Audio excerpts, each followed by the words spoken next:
This is an audiobook by authors Megan Linsky and Alicia Radis. To maintain content guidelines, certain scenes have been removed from this audiobook. Summaries of these deleted scenes can be found within this audio. To listen to this full audiobook with deleted scenes, please visit hiddenlegendsbooks.com. Chapter 13. Charlie. Nobody touched my Pidge. Nobody. I'd have killed Tony if given the chance. He'd hurt my Pidge, and as far as I was concerned, that warranted the death sentence. I was dead set on taking his life the moment I'd realized he'd hit her. At the same time, I was glad Ava pulled me off him. I'd have ended up in cell block 9 if I'd taken things any further. I should have known Ava's issues with Fight Club went far beyond my own involvement. She wasn't just scared of me getting hurt. She didn't want anyone getting hurt. That's how Ava was. She never wanted someone to suffer the way she had. She wanted to wipe suffering from the face of the planet. But she couldn't. Even as the chosen one, such an effort was futile.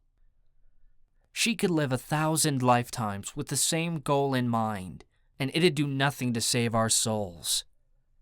There was no saving me, either. I was already in too deep, and Ava knew it. She didn't mention Fight Club over the next few weeks, and neither did I. It wasn't a secret anymore, but we both avoided the topic as if it didn't exist. I would run off to train without telling her where I was going.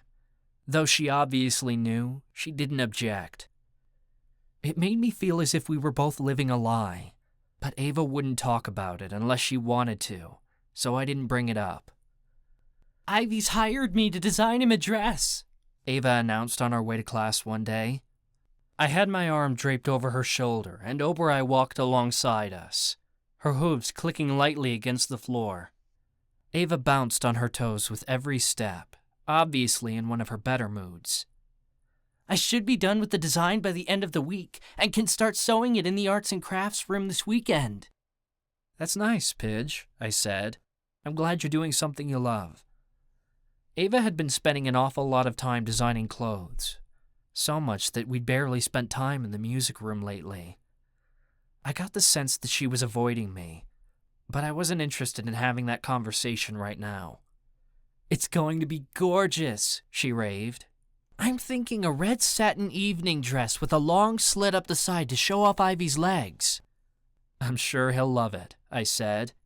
She scoffed. "Of course he will. My designs have never let anyone down." Ava slowed outside our supernatural religions classroom and led me inside. We claimed seats at the back of the room, and Oberei shifted into husky form to curl up on the floor between us. Chatter buzzed around us as more students came into the classroom. As usual, people threw things like pencils across the room. A paper plane soared through the air and almost hit me in the face, but I sensed it with my magic and sent it flying off in the other direction. "Settle down, please," Professor Job called to the class in a bored tone. He was an older warlock and a decent guy, but I had to imagine he was only here because he couldn't get a teaching job anywhere else. His lectures put most students to sleep. "Today we'll be talking about the various ways the gods came into being." Almost nobody heard him. Paper wads clattered to the ground as students tossed them at each other across the room, and a group of people laughed in the corner. "Pay attention," Professor Job called. "This will be on the test." The room finally settled, and Professor Job sounded slightly proud of himself. "As I said, we'll be discussing the gods today," he began once he had everyone's attention. "We've previously discussed the gods that belong to each major supernatural religion. But with so many gods alive today, the question arises, what makes a god a god?" He paused like he was waiting for an answer, but no one responded. Professor Job continued in a monotone voice. "Ultimately, a god is measured by their power and omnipotence. Their power is immeasurable, far greater than any supernatural alive, or any classification of demigod. But there are several ways they can get this power. Ava faked a light snore from beside me, and I nudged her playfully. She snickered under her breath. "The very first gods have existed since the beginning of time," he continued.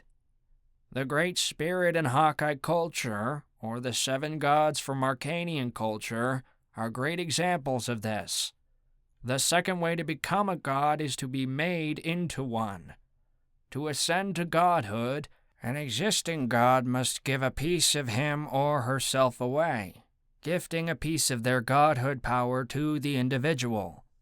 "Guess your dreams of becoming a god are crushed," a girl loudly joked to one of her friends. "You're no goddess yourself," he cracked back.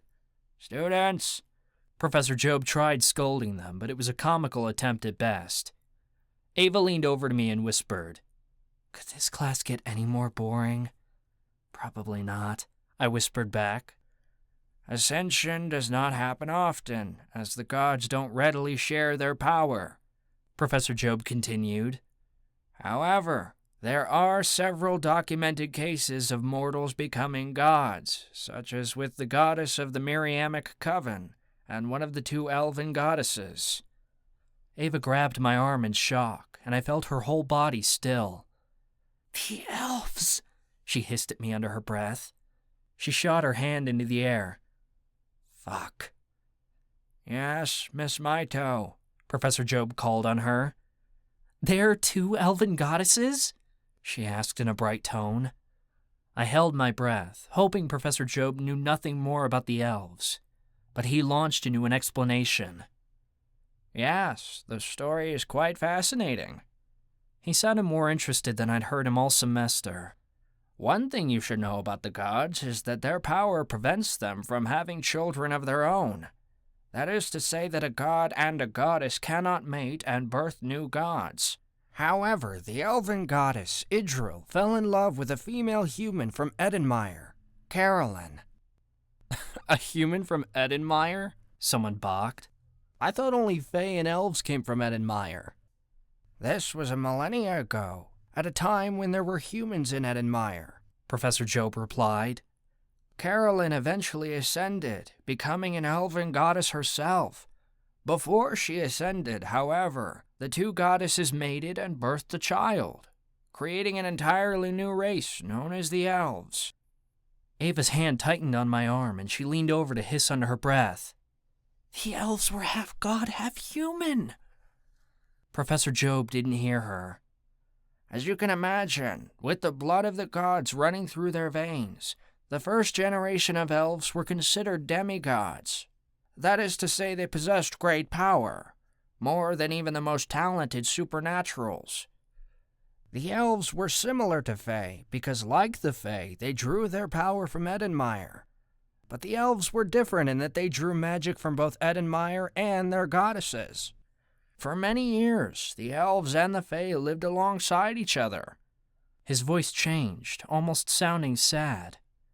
"Unfortunately, there came a time when the Fae became fearful of the elves, for they were far more powerful. The Fae struck first to protect themselves. With the help of the Fae god Droga, they trapped Idril and Carolyn in Hell, in order to weaken the elves' power. Soon, the elves were no stronger than the Fae, and the Fae killed off the most powerful elves still left alive. Outnumbered, the elves stood no chance. Those that remained were forced to mate with other races, like humans, for survival. Their power was diluted, up until the elven genocide that occurred during the Great Supernatural War, when the last of the elves died." Ava's hand shot into the air so fast that her fingers brushed my cheek. She didn't wait to be called on. "Do you know anything else about the elven goddesses, or the elves at all?" "Most of their stories have been lost to history," Professor Job said. "I'm afraid there are very few stories left. This one remains because it is a part of the Fae's story as well." He continued his lecture on other gods and goddesses, but I could feel Ava's energy sizzling through our bond. As soon as class let out, she dragged me aside in the hallway. "I have an idea," she whispered under her breath. My guts twisted, and I threw up a mental wall to hide my response. I already knew it must have something to do with Professor Job's lecture in the Elves. What is it? Well, everyone says the stories of the Elves died with them, but they're wrong, she insisted. It's like Professor Job said, their story is part of ours, of all supernatural races. The Elves didn't live in a bubble. They traded and interacted with everyone else. The genocide wasn't just their story. It was everyone's, including the people who killed them off.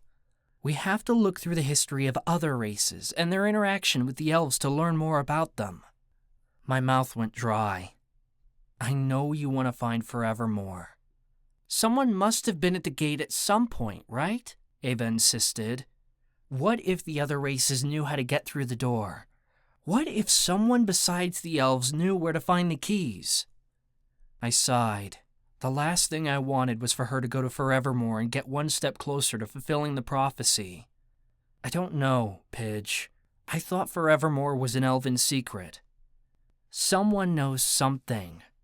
Ava was hardly listening to me anymore. I just have to find out who. She clicked her tongue, and I relaxed a bit. Ava thought she was on to something, but it was the same dead end we'd hit before. No one knew a damn thing about the Elves, and that was my only solace. I hope you find answers, I lied. But in the meantime, we have a counseling session with Takahashi. We don't want to be late. Ava groaned. Do we have to do this now? Takahashi will write you up if you skip, I pointed out. Truth was, I didn't care for the counseling sessions either. But I knew how obsessive Ava could get when she put her mind to something. I needed to distract her now, before she could dig too deep into the Elves and the story Professor Job had told us in supernatural religions. Fuck, Ava growled under her breath. Fine, let's go. Ava took my hand and guided me through the halls of the Institute with Oberai at our side. When we arrived at Takahashi's office, Callie and Marcus were already there. You're delusional if you think you can beat me in an arm wrestle, Callie laughed. Marcus scoffed. My biceps are the size of your calves.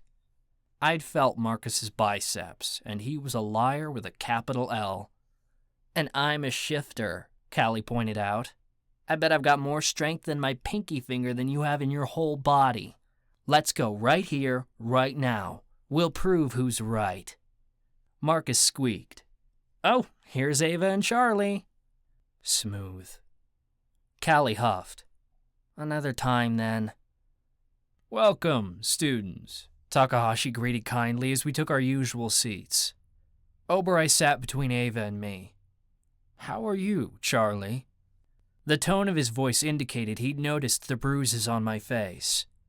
I barely felt them anymore since my last fight, but Ava had told me this morning they were still visible. Fine, I answered vaguely. Takahashi cleared his throat, sounding displeased by the answer, but he didn't push it. And Ava, how have you been since our last meeting? Ava sighed. You could say it, Professor. Everyone else has already made a point about it. It's called a psychotic episode. Something came through the bond when she emphasized the phrase. It was hard to make out, but it was clear she was bothered. Very well, Takahashi said. Let's talk about your psychotic episode. This is a safe space, remember. There's nothing to talk about, she insisted. Her foot tapped against the floor impatiently. It's something that happens with bipolar. Not to everyone with the diagnosis, but to me. I'm on meds that are helping. Takahashi spoke softly. I don't bring this up to upset you, Ava. I'm not upset, she practically snapped. It was pretty obvious she was lying. It's just that my condition isn't something you can talk out. I'm not going to be magically cured through therapy. Takahashi remained calm. It's not my intention to cure you. I only suggest that discussing your experiences may help you understand them better and allow you to manage your condition with ease. Any other suggestions? Ava scoffed. She was obviously challenging him and didn't think he could help. I understand your resistance, Takahashi reassured her. I myself have not experienced bipolar, and simply cannot fully grasp what it's like for you. However, I have seen many students with conditions like yours come through the Institute. The ones who make it out of here better than when they came in are those who embrace their diagnosis. I am not my diagnosis, Ava snapped. I am so much more. Exactly, Takahashi said proudly. You are already on the right track. You are not your bipolar, but that does not make your bipolar wrong. Once you realize that and truly embody it, you can turn it into one of your strengths. Ava laughed nervously. I've been fighting my whole life to be normal. Hell, I take medication to stay sane. No way is that a strength. Perhaps that's the problem, Takahashi suggested. You've been fighting your illness, resisting it. Instead of trying to fight your voices, thoughts, and moods, perhaps you can find a way to work with them rather than against them. Instead of trying to change who you are, you can accept it. You can learn what works during your cycles instead of trying to force yourself into the mold of what other people think you should be and how your mind should work. Your brain isn't wrong, Ava. It's just different, and you must find what works for you. I expected Ava to respond, but she fell silent. The emotions I'd felt rising through our bond seemed to soften, like she was truly considering Takahashi's words. After a few moments of silence, Takahashi changed the subject. Let's talk about high school. Marcus, would you like to go first? He always started with Marcus after we touched on something heavy, because he was the most willing to talk. Marcus scoffed. What's there to talk about? I was a pothead with a bunch of fake-ass friends. Art was the only thing that made it better. I believe the term your mother used in your entry letter was misunderstood, Takahashi said kindly. I was such a poser. I had to fake who I was just to get by. It was all BS, Marcus said. I was in theater, and that made me happy. But even when I was on stage, I never found people who could just accept me for me. Why do you think you felt the need to fake who you were? Takahashi asked. No reason, really, Marcus said. I mean, my parents were great. My teachers were nice, and I was provided for, but I could never figure out who I was or where I fit in. Acting was easy, because I could just slip into someone else's life and not have to be myself for once. Is that why you made a fake identity for yourself once you came here? Callie asked softly. She must have resonated with something Marcus said, because for once, she wasn't yelling at him. Kind of, he admitted. I mean, I tried to be tougher than I was for safety reasons, because we're in prison and all that. But because of theater, it was so much easier to pretend to be someone else rather than be my awkward-ass self. I realized back then that I'd never be able to find people I could just be weird with, because I'm a weird fucking person. I've tried not to be, and I can't, so I might as well go at it alone. You can be weird with us, Callie suggested. Marcus made a skeptical noise. Yeah, sure. You're perfect. Callie blew out a soft sigh. I'm far from perfect. Marcus's voice had turned quiet. My mom was the one who arrested me, you know. She was the first detective who showed up on the scene after Anya died. It was so messed up. She came in blazing, thinking she's going to arrest some mass murderer, and it ends up being her kid. Marcus sighed. I guess I am a mass murderer, and she had to face that. I'm sure she always thought I was going to kill someone someday, but I bet she figured it'd be myself. Marcus, Callie gasped, and I cringed. Why not? Marcus said. My uncle killed himself when he was around my age, and my dad's got depression too, so I know I'm predisposed. My parents always want me to talk about my feelings. I'm sure that can be exhausting, Takahashi said. It is, because sometimes I just don't have any feelings. I wish my dad would stop freaking out about it. He constantly thinks I'm going to throw myself over the edge. He cares, Callie said. Better than having a parent who doesn't give a shit. Marcus shrugged. I guess. Well, then there's my little sister, Erica. I didn't know you had a sister, Callie said. I try not to mention her, Marcus admitted. She's great, really. I just can't help but be jealous of her, you know? Even though I love her, she was so perfect at everything. School, dance, music, cooking, gardening, sports, you name it. And then there was me. I could barely pass a math class. I have 2 left feet. I burn water and kill every plant I've ever owned. And I trip walking across a basketball court. Maybe that's why I turned to art. Because it was the only thing she wasn't good at. It was mine and not hers. My shoulders grew heavy as Marcus talked. Marcus was the biggest talker in the group during these sessions, but he usually brought up stuff that didn't really matter, mostly just to fill our time until Takahashi dismissed us. But this was deep. I'm sorry you felt overshadowed by your sister, Callie said, sounding genuine. I know what it's like to compete with a sibling. My twin brother was the same way. Perfect at every fucking thing while I was off getting into trouble. I wasn't getting into trouble, Marcus snapped. His soft tone instantly soured. I didn't say you were, she huffed back at him. You don't have to get so defensive. I'm not getting defensive, he argued. I'm just trying to comfort you, and you're pushing me away, Callie growled. You always do this. Marcus huffed. I do not. Name one time I've pushed you away. Literally every second of every day, Callie burst, stomping her foot as she shot out of her chair. I've done nothing but try to be your friend, and you insist on keeping me at a distance. Didn't you hear anything I just said? Marcus demanded, and I heard him jump to his feet beside her. I don't do friends. Because you don't want them, Callie yelled. You're so afraid you're going to hurt someone like you hurt Anya that you make sure they never get close enough for you to hurt. So maybe I do, Marcus seethed. It's better than seeing them get hurt. You don't get it. Pushing me away is pretty damn hurtful. You could shove a sword through my stomach, and I wouldn't even feel it compared to the pain I feel waiting around for you to wake the fuck up and realize the kind of bond we share. Bond? Marcus repeated nastily. The only bond we have is as teammates in the dark games, and that's over! Callie gasped, and sobs broke out of her chest. But you said...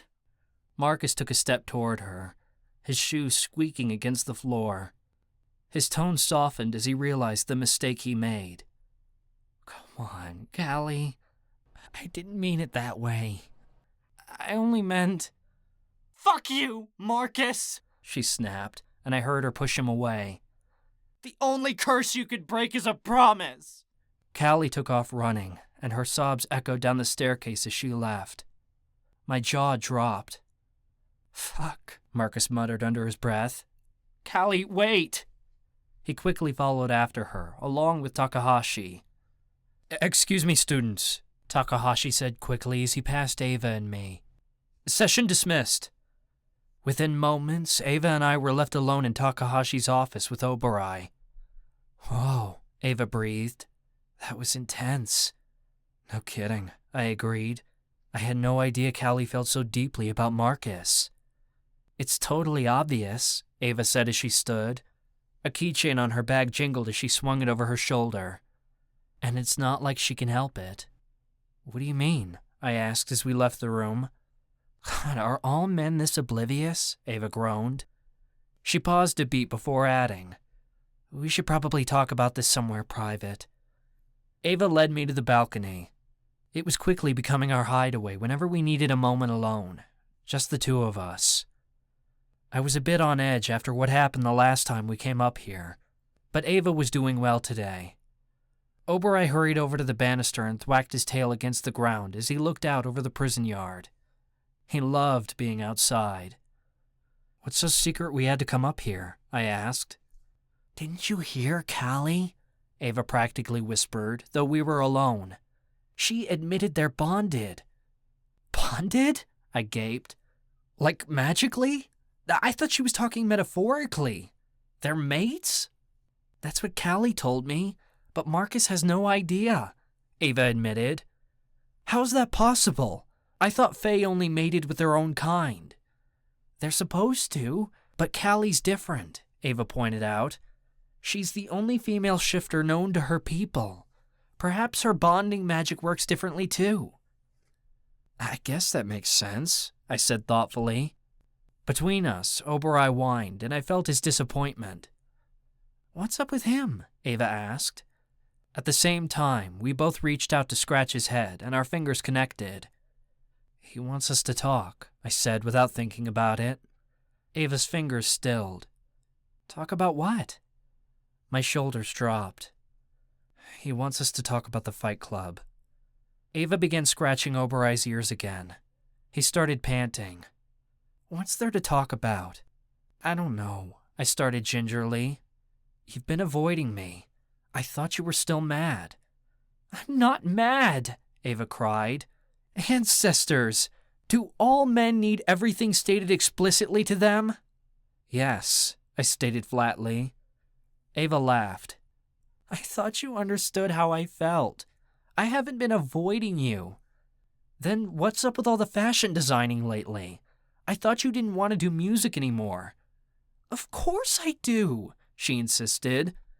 I thought you would rather train than do music.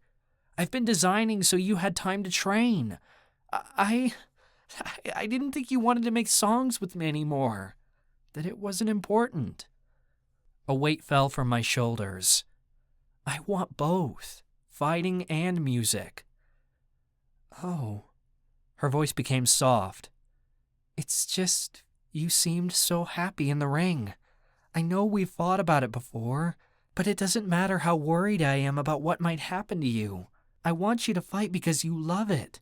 I didn't want to keep bringing up how worried I get, because you'd think I'm telling you to quit, but I'm not. It's just, this is risky, and I care about you. I entwined my fingers with hers. I know, but you have nothing to worry about. I do, she pressed. Ghost broke his arm, and they're still making him fight. They're not making us fight, I argued. Ghost signed up for this, same as everyone else. Yeah, but he wanted out. What if you want out at some point? I don't. Besides, Ghost is fine. We were sparring the other day, and he was using his arm. Really? Ava sounded confused, like she'd been certain his arm was broken. I think he was just trying to get out of his next fight, I said. Ava took a deep breath. Look, I don't want to argue about this. You're not going to convince me there's nothing to worry about, and I'm not going to convince you to stop fighting, so we're going to have to come to some sort of agreement. I took a few beats to consider her words. What kind of agreement? A compromise, she suggested. You let me be worried about you and tend to your bruises after your fights, and I'll support you, because this is your thing. I won't be the girlfriend who tells you what to do. Every muscle in my body tensed, and heat pooled in my belly. My girlfriend? Just the thought of calling Ava my girlfriend, for real, made my head spin. A whirlwind might as well have come by and swept me off my feet, because I felt like I was soaring high above the prison yard. Ava's skin heated beneath my touch. I didn't mean that. Forget I said anything. I quickly came spiraling back down. My elation immediately turned to irritation. Forget, Pidge? I blew a breath. How can I forget something that makes me feel so damn good? She dropped her fingers from mine. You sound offended. Of course I'm offended. You say men are oblivious, but if women are so insightful, you'd know how I feel about you by now. Ava caught her breath. How you feel about me? I reached for her hands again, and they were almost too hot to touch. I didn't care. I loved the way her skin warmed with her fire. I'm crazy about you, Pidge, but I'm sick of playing the friends with benefits game. I could never open up to anyone else, but with Ava it came naturally. The words spilled out of me. I care so deeply about you, but I don't feel like I can take care of you properly if you just keep stringing me along. There's too much uncertainty, and I've lived with that all my life. It's like being in a foster home all over again. I never knew when that was going to end, and now I'm not sure if you're going to stay or take off on me. At least if I were your boyfriend, I would know there was some stability. I could do better to protect you if everyone knew you were mine. Ava spoke softly. But Charlie, they already know. It's different if they think we're just a fling, I pointed out. You mean way more to me than that. I want more, Pidge. I want something permanent, something I can count on to last. Ava sniffled, and I reached up to feel tears streaming down her cheeks. My breath caught in my throat. Pidge, what's wrong? I didn't know you felt that way. About me feeling like another foster home. Her voice cracked. You deserve better than that from me. You deserve to know how I truly feel. I wanted desperately to know how she truly felt, but I was scared to know the truth. She might decide she didn't like me that much. Not enough to be her boyfriend. But at least if we settled this now, I'd know. I could stop waiting for the other shoe to drop. We might as well get it over with. I swallowed the lump in my throat. How do you really feel?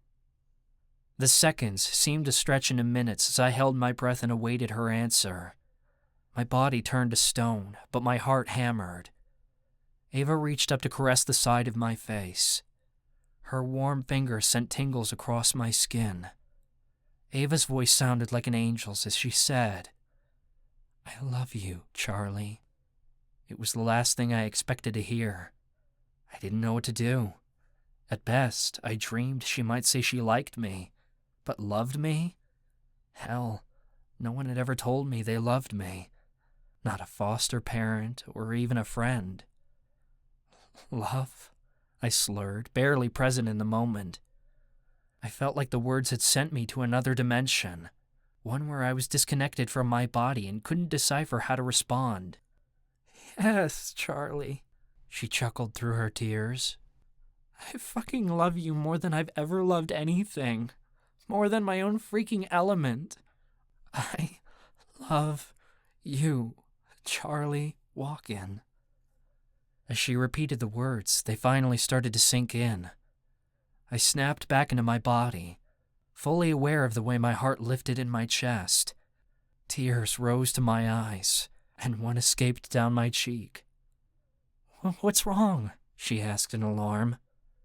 She'd left me so starstruck that I couldn't speak. Instead, I swept her into my arms and crushed her body tightly to my chest. I nearly got squashed between us, but he yelped and jumped out of the way. I buried my face into her hair and inhaled her sweet scent. Nothing's wrong, I mumbled. Everything's perfect. I love you too, Pidge. I planted a kiss on her lips, and if I thought I left my body a moment ago, it was nothing compared to making out with her. My spirit might as well have transcended to the ancestral lands. I felt so free and incredible.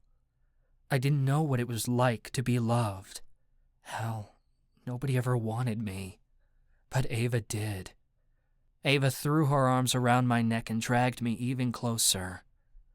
She parted her lips, and my tongue slid inside her mouth. I cradled the back of her head and placed my other hand on her hip, pulling her into my hardness. I love you, Charlie, she gasped through the endless kisses I left on her lips. I love you too, Ava-Marie, I breathed. Her whole body began to shake in elated sobs, like she loved the sound of her full name coming off my lips. I began trailing kisses down her jaw and to her neck. She tilted her head back to welcome me in. I love you, she repeated. I love you, I muttered into her skin. Her perfect, angelic skin. She must have really loved that, because she squeezed me so tight I couldn't drag her off me even if I tried. She wrapped her legs around my waist, and I grabbed her ass to keep her on me. I swayed on my feet as all my blood left my head, and I backed her against the wall to steady us. Ava drew in shallow breaths, like she liked it. I sucked on her neck for a brief moment, just enough to tease her, but not to give her a hickey. I drew away beaming. "So, is that it, Pidge? Are you my girlfriend now?" She giggled with happiness and ran her hands through my hair. "Yes, Charlie. I'm your girlfriend now. You're my boyfriend." I never knew I could be so happy. Nothing beyond this balcony mattered, because right now it was just Ava and me. One couple, one being, one soul. Chapter 14. Ava-Marie. "Ava, this is perfect!" Ivy gushed. Ivy strutted around the devil's playground, wearing the red dress I'd made him. He'd already done a lot of work down here. There was a bar built at the head of the secret room, and a couple tables and chairs were scattered around the area. There was a stage built around a couple of the poles that went to the ceiling, and a half-finished dance floor in the middle of the space. Ivy placed his hands on his hips and turned in place. The glittering red fabric fanned out around him, and he cooed, "This dress is going to be amazing at the nightclub's opening." "You're welcome," I said. "I was sure the slit would show off your legs." It went all the way up to Ivy's hip, like I knew he'd want it to. Obereye was with me, in her unicorn form and strutting about. She had insisted I make something special for her too, so I'd fashioned her a glittering red cape from the same fabric as Ivy's dress. She pranced around with her head thrown upward, like she was a queen in her castle. She stepped on the edge of her cape and stumbled forward, before righting herself with an embarrassed snort. I laughed. Chansey sat at one of the nightclub tables, watching Ivy strut around as if he was drawn to him like a magnet. The look on his face was definitely desirous. "What do you think, Chance?" Ivy struck a pose in front of the angel. "Do you think it'll draw attention?" Chansey's lips upturned. "You look pretty amazing, dollface." Ivy gave a sassy grin, and Chansey's face flushed, like he wanted to pounce on Ivy right then and there. Chansey had turned from doing highly illegal things at the prison to slightly less illegal things by helping Ivy get ready for the nightclub's big launch. I was very proud of him. I think Chansey was using the Fight Club to convince the guards to look the other way when it came to Ivy. He was clearly pulling strings with the establishment to make Ivy happy. "The Devil's Playground should be finished by the end of the semester," Ivy said smartly. "I can't wait to start taking in new clients. I'm gonna be raking it in." "Why can't you run the club and not sleep with anybody?" Chansey growled. His previously bright eyes had turned dark, and there was definitely a jealous undertone to his words. "I mean, that would be fine, but I'd be taking a huge profit cut," Ivy said. "Selling booze and tickets to the club would be a lot less profitable than being an escort for guards and prisoners."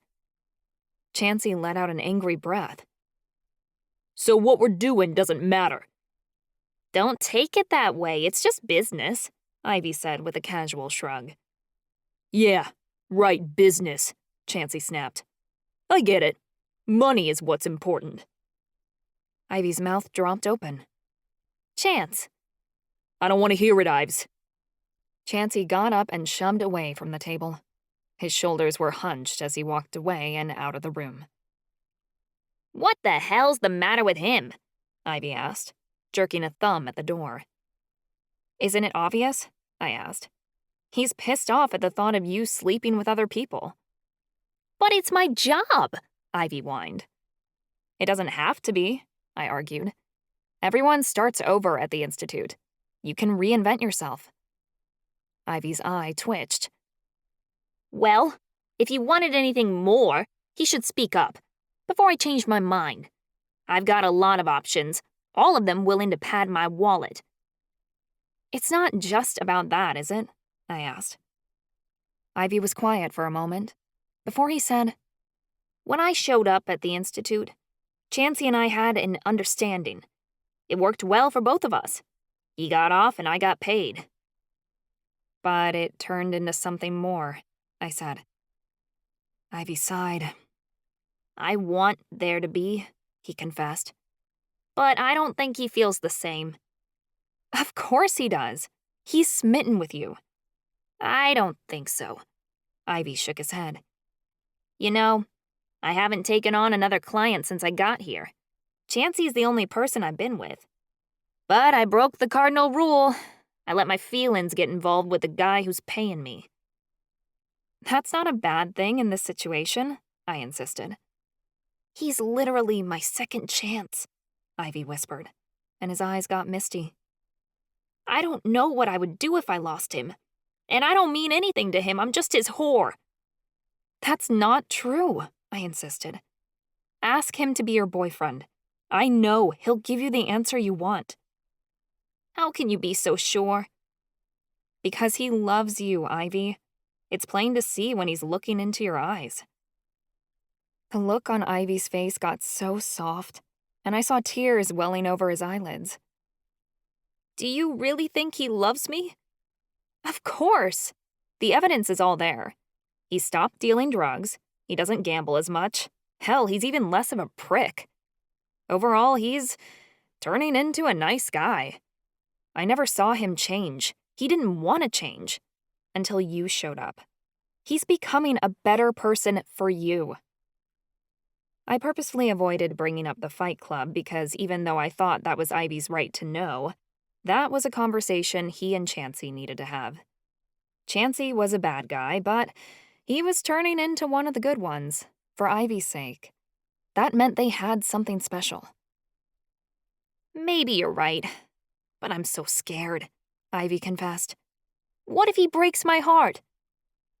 You never know until you try. Give him a chance. I promise it'll feel better than holding back on your feelings, I said. Ivy chewed on his lip, and I watched his fangs pierce the top of his skin. I'll think about it. I don't know if I'm ready. How did you know Charlie was the one for you? Because he doesn't run away. He runs toward me, I said. I didn't think I'd find anyone who puts up with my shit. But it's more than that. He pushes me to be better.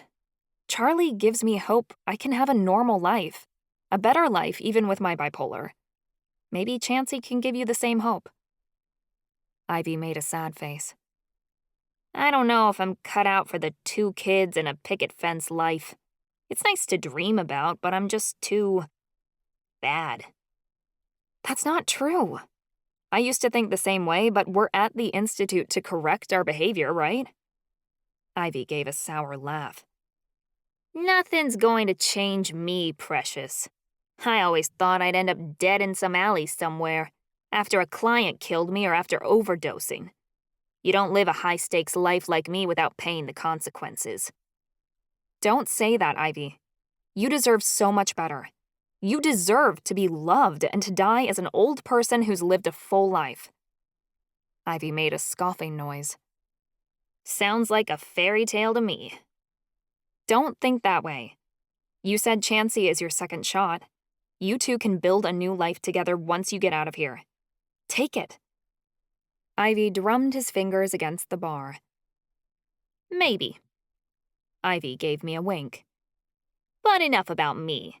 You've got someone waiting for you in the music room, don't you? With a thrill, I checked my watch and realized Charlie was finally out of class. I jumped up. You're right. I'll see you later, Ivy. I grabbed the bag at my feet and bolted out of the room. Oberoi followed me. Her cape billowed behind her as she trotted beside me through the hallways, and people cleared the way to give her space. I couldn't help it. When I knew Charlie was nearby, I had to run to him. Oberoi nosed me, as if she was asking if I'd really believed what I said to Ivy. And I knew I did. I didn't think this dump would ever start to change me. But it was. The reform school was reforming me. but not because of the consequences of the program or the strict rules.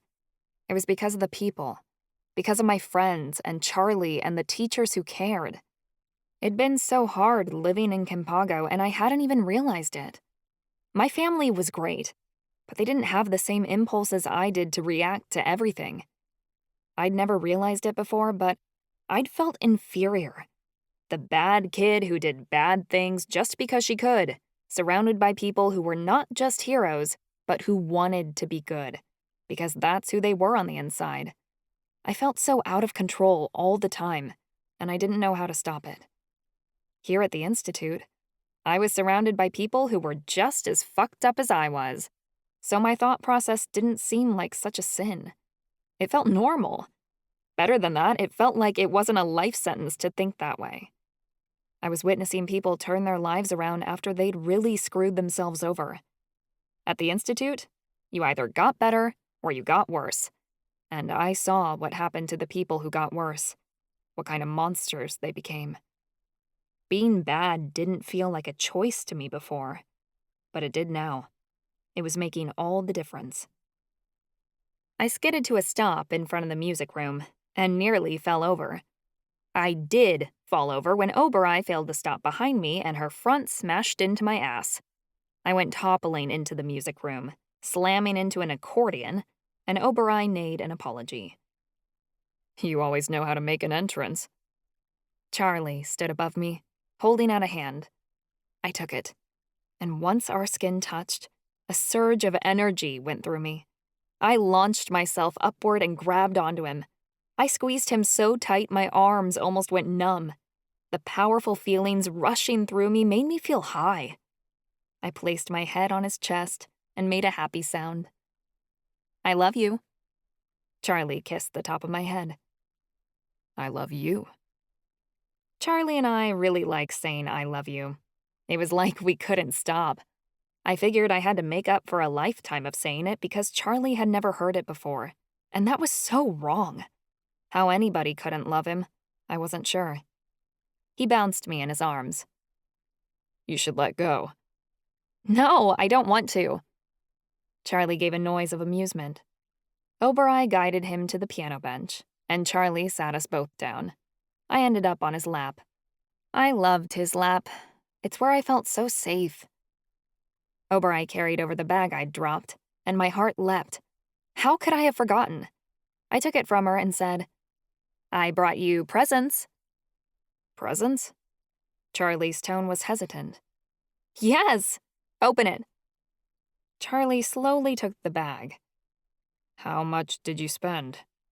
"It wasn't a bipolar binge. I set myself a budget," I said. "It only cost like $500. $500? Charlie sputtered. "That was my rent back home." "Yes, but you're my boyfriend now, so you should be spoiled." I didn't want to overwhelm him with gifts, but at the same time, how could I not? He deserved them and so much more. Charlie pushed the bag back toward me. "You should send them back. I can't accept this." "Nope, it's all for you." I giggled and swung my legs. "Consider it 23 years worth of Christmas presents from me."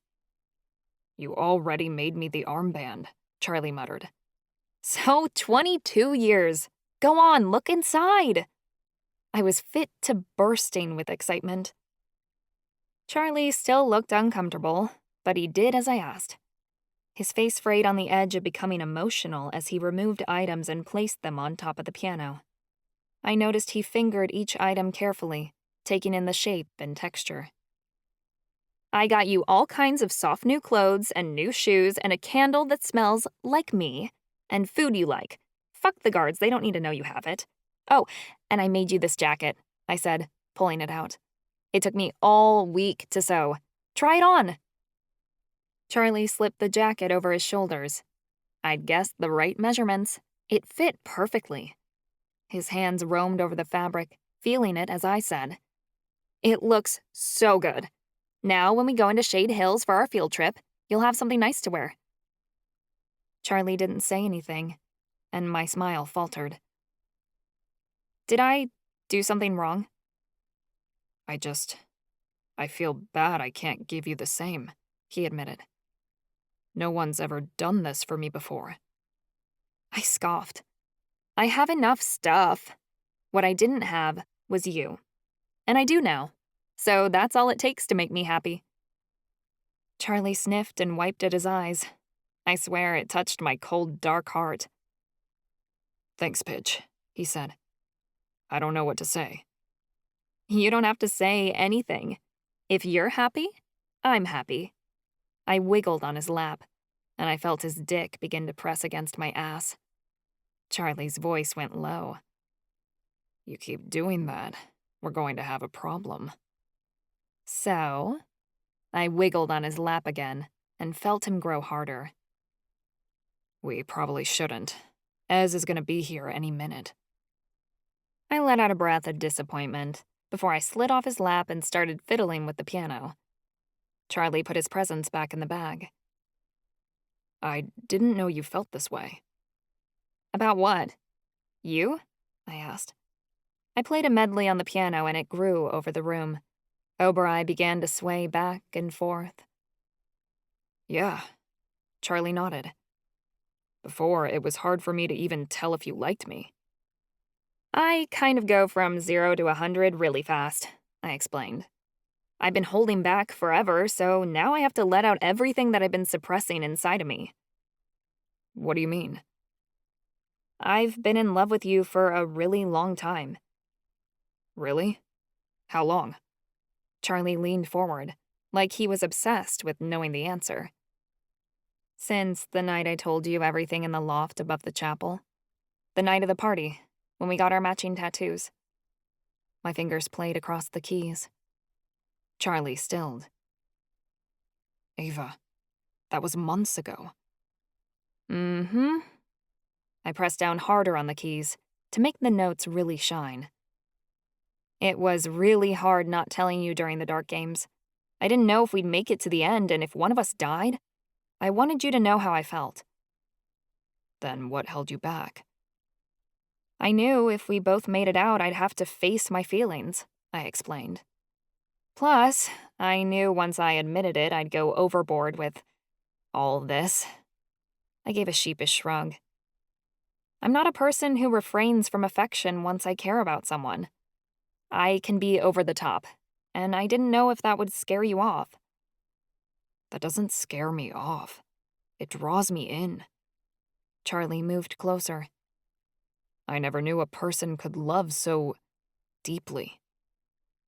Well, if you're going to do something, might as well do it right, I said, and I kissed him on the cheek. With me, it's all or nothing, and you are my all. Charlie's face glowed warm. I was ready to have a kick-ass makeout session right then and there, before Opal and Ezekiel walked into the room. A smile spread across my face to see them together, even if they weren't technically together. They'd been hanging out a lot lately, and I dared to say they looked super cute. Ez held a camera and waved it around. I checked out a camera from Professor Ellender. It's really shitty, though. Cameras didn't work well at the Institute, due to all the magic use. The ones the school had for students to use were really old and took awful video, made worse by all the supernatural energy floating around. It'll have to do, I said. Ez paused. Ava, are you sure you want to do this? It's been a really long time. My spirit twisted inside of me, but the pain wasn't greater than the longing. I wanted to start making music videos again, and I wanted them to be with Charlie. Yes, this is what I want, I said softly. This is the best way to honor Monica. I don't think she would have wanted me to give it up like I did. I want to get back to it. Ezekiel nodded before he set up the camera. I worked on testing the crappy microphone we'd found while digging around in the music room, while Charlie got situated in front of the piano. I struggled with the mic for a minute. The Institute always had the shittiest materials, before I got it to work. I gave it a couple of tests before I said, I think we're ready. You can do it, Opal gushed, giving us a tiny clap. Ezekiel pressed record. The red light of the camera came on, and I swallowed down my nerves. "Hey, subscribers," I said shakily. "I know it's been, 3 years, and during my last video, I told you guys I was done with my channel." I took a deep breath. "But I've kinda decided to start making videos again. This is Charlie." I gestured to him behind me, and he nodded. He means a lot to me. He'll be playing piano while I'll be singing vocals. This is a song we made together. It's called Half a Soul. Charlie counted down, then began playing the opening chorus. I shook off my anxiety and began to sing. "You were the beginning of my story, or was it the end? Holding us together like fragments of paper or ashes upon the wind. You promised me that you could fly, and I thought that so could I, until our voices lay scattering on the glass that had been our home. So I let you go. In this lifetime or the next, our worlds will never be apart, because I swear you are my heart, and I'll always find you again." The piano and my voice twisted together into an elaborate harmony. I didn't know what it was, but when Charlie played, the piano made a different sound. It was as if we were fated to make music together, and it only sounded right when we were creating it as one. Separate, both of us were good, but together, we were brilliant. When I'd finished singing, Charlie tapered off the piano, and I waved to the camera. "Thanks for watching, guys. I'll see you next week with a new video." Ezekiel switched the camera off, and Opal bounced up and down. "Eek! Ava, that was amazing! I didn't know you could sing like that. I didn't know Charlie could play either." "It was really good. We can go to the library and upload this right now," Ezekiel said. "Shouldn't take too long to edit." My stomach tumbled with nervousness at the thought of uploading a new video after so long. I wasn't sure if my subscribers would forgive me for taking such a long break, but Charlie sounded excited. "I know your fans are going to love it. Thanks for letting me be a part of this." "Of course," I said. I couldn't have Monica, but I had Charlie. I couldn't explain it, but since losing her, doing this with him felt like the right thing to do. The four of us walked to the library together, Oberai giving a tap dance with her hooves behind us. She was so happy Charlie and I had made the video. Her mood had been amazing ever since we'd officially gotten together. "Your song was so romantic," Opal swooned. "It speaks of true love." "You know, Mom and Dad are going to read into it, since they know Charlie's your boyfriend now," Ezekiel teased. I stopped directly in my tracks, and Charlie slammed into me from behind. He had to grab me to keep me upright as I hissed, "You said something?" Ezekiel's face fell. "Oh, was I not supposed to tell them?" I facepalmed. "Not yet. I thought you and Daddy weren't even talking." "We're not. I mean, I told Mom, who I'm sure told Dad," Ez explained quickly. "I didn't know you wanted to keep it private." I moaned. Charlie shifted beside me. "You wanted to keep me a secret?" He sounded hurt. "It's not that I didn't want to tell them," I explained. "My parents just freak out every time I get a boyfriend. They're so overprotective. I wanted to tell them on my own terms this weekend." I glared at Ezekiel, and Opal gave a giggle. "I'm so sorry. I have a really big mouth," Ez apologized. Opal continued to laugh. "I'm sure I'm your dad's new favorite person," Charlie grumbled. "Let me handle it." I laid a hand on his arm and tried not to strangle my brother. "It'll be okay once I talk to him." I berated Ez the entire time we were in the library, and he apologized 1,000 times more. After we uploaded the video, I walked down to the phone hall to do some damage control with my parents. I paid the guard for extra time, but before I could pick up the phone, I saw Marcus standing alone. He was talking to someone on one of the payphones and looked awfully annoyed. He held Rishi in one arm, who dangled there limply with his tongue sticking out. Most witches and warlocks left their cats in their cells, but Marcus always had Rishi with him. I wondered why. Marcus saw me coming. He held up the phone with an eye roll as I approached. A male voice came out of it. I was guessing it had to be his dad. "I'm sorry, kid. I know you won't believe me when I say it, but I know how you feel. It may seem impossible now, but we can change it, if you're willing to put in the work." "Yeah, I get it," Marcus said, sounding bored. "Can I go?" "Sure," his dad said, though he sounded disappointed. "Talk to you later." Marcus hung up without a goodbye. He sank sullenly against the wall to the cold stone floor and muttered something under his breath. He squeezed Rishi with both arms, and the cat's eyes bugged out a little. "What was your dad on to you about?" I asked, and I sat beside him. "Just the same old lecture about how I need to take my antidepressants and not skip therapy and shit. Heard it all before," Marcus said. "What about you?"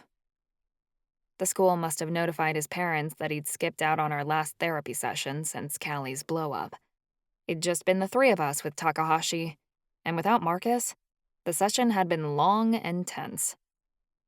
"I'm just here to talk to my parents, since Ez told them the news about me and Charlie being together." "Smooth. Can't trust Ez to keep a secret." "He means well, but you really can't." I paused for a moment before I stated cautiously, "What about you and Callie?" "What about us?" His tone was harsh. "I mean, you two ran out of therapy the other day. I don't even know if you guys made up." Callie had been avoiding all of us since that day. I think she was embarrassed. "We talked," Marcus said. "It wasn't a big deal." "What about?" "I'm not gonna tell you about it." Marcus turned his head away and Rishi gave a mew. "Okay, this has got to stop," I insisted. "I'm not putting up with this bullshit that we aren't friends. To be honest, it was pretty damn offensive the other day when you said we weren't." "We aren't friends. Just leave me alone," Marcus mumbled, and he curled inward. "Marcus, I am a pro at pushing people away, which means I'm not going to take your crap because I know what you're trying to pull," I said flatly. "Trust me, it's not working. You want to deny that all of us are close when it's so obvious that we are. What about the Villains Club, huh? What about what we went through together in the Dark Games?" "That was for survival," he argued, but his protests were quiet and meek. "Big deal. The four of us still hang out every day," I said. I started counting on my fingers as I listed off all the reasons. "If you're not with Callie and me, you're with Charlie. You help us with our homework. We go everywhere together, even to dangerous places like the Fight Club. We promise to help each other figure out my prophecy and this demigod mystery. We open up to each other in therapy. You've told us your darkest secrets and we've told you ours. If that's not friendship, then I don't know what is." "You guys don't really accept me. I'm just sticking around because I have nowhere else to go," he said. He sounded like he really believed it. "Ancestors, that is such BS. If we didn't want you in our group, we would have kicked you out. We keep you around because we like you, damn it." "Really?" Marcus lifted his head. "Yes. I wouldn't lie to you about something like that." "I don't want to hurt my friends," Marcus said sadly. Rishi started licking his cheek. "Marcus, I know you can't forgive yourself for what happened with Anya, but trust me, the three of us can handle whatever you throw at us, and so much more," I insisted. "We're just as strong magically as you are. You don't have to worry about hurting us because we're all on the same level." Marcus stroked Rishi's fur as he considered my words. "I guess we are friends," he admitted. "I care about all of you guys. Charlie, you, Callie." "One of us more than the rest?" I pointed out. Marcus sighed. It doesn't matter. We can't be together anyway. Why? I wanted to reach out and comfort him, but I was afraid it'd scare him away, so I didn't. Because we live in two separate worlds, Marcus said. Callie, she told me we were bonded when we got into that argument. So you know that you're her true mate? She says so, but how can a warlock be mated to a fae? Marcus asked. Even if there is a magical connection between us, it doesn't matter. I can't fit into fae culture. They hate witches. I'll be hanged the moment I set foot in Malovia. And it'll be the same for Callie if I bring her back to Octavia Falls. My people will slaughter her for being a fae. Our two races have been at war for centuries. How are we supposed to be together in a world like that? Where are we going to live? Where are we going to go? You could find somewhere else to live. Somewhere that doesn't care about what you two are, I argued. You don't understand because you and Charlie are elementi. You come from the same culture, but both of us would have to give up our families and our homes to be together, Marcus argued. Elementi from different houses weren't allowed to be together 20 years ago, I pointed out. My parents are Coigni and Tawaqua, fire and water. It was forbidden for them to be in love, until they worked together to change the law. Now, inter-house relationships are legal among our tribe. Why couldn't the same happen with witches and fae? Marcus shook his head, like he didn't believe that was possible. The elementi are still just one race, not two different kinds of supernaturals. No matter what Callie says, I know she wants to restore her honor and return to Malovia after she graduates. And though everyone back home hates me for what I did, I really want to earn forgiveness and go back to Octavia Falls at some point. It's my home. How can we be together when our hearts are in two different places, two different countries that are across the world from each other? It doesn't matter, as long as you guys are in love. If your culture doesn't accept you, so be it. But I'm sure your parents will be open to the idea if it makes you both happy, I insisted. My dad doesn't like fae, and I'm sure her family probably despises witches, Marcus said. It's not going to work. No matter how much we like each other, hell, how much I love her, even. All we're going to do is hurt each other. I can't ask her to give her home up just to be with me. It'd be so selfish. He let out a scoffing sound. Not to mention she's a princess. I can't fit into high society. I barely can handle being around normal people. She's meant to be with someone special, a prince, a noble of some sort with royal blood. Not a nobody from Connecticut. And how does she feel about all this? I crossed my arms. Callie doesn't want to lose her parents and her brother by being with me. And she knows she has a long way to go to repair that relationship after what she did. Being with me would just get in the way. I wasn't convinced, but it looked like these two had talked themselves out of it. That must have been really hard. Of course, it breaks my fucking heart. But I don't have a choice. I don't want her to lose everything because she's with me, Marcus spat. A tear slipped out of his eye, and he wiped it away with the back of his sleeve. I'm sorry. My heart ached for Marcus. It was so wrong he and Callie were supposed to stay apart because their people wouldn't agree with them being together. They shouldn't have to make the choice between their families and their true mate. Marcus staggered to his feet. I don't want to talk about this again, okay? It just hurts.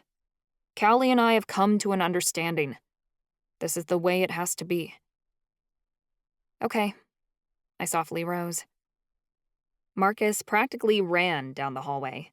Like if he stayed any longer, he'd break down into sobs, and he didn't want me to witness that. I felt so sorry for Marcus, and Callie, too. But inwardly, I wasn't willing to give up on them. Someday, I was sure they'd get there happily ever after, despite everything that was keeping them apart. I just didn't know how long it would take for that to happen. I dialed the rotary phone and waited as it rang.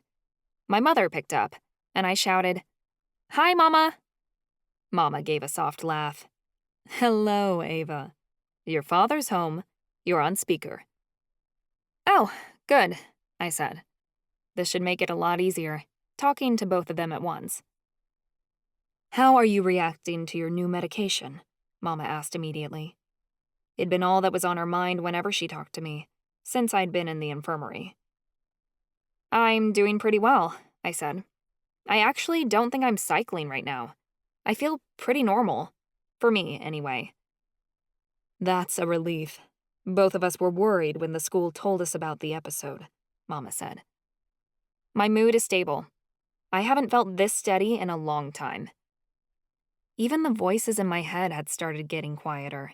It was really a win-win. I'm supposing you have news? Mama had a triumphant, I told you so tone in her voice. I hated when she was right, which was all the freaking time. The woman had a sensor for predicting the best outcome, no matter how unbelievable it was. Maybe. I giggled, and I twirled the phone line around my finger. But as already told you. Doesn't matter. I want to hear it from you, Mama teased.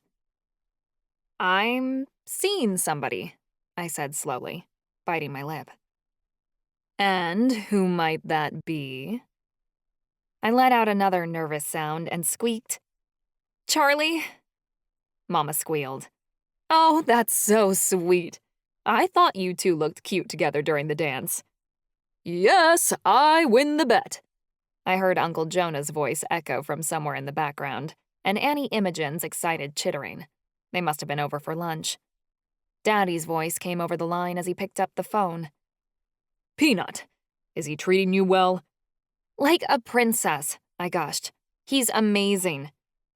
He better, because if he isn't, I'm going to storm into that prison and… Liam, Mama said, and Daddy let out a grumpy sound.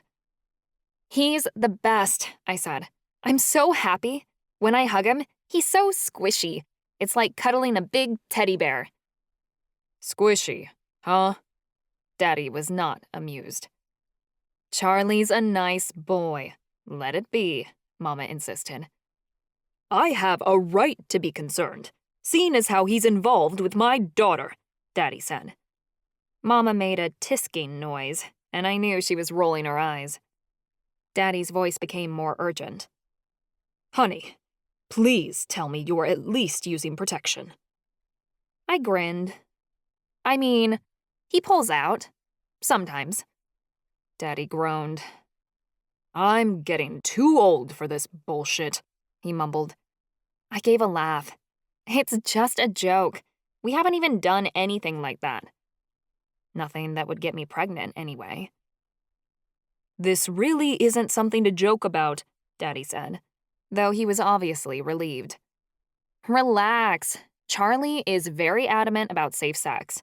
I'm sure the man won't get within 6 feet of me without a condom. I spun in place. Not that it's a thing anyway, because it isn't. We're taking things slow. He's very polite, a true gentleman. Daddy muttered something very quietly to Mama, but I was sure I heard, I might like him a little more now. I bounced up and down. Daddy, guess what?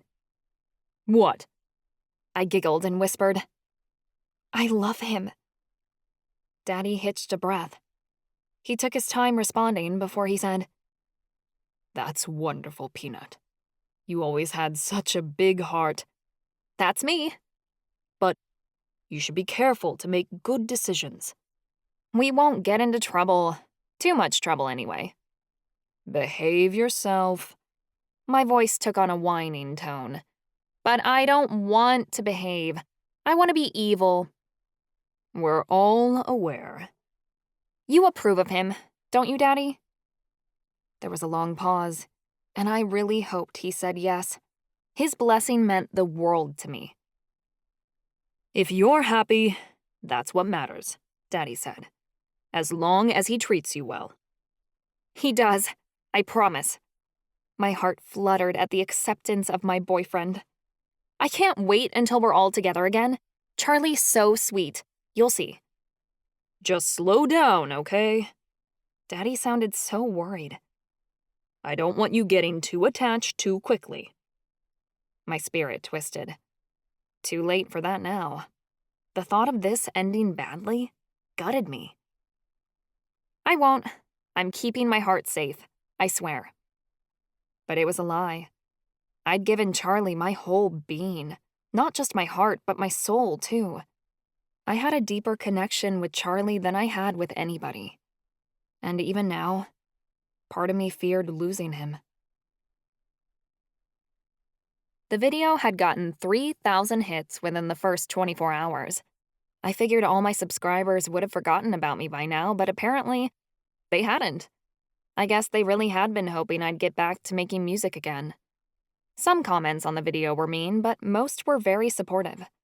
I couldn't watch the feedback come in as we were only allowed spotty access to the internet in the crappy library. But from what I'd seen when I checked this morning, people were thrilled that I was creating content again. On Sunday, I worked in the laundry room of the Institute, in a better mood than what was usual. I hated my shifts down here, but my video launch had really lifted my spirits. Every inmate at the Institute had a job they had to perform to keep the prison running. Charlie worked in the Knoxite mines. Callie worked in the cafeteria on Fridays, a job she despised, and Marcus swept the floors before class on Mondays. I worked Sunday nights in the laundry room, washing all the gross sheets and uniforms. It wasn't a glamorous job, and it was boring, but at least I wasn't stuck down in the Knoxite mines working my ass off. I felt so bad for Charlie and Ez being stuck down there. Usually, there were other inmates down here with me, but one of them had gotten sick and the other had gotten hurt in a fight, so it was just me tonight. Guards lurked around, but they obviously had better things to do, as they'd checked in on me a few times during my shift and hadn't returned in hours. I could totally ditch without being caught, but I'd get in trouble if this laundry wasn't done, so I finished up washing around to blankets with a bored sigh. Only one more hour and I'd be able to go back to my cell. The only sound that could be heard was the sound of the washers and the rain pounding on the roof of the Institute. Then, hushed voices, as I heard someone whisper, "It didn't work. We need more power." That sure sounded like Professor Gale. The door to the laundry room had been propped open, and people were having a conversation outside. Despite my better judgment, I pressed myself to the wall to listen in, like I was drawn to whatever secret discussion was happening. "We can't keep continuing with these experiments. Eventually, parents will start to notice their children have gone missing," Professor Cusack replied, with a shaking voice. My jaw dropped. The Institute was stealing inmates to experiment on? Why? And who? Nobody I knew had gone missing, or maybe their absence hadn't been noticed. "Do you think most of these wretched families care where their children have gone? Most are glad to be rid of the degenerates," Professor Mazur hissed. All of them were angel professors. Interesting. I went to take a step closer, until a shiver traveled up my spine as I heard the Warden say, "Be patient. We merely need to find a demigod." My stomach dropped to the floor, and my skin went ice cold. A demigod? Why did they need one of those? "Demigods are hard to find, my lord," Professor Cusack whimpered. "Who knows if they even still exist?" My lord. I was listening so intently now, I was straining my ears. "They exist," the Warden replied. "They're merely in hiding, and they're here. We'll force them out, and once we have them, our experiment will finally bear fruit." "What do you want us to do, my lord?" Professor Mazur asked. "I want a list of the most powerful students in your classes. We'll go through them one by one, determine which ones are the strongest, which ones could be demigods," the Warden replied. "We'll proceed from there." "And what about their families?" The last girl's mother was particularly difficult to convince, Gale said. Accidents happen all the time at the Institute, the warden replied smugly. And like Mazur said, most won't even care their children have gone missing. It's all about taking the right students at the right moment. Yes, my lord. There was the sound of flowing capes, like the 3 teachers were bowing to the warden, before I heard their footsteps shuffle away. I booked my ass to the other side of the laundry room as quickly as possible to grab my stuff. I didn't even care if I got in trouble for skipping work. I had to get out of here. As I gathered my bag, my mind spun 100 miles an hour. There were so many angel professors at the school. Were they all working for the warden? And why? Experiments had been performed on inmates at the Institute for years. It was part of the prison's history. But when we'd come here, the people in charge had insisted that wasn't the case. These creepy experiments no longer happened here. Apparently, we'd been lied to. I flung my bag over my shoulder, but stopped in my tracks when I saw the warden standing in the doorway to the laundry room, which was now open. He had the worst smile on his face, taunting me. He'd known I was listening in. It was almost like he wanted me to overhear. Did the warden know I was looking for Forevermore and what the elves had left behind? That seemed like my worst nightmare. You know better than to eavesdrop, Miss Mito, the warden said. It isn't polite. My throat ran dry. I heard nothing. He raised an eyebrow. I'm sure. And I'm also sure you're aware that you're very alone in here. With me, I might add. I felt my lungs seize up in fear. I went to move past him but froze at the wrong moment. The warden grabbed my arm before I could leave. His touch made my entire body go rigid. Your research in your free time is quite interesting. Not all of us have the time to go looking for missing cities. I wish I did. A pastime of mine I had to give up for other hobbies, I'm afraid. Oh, fuck. He knew. He definitely knew. I felt my face drain of color as he leaned in. But I'm sure you'll find it. If anyone could, it's certainly you. I'm not looking for anything, I spat. Let me go. I wanted to conjure fire or water to protect myself, but my magic refused to rise at my command. I was too frightened. The warden smirked. Mr. Watkins, an interesting choice. Very domineering. Wouldn't you agree? My throat tightened. This was exactly what I'd been worried about. People at the prison finding out I loved someone and then hurting them to get what they wanted from me. We're not involved, I lied. I tried to take a step back, but the warden held me in place. Oh, but you are, Miss Mito. The warden gave me a sinister, gloating smile that made me want to slap it off. Because you don't need someone who's going to set you loose, do you? You need someone who can control your darkest impulses and rein you in. That's what you want, isn't it? To be contained. I gritted my teeth together as I growled my next words.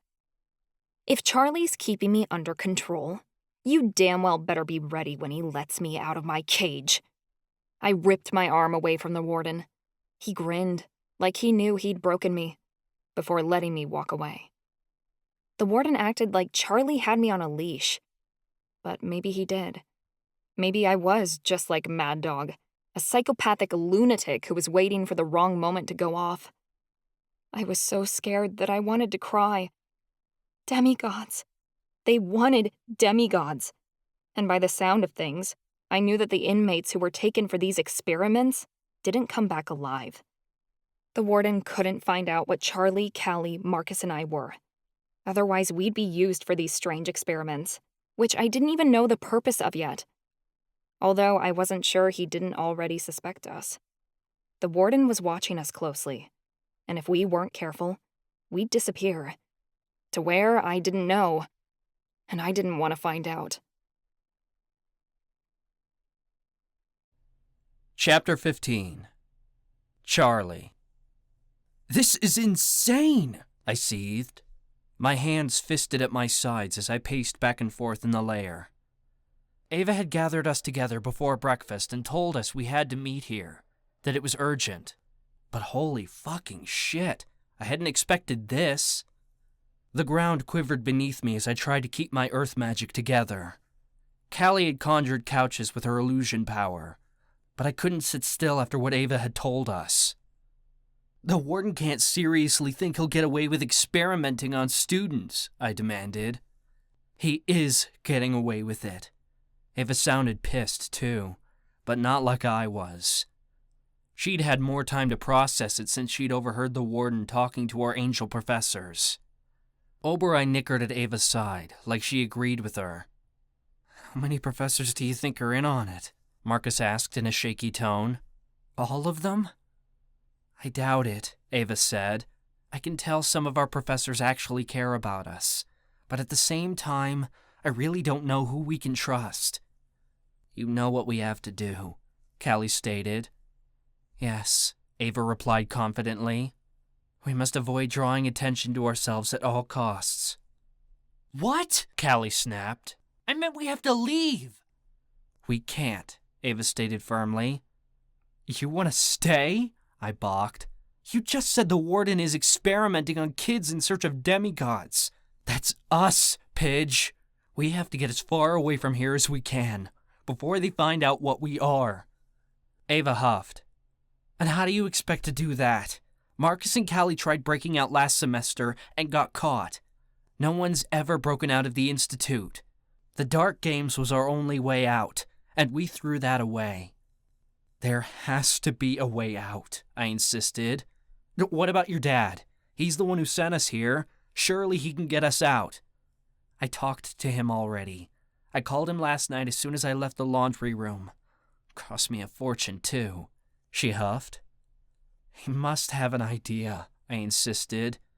No way was he going to let Ava stay here after he found out about this. "He's working on it," she said in a whimper. "Working on it?" My nostrils flared. "That's not good enough. The man is the chief of the Hawkeye tribe, for fuck's sake! What is there to work on?" "Charlie, please sit down," Ava begged. "I felt the same way you did when I heard the warden, but Daddy helped me see things rationally." For the ancestors' sake, how could Ava see anything rationally right now? It's like we'd totally reversed our roles in the relationship. Last semester, I'd been the one to demand we play along, but that was only to keep her safe. Now she was in danger, more than I could ever imagine. I forced my pride downward and plopped into one of the couches Callie had conjured. I knew it'd disappear as soon as we left the lair, but it was the only thing that felt solid under me right now. "Fine, I'll bite," I said. "What did your father say?" "Daddy would get us out in a heartbeat if he could, but he no longer has any control over our sentence," Ava explained. "As inmates, we belong to the United Supernatural Union now, and without proof of what I overheard, Daddy's hands are tied. Even he can't overrule international law, but he believes me, and he's going to do everything he can to find proof of the experiments and get us out of here. All of us, because ancestors know I'm not leaving Callie or Marcus behind." Marcus cleared his throat, like he'd gotten a little choked up. "We should tell everyone else's parents, too," Ava suggested. "Callie's dad is the king of Malovia, and Marcus's mom is a detective. They can help." "No way," Marcus said immediately. "I'd bet anything the warden has the phone lines tapped. I won't put my family at risk by contacting them. Chances are, you've already put us in danger by telling your dad." "I was careful with my words," Ava assured us. "I didn't tell him anything the warden doesn't already know. Didn't mention demigods or anything. Daddy gave me strict instructions that until he finds proof, I can't stir the pot. We have to stay put until my parents figure out how to prove what the warden is doing here, so they can get us out." I'm not talking to my dad, Callie said with a huff. I can get out by myself, without his help. Callie, this is more important than a personal grudge with your family, I growled. Having a king on our side would sure help us right now, but Callie refused to talk to him. We can't stay put, Callie burst. That puts us at risk. If we try to break out, we'll be caught, Ava argued. That puts us at risk even more. Think about it. Which kids are disappearing? Which ones don't have family who care enough to ask where they've gone? It hit me immediately. The kids in cell block 9. Exactly, Ava stated. I bet there is no cell block 9. It must be a code for the experiments. I thought of all the people I'd seen being dragged away to cell block 9, never to be heard of again. I should have felt bad for getting Digger sent there, but I didn't. Not after the way he treated Ava. If we get caught trying to escape, they'll take us straight to cell block 9 and experiment on us, Ava pointed out. It's too risky. Fuck, you're right, Marcus groaned. Whatever experiments they're doing there will expose us as demigods, Ava added. Marcus scoffed and joked. I guess I'm safe then. The three of us gave a collective sigh. Even Rishi, who sat in Marcus's lap, growled. You know that's a lie, man, I said. I admit I did some stuff above my pay grade during the dark games, but I'm not as powerful as any of you, Marcus argued. I did that stuff to survive. I can't replicate it now. You're only shit at magic because you think you are, Callie told him, obviously annoyed he didn't see his own potential. You have power from all 5 of your coven's casts, Ava reminded Marcus. Of course you're a demigod. The Warden probably suspects it too. I wouldn't be surprised if that's why you ended up here in the first place, I added. I ended up here because... Marcus started, but I cut him off. We all know the story, I said.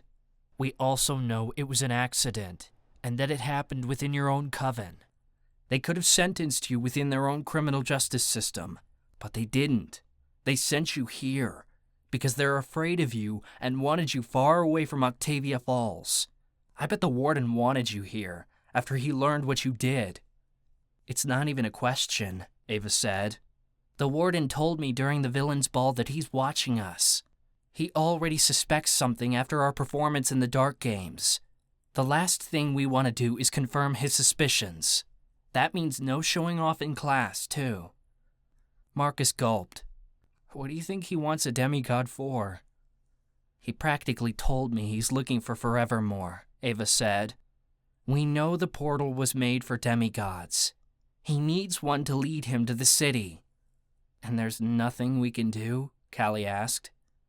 I told you, my dad's working on it, but I have no idea how long it'll take him to find proof, Ava replied. The Warden is very smart. All we can do is stay alive until Daddy figures something out, or until our sentence is up. This is fucked up, Callie huffed. My hands curled into fists. You could say that again.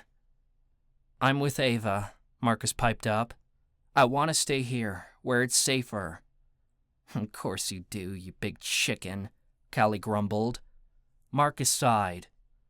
Unfortunately, if we don't want to draw any suspicion to ourselves, Callie and I have to get to class, he said. We don't want an infraction for skipping. Class was the last thing on my mind. I couldn't give a damn about school right now. Not when our necks were on the line. Ugh, you're right. Fuck the rules. Callie stomped her foot and got to her feet, but she started toward the entrance to the lair anyway. The sound of Marcus's footsteps followed behind her, and Rishi meowed lightly. Before they left, Callie turned back to add, Those illusions aren't going to last all day. I got to my feet a moment before Callie's illusion vanished. I felt for the chair I'd just been sitting in, but it was gone. The sounds of Callie's angry curses and Marcus's loud footsteps faded as they left for class. I turned to Ava, still fuming. What does Oberai think of this? I heard the light bristle of Ava's fingers running through Oberai's mane. She's on my side. How can you be so sure? I just do. Oberoi always does whatever's going to keep us safe. I blew a breath. You think this is going to keep you safe, Pidge? You're a freaking demigod. The Warden wants you. The Institute is the last place you should be. You don't think I know that? She snapped. It's not like I want to stay. I'm fucking scared, Charlie. I thought you would understand. You think I don't understand what it's like to be scared? I've known nothing but fear my whole life, and I know when to cower and when to fucking run. I'm telling you, there's nowhere to run, she insisted. That's not what you said last semester, I reminded her. You're not even entertaining the idea of breaking out. Maybe if you gave it a chance, we could come up with a plan. You said it yourself that we're demigods. The Institute wasn't built for people like us. I bet it can't hold us if we really try. Maybe not, but we haven't even scratched the surface of our powers, Ava pointed out. We can't harness our demigod abilities to break out if we don't know how to use them. She reached out for me, but I yanked away. That seemed to piss her off, and her tone became sour. You don't seem to understand that getting caught trying to escape is worse than staying. I do understand, I insisted. You don't understand what I'm saying. I don't get you, she cried. Last semester, you were willing to bend over and get fucked in the ass by the school for no good reason. Now that I agree with you, you're flipping sides on wanting to leave. Things have changed, I insisted. What do you mean? The prophecy? Ava demanded. I blew a breath. Screw the prophecy. All I care about is keeping you safe. And that means getting you far away from the Warden. We're smarter than he is. We don't have to get caught if we're careful. And what if we're not? She demanded. What if we're not careful enough? Exactly, I fumed. What if we're not good enough at hiding our powers? What if one of us lashes out while we live out our sentence? Hell, all I wanted was to get Ava as far away from here as possible. Playing it cool simply wasn't an option. I had to hit her where it hurt, for her to see the danger she was in. I gritted my teeth before delivering the blow. What if you have another episode and can't control your powers? What then? That royally pissed her off. Don't you dare use my diagnosis against me! Ava shoved me, and I stumbled back a step. Oberoi shook her head so fast that embers from her mane landed on my skin. They were only hot for a second before they fizzled out. You promised to help me with the prophecy, she cried. Where in your scenario does that fit in? Because we sure as hell aren't breaking out just to stay on Dark Island, where the Warden will hunt us down for sure. The prophecy isn't worth your life, I yelled. Ava drew shallow, wavered breaths. So, you'll break your promise? I'll break my promise to you to save you, yes, I growled. That's something you can always count on. I can't count on anything if you're always breaking promises, Ava snapped. I pressed the heel of my hand to my forehead as a headache started to form. Ancestors, Pidge! Why can't you see that all I want to do is save you? Maybe I don't need you to save me. Bullshit! Go suck a dick, Ava. I whirled around to make a dramatic exit. I made it a step away from the cave entrance when Ava grabbed my wrist and spun me back around. Her hot, angry breath swept across my collarbone, and her fingers fumbled with the button on my pants. I was so shocked that I didn't push her away. She undid the button, and my pants loosened around my hips. What are you doing? I demanded. Ava placed her hands firmly on my shoulders and shoved me back a step, until my back was pressed against the stone wall. She dropped to her knees. Exactly what you told me to do, you prick. Spurred on by the argument and caught up in her emotions, Ava takes Charlie up on his suggestion, even though it was originally meant as a taunt. He eagerly accepts. That was one hell of a first time. I tend to be very good when I put my mind to something, she stated sternly, as if daring me to question what she was capable of. I couldn't, because I knew my Pidge far too well. Whatever Ava wanted, she got. She already had my soul. I knew then that if I wanted to protect her, I had to follow her to the end. I worried it'd be straight to the Warden. I couldn't stop thinking about what had happened the rest of the day. Ava must have been feeling pretty damn good about it too, because Ezekiel mentioned her mood shift the following day in the mines. "Has my sister been acting weird lately?" he asked. We stood in a narrow tunnel. It was a new section of the Noxite mines, only discovered this semester, according to our professor. Sound echoed down the tunnel for what seemed like a mile, and I figured it must have formed naturally. Only a couple of us had been assigned down here. Me, Ez, and Chansey on a team, as well as another mining team 20 yards down. Ez had been working outside the mines for weeks now, but they'd assigned him down here when they discovered the new tunnel. Oberei was with Ava today. "No, why?" I said innocently. I brought my axe down onto the rock, and the impact sent vibrations up the handle. Pieces of rock crumbled from the wall and knocked against each other. A small piece rolled over my foot. "I know how she gets," Ez said. "She's on new meds, and it's important they help balance her mood. If she's riding a high one week, I know she's about to crash the next." "She's okay," I assured him. Chansey stepped up behind me to haul pieces of rock into a cart. "Yeah, there's only one thing Ava-Marie is riding, and it's Charlie." Ez groaned. "Don't say stuff like that." "Why not?" I teased with a huge smile on my face. "He's not wrong." "I asked about her mood, not her sex life," Ez complained. "I'm her brother. I don't want to hear about shit like that." "If Chansey's around, everyone's sex life is on the table," I cracked. Chansey laughed along. "If there's a table around, my sex life is on it." "Fair enough," I said. "But seriously, don't let me hear you talking about Ava's sex life. You won't be able to breathe long enough to keep laughing about it." Chansey bent down to pick up another rock. "Not down here in the mines, baby. Try your air magic on me. I dare you." "Back to work," a guard shouted down the narrow tunnel. I gripped my axe tighter and turned back to the wall. "Another day, perhaps." "Told you couldn't," Chansey mumbled. His cart must have been full, because he walked off, the wheel squealing as he went. As his axe clanged against the wall. I thought Chansey wasn't taking bets anymore. Technically, that wasn't a bet, I pointed out. It was a dare. I'd take it if the guards weren't around. Ez scoffed as he swung his axe again. "No point in humiliating yourself. No one can use their magic with this much Noxite around." "Right," I agreed flatly. I didn't get why everyone always said that.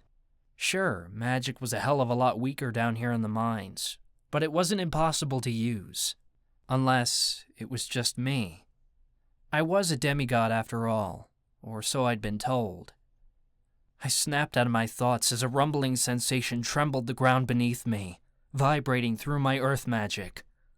The hairs on the back of my neck stood up, and I heard a crack above us. Ez groaned in the way he always did when he was about to swing his axe. One more blow, and this tunnel was done for. "Ez, no!" I shouted, but it was too late. His axe clanged against the side of the tunnel, and the structural integrity faltered. I reacted without thinking about it. A blast of air shot out of my hands, sending the two of us flying apart from each other.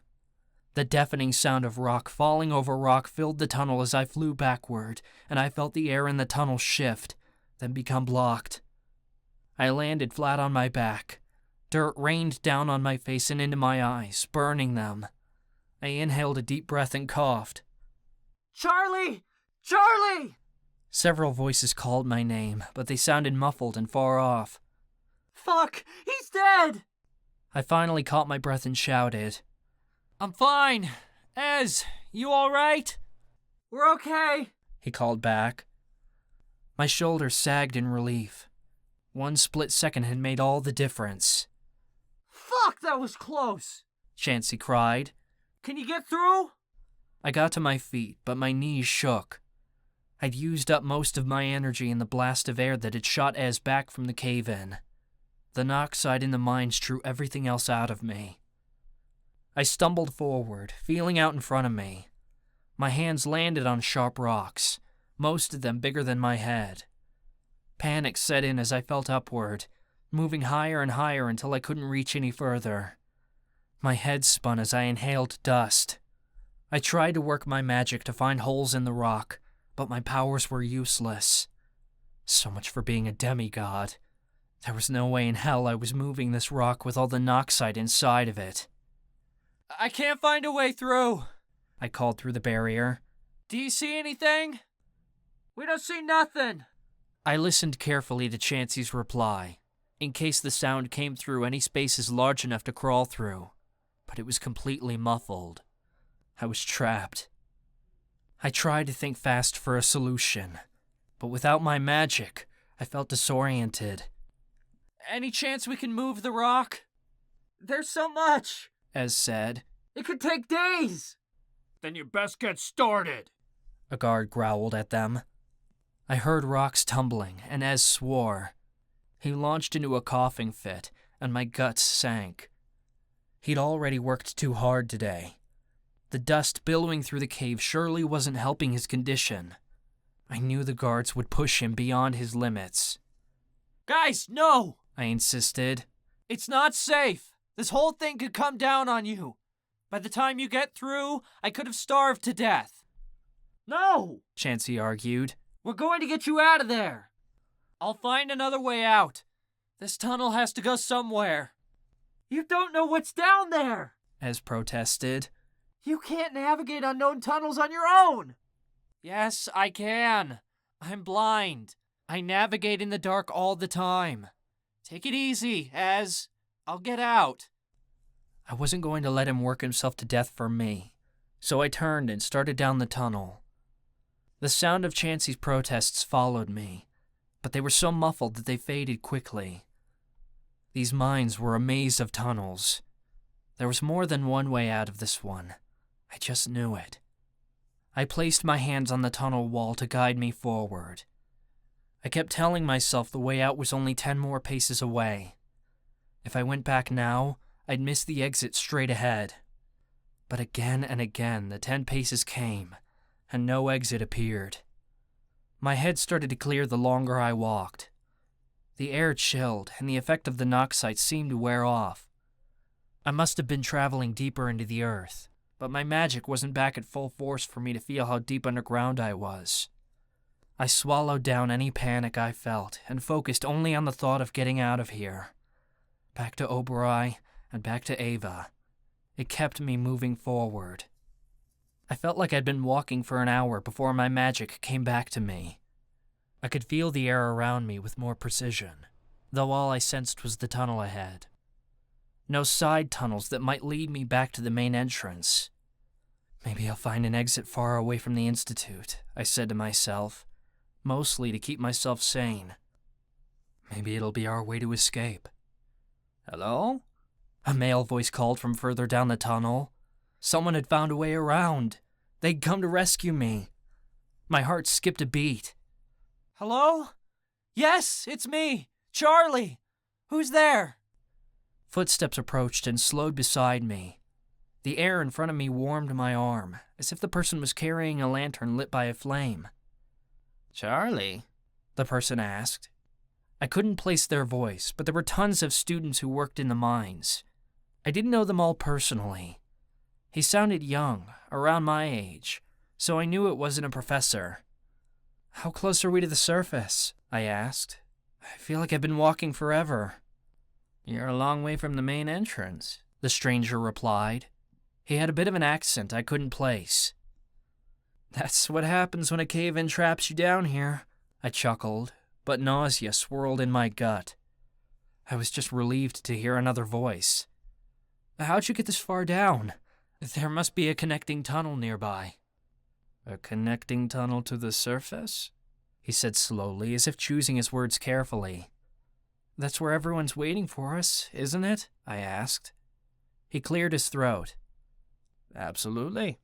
Let's get you back up there." "Do we know each other?" I asked, since I was curious. Sorry, I'm not always great with voices. Oh, we haven't met, he said kindly. Call me Eddie. I chuckled nervously. I know a guy named Eddie. Edwin, actually. Kicked his ass in these mines a few months back, actually. Eddie laughed. Well, I can assure you, it wasn't me. Would you like me to guide you? It was awfully nice of him to ask. Being blind, people often assumed I wanted them to hold my hand, but I just wanted to be asked first. Yes, thank you. I reached out and he took my arm to help me through the tunnels. What do you know about these mines, Charlie? Eddie asked.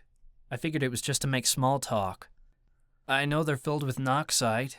That's about it. Hence why I got lost.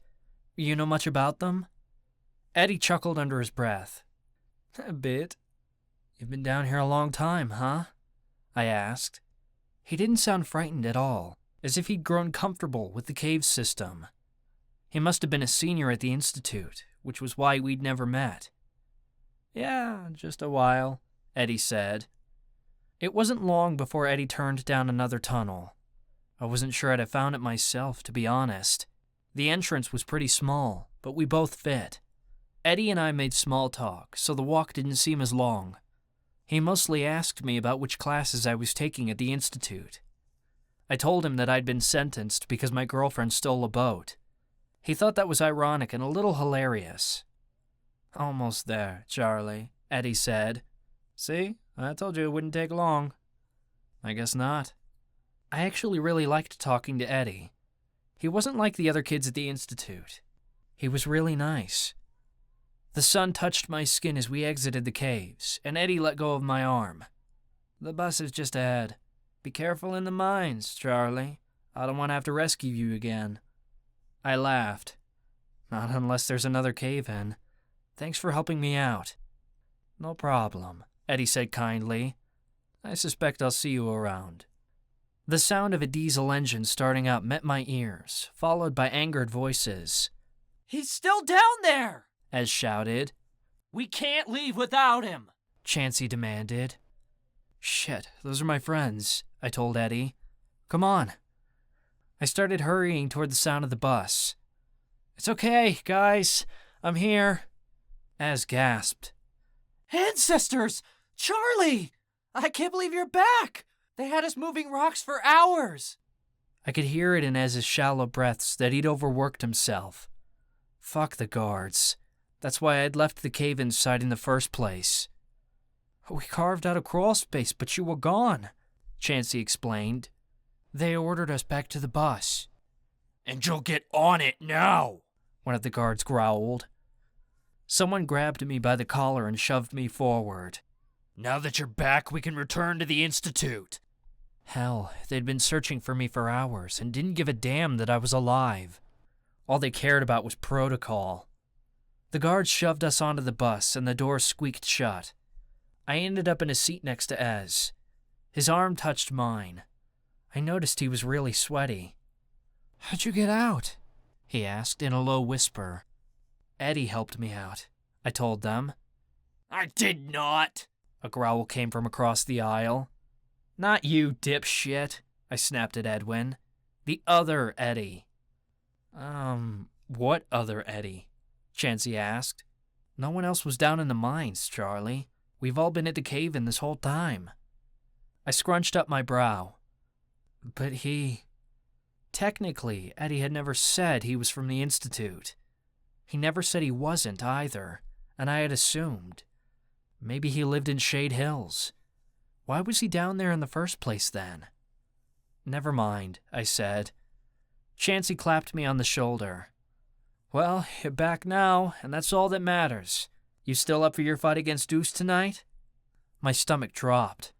Hell, that was tonight. I'd almost forgotten about it. This was the biggest fight of the semester. The club's two best fighters pitted against one another. I hadn't lost a fight, and neither had Deuce. I couldn't miss it. I was fatigued and dehydrated, but I had no choice. Yeah, I'm gonna fight. The crowd cheered wildly from outside the locker room. I'd spent the better part of the afternoon trying to pump up my strength after my mishap in the mines. I was feeling much better after I ate, but nerves knotted in my stomach. I'd never let Chansey see it, though. "That's it," he encouraged as I punched the air with my fists. "Work up that anger. You've got this. Deuce is going down." "No fucking kidding," I said. Deuce was a freaking asshole, on par with Mad Dog. He'd messed with the Villains Club one too many times. I'd take pride in knocking him out and sending him to the medical tent. So why was I so nervous about this fight? "You're gonna have to swing faster than that, Bandit," Chansey said. "You're going up against a vampire." "Yeah," I grumbled. "You don't have to remind me." I'd won all of my fights so far, but I hadn't been up against a vampire yet. The one time I'd kicked a vampire's ass, I'd used my air magic, when I'd sent Mad Dog flying into the lake my first week here. But I wasn't allowed to use my powers in the ring. It was more entertaining for the guards to witness the hand-to-hand brawls that drew blood. But I'd never been paired with a vampire. The bet was too easy to make. With supernatural strength and speed, I'd easily be crushed. I had no doubts all bets were on Deuce. No, I couldn't think that way. Captain pit me against Deuce for a reason. He must have believed I had at least a chance at beating him. Otherwise, the show wasn't worth it. "Bandit!" Captain called into the locker room. "You're up!" "You've got this," Chansey encouraged. "I've seen you take down every other supernatural out there. You can beat a vampire." I swallowed. I had beat shifters, who also had enhanced strength, and were just as strong as vampires. I could beat Deuce, but I had to be smart about it. I cracked my knuckles. "You're right. He's going down. I hope you bet on me." Chansey laughed loudly. "Oh, I bet all right." I let Chansey's comment slide as I followed Captain out of the locker room. The sound of the roaring crowd filled my ears as I walked toward the ring. I lifted my hands in the air and joined in on their cheers. "Blind Bandit! Blind Bandit!" a section of the crowd chanted. I yanked a blindfold from where I'd tucked it into my waistband. I lifted it above my head and waved it around. The crowd loved it. They went fucking nuts until my ears rang.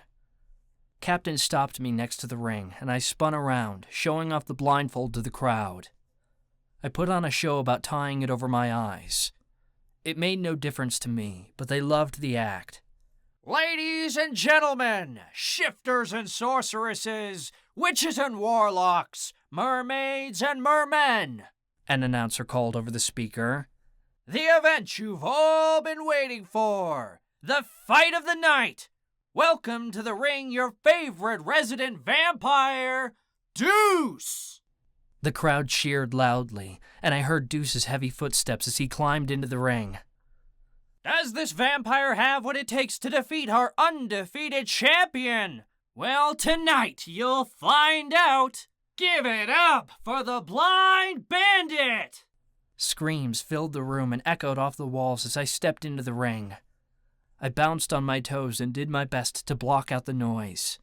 I honed in my senses on Deuce, using the sound of his footsteps to determine his position in the ring, and my air magic to sense the quick movements of his fists. A bell sounded, and the fight was on. Deuce came at me instantly, not wasting a second. I was prepared for a quick attack and threw my fist out before he started moving. He was moving so fast that his chest slammed into my knuckles. Pain radiated up my arm. It hurt like hell, but I didn't even wince. I was so pumped for this fight that it almost felt good. Deuce stumbled back a step, obviously startled by my quick reaction. He coughed a few times, then snarled. "If you think you can beat me, you're delusional, walk-in." I chuckled. "The name's Blind Bandit. Stop talking and fight." Air swept by Deuce, and I knew instantly that a fist was coming my way. I threw up an arm to block him, but he moved faster than me. Before I could block him, his fist slammed into my cheek. I stumbled sideways and was very alert to the fact that the crowd was booing. It took me a second to right myself, and I wondered why Deuce wasn't initiating a second attack. His footsteps moved around the ring deliberately as we began to circle one another. He was making a show of it. "You're weak, walk-in," Deuce taunted. "I'm gonna rip you apart." "What are you waiting for?" I was sick of the trash talk. I wanted to fight. I wanted to beat him. Deuce came at me, and I spun out of the way. My plan was to use his speed and strength against him. As he swept past me, I thrust my hands into his back and sent him stumbling forward into the ropes surrounding the ring. They twanged as his body ricocheted back at me. I went to grab him, but he recovered quickly and ducked out of my reach. His footsteps moved quicker as he circled me, and his breathing rate increased. It was obvious I'd embarrassed him by dodging his attack. Good. If I could throw him off his game, I had a chance at winning. Deuce jumped for me. I wasn't fast enough, and his foot sank into my gut. I gasped for breath, but I didn't get another inhale before his foot connected with my abdomen again. On the third kick, I grabbed for his foot, but he was so fast that I couldn't get my hands around it. I quickly calculated in my head that I had two options. I could run away or engage. There was a reason I was undefeated, and that was because I never ran away. I reached for Deuce again and caught his leg before it could sink into my gut. A wild rage surged through me as I struggled for breath. Deuce paused for a second, like he was shocked I managed to catch him. I yanked downward. The force would have sent anyone else spiraling to their ass, but Deuce didn't move an inch. He let out a deep belly laugh. At this point, he found it humorous. He was humiliating me in front of everyone. I wasn't about to lose to this jerk. Rage built up inside of me, and a sensation that felt like Ava's fire swept through my hands and up my arms. I thought it might be magic swelling with my anger, so I quickly pushed it aside before I could be disqualified. As Deuce continued laughing, I drew my hand back. Gathering up all the strength I could muster, I thrust my palm straight into his chest. Air swept by me so fast, I could only assume I'd knocked him off his feet. A thud sounded from the other end of the ring as he landed hard on his back. The crowd gasped. Holy fuck, I didn't know how I'd done that. It was like I'd had supernatural strength myself. I must have accidentally accelerated the blow with my air magic without realizing it. But if that was true, why hadn't it felt like it always did? "Blind bandit! Blind bandit!" The crowd cheered. Holy hell, they wanted me. I could actually win this thing. Deuce jumped to his feet so fast the ring shook beneath my feet. "I'm done playing," he growled. It was clear he was pissed the crowd had taken my side. "You're dead, walk-in!" I threw my hands upward to block the blow that I knew was coming, but I wasn't fast enough. Deuce jumped on top of me, and we crashed to the ground. Once he was on top of me, I put my fists up to block, but there was no hope. I was exhausted from getting out of the cave-in earlier, and so he had the advantage. His heavy fists landed on my face, and pain shot out through my cheek. Blow after blow came, until I heard the crunch of bone and my ears rang. His vampire speed was too much for me to deal with. It was like I was fighting in slow motion, and he was on fast forward. One hit landed as soon as another left my cheek. I slipped into unconsciousness for a moment. When I came back, I was barely hanging on.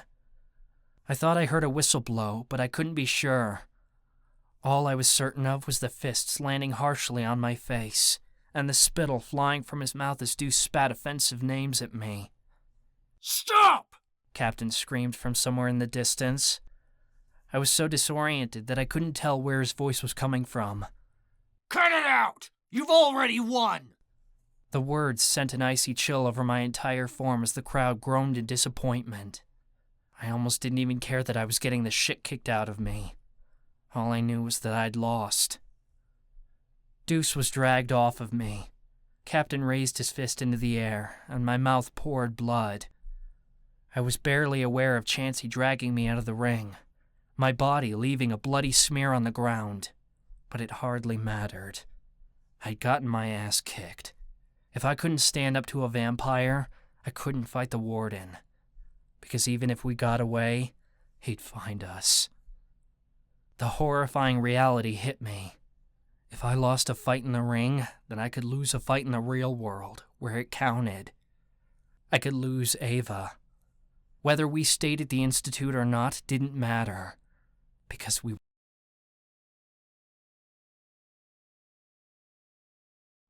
Chapter 16. Ava-Marie.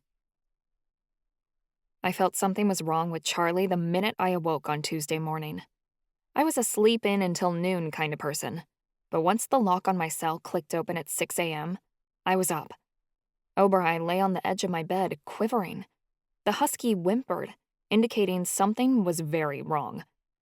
Fuck. I started throwing clothes on. Oberai scratched at the door, letting out loud whines. I tried mentally checking in with Charlie, but he didn't give any response. And ancestors, it scared me. Charlie? I bolted to his cell and flung open the door. But he wasn't in there. It didn't look like he'd been here all night. My heart dropped. The Fight Club. Oberai barked and began leading the way down the hall. I wasn't sure where he was going, but I trusted that he would lead me to Charlie. I couldn't stop thinking about all the horrible possibilities. He wasn't dead, that much I was almost certain of, but he was badly hurt. Oberai led me to the Angel cell block. I started shoving people aside who got in my way. Cries of "savage" rang out, but I didn't even hear them. Oberai put his paw on a cell door. Outside of it was a thin trail of blood. My guts tumbled as I pushed open the door. I gasped, and my hand flew over my mouth as I witnessed the scene. I stumbled backwards so hard I nearly fell over. Chansey looked up and gave me an apologetic glance, but no sorry could make up for this. Charlie sat in Chansey's desk chair. I wouldn't have been able to recognize him if it wasn't for our bond, because his face was so badly beaten. His entire face was masked with purple bruises, and he had 2 black eyes, both of which were swollen shut. There were so many cuts on his face from where the skin had split open. It looked like someone had taken a knife and cut into it. His nose was broken, and red streaked from his face and all the way down his neck.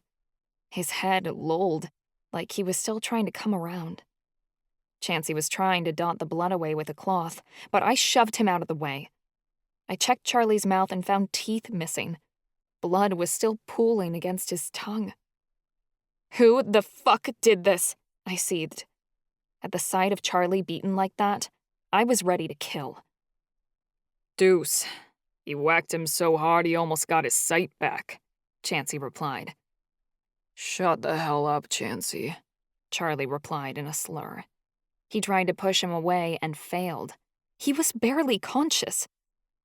"Why'd you bring him back here instead of the medical tent beside the ring?" I hissed. "Don't you have people who will heal the fighters?" Chansey blinked slowly. "If they're too badly roughed up. Some guys, they don't see the point in trying to help, you know? They would've just taken him out back." I felt bile rise in my throat at the thought of the guards dumping Charlie somewhere in the back of the prison, leaving him for dead. "He looks like shit." "He'll pull through," Chansey said nervously. "He has a fucking concussion," I shouted. "He needs to go to the infirmary." "I did what I could to clean him up, but if we take him to the nurses, they're gonna ask questions," Chansey insisted. I couldn't fucking give a damn. "Help me." I hauled one of Charlie's arms over my shoulders, and Chansey took the other. We walked Charlie to the infirmary, but it was more like dragging him. People whispered and looked our way, pointing at the blood trail Charlie left on the floor. Lady Helga immediately stopped what she was doing once she saw Charlie dangling between the two of us. She and a couple of other nurses hurried over with a gurney. "Lay him here, please." We put Charlie on the gurney. His fingers slipped from my hand as he was wheeled away, and it felt like the action ripped my arm from its socket.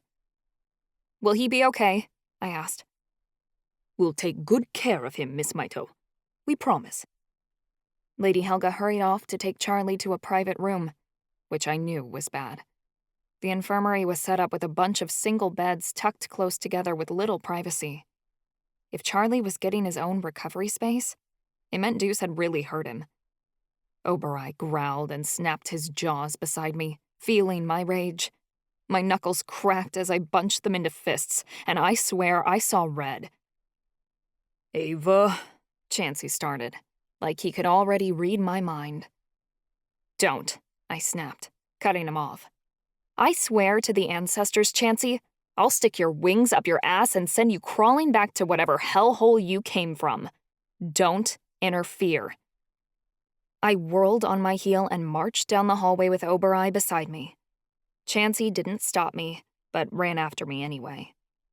All the advice Daddy had given me about lying low completely flew out of my mind as I ran through the prison, looking for Deuce. It was still early morning, so there weren't a lot of people up, but I wasn't going to quit until I found him. Then I heard a mocking laugh emit from the villain's den, and I pivoted on my heel, finding my prey. Marcus and Callie were on the other side of the room, playing a foosball game before breakfast. They noticed me striding toward Deuce and stopped their game. They moved to back me up, though I don't think either of them were stupid enough to try and stop me.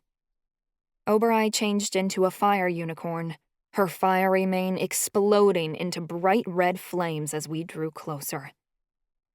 Deuce leaned against one of the arcade games with his vampire buddies. I noticed Charlie had gotten in a few good hits on him before Deuce had beaten his ass.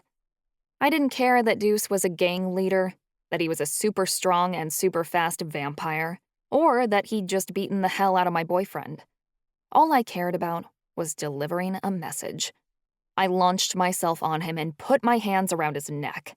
Flames began licking around my fingers as I slammed Deuce into the wall, and his eyes widened as he felt the intensity of my heat creeping up his stone-hard skin. "You'd better take your hands off me, psycho," Deuce snarled. "You or anyone else tries to stop me, I'll ignite your body into flames," I screamed. I increased the intensity of my fire until it was rippling up and down my arms and all along Deuce's body. Deuce yelped. His gang held back, not sure of what to do. Oberoi pounded her hoof into the floor and lowered her horn, like she was ready to drive it through Deuce's heart like a wooden stake. "You've got a lot of nerve coming after a vampire who just turned Walken's face into mush," Deuce seethed.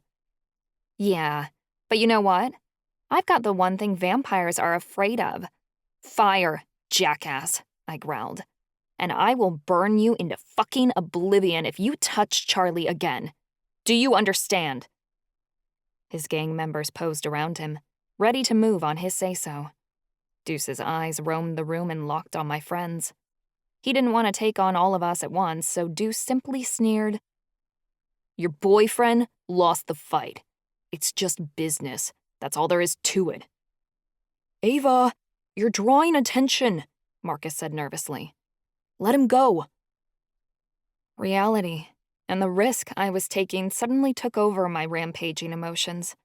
I had the good sense to stop what I was doing, because I knew with the Warden watching, I couldn't do anything reckless or I'd put all of us in danger. That was the only reason I didn't kill this fucker. I took my hands off his neck. It better be. Deuce and his little vampire bitch gang ran away. I was still heaving for breath, while Oberoi gave a harsh snort beside me. Callie grabbed my arm and shook it. "What were you thinking?" she hissed. "That was entirely reckless." "He hurt Charlie badly," I spat back at her. "He's in the infirmary right now because of him." "But that's Charlie's choice. He wanted to be in the fight club," Callie argued. "Big deal. Would you let someone get away with breaking Marcus's skull open?" I blurted. Callie paled, but before she could say anything more, Marcus stepped in. "Ava, you were really close to losing control like I did," Marcus said quietly. "What if you had? You would have killed everyone in this room." I felt guilty, but not enough to make me regret my decision. I crossed my arms and turned away from all of them. "I won't do it again. He just had to know. Chansey shrugged. It'll be okay. They'll give Charlie time to recover.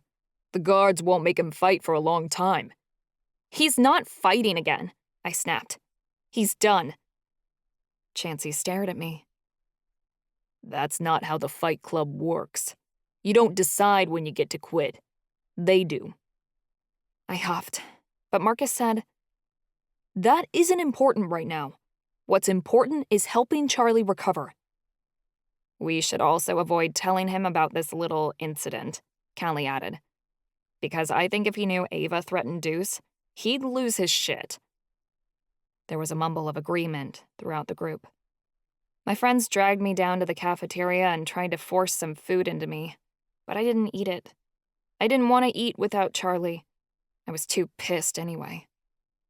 I went to class because obviously I had no choice. I wanted to go to the infirmary and stay by Charlie's side, but that wasn't allowed.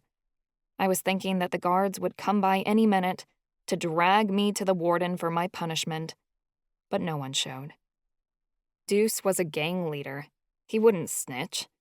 He'd get back at me another way. But I wasn't afraid. I was waiting for an opportunity at this point to put him in his grave. Thoughtless as that was.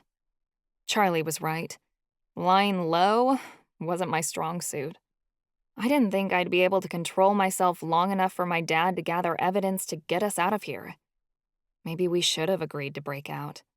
At least then Charlie wouldn't have gotten the shit kicked out of him. 2 days passed, and I didn't hear a word from the infirmary about Charlie. My stomach was in knots the entire time, but when I reached out across our bond, he recoiled away from me instead of pressing in, purposefully creating distance. And it hurt. He was definitely awake and fully conscious by now. He just didn't want to contact me. Was he ashamed that he lost the fight? I didn't care about that. I just wanted to make sure he was okay. I walked to Elementai Magic alone with Oberai, feeling quite lonely. I kept my head down. But Oberai let out a whinny as we walked into the usual grassy area in the prison yard where the class was held. Her hooves pounded on the dirt, and my head lifted. Charlie stood with the rest of the class. His face was a little less swollen, and he was more recognizable, though both of his black eyes appeared to be healing slowly. Oberai rubbed her head against Charlie's chest, and he stroked her shoulder tentatively. "Hey," I said quietly. My hand reached out to touch his arm, but Charlie flinched. I blinked away tears as I pulled back. "Are you okay?" "I'm alive," Charlie said bluntly. "I don't want to talk about it." "I don't care that you lost the fight." "I don't want to talk, Ava." He seemed bitter. He put his arm around Oberai's shoulders, and the unicorn nickered. I bit my lip. Okay. I stepped away. He obviously wanted space to heal his bruised ego. Anything I could say would only hurt his feelings right now. "We'll be practicing today," Professor Summers announced as she entered the circle with her Red River Hog familiar. "Feel free to take some time to work on anything you've been struggling with." I rolled my eyes. All we ever did in this class was practice, with very little direction. It was like all Professor Summers knew how to do was teach the basics of elemental magic. Charlie and I worked on our magic on opposite sides of the area. He moved around earth mounds and air columns, while I conjured fire and water balls. The other elementai around us conjured other kinds of weather magic, while their familiars watched. Ezekiel was across from us, sitting in the grass with a bowl of water in front of him. Ez hated this class. I had tried to help him, but all my advice had gone over his head. It was like no matter how much instruction we gave him, it didn't help him to master Toaqua magic. "Damn it!" Ez cried, clearly frustrated. He tried to make water rise out of the bowl, but it just wouldn't budge. He smacked the bowl, and the water spilled over onto the dirt. I immediately skirted to his side, wanting to fix the problem. "How can I help?" "It won't move," he snapped. "There must be something wrong with it." I moved my hand, and the water that he'd tipped over rose from the ground. I flowed the water from one of my palms to the other as I directed it. My brother's expression only got more burning as I returned the water to the bowl. "It's fine, Ez. Maybe it's because you're not feeling well," I hinted. Ez's face was flushed, and he'd been coughing all day. He also hadn't touched breakfast, which was so unlike him. "I just have the flu. It's no big deal," he grumbled. I frowned. "Ez, you just had a bad cold not 2 weeks ago. Are you not over it?" "Leave me alone, okay? I just suck at magic and I don't have a familiar to help me." He crossed his arms. "I'm probably not even going to get one until I get out of here." Guilt ballooned in my gut, but I pushed it aside because it wasn't going to help him learn magic. "Water magic is flowing. It won't work if you resist it. Try again." Ez huffed. He hovered his hand over the bowl, but his magic only created ripples in the liquid. I felt a shiver cross over my skin as Charlie knelt beside me. "Still having trouble?" "I don't know what to do," Ez moaned. He sounded near tears. "The water just won't listen to me." "It can't be too hard," Charlie said with a shrug. "Try moving with the water instead of telling it what to do, like I do with air." Charlie maneuvered his hand in a complicated fashion to demonstrate. My jaw dropped open as I saw the water in the basin form into a tiny ball and rise into the air. I felt a small bit of energy drain out from my core, like I'd cast the spell myself. "Holy hell, Charlie," I gasped. "You're directing water." "What?" Charlie asked. The water ball immediately dropped and splashed back into the basin. "No, that's impossible." "Do it again," Ezekiel said, like he couldn't believe his eyes. Charlie hovered his hand over the bowl, but I grabbed his wrist. "Stop," I told him. "We're not supposed to draw attention to ourselves, remember?" Charlie hesitated, and I looked around. No one else had noticed what Charlie just did. Ez and I moved in closer around him to block him out from the rest of the class and Professor Summers. "Now try," I whispered. Charlie repeated the action. The water formed into a ball again in his command. He reached out to touch it with quivering fingers as Oberai stood nearby, bobbing her head like she approved. Both Ez and I gaped in awe. As Charlie replaced the water back into the bowl, he said, "I have an idea. I wonder if—" He snapped his fingers, and again I felt a small bit of energy retreat from my body and flood into him. A little flame, no bigger than my pinky, hovered above Charlie's hand.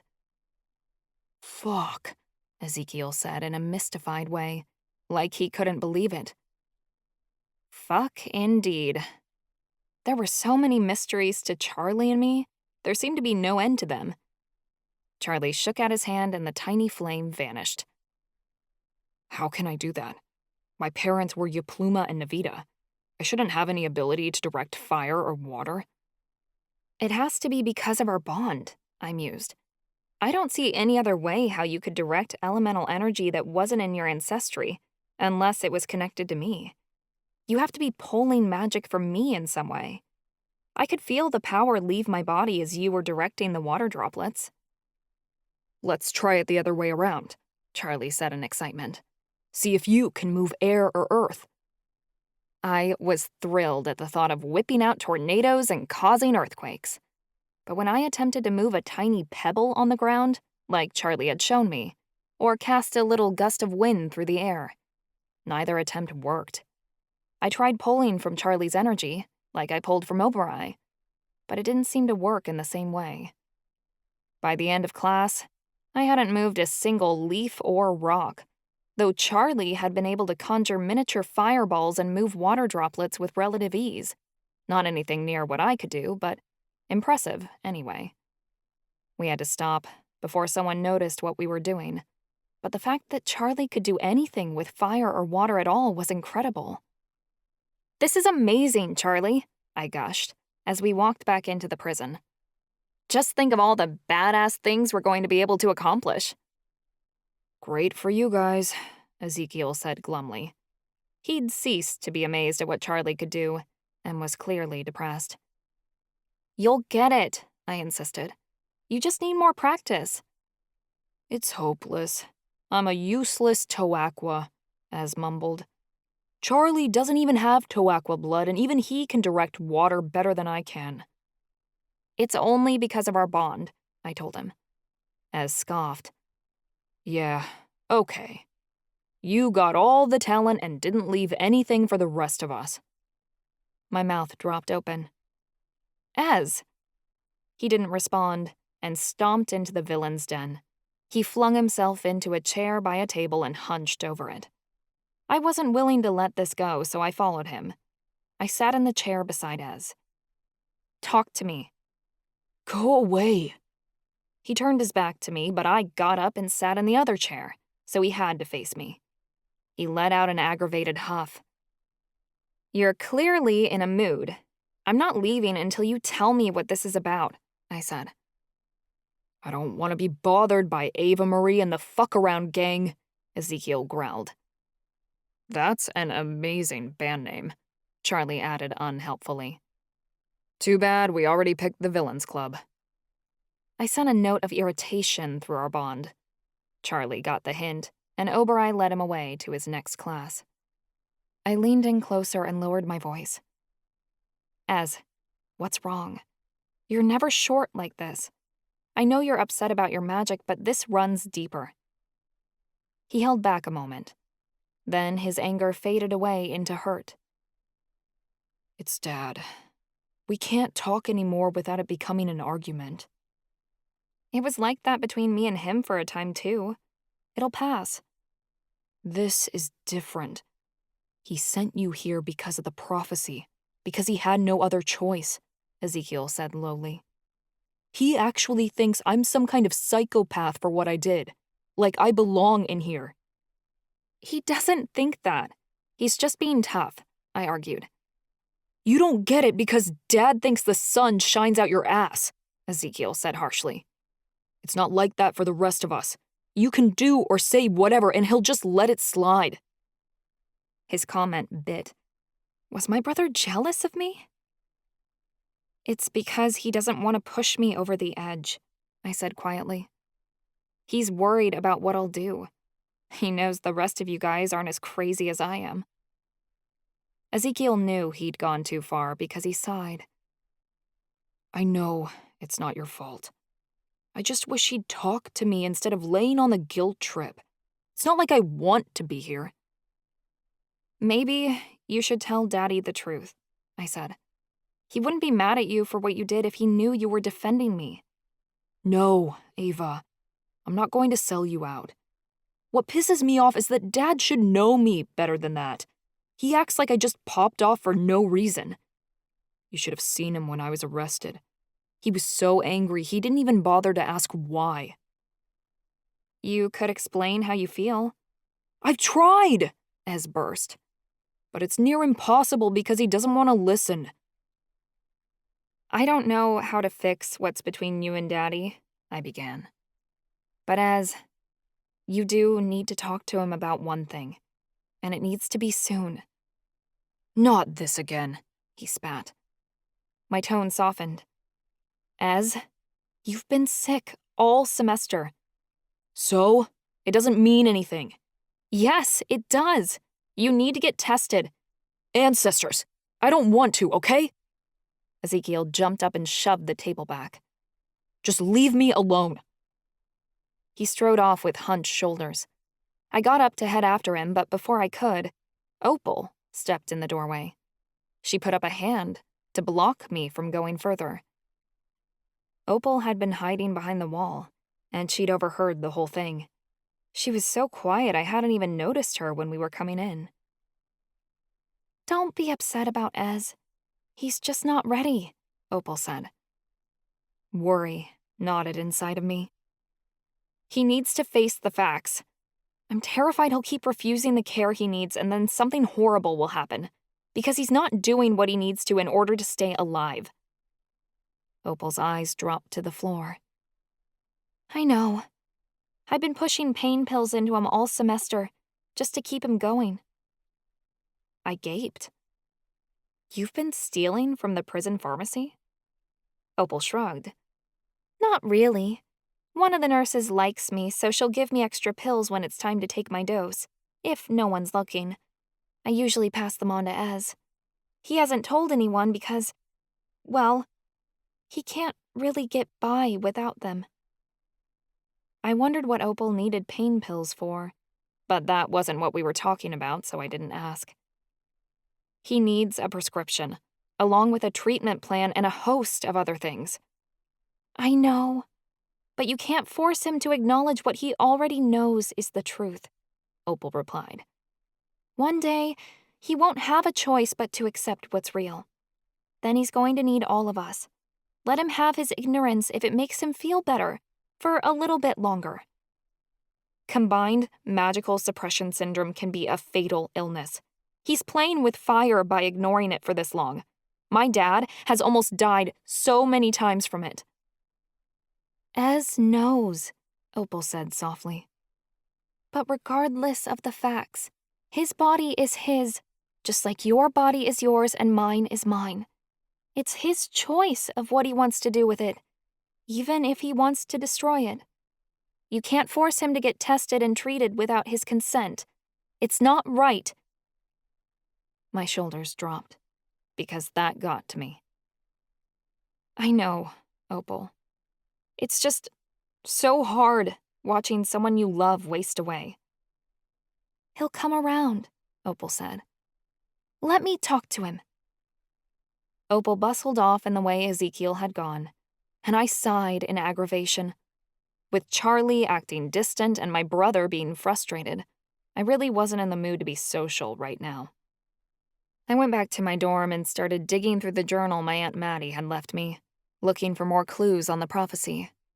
I wasn't as obsessive about reading it anymore as I had been last semester. The information inside still ceased to make any sense, so I felt like the journal was a dead end on finding answers. Our goal right now was finding Forevermore and getting through the portal that led to it. The journal didn't have any information on either, so I'd hardly been reading it lately, but was messing around with it now on the off chance there was something I'd missed. I was shuffling through pages when my fingertips skimmed something odd. I flipped to the inside of the back cover and noticed for the first time there was a bump in the backing of the journal, as well as an oddly stitched line near the spine, as if the cover was a sleeve for a secret page. Heart pounding, I began to pull apart the stitching that kept the inside cover of the journal attached to the spine. When I had gotten the entire thread undone, the leather popped open. A singular journal page slipped out, falling onto my lap. My mouth ran dry. My aunt would have told me about this if she remembered.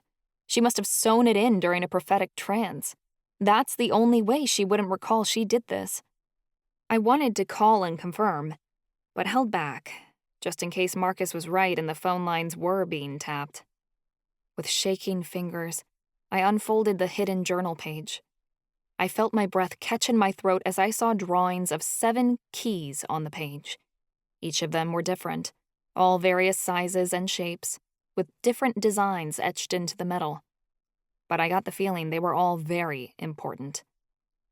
The largest key on the page got my attention. It was a copper key edged with green patina, the handle forming a heart around a crown. My hand immediately flew to the key around my neck. It was the necklace Daddy had given my mother on their wedding day, which she'd passed on to me before I left for the institute. I never took it off. I fumbled to loosen the clasp, and the key dropped from my neck, landing on the journal page. It was an exact copy of the key Maddie had drawn.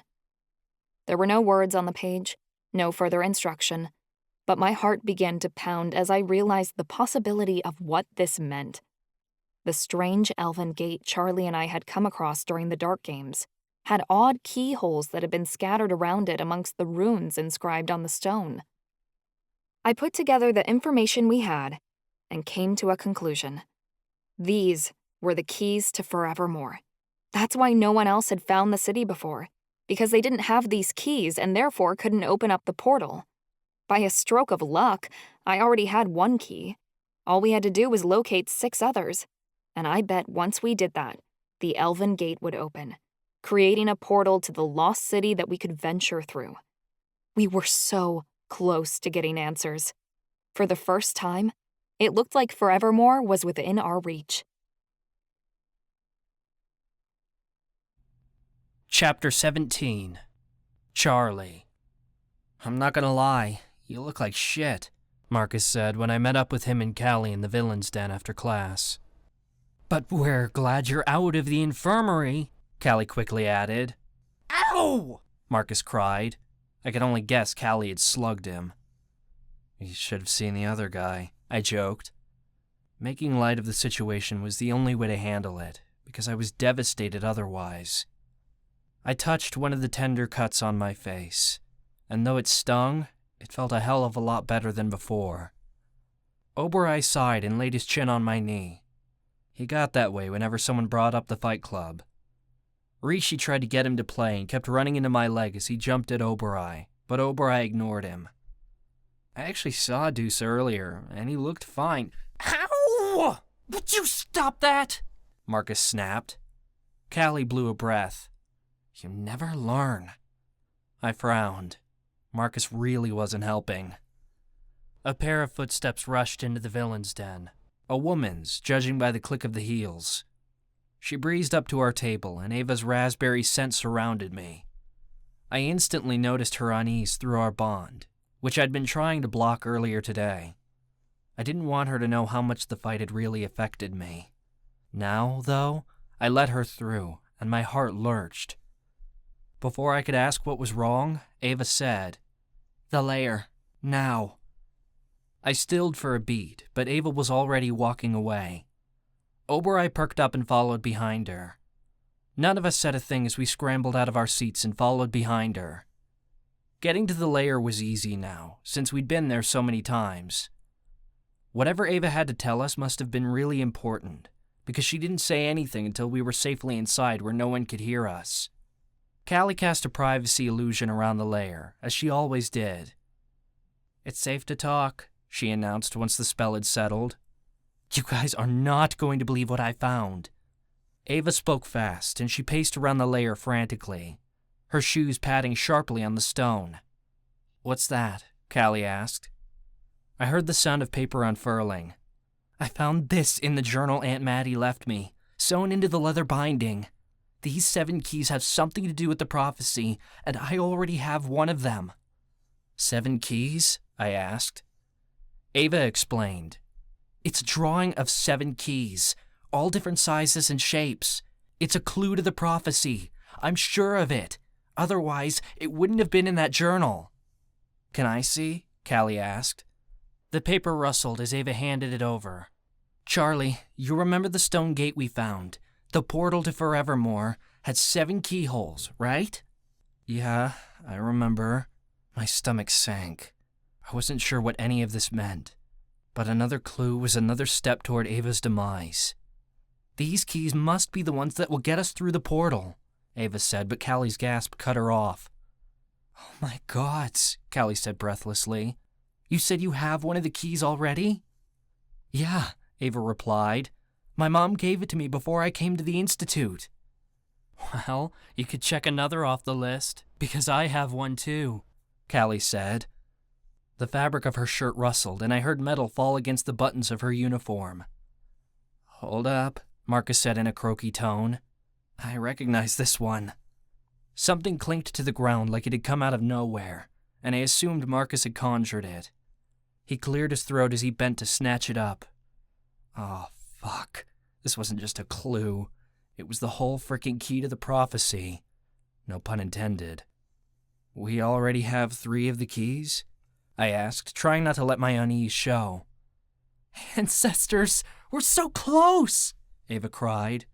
Each of them started showing off their keys to one another, and Ava passed me one. I ran my fingers over the cool metal, detailing the large key in my hands. "Where'd you all get these?" I asked curiously. My parents, they all answered in unison. A silent beat passed, as we all thought it was strange. Could our parents know about this? Callie questioned. Mine sure as hell don't, Marcus said. My mom gave it to my dad as a present a long time ago. My dad told me this key held a protection enchantment. He gave it to me right before I came to the Institute, to keep me protected here. Mine was a wedding gift from my dad to my mom, Ava said. There was a whole story about how he found it the day he proposed. If my parents knew it had to do with Forevermore, they would have told me. Where'd you get yours, Callie? My mom had it for ages, she explained. I always admired it as a kid. She said it came from one of her professors at Arcania University. That's only 3 out of the 7, I said with relief. I assumed we needed all 7 to open the door. Yeah, but isn't it weird that we all have one? Ava pointed out. What about you, Charlie? Do you have a key? No, I said a bit too bluntly. Even if I had one, I wouldn't hand it over. It does seem like too much of a coincidence, Marcus mused. So does the fact that we're all demigods, Callie added. Ava drew a breath, like she was thinking hard. It's like we were drawn here for a reason. The inscription on the door mentions demigods, and we know the Warden is looking for demigods to lead him to Forevermore. What if we're all here to bring the keys back to the island? That must be what the Warden is truly after. You think there's a spell calling the keys to the island? Callie asked. And because we're demigods, we were somehow, I don't know, sent to deliver them? Not a spell, Ava emphasized. Destiny. Fuck destiny. I didn't give a damn. Not if it hurt Ava. You don't think there could be 4 other demigods on Dark Island with keys, do you? I asked through a dry mouth. That put us way too close to fulfilling this prophecy. There could be. Ava sounded excited, which twisted my gut. Think about it. There are 7 major supernatural races. Elementals, fae, witches, vampires, mermaids, angels, and astromancers. 7 races, 7 keys, Marcus whispered. Exactly, Ava stated. Charlie and I are both elementi, so we would share a key. So all we have to do is find the other 4 demigods with keys, Callie said. Astromancers are rare at the Institute, so that shouldn't be hard. My hands curled into fists, but I forced my voice to remain steady. You're making assumptions. We don't even know if these keys fit the doorway. Apparently, my voice wasn't as steady as I thought, because Ava blew a breath. Why are you being so pessimistic? It's a logical assumption. Because like I said, it's an assumption, I said harshly. Then we'll have to test that assumption out by going to the gate, Callie shot back, sounding a bit annoyed. If only they knew why I was against this. But Maddie warned me not to tell Ava. How could I explain to Ava that I was the one prophesied to bring her down? The one who was fated to bring her a fate worse than death? She couldn't love me. Not after that. How do you suggest we do that? I challenged. Now you guys want to escape? No, because that's impossible, Ava stated bluntly. But there is a way we can test it without escaping. How? I asked skeptically. Our field trip into Shade Hills is in a couple of weeks, and we're all getting good enough grades to go, Ava reminded us. We can sneak off and be back before they notice. If we could sneak off, why not just escape? I asked. Because we'll have Noxite bracelets on, ones that have trackers inside, she reminded me. They're impossible to get off, and we'd never get off the island. They'd find us if we were gone too long. And no way in hell am I leaving Oberai behind. She's not permitted on the trip. A few minutes is all I'm willing to risk. So we create a distraction, visit the doorway to test the keys, and return before anyone knows we're missing? Marcus asked. I like it. I'm in. Me too, Callie agreed. Getting our keys close to that door might have some sort of magical reaction. Something that could lead us to the other 4 keys. Another assumption, I growled. You don't know the other keys are here. Do you see any other demigods around? Even if there aren't other demigods, the keys are being called here, Ava argued. They have to be, or we wouldn't have 3 keys already. That's how magic works, in unnatural, mysterious ways that are too obvious to be coincidence. That means the other keys are already here, or they'll be here soon. I don't know why you're so against this. Because I don't want anyone to get hurt, I insisted. It's a prophecy about the fate of the world, Charlie, Ava cried. People are going to die, and it's our duty to save as many people as we can by fulfilling the prophecy. Hell, how could I keep pretending I was willing to help her when it was the furthest thing from the truth?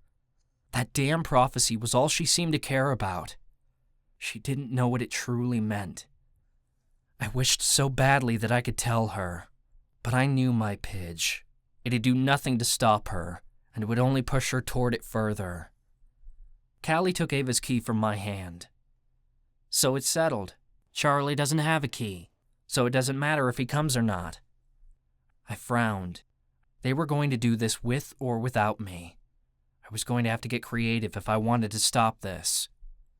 Fine, I'm in, I said. I knew you would come, Ava piped happily.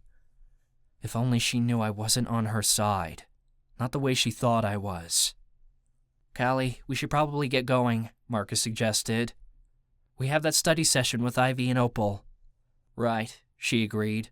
We'll catch you guys later. Bye, Ava and I said together. Ava waited until Marcus and Callie left before saying, I'm sick of them acting like they're not together. They're supposedly mad at each other, and I still see them hanging out all the time. Maybe they can't help it, I suggested. Because they're mates, I mean. I guess that kind of bond would be hard to ignore. Ava trailed off. I sensed she was talking about us. I cleared my throat. We should probably get back, too. We don't want anyone coming to look for us out here. You're probably right, she agreed. She took my hand and led me out of the lair. Oberoi followed. Ava must have been excited that I'd agreed to go along with her plan to test out the keys, because she walked with a bounce to her step, like she feared nothing. Not even the Warden. As we stepped out of the lair and into the forest, I felt a few water droplets hit the top of my head. What was that for? I asked. Ava laughed under her breath. I'm not doing that. It's raining. She sounded delighted. She let go of my hand and pranced on ahead. Oberoi barked and hurried after her. Big, heavy raindrops splattered the top of my head and started coming down faster. Can't you make it stop? I asked. Ava's laughter filled the forest. I love the rain! Isn't it great? She sang a note, the kind a kid would make when they turned their head to the sky and tried to catch the raindrops in their mouth. She spun around me, then accidentally ran into me and stumbled to the side. I caught her and my breath hitched as I held her in my arms. Her delight was infectious.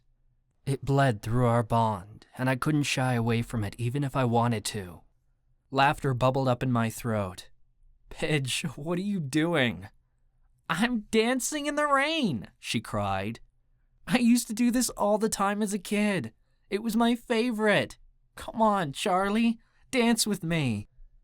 Ava grabbed my hands and we twirled around. I wanted to resist, but it meant the world to me to see her happy. For a second, I felt like I could actually forget the prophecy, because in this moment, Ava was safe, loved, and carefree. The least I could do was let her enjoy it. I succumbed to her joy. My magic felt for the trees around me, and we wove through the forest in a blissful dance. As the sprinkles turned to a downpour, it became easy to understand why she loved dancing in the rain so much. There was something spiritual about it, as if the rain was a blessing from the Great Spirit himself. A blessing that could cleanse our worries and refresh our spirits. Oberoi barked happily and pranced around trees. His jaws snapped, like he was trying to catch the raindrops as they fell. Ava spun me around faster, until I lost my footing and tumbled to the ground. Ava came crashing down on top of me, and we landed together on a soft bed of moss. Her wet hair draped downward and tickled the tip of my nose. I laughed and pulled her close to me. Her lips pressed into mine passionately, and my hand trailed down to her ass. She snickered as I grabbed it, obviously enjoying it. Oberoi paid no attention to us, as he continued running around trying to catch raindrops in his mouth, barking with glee. As she came up for breath, I joked, "Ava, you're so wet." "Oh no," she said innocently. "What will we do about it?" "We'll have to take our clothes off so they can dry," I teased. She kissed me again, then whispered, "Ah, my favorite rainy day activity." Ava and Charlie enjoy the rainfall as they share a secret moment. He expresses sadness that he can't see her, and Ava insists that he can, just in his own way. While they're being intimate, and while Ava is distracted, Charlie steals the key that she is wearing and conceals it from her. Oberoi came scampering back into our little corner of the woods, his paws making squishing noises in muddy puddles. Oberoi, you're filthy, Ava cried. Oberoi shook out his fur, and I felt a bit of mud splash my face. He must have found a puddle and rolled in it. "Bad dog," I scolded. Oberoi barked, and I heard his paw hit mud. A chunk of dirt smacked my nose, and I scowled as I wiped it off. "We should probably get dressed and head back," Ava suggested. "We've been gone a long time." I didn't want to leave. This little moss bed was a perfect, private little slice of the Institute. Here, I could forget that we were locked up. But Ava was right.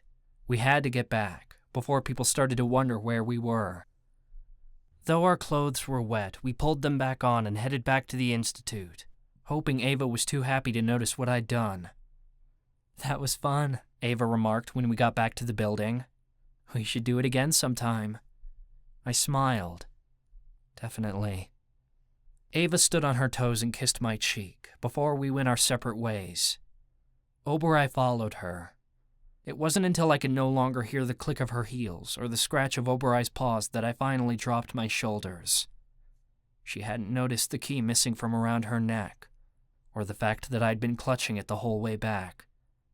I placed my hands in my pockets and deposited the key there. I hated that I had to deceive her, but it was what had to be done. It was the only way to save her from the prophecy. Now all I had to do was destroy the key. Chapter 18. Ava-Marie. My head buzzed, and my whole body was warm with the after effect of mine and Charlie's exploration of each other's bodies in the woods. I'd never been authentic with somebody else like that. What had happened with John was in the forest, but this was so different. It was like the rain falling from above washed my fears away. I could be vulnerable without the worry of having something being taken from me. Be open to Charlie while knowing I wasn't being manipulated or used. I was entranced by the thought of the rain dripping across Charlie's skin, down his broad shoulders and abs and across his perfect dick, and the sight of his nice supple ass as he went down on me underneath the rain clouds. I smiled with the memory as I washed the moss and mud out of my hair in the showers that evening. Everything had been so magical. I was still humming with the pleasure of it as I dried off my hair in my cell, wishing I could go back in time and relive the moment all over again. My hands froze when I realized something was missing. My key. It wasn't around my neck. My heart stuttered. Maybe I had taken it off in the shower and forgotten about it. I rushed back to the communal showers, but the key wasn't anywhere in sight. I felt my eyes begin to water, and panic grew hot in my throat. I ran back to my cell and began throwing things aside, desperately searching for my key. It wasn't anywhere. Where had it gone? Had I misplaced it somewhere in the lair? I could have sworn I had it on me when I left. But if it wasn't there and it wasn't here, where else could it be? I needed that key. It was priceless. It wasn't just a precious item that could help us with the prophecy and open the gate to forevermore. It was a family heirloom, a symbol of Daddy's love for Mama. I couldn't lose it. It meant everything to me. I didn't sleep. I tore my cell apart that night looking for my key. By morning, my stuff was in a heap around my room. and I was a crying mess. I didn't know where it could be. There was a knock on my door. Ava? What's wrong? Charlie had heard my wailing. He stepped into my cell, his face twisted into concern.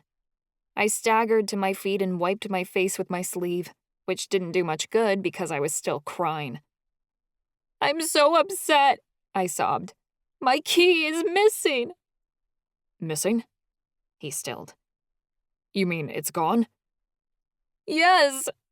I tried taking deep breaths, but it was like gulping air. "If that key is lost, we're so screwed." It'll be okay. We'll find it, Charlie said soothingly, as he stroked my arms. His attempts to calm me weren't working. My body shook against his hold. "But what if we don't? I'll fail to fulfill the prophecy. The world will be doomed because I was stupid enough to misplace my key. This is all my fault." I cried into Charlie's front. He wrapped his arms around me and rocked me from side to side. I promise. It'll be all right, he said, but his voice wavered. There was a whinny from the hallway. I pulled away from Charlie's arms and stuck my head out the door, wiping snot from my nose. I was an ugly crier. My spirits lifted when I saw Ava-Marie trotting down the hallway. Around her horn was my key, suspended on the chain. She slid to a halt, and I immediately removed the key from her horn, fastening it around my neck again. "Ava-Marie, thank goodness," I wept. "She found my key." Charlie stiffened. What? "It's around her horn. It must have fallen off when we were messing around in the woods, and she went back to look for it," I said in relief. "Good job, Ava-Marie." Ava-Marie nickered. I flung my arms around her neck and gave her a hug. Ancestors, I'm never taking this thing off again. That was too close. Right, girl? Ava-Marie gave a hot snort that blew Charlie's hair back. He frowned. "It was fortunate Ava-Marie managed to find it. We might not have located it if we went back to the woods," I said, stroking her fiery mane back. "It was so lucky." Charlie sighed and his shoulders sagged. "Yeah, real lucky." Ava-Marie swished her tail and it smacked Charlie in the face. I clutched the key, promising myself I'd never lose it again. I couldn't be careless like that. It wasn't okay to mess up when the world was counting on me. From now on, no more mistakes. A couple of weeks later, Callie, Marcus, Charlie, and I gathered in the Lair. We had gotten together to review the plan for getting to the Elven Gate before we headed to Shade Hills on our field trip. "Are we all in agreement?" I said. "We act casual for as long as we can, and then, once we get an opening, we sneak into the woods so we can test our keys on that gate. Then we rush back so we can rejoin the group again and no one notices our absence." Marcus and Callie gave remarks of agreement.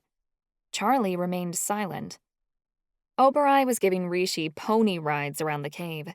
Rishi meowed as Ava-Marie pranced up and down in her unicorn form, tossing her head joyously. "Do you think we should be doing this?" Marcus asked. "Running off during a field trip to Shade Hills is a huge infraction.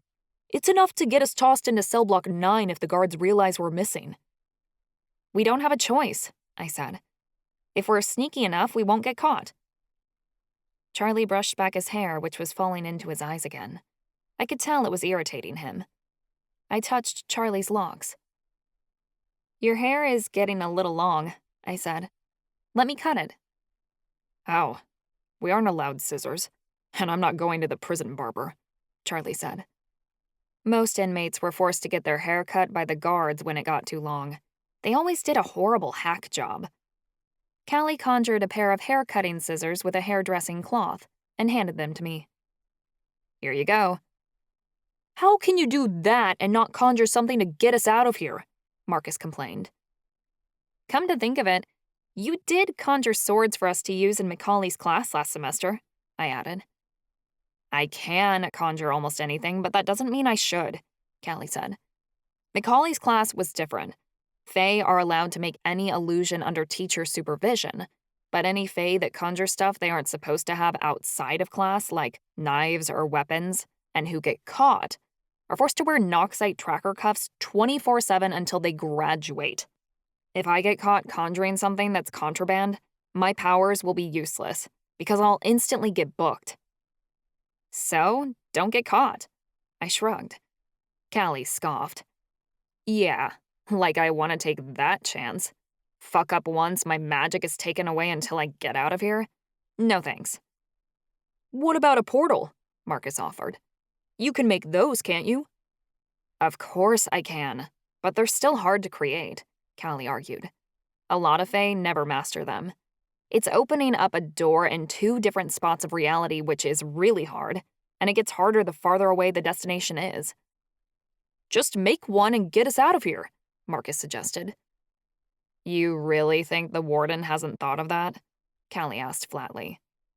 The fae guards have put up wards around the prison to make portals ineffective, so they won't work anyway. Not to mention the wards can also identify who cast the portal right away. I don't want to get myself an instant trip down to cell block 9. Now who's being a chicken? Marcus asked. Shut up, Marcus. At least I can cast a spell. While they were bickering, I shook my head and steered Charlie toward a chair. I looped the cape around his shoulders and started trimming Charlie's hair. The black tendrils drifted to the floor. What made you study cosmetology in high school? Charlie asked. I don't know. I was always so interested in how things looked. I wanted to push the boundaries of style, see how shocking I could be, what I could create and get away with. Typical Ava answer. I was very good at it. But hair and makeup always seemed like a hobby, never my calling. I observed the shape of his face carefully and sculpted his haircut to complement his features. You know, I never noticed, but your ears are slightly pointed. It's kind of cute.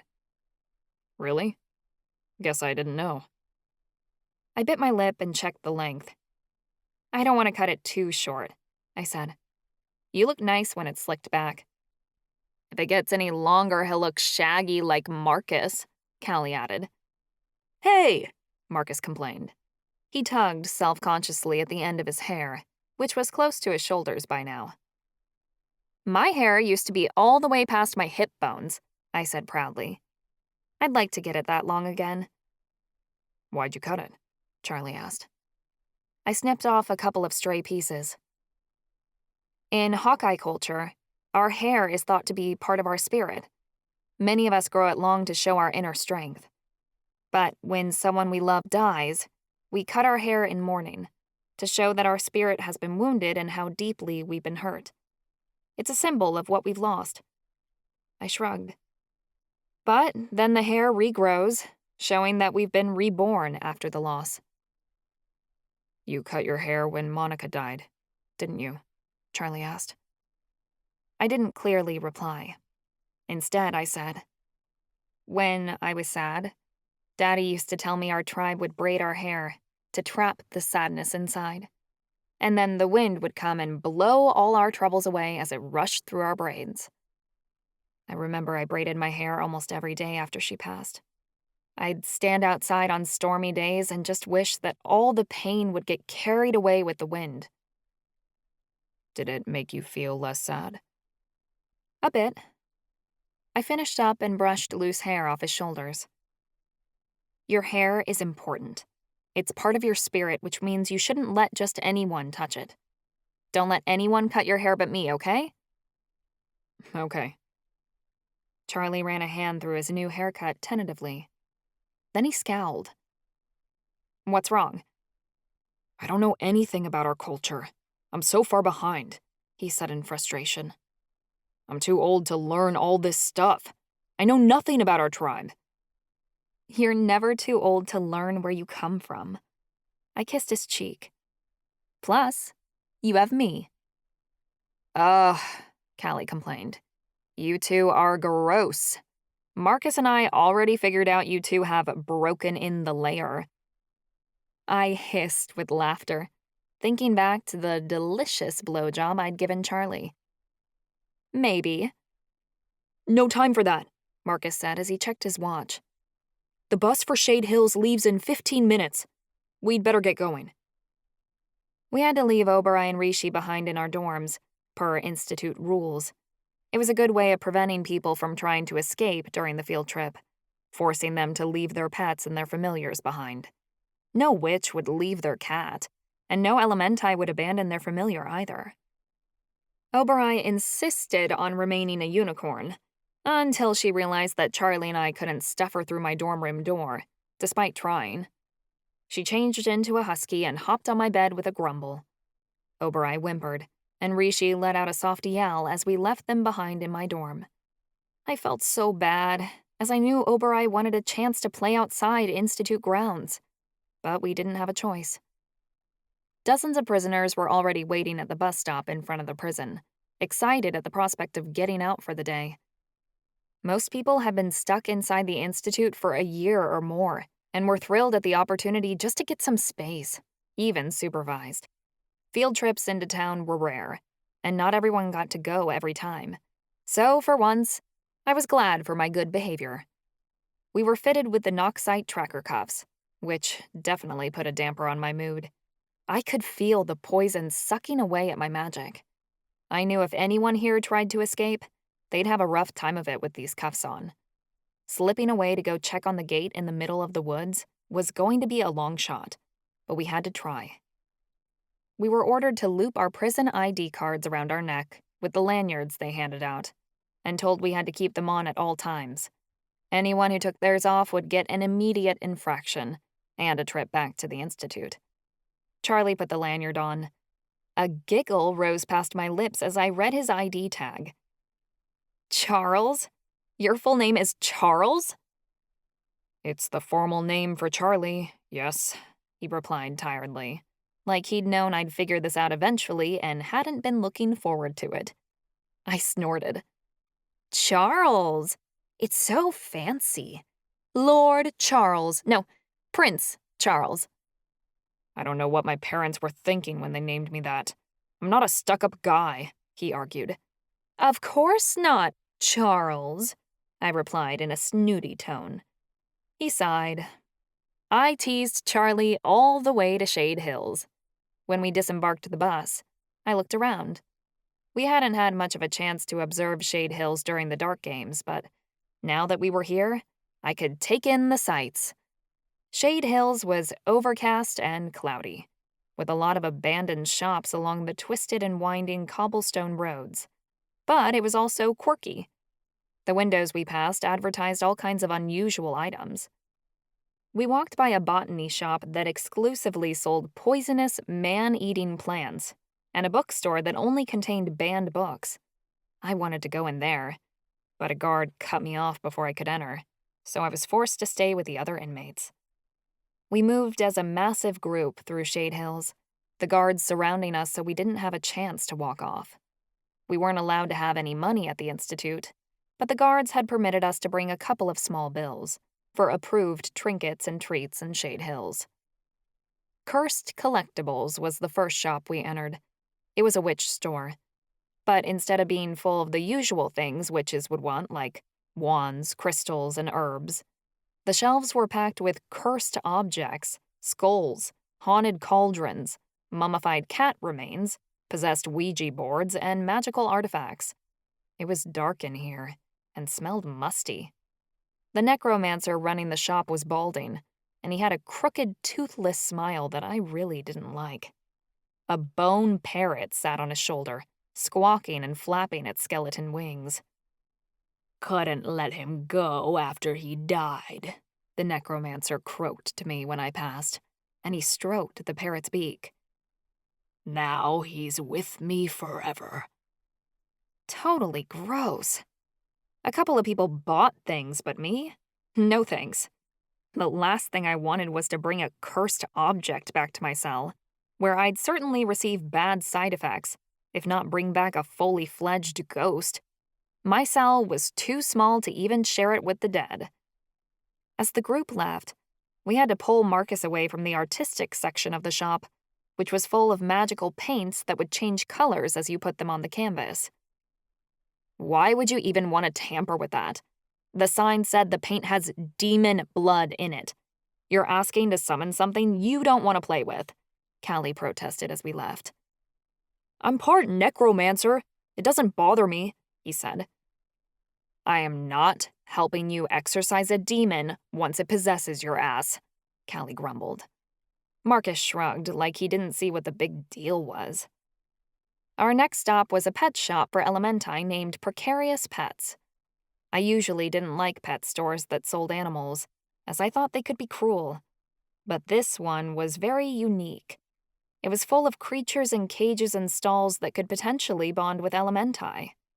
There was a ram with fire horns and pitch-black eyes, a bear with tentacles for a face, a 12-foot-long basilisk that had crocodile legs, and a giant spider with a gibbon's head, and 100 black eyes. Every creature in here seemed to be sort of dark and twisted, evil in a way. I was firm on the standing that familiars needed to roam free in order to find their Elementi at the right time. But, on the other hand, I was glad these creatures were locked up. They seemed deadlier and more dangerous than the average familiar. Charlie and I bought a couple of dog treats to take back to Oberei, along with a fancy rhinestone halter she could wear in her unicorn form. Opal and Ezekiel hopped between each aisle, taking in all the creatures with wonder. This one is really neat, Opal said, as she leaned closer to a cage. It held an animal that had the head of a cobra and the body of a cat. The cobra lunged its fangs at her, and Ez yanked Opal back. She fell against his chest, and he pulled her away from the cage, naturally wrapping his arms around her. He didn't seem to realize what he was doing, but Opal's cheeks blushed pink. Not that one, he said. But maybe I can find a familiar here. Ez let her go and hurried from cage to cage, looking for his familiar, but didn't bond with any of them. He was forced to leave the shop disappointed, unlike one student who squealed with joy when he realized he'd bonded with a purple toad with a forked tongue that leaked poison. Darn, Ez sighed. I just don't have any luck, do I? You didn't want any of those anyway, Opal said brightly. Your familiar will be better. You think so? Yes, better than better. The best, Opal cheered, and Ez smiled.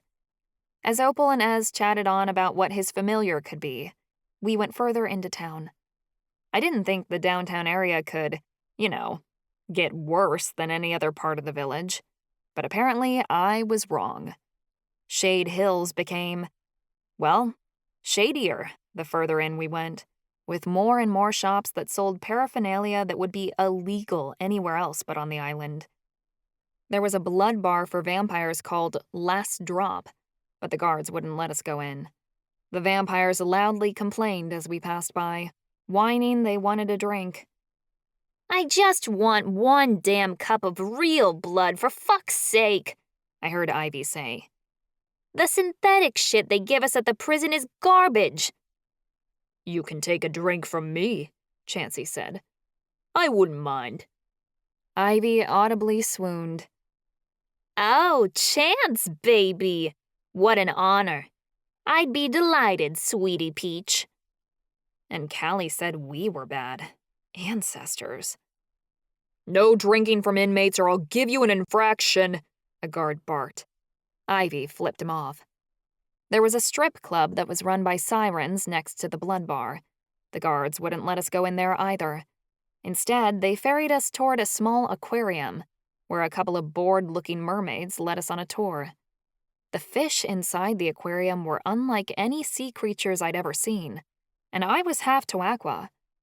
There was a giant squid in a dark tank who had tentacles that glowed, and an ugly, massive fish that had pointed fangs and a glowing feeler sticking out of its head. A shark with 2 heads swam beside a massive eel with crab-like pincers. An eyeless worm that had a circular mouth, which we were informed was for sucking blood out of its prey, was beside the tank of a sea urchin that had points which oozed purple venom. It was interesting to observe them, if not a bit creepy. We stopped in a small cafe called the Buttered Bluebell for lunch. The food was made by fairies, who charmed the food with different illusions. The place looked like a cute little tea shop, with mismatching furniture and doilies on every surface. The shelves were stock full of flowers growing in pots, while illusions of pink butterflies flew over our heads. I wasn't supposed to have magical food as per my meds, so the staff was forced to make me cucumber tea sandwiches from scratch. Charlie was going to share my food until I convinced him to try a turkey craisin croissant that made it feel like you were getting a back massage. He sagged under the relaxation of the illusion, while Marcus's eyes grew wide as he painted the air after consuming a lemon tart, colors bleeding from his fingers. Callie's eyes gleamed at a pink fey cupcake in the display, which had a little sign by it that said it helped strengthen a fey's wings. She'd spent all her money already, so she turned to Marcus. "Marcus, give me $5, she asked, holding her hand out. He didn't hesitate. He dug in his pocket and handed her the money. As she skipped off, I'm pretty sure I heard Marcus whisper, "So hot." "You're one of those guys that has a fetish for women that boss you around, aren't you?" I asked Marcus. Marcus blushed and mumbled something incoherent. Charlie smiled. "Marcus, do you get off on being told what to do?" I teased. "He wants to be bullied by Callie," Charlie snickered. "Might as well be lingerie for him," I laughed, and Charlie joined in. Marcus scowled. "Shut up, guys. I'm not a weirdo who wants a blonde to put her heels on and walk on his chest or whatever." "That description was way too accurate to not be a fantasy," Charlie pointed out. Marcus flushed and stormed away, to the other side of the restaurant. Charlie and I were still chortling. "He's certainly got a type, doesn't he?" I asked. Charlie wrapped an arm around my waist and drew me close.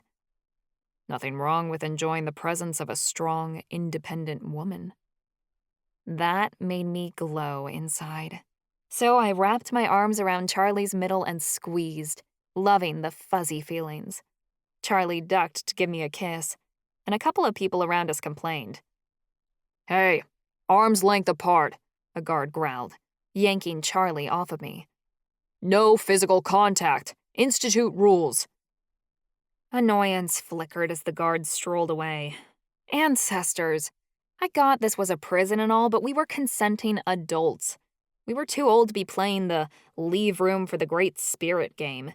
This wasn't a middle school dance. Callie strode up to us, nibbling on the cupcake. Her face appeared concerned. "Hey, do you guys think I'm a little too mean to Marcus?" "Yes, but also no," Charlie replied. "What does that mean?" Callie blinked. "He likes it, I'm sure," I said. Both Charlie and I let out a snicker. "How?" Callie began rambling. "I mean, I get we have this dynamic, but maybe he doesn't know I'm just playing around. I don't want to hurt his feelings. He just ran off a minute ago. I'm worried he's taking my teasing too hard." "Something's hard, I'll bet," I added, and Charlie howled. "I don't know what's wrong with you two." Callie's eyes narrowed. "This is serious." "Don't think too much about it," I said casually. "I'm sure he knows you're just playing around." Callie took a bite and said, "Okay." Marcus sulked for the next hour. I kept looking for openings where we could slip away, but this field trip was far too organized.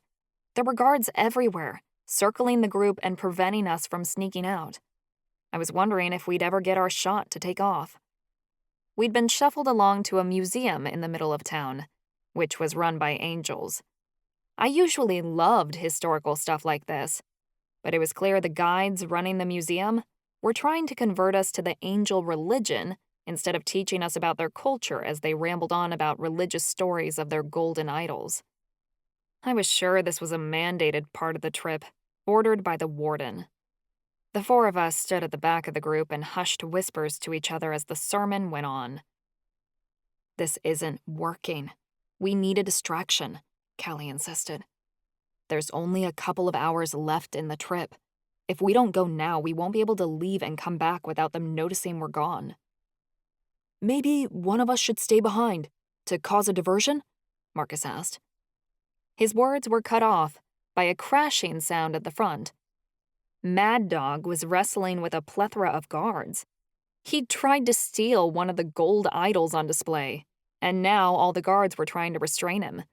Even with the Noxite cuff, Mad Dog still appeared pretty strong. The rest of the guards ran forward to help the others attempting to put him in handcuffs. All the other inmates were watching the fight with interest. That's our cue, Charlie said. While the guards were busy trying to control Mad Dog, we ran off. We left the museum and dipped into a back alley of Shade Hills. We ripped off our ID tags, shoving them into our pockets. We took off into the woods at a run. I grabbed Charlie's hand and hauled him behind me to lead him around trees. We ran until we could no longer hear the noises of the town. We stopped to gather our breath, and Callie said, "Do you guys know the way?" "I don't," Charlie said. "I couldn't lead you to it if I tried." "I wasn't expecting you to get us there, Charlie. You can't see where we are," I said. "I'm sure I can find it. Follow me." We wound our way through the woods in the direction of the gate. At least, what I thought was the direction of the gate. We walked for a half hour and didn't get anywhere. I turned in place, wondering why we hadn't found it by now. "Ava, do you know where this place is?" Marcus asked scathingly. "Of course I do," I snapped. "It's just hard to find." "Dark Island is pretty big," Charlie said. "I don't think we covered it all during the Dark Games. We could be wasting our time out here." Frustration rolled inside of me. What was with him? He wanted to give up so easily.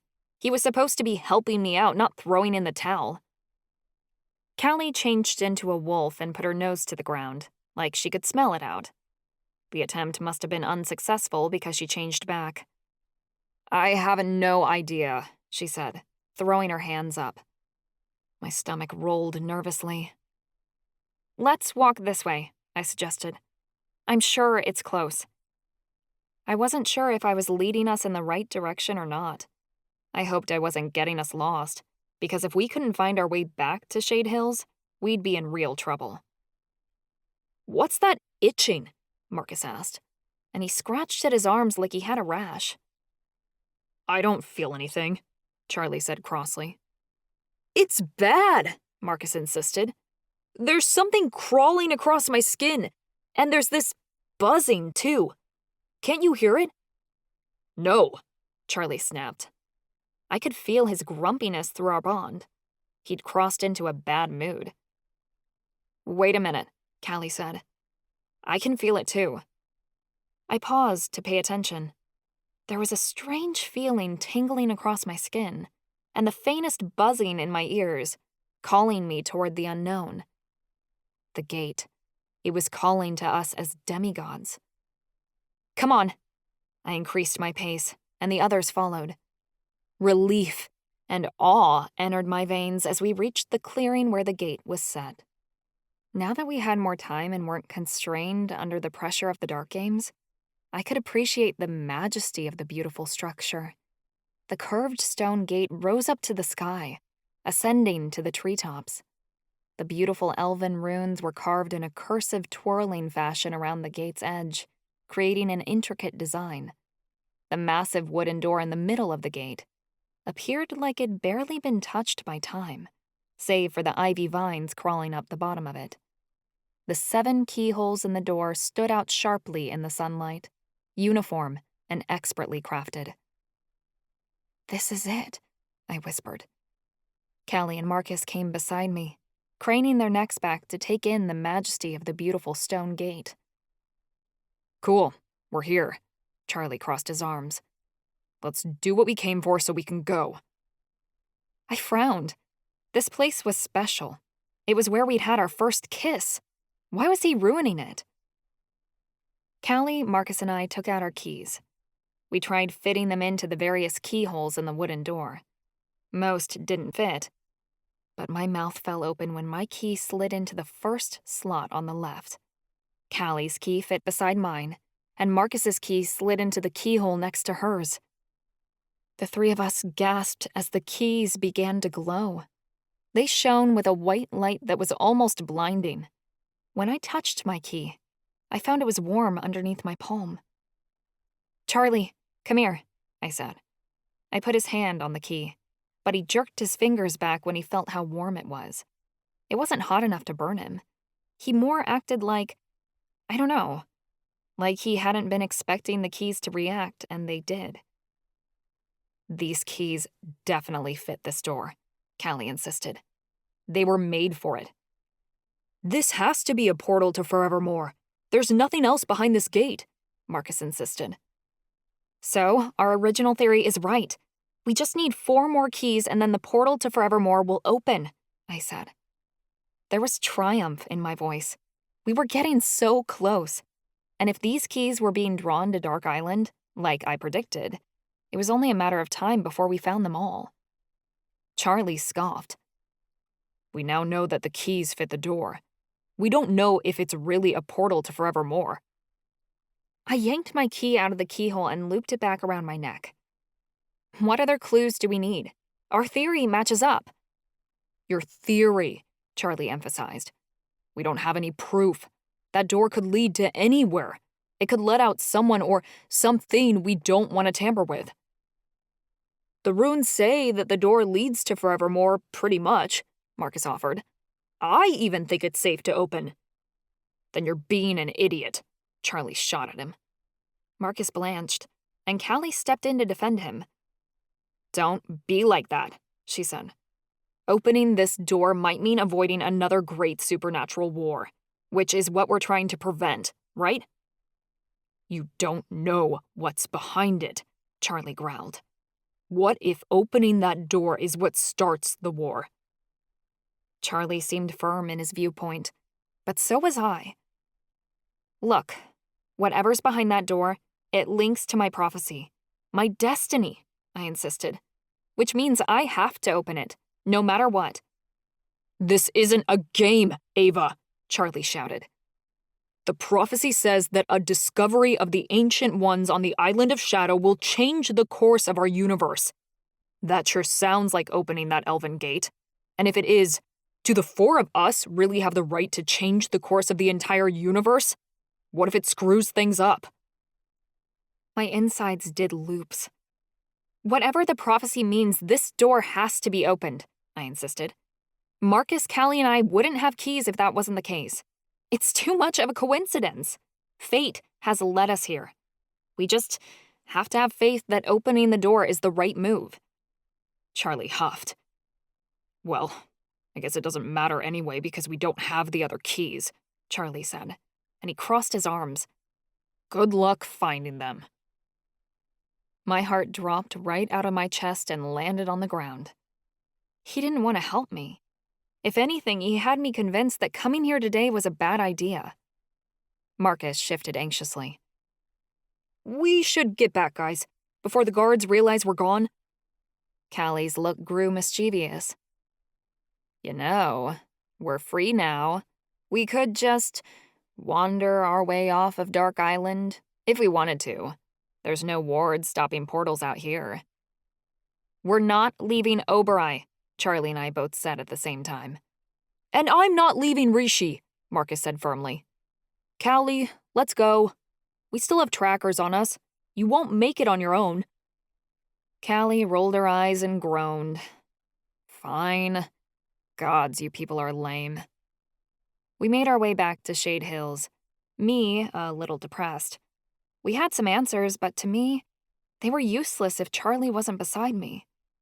Charlie must have noticed how sad I felt, because he squeezed my hand. "I'm sorry," he started. "I just don't want you to get hurt." "I'm going to get hurt, Charlie. That's the promise of being a chosen one," I told him.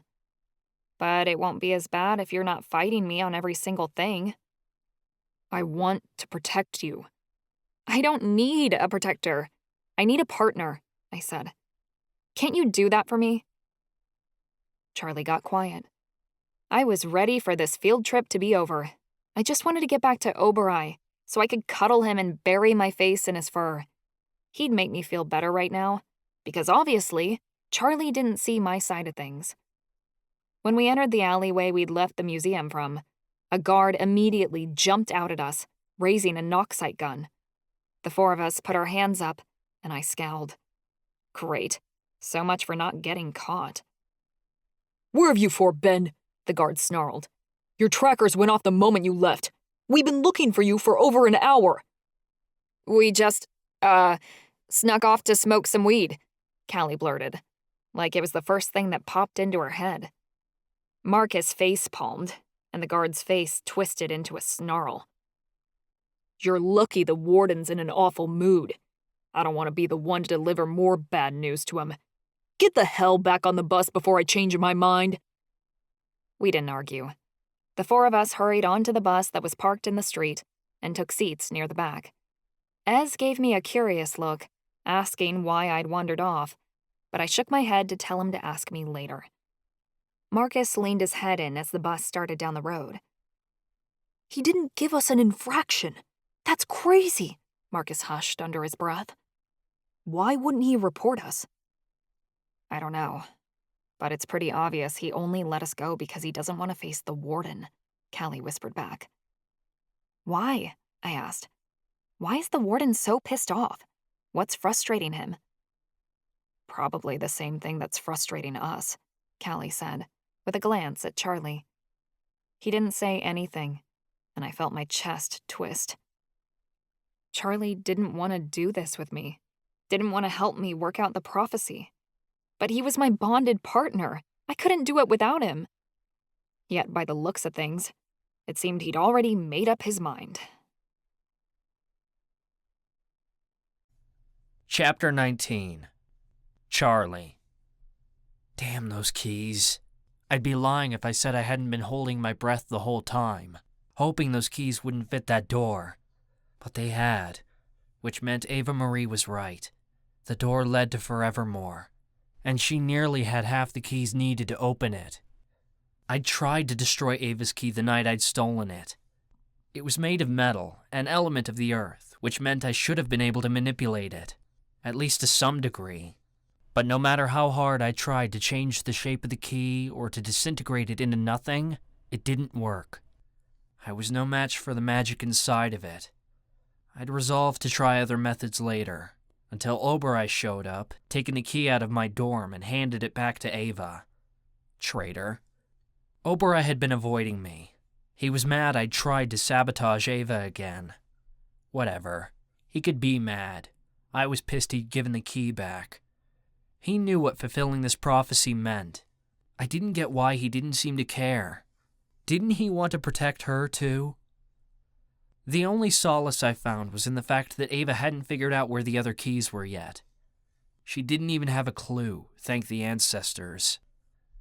I bet Ivy's a demigod, and he has the vampire key, Ava mused one day when we were hanging out in the Lair. She sat on a rug Callie had conjured, using sticks to doodle things in the dirt with Marcus. Out of everyone on campus, it has to be him. Why do you say that? Marcus asked. Is he good? I don't have any classes with him. I haven't seen his magic yet. I haven't much either, Ava admitted. He just has this flair, you know? What do we do? Ask him if he has a key to a lost elven city? Callie asked sarcastically. She sat on the rug next to Ava, painting her nails. What do you think of this color? Ooh, I love it, Ava gushed. I threw a ball across the Lair, and Oberei chased after it, panting loudly. A squeal sounded, and Oberei barked as he tripped over Rishi. The ball made a thwacking noise as it hit against the wall. Ancestors, I wished they'd stop talking about those keys. I wanted to convince them it was no use searching for them, but Ava wouldn't listen. I kept my mouth shut. There has to be some way to bring it up without giving anything away, Ava mused. Ivy's half-blood, though, Callie pointed out. Can half-bloods be demigods? I don't know, Ava said nonchalantly as she scratched her stick through the dirt. Either way, I'm thinking of letting Ivy in on things. He has some really creative ideas, and he's running that secret nightclub. He's bound to overhear tons of stuff down there. No, I said too quickly. Oberei shoved the ball into my hands, which was wet with slobber.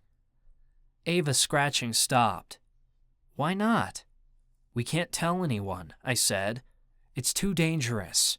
What if the warden overhears? Truth was, I didn't want Ava finding any more clues. Involving others might actually lead us somewhere. We'll think about it, Ava stated firmly, but it sounded like she'd already made up her mind.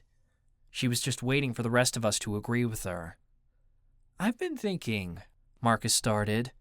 What if whoever has the other keys aren't our allies? You mean someone like Mad Dog or Deuce? I asked as I threw the ball for Oberei. Well, they're both pretty strong supernaturals, Marcus pointed out. No, I refuse to believe it, Ava said. Fate led us here. No way would the Great Spirit hand over one of our keys to one of them. Freaking fate. Ava wouldn't shut up about it lately. What about a professor? Marcus thought aloud. Ava thought. Hemlock, maybe? Callie theorized. No, I think she would have at least hinted to something if she was, Ava said. She spoke to me about demigods, and I didn't get the sense that she was talking about herself. I wonder if she knows anything. Marcus cut off as Ava gasped. I stilled as Oberei nudged me with his nose. What is it? I think there's something under here, Ava exclaimed. She began scratching the dirt away, and Marcus joined in, their sticks grinding into the ground below. Callie coughed. Dirt filled the air, and I sneezed. Ancestors, I groaned. Let me. I swirled my hands around, and the dirt below us followed my command. I could feel the bedrock was only an inch or so down. I swept the thick layer of dirt away with my magic, piling it into a corner of the room. Marcus, Ava, and Callie rose to their feet, and their slow footsteps sounded as they backpedaled several steps away from me. What are you doing? I asked. Ava drew a deep breath. Ancestors, Charlie, I wish you could see it. See what? I questioned. It was obvious in their shocked silence that Ava had found something beneath the dirt. Even Rishi and Oberei had quieted to take it in. It's elven runes, Ava cried in excitement. The whole floor is covered in them. I wonder how old these paintings are, Marcus mused. Gingerly, I made my way over to my friends. I didn't want to ruin whatever message lay beneath my feet, but then I realized maybe I should. If it was another message about Forevermore, I wanted nothing to do with it. Can you translate it? I asked Ava. Some of it's familiar, she said thoughtfully. She began moving around the room, as if trying to inspect the runes from every angle. This rune here, that's the symbol for Forevermore. I've seen it a bunch of times. And that one, it's on the gate in the forest. That's the rune for demigods. My stomach sank. Fuck, it was a message about Forevermore. I began to panic, but I quickly forced myself to calm down. Maybe it wasn't anything more than we already knew. Anything else? I asked. I've been studying enough Elvish that I can decode some of it, but I'll need the book Hemlock gave me to translate it all, Ava said. A piece of paper rustled in Marcus's hands. He must have conjured it, because he didn't have it with him earlier. Here, he told Ava. I've got something you can start writing the translations on. Ava began humming while she translated the runes she recognized. Callie and Marcus walked around the room to look at the runes. Callie snickered. That one looks like well, you know. I don't know, Marcus said dryly. Callie sounded disappointed in him. A dick, a penis, a cock, take your pick. It does not, he argued. These are a work of art. A dick can be a work of art too, Callie pointed out. I slumped against the wall, because there was nothing I could do to help, or to stop them. Oberei had stopped playing catch with me and sat over by Ava, happily slapping his tail against the ground. After what felt like hours, Ava finally announced, I translated a passage. It's probably the only one I can do for now. The others are too complicated. Marcus and Callie quieted, and we all turned our attention to Ava. What does it say? I asked.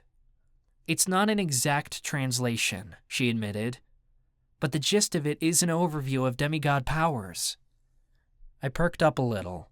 So, it wasn't necessarily about the prophecy. Learning more about our powers was useful in other aspects, too. Did you learn anything new? Yeah. It says here that demigods are able to overpower supernatural restraints, she said.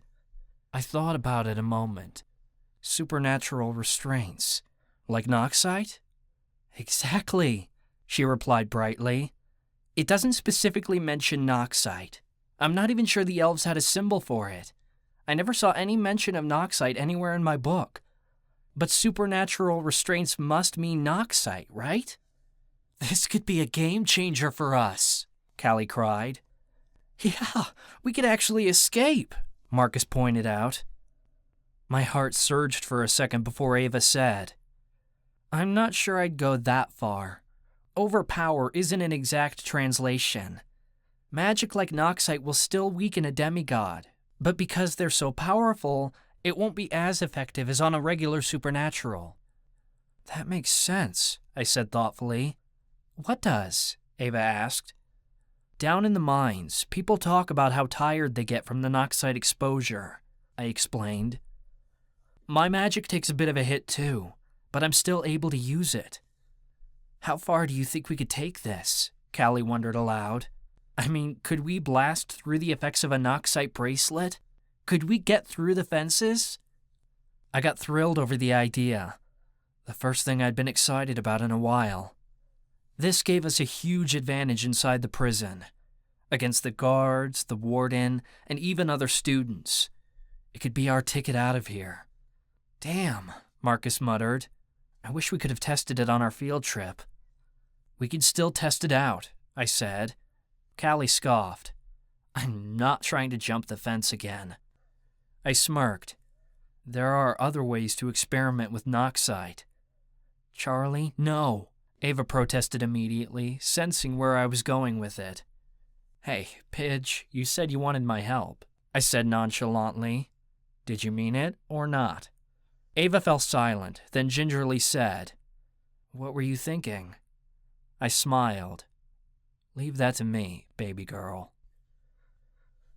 I stayed on high alert the following day, waiting for my opportunity. Ava was wholly against this. She didn't want me playing with Noxite. But screw it. I didn't want her messing with the prophecy, and she damn well didn't listen to me. I wondered if I was doing this just to spite her, but I pushed the thought aside. Someone had to take one for the team and figure this out. Not all the guards carried fully dosed Noxite guns. They were supposed to be diluted, so they just slowed us down, not totally knocked us out.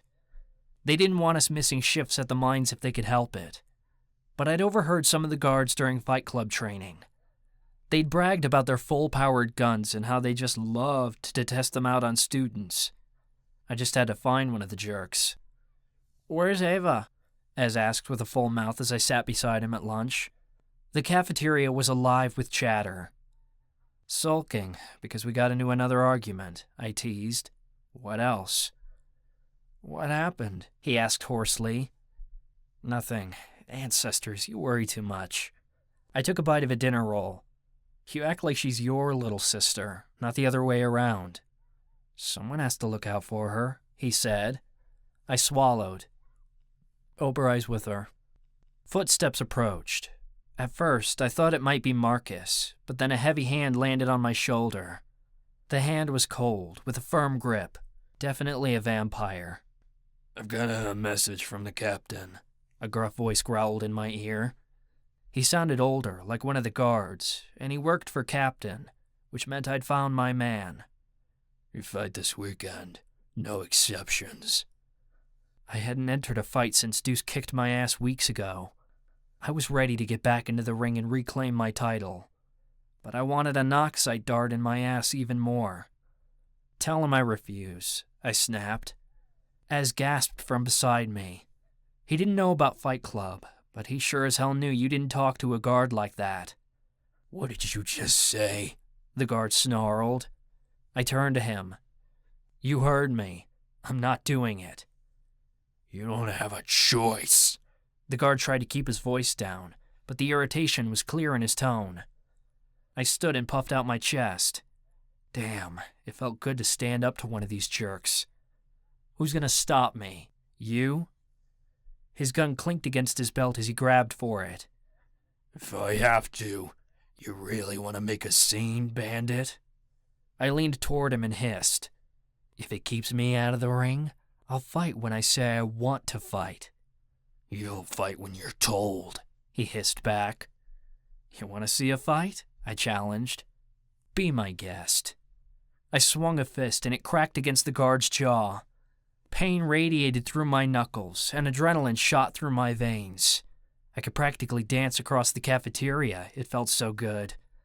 If anyone actually believed the crap I just spewed, they didn't know me at all. I loved the fight. Gasps traveled around the cafeteria, but I didn't care. I was just glad Ava wasn't here to see it, or she'd make a big deal out of it. Get down on the ground, the guard shouted. The cafeteria quieted. I chuckled under my breath. He was trying to let me down easy, since I was in the fight club. Or what? I challenged, shoving him. I'd probably get an infraction for it, but I didn't care. I needed this brawl. You'll shoot me? The guard laughed in satisfaction. You asked for it, kid, he sneered. A click sounded, and a sharp pain entered my thigh. I immediately felt my energy siphon out of me, and I collapsed to the ground. Charlie! Ezekiel cried. The guard snapped at him, and he backed away. I'd only collapsed for show. I paid close attention to the sensations spreading through my body. Tingles radiated from the injection site, and fatigue washed over me. A full dose would knock any supernatural out, but not me. I was weak, but conscious for the whole thing. Get him on a stretcher, the guard growled to a couple of other guards. 2 pairs of hands landed on me, and they lifted me onto a stretcher. Ez was nearly sobbing beside me. Take him to the infirmary, the guard instructed. You sure? One of them asked. He's learned his lesson, the guard replied spitefully. I resisted a prideful smirk. He'd probably bet on me for the next fight, and didn't want to report me to the warden. They lifted me, and the sounds of the cafeteria drifted away as they carried me through the halls. Noxite continued to work through my system, and if I didn't know better, I'd have thought I was in the mines. My magic went from feeling like a strong buzz inside my body to a low hum. I didn't like how it felt, like my strength was being stolen from me. Noxite dart to the thigh, one of the guards told the nurse. Set him right there, she said. He should be back on his feet in 24 hours. The guards transferred me onto a bed, then left. The nurse assumed I was knocked out and didn't say anything to me. I waited until her footsteps faded, and I heard no one else around before I tested my magic out. A breeze passed through the room. I pushed to see how far I could go, until I created a whirlwind in my palm. I levitated myself off the bed a few inches, but I couldn't go much further than that. Ava's theory was right. Demigods were stronger than Noxite, but it still limited us. I kept trying different things with my magic.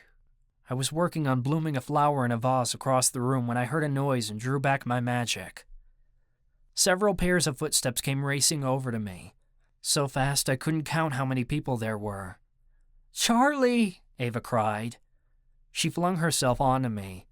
Since I didn't know who was with her, I didn't react. Oberoi jumped on top of me, and I had to hold back a grunt as his paws sank into my gut. He licked the side of my face. "Is he conscious?" Marcus asked. "He better be," Callie replied. She slapped my shoulder lightly. "Charlie, it's okay. It's just us." I sighed. Ava's theory is right. "I can't believe you got yourself shot," Ava hissed, though she sounded slightly relieved. "What are your side effects?" Marcus asked. "Yeah, I'm super curious," Callie added as she leaned on the bed a little. "Marcus and I were shot when we tried to escape last semester, but the formula was diluted. What's a full dose like?" I drew in a breath, wondering how to explain it to them. It was an odd sensation I couldn't quite put into words. You know when a furnace is running and you don't really notice it's going until it turns off, and suddenly you realize the whole room was making noise? Yeah, Ava and Callie said together. Marcus was oblivious. You guys notice that kind of thing? I ignored him and continued. It's kind of like that, but like the furnace is just malfunctioning, not totally turned off. I can still use my magic. Show us, Ava said, sounding intrigued. I called upon my air power, and a breeze swept through the room. I think if I keep practicing, I can do better. Noxite won't stop us. This is good, Ava said thoughtfully. I don't know how we're going to use it yet, though. Marcus shifted, and his shirt brushed against my arm. It's worth keeping in our back pocket for when we need it. Agreed, Ava replied. I'll bet the Warden knows Noxite doesn't work on demigods. It's probably why it's all around the Institute in the first place. If he suspects any of us are immune, he'll find a reason to send us to Cell Block 9. We have to be extra careful with this. Callie scoffed. I'd rather suck a dragon dick than get caught. Marcus stiffened beside me, and Ava snickered. We'll be discreet, I said. I can swipe some Noxite from the mines for us to practice pushing our powers within private. As long as we aren't caught, then I'll push whatever limits I have to, Callie said. Same, Ava added. Marcus hesitated a moment, then added, it's magic. What's another challenge? We were all on board with testing our Noxite limits. We talked a while longer until we heard a nurse passing through the ward. I went back to pretending I was unconscious, while the nurse told the others they'd overstayed their welcome. Charlie and I are bonded, Ava argued. Elementi are permitted to have their familiar with them in the infirmary. Seeing as Charlie and I share a familiar, I believe it's my right to stay. The nurse sounded skeptical, but she let Ava stick around. Soon the two of us were alone in the ward, with Oberoi curled up at my feet. Ava squeezed my hand. I'm going to stay here all night. I'm not hurt, I assured her. It's all right. It's not, she insisted. Noxite or not, you got shot. Ava kept pushing it until I agreed. I didn't think she was worried about the Noxite. The fear pulsing through our bond was stronger than that. It was like she was afraid someone like Deuce or Mad Dog might show up and try to hurt me while I was vulnerable. It was nice of her to care, but I was the one who was supposed to be protecting her, not the other way around. Ava and I talked for hours, mostly about music. She sang a song to me that she'd written in class earlier that day, and I helped her tweak the lyrics and the chorus that she was struggling with. We were working on another song when I realized the nurses hadn't come to check on us in a while. What time is it? I asked. Almost midnight, she replied. Why? The nurses must have forgotten about you, I remarked. The dorms are already locked down for the night. I'd rather be here with you, she said softly. You should get some sleep. She pulled the sheets back and crawled into bed with me. Oberoi shifted at my feet, but he was asleep. Ava laid her head on my chest. Can I sleep right here? I squeezed her tightly to me. Her raspberry scent surrounded me. Ancestors, I wished we could fall asleep like this every night. Right here is perfect. The moment I pressed a kiss to the top of her head, a gust of wind swept through the empty infirmary. Oberoi perked up immediately, and Ava gasped. I froze. That wasn't me. Ava shot upright to a sitting position. Charlie, it's ancestors. She trailed off like she couldn't find the words. Amazement filled her voice. What is it? I sat up next to her. A magical energy sizzled in the air that felt welcoming and warm. The magical buzz swirled around me, melting away all tension in my body and filling me with peace. It's an ancestor, she cried in excitement. It's a spirit of a beautiful whale, dancing above us like a watercolor painting. The spirit swooped downward, and her energy touched my skin, as if she'd passed through me. When our spirits touched, an image formed in my mind of what Ava had described. A massive whale of so many colors, bleeding together into light. It was like when I'd witnessed my ancestors last semester. They'd reached out to touch me after Ava had summoned them in the lair. Absolutely breathtaking. She's transforming into a woman. Ava's words slowed as she took in the wonder of the magic. Even without seeing her, I could sense we were in the presence of a great supernatural being. Her energy surrounded me and felt warm and kind, like a motherly hug. I'd never felt magic so strong before, save for one time at the villain's ball, when Ava had been talking to the deity known as Coyote Spirit.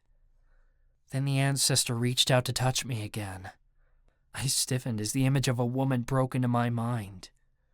It had been so long since I could see that I had no visual memories of what people looked like. But this woman was different. She had long, dark hair, kind eyes, and a gentle smile. I instantly felt warm against her in the light of her presence. Ava grabbed my arm.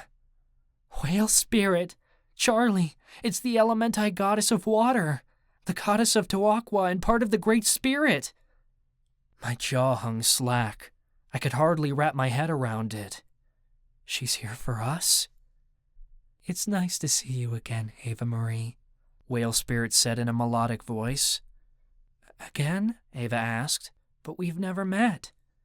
"We have. You just didn't see me," Whale Spirit said kindly.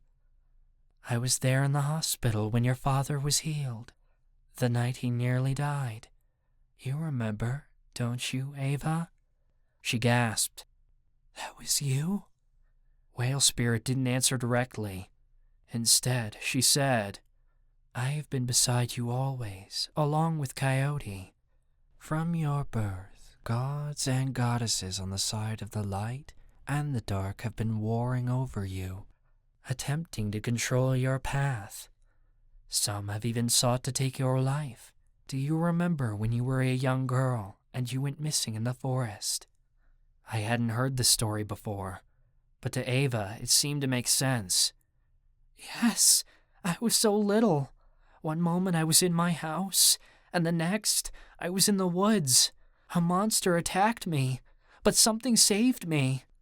A dark entity, sent by an evil god, teleported you into the forest in order to take your life," Whale Spirit said gently.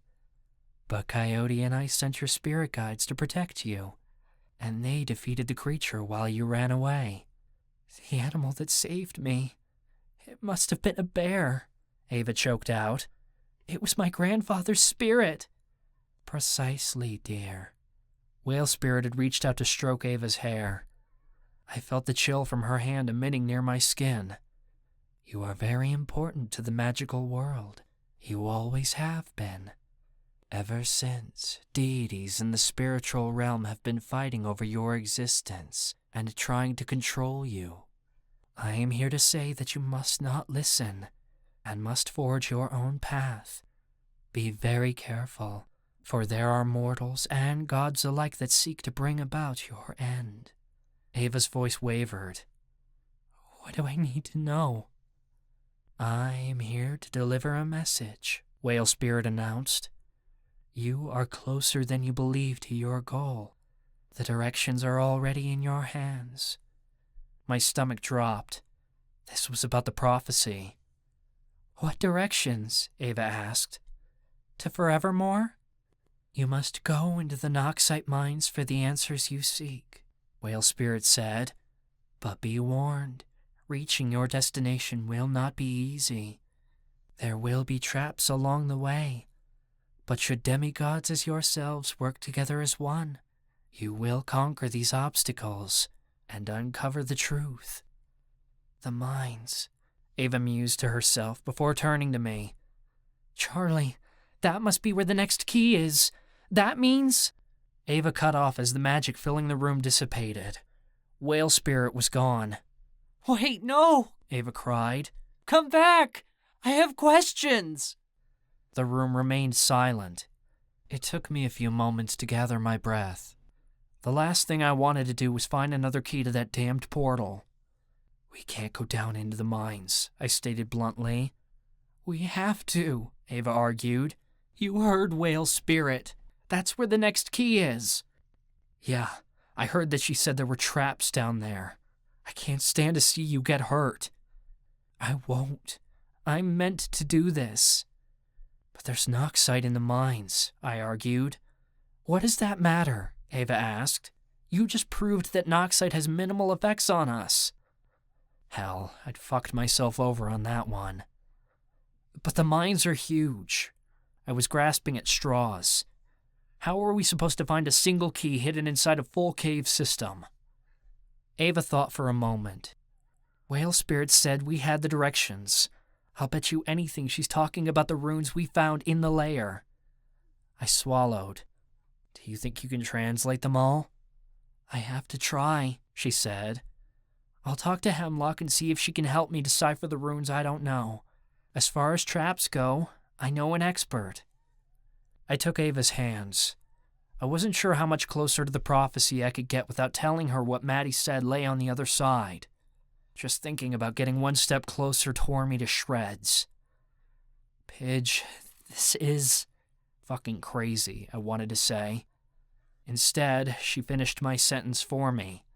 Dangerous, I know, but I wouldn't be here if I was scared of danger. She sat up straighter and spoke firmly. I don't care what traps lie between us and whatever's down in those mines. Before the semester is over, we're going down there. One way or another, we're getting the next key. Pidge. I didn't know how to stop her, but I had to. I was putting my foot down. You can't. I won't allow it. What? She squeaked. You won't allow it? You're not my father, and even he couldn't stop me. I do hold half of our soul, though, I reminded her. I think I get some say in what you do with your half of it. Ava placed her hand on the side of my face, and her tone softened. Oh, Charlie, the last thing I want is for you to worry about me, about us. But you heard what Whale Spirit said. I'm important to the magical world, and you're a part of me, which means you're important too. What if I don't want to be important? I whispered. Ava lowered her head onto my chest again. Don't you realize, Charlie? You already are.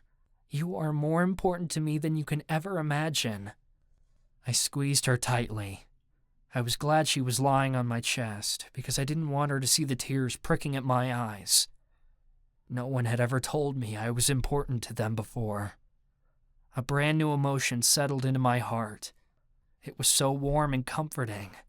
I felt as if I could lie here for days, just soaking up Ava's warmth. Her words and her body pressed close to mine, made me feel loved. I never knew what such a thing could feel like until now. And that's why I have to fulfill this prophecy, she said, because if I save the supernatural world, I save you. I swore my heart grew 3 sizes. How the hell could she care about me that much? I knew the answer before I finished asking the question, because I knew exactly what it felt like to care about someone that dearly. It was the same way I cared about her. I was desperately in love, in a way that had shifted my entire world. I kissed the top of her head. You have no idea how much it means to hear that. Ava yawned and snuggled into me deeper. Hell, it didn't matter that we were in prison or the center of a dangerous prophecy.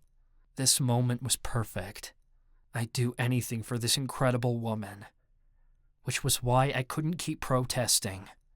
The more I pushed, the more Ava pushed back. She was going after answers one way or another, with or without me. And so I had to follow her. I just hoped I could save her from herself. Chapter 20. Ava-Marie. We had an objective. The 4 of us needed to get into the Noxite mines and begin our search there for the next key. But first, I had to interpret the instructions on the floor of the lair.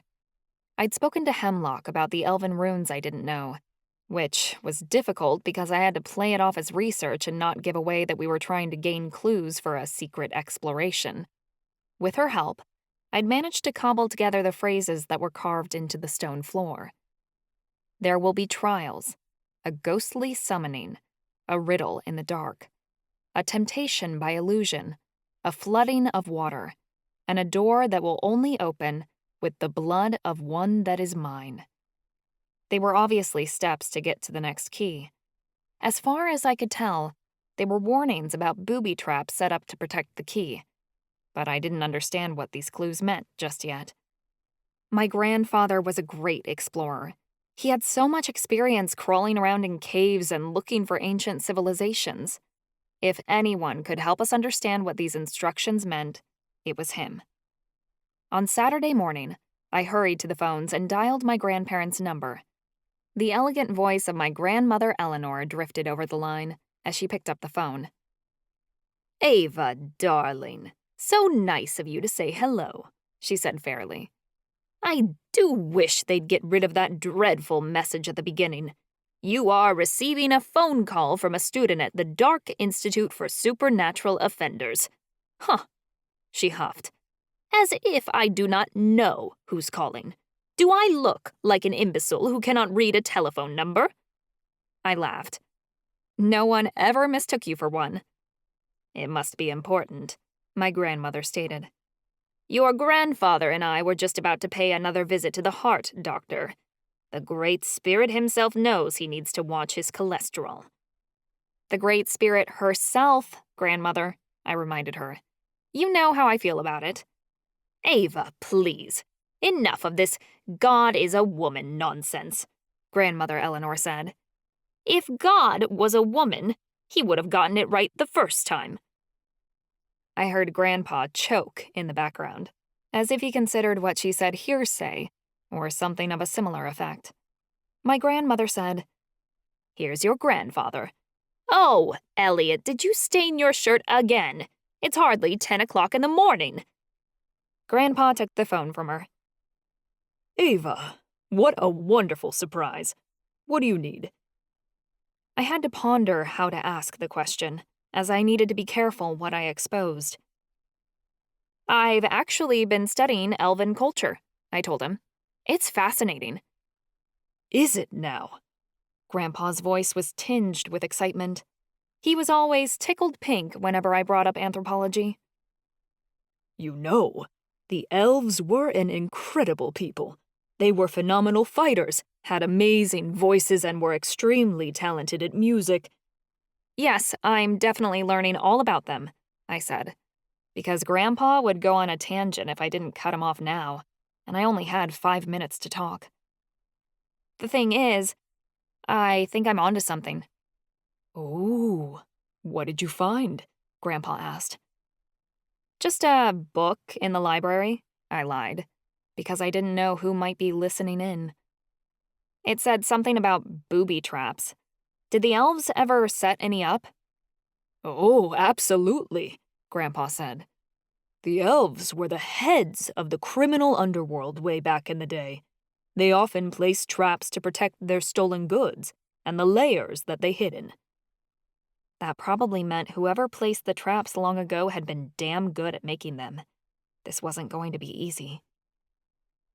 "So, I found evidence of traps elves might have placed on Dark Island," I said.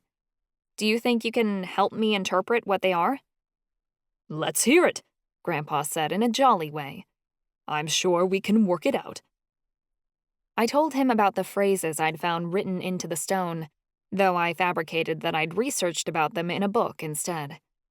I could hear Grandpa scratch his stubble as he said, "This certainly wasn't in any book I've ever read about the elves, and I've read a lot of them, written a few myself." "Yes, we are all aware of your academic achievements, Elliot," Grandmother Eleanor said tiredly from across the room. "Those bastards at the Supernatural Anthropology Society knew I deserved that award," he shot back sourly. "Instead, they give the prize to Professor Woolley for his essay on magical mushrooms. Mushrooms, damn it!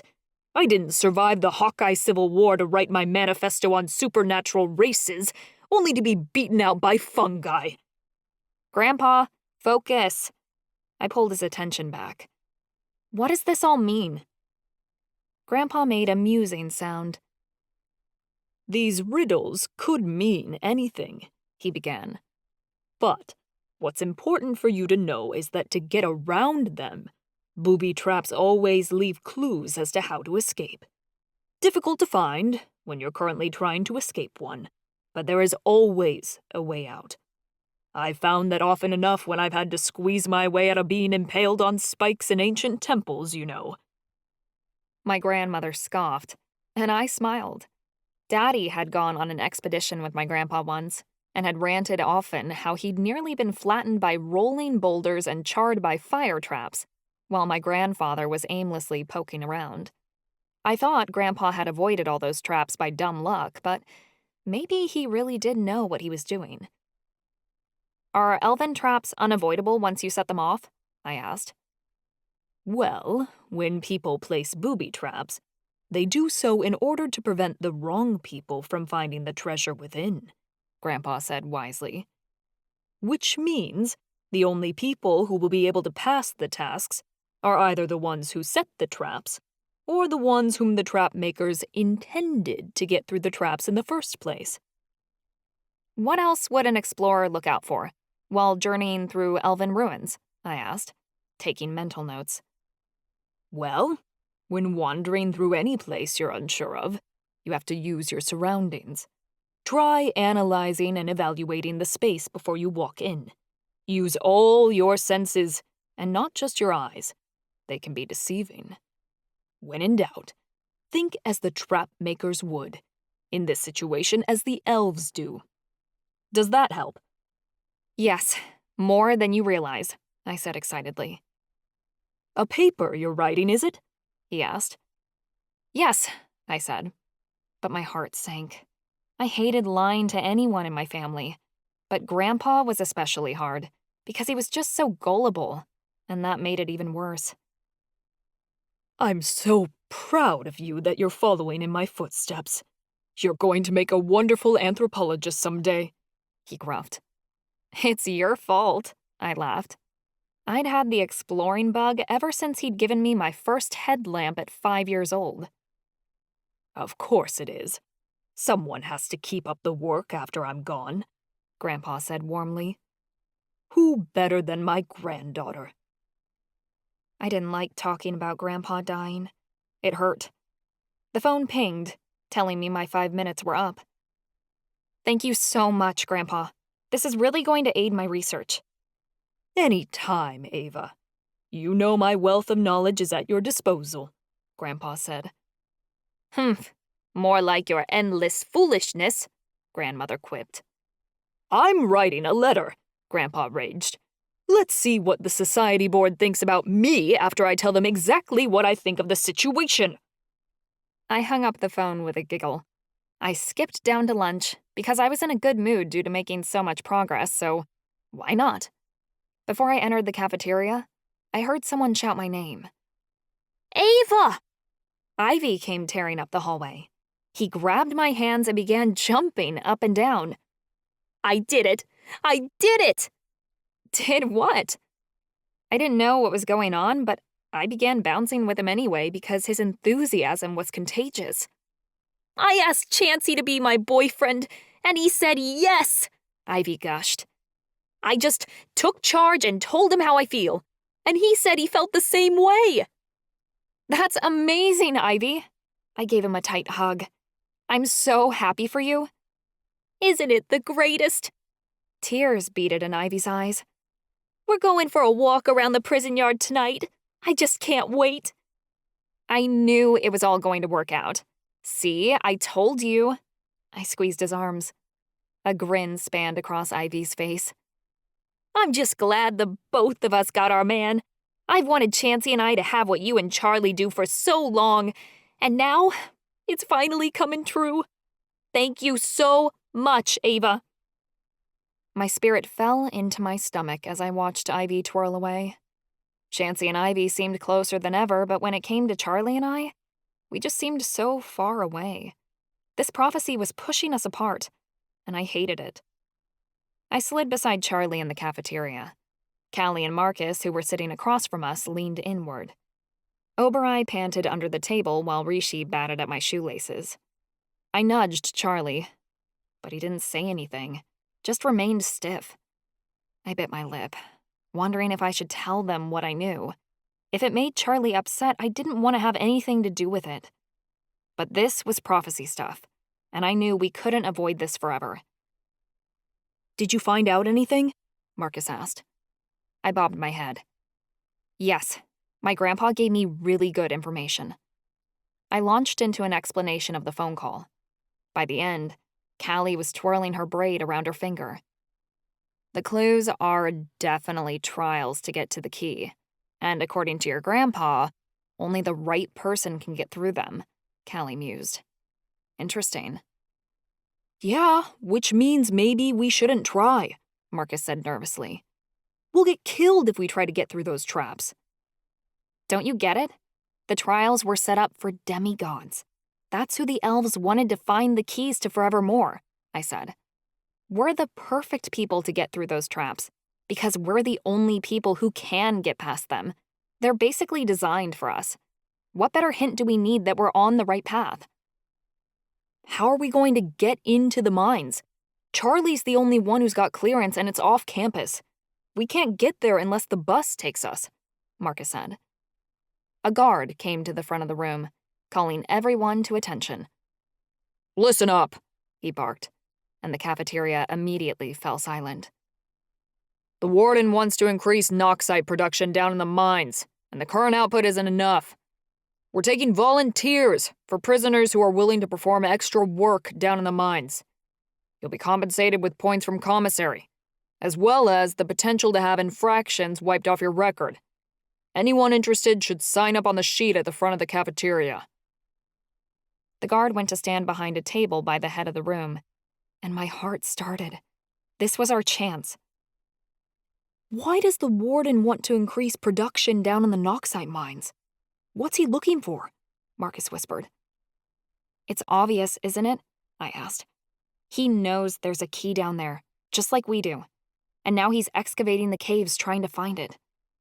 Which means we need to find it first, Callie said. We should volunteer, so we can get down in those mines as soon as possible. Exactly, I said. Charlie made a sharp sound. No, Ava. That's no job for a girl. What? Do you think Callie and I can't handle it? I snapped. That's not what I meant. But it's horrible down there. There's a reason they only schedule boys for the mines and let girls work in the mining office. It's worse than hard work. I don't want you going through that, Charlie said. Well, we don't have a choice, so we'll have to suck it up, Callie replied. I'm sure we can mine better than Limp Noodle over here. She jerked a thumb at Marcus. I'm not even offended, Marcus stated. I know I've got weak arms. Charlie grumbled, but I said, this is the only way to get down in those mines. We have to do this. Callie, Marcus, and I went to the table and put our names down on the sheet to volunteer to work down in the mines. We were the only ones that did. Nobody wanted to sign up for the worst job at the prison, even if you got extra privileges because of it. Doesn't it look a bit suspicious that we're voluntarily going down there? Marcus asked as we walked away. Yeah, but what choice do we have? Callie asked. We need to get down in those mines. My insides tumbled with nervousness. I could tell Charlie was discontent with our plan, just by the way he was acting. He barely spoke to me for the rest of the day. Are you mad? I whispered. I was sitting on his lap at the end of the day, on the balcony overlooking the prison yard. Obereye spun around in circles beside us, trying to catch his tail. You seemed really bothered about our plan this morning. Charlie's face twisted. Of course I'm not mad at you. I'm just worried this is going to go wrong. I have a bad feeling about this. What's so bad about finding another key?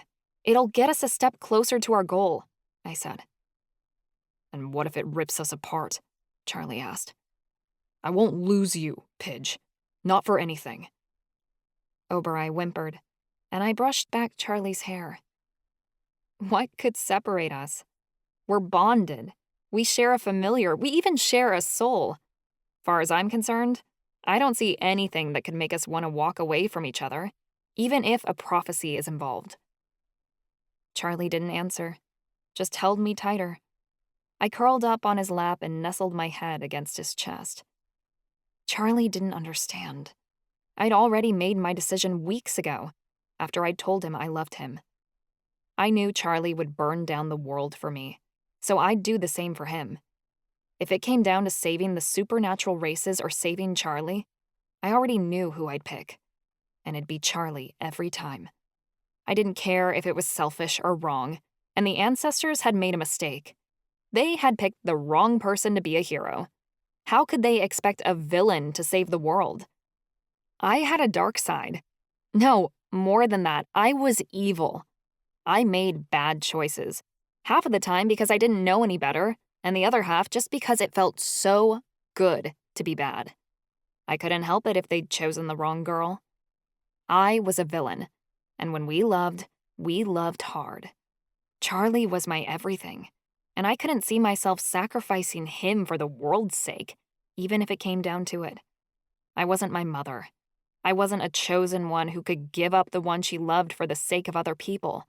I wasn't that kind, that noble. I was a person who protected the people she loved with a ferocity hell itself was afraid of. Damn the consequences. Charlie was the world I wanted to save, because he was my world. I'd cease to fulfill the prophecy if that's what kept him safe. If I had to turn my back on the magical world, abandon my destiny, and disappoint my ancestors, then so be it. I would remain by Charlie's side, even if I had to watch this world end. No matter what happened, I wasn't going anywhere. Early the next week, we boarded the bus with Charlie for his work-study class and were driven off the prison yard in the direction of the Knoxite mines.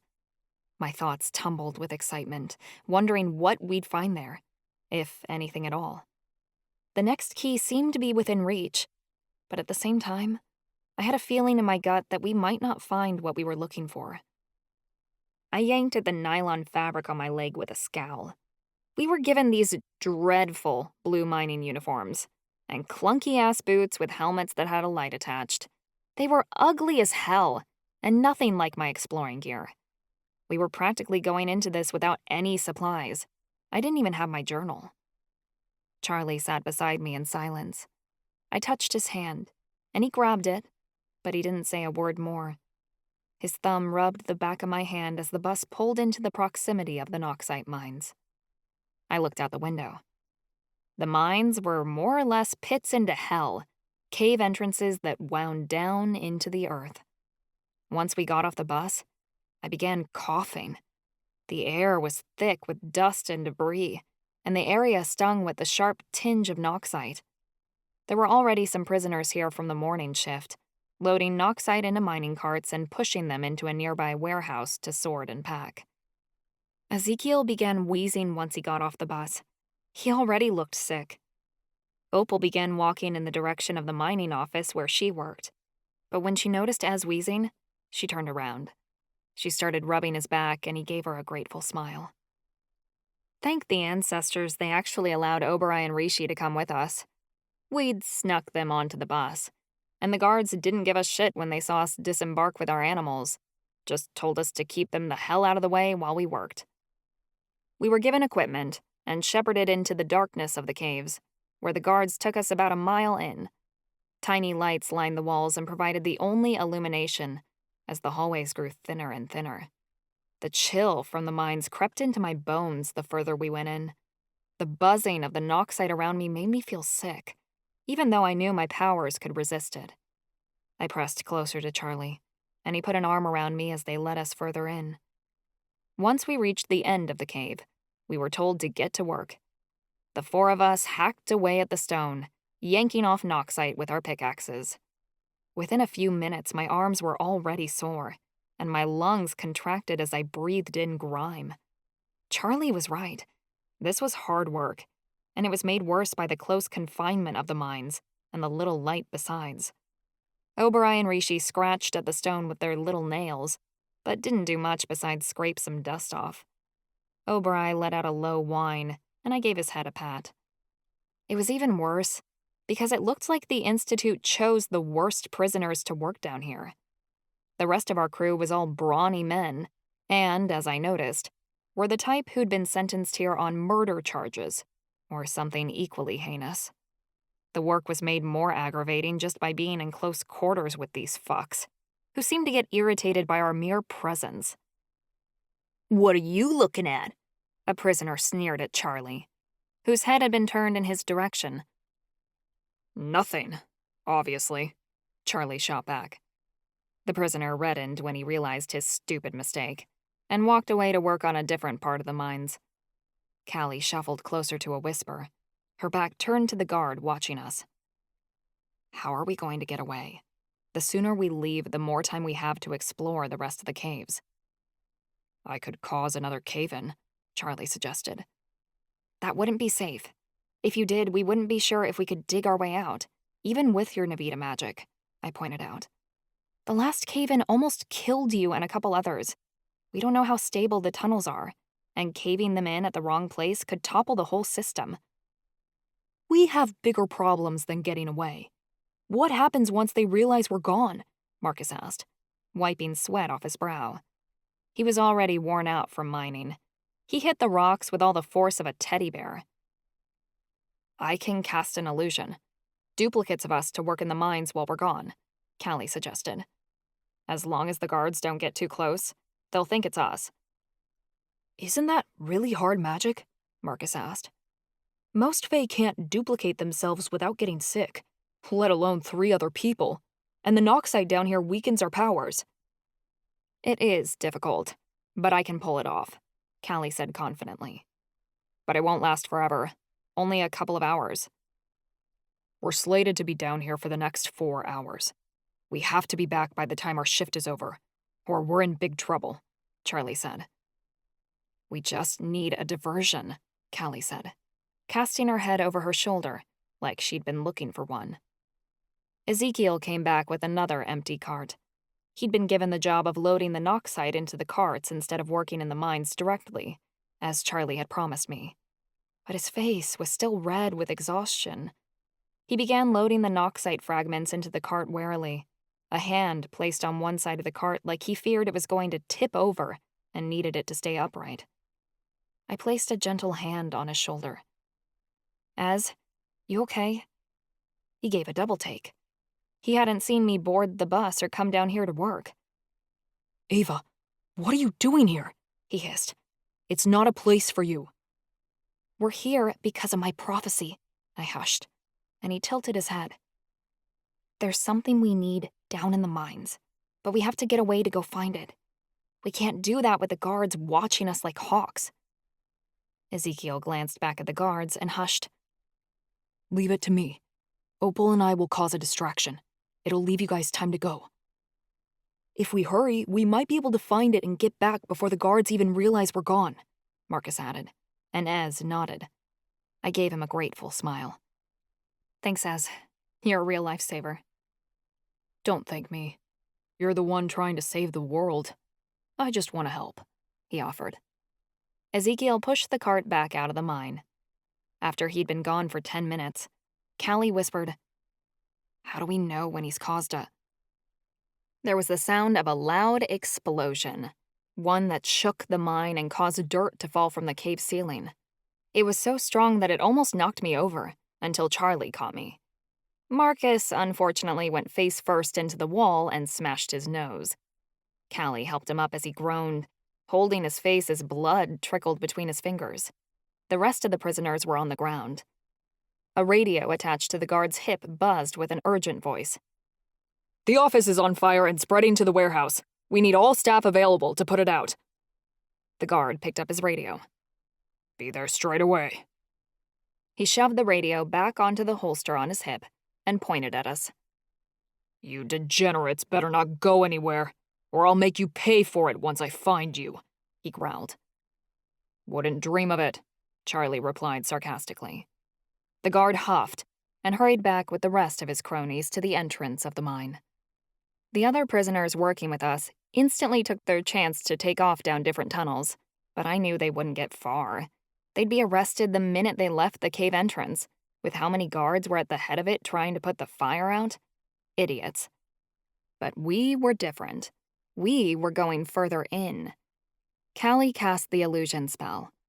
I blinked as I saw copies of her, Marcus, Charlie, and myself formulate before our very eyes. The duplicates were identical to us, not a piece of hair out of place. It was so weird, seeing a magical twin of yourself moving around in the real world. The duplicates knelt down to grab our pickaxes and began chipping away at the knock site. Callie bent over her middle, in terrible pain. Her face twisted up, teeth clenched like casting the spell had been difficult.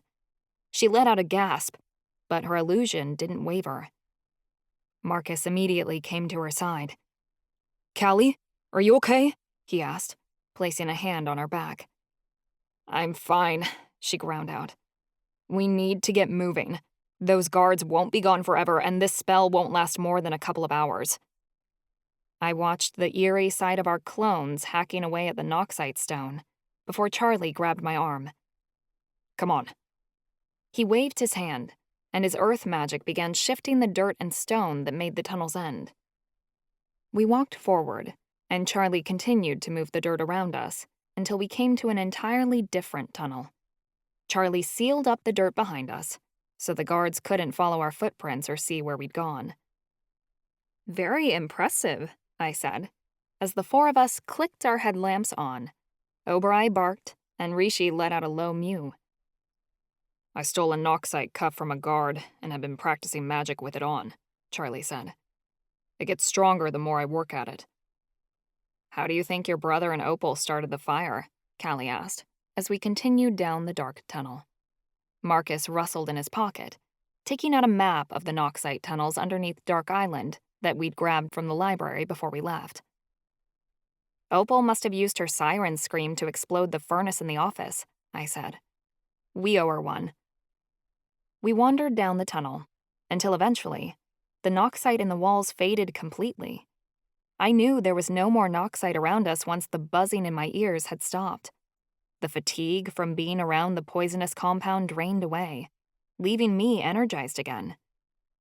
The tunnels here didn't look like they'd been excavated. Instead, they were smooth and uniform, domed arches rising over our heads, like expert carvers had sculpted them in ages past. The Noxite must be close to the surface, Marcus mused.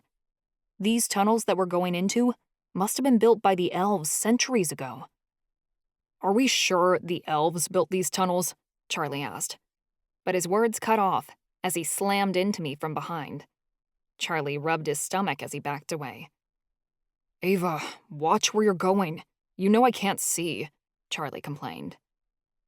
I didn't answer, my eyes fixated on carvings in the stone beside us. Callie and Marcus had fallen silent, but Charlie continued ranting. This was a stupid idea. These tunnels are so old they could collapse on us at any moment. We should turn around. Charlie stopped talking as I took his hand and ran it over the embellishments in the wall. He frowned as his fingers moved across the stone, realizing what they were. Elven runes. Hundreds of them were carved into the walls, leading the way down into the depths of the earth. The next key was so close. It could just be a few more steps away. All we had to do was get past the traps that the elves had hidden in the tunnels. Life was nothing without a little risk, and in my opinion, I loved the thrill of putting my life on the line. I didn't mind if things got a little dangerous, maybe even deadly. Chapter 21. Charlie.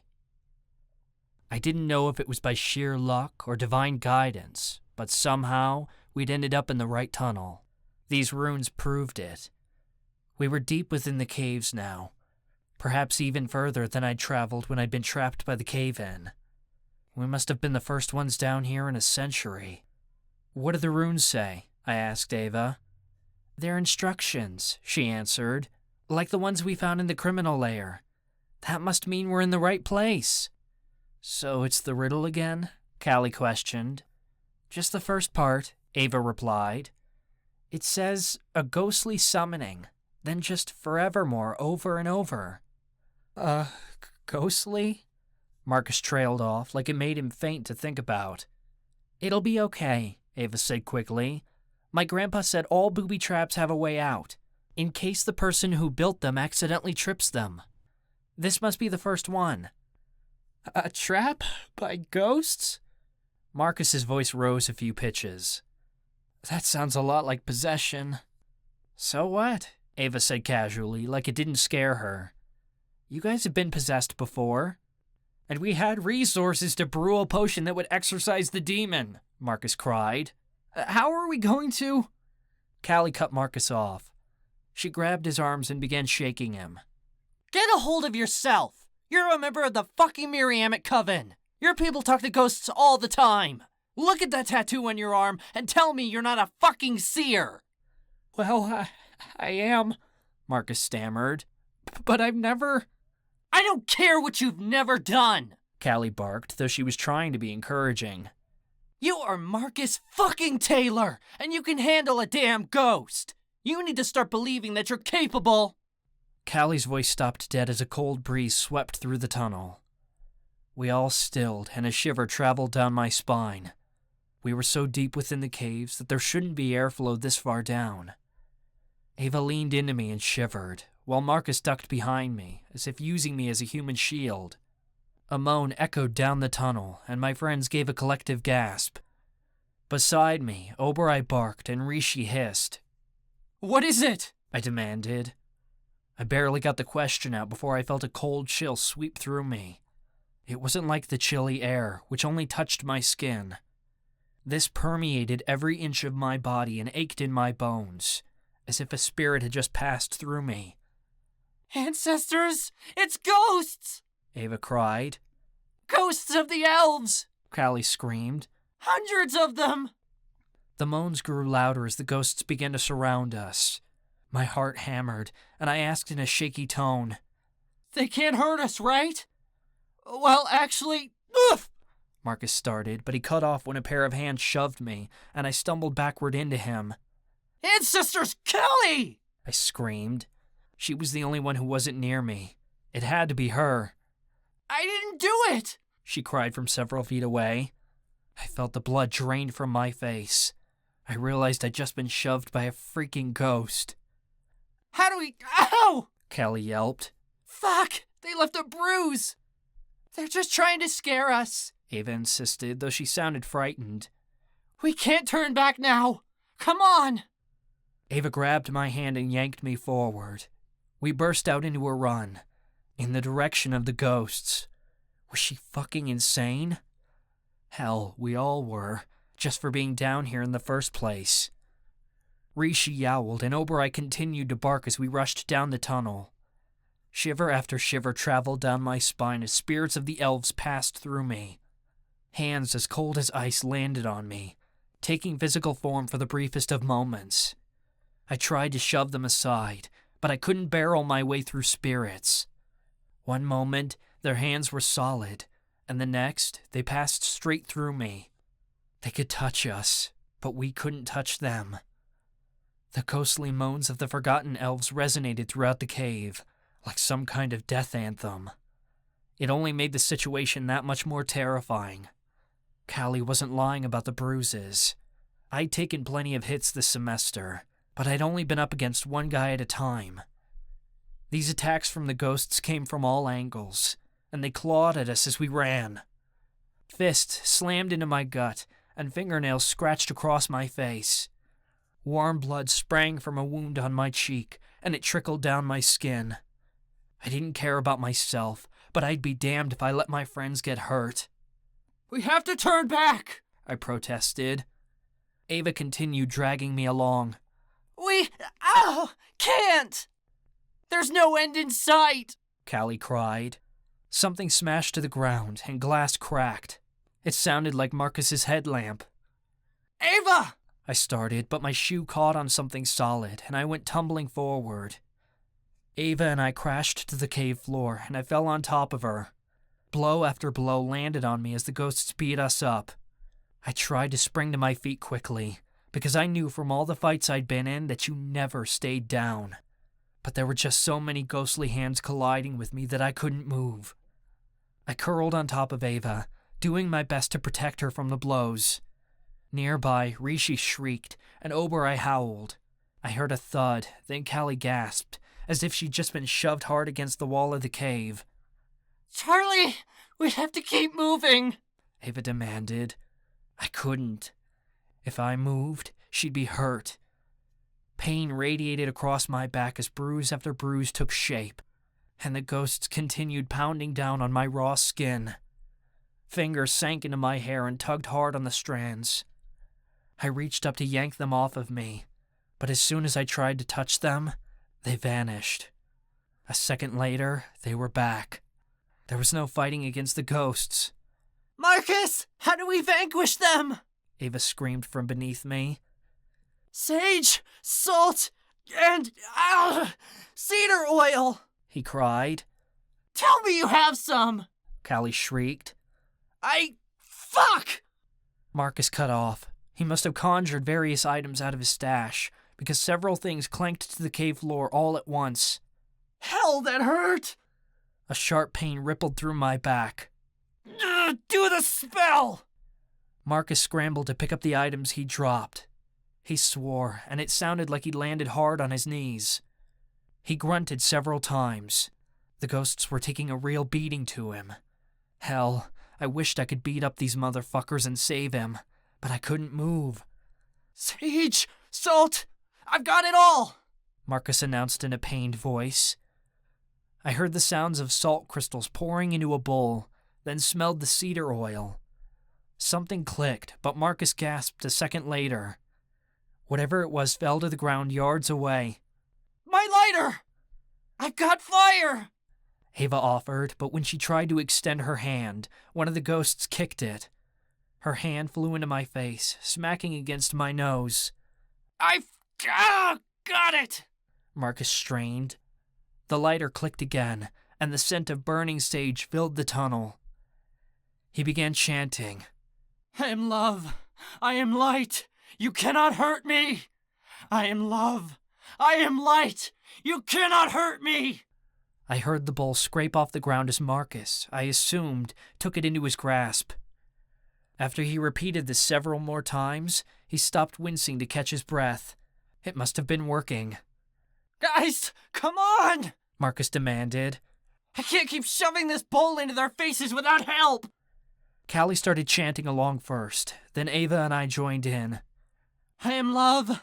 I am light. You cannot hurt me. Marcus's voice grew until it echoed off the walls of the tunnel. His boots squeaked as he stood. I am love. I am light. You cannot hurt me. The ghostly hands on me drew back, though the pain continued to ebb and flow throughout my body. The ghosts gave a deafening, hallowed cry, and Marcus took off running down the tunnel. I am love! I am light! You cannot hurt me! His voice faded as he chased the ghosts away. Rishi screeched and tore off after him. The tunnel fell silent, apart from Marcus's echoing voice. I groaned as I rolled off Ava. She panted, as did Callie. Oberoi rushed between Ava and me, pressing his nose to either of us in turn. I lay on the cave floor, enjoying the cold pressure on my sore back. Holy fuck, Callie gasped. That was intense. But we made it, Ava said. That's one trap down. Only a few more to go.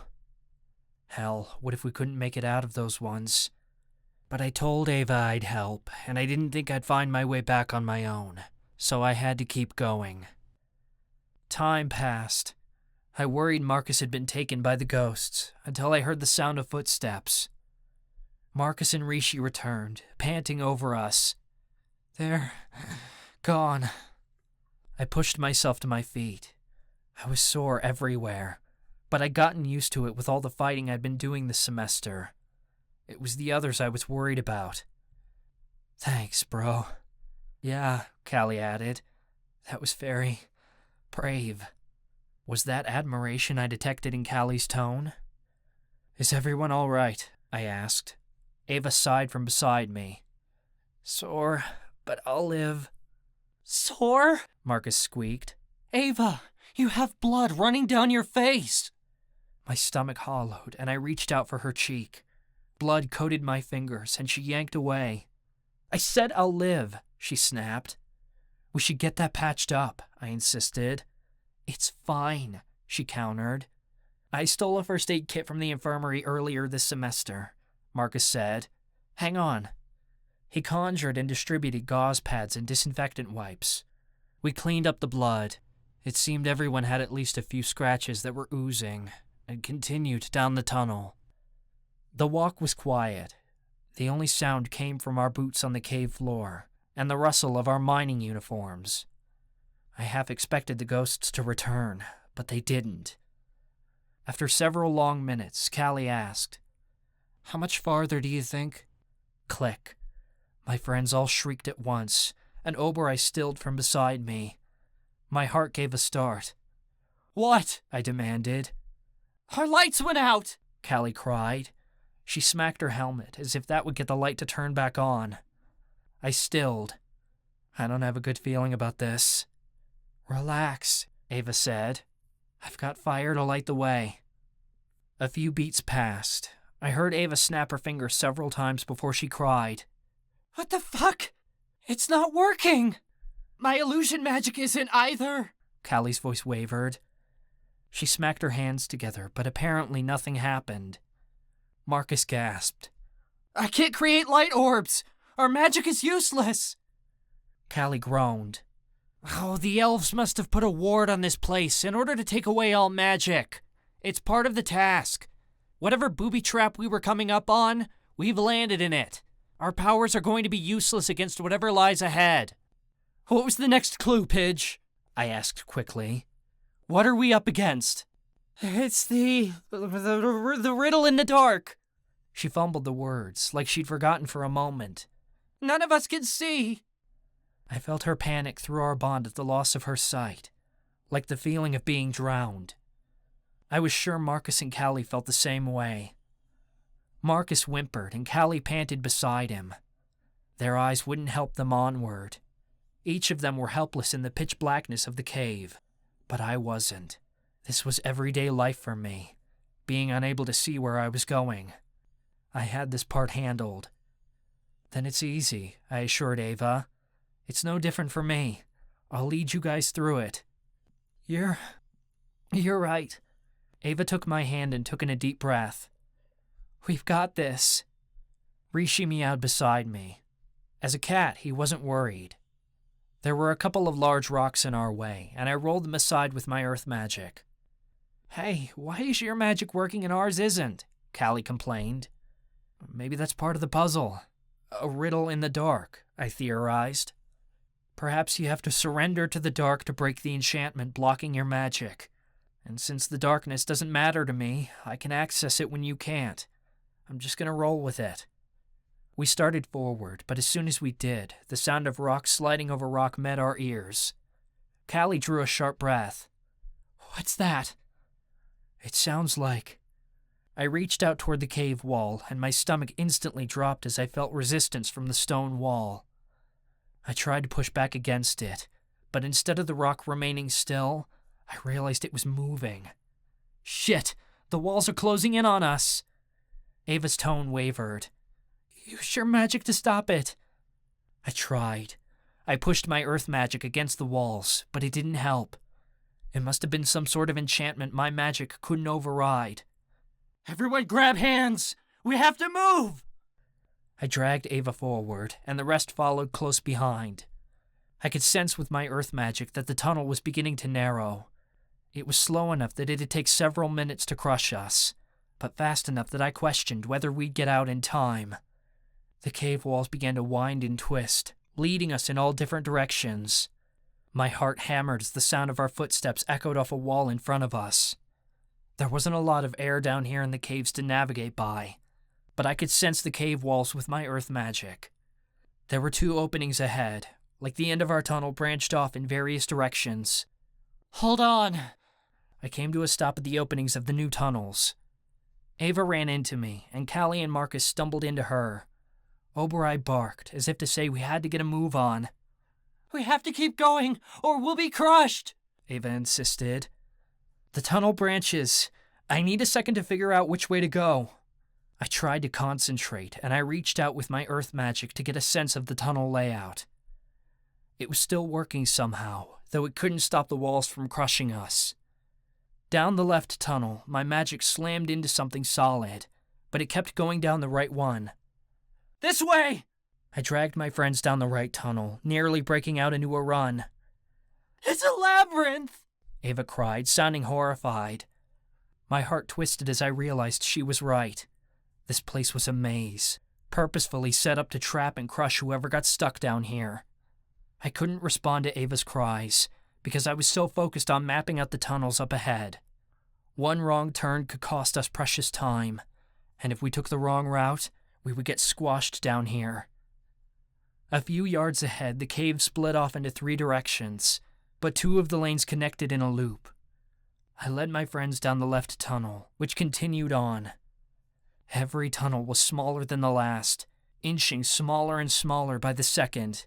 We turned several more times before a noise caught my attention. It was quiet at first, so subtle I wasn't sure my friends had heard it. Click, click, click. Though the tunnel had narrowed to mere feet across, I slowed my step. My friends stilled beside me, and Oberoi growled lowly. "What is it?" Ava leaned into me anxiously. I tilted my head to listen closer. "There's something ahead." I think I see a light," Ava said slowly. The clicking sound sent a chill down my spine. I couldn't describe it, other than to say it sounded like bone sliding against bone. Something slithered across the cave floor, and a hiss came. Everyone get back! I cried as I threw my arms out in front of my friends. It's an animal!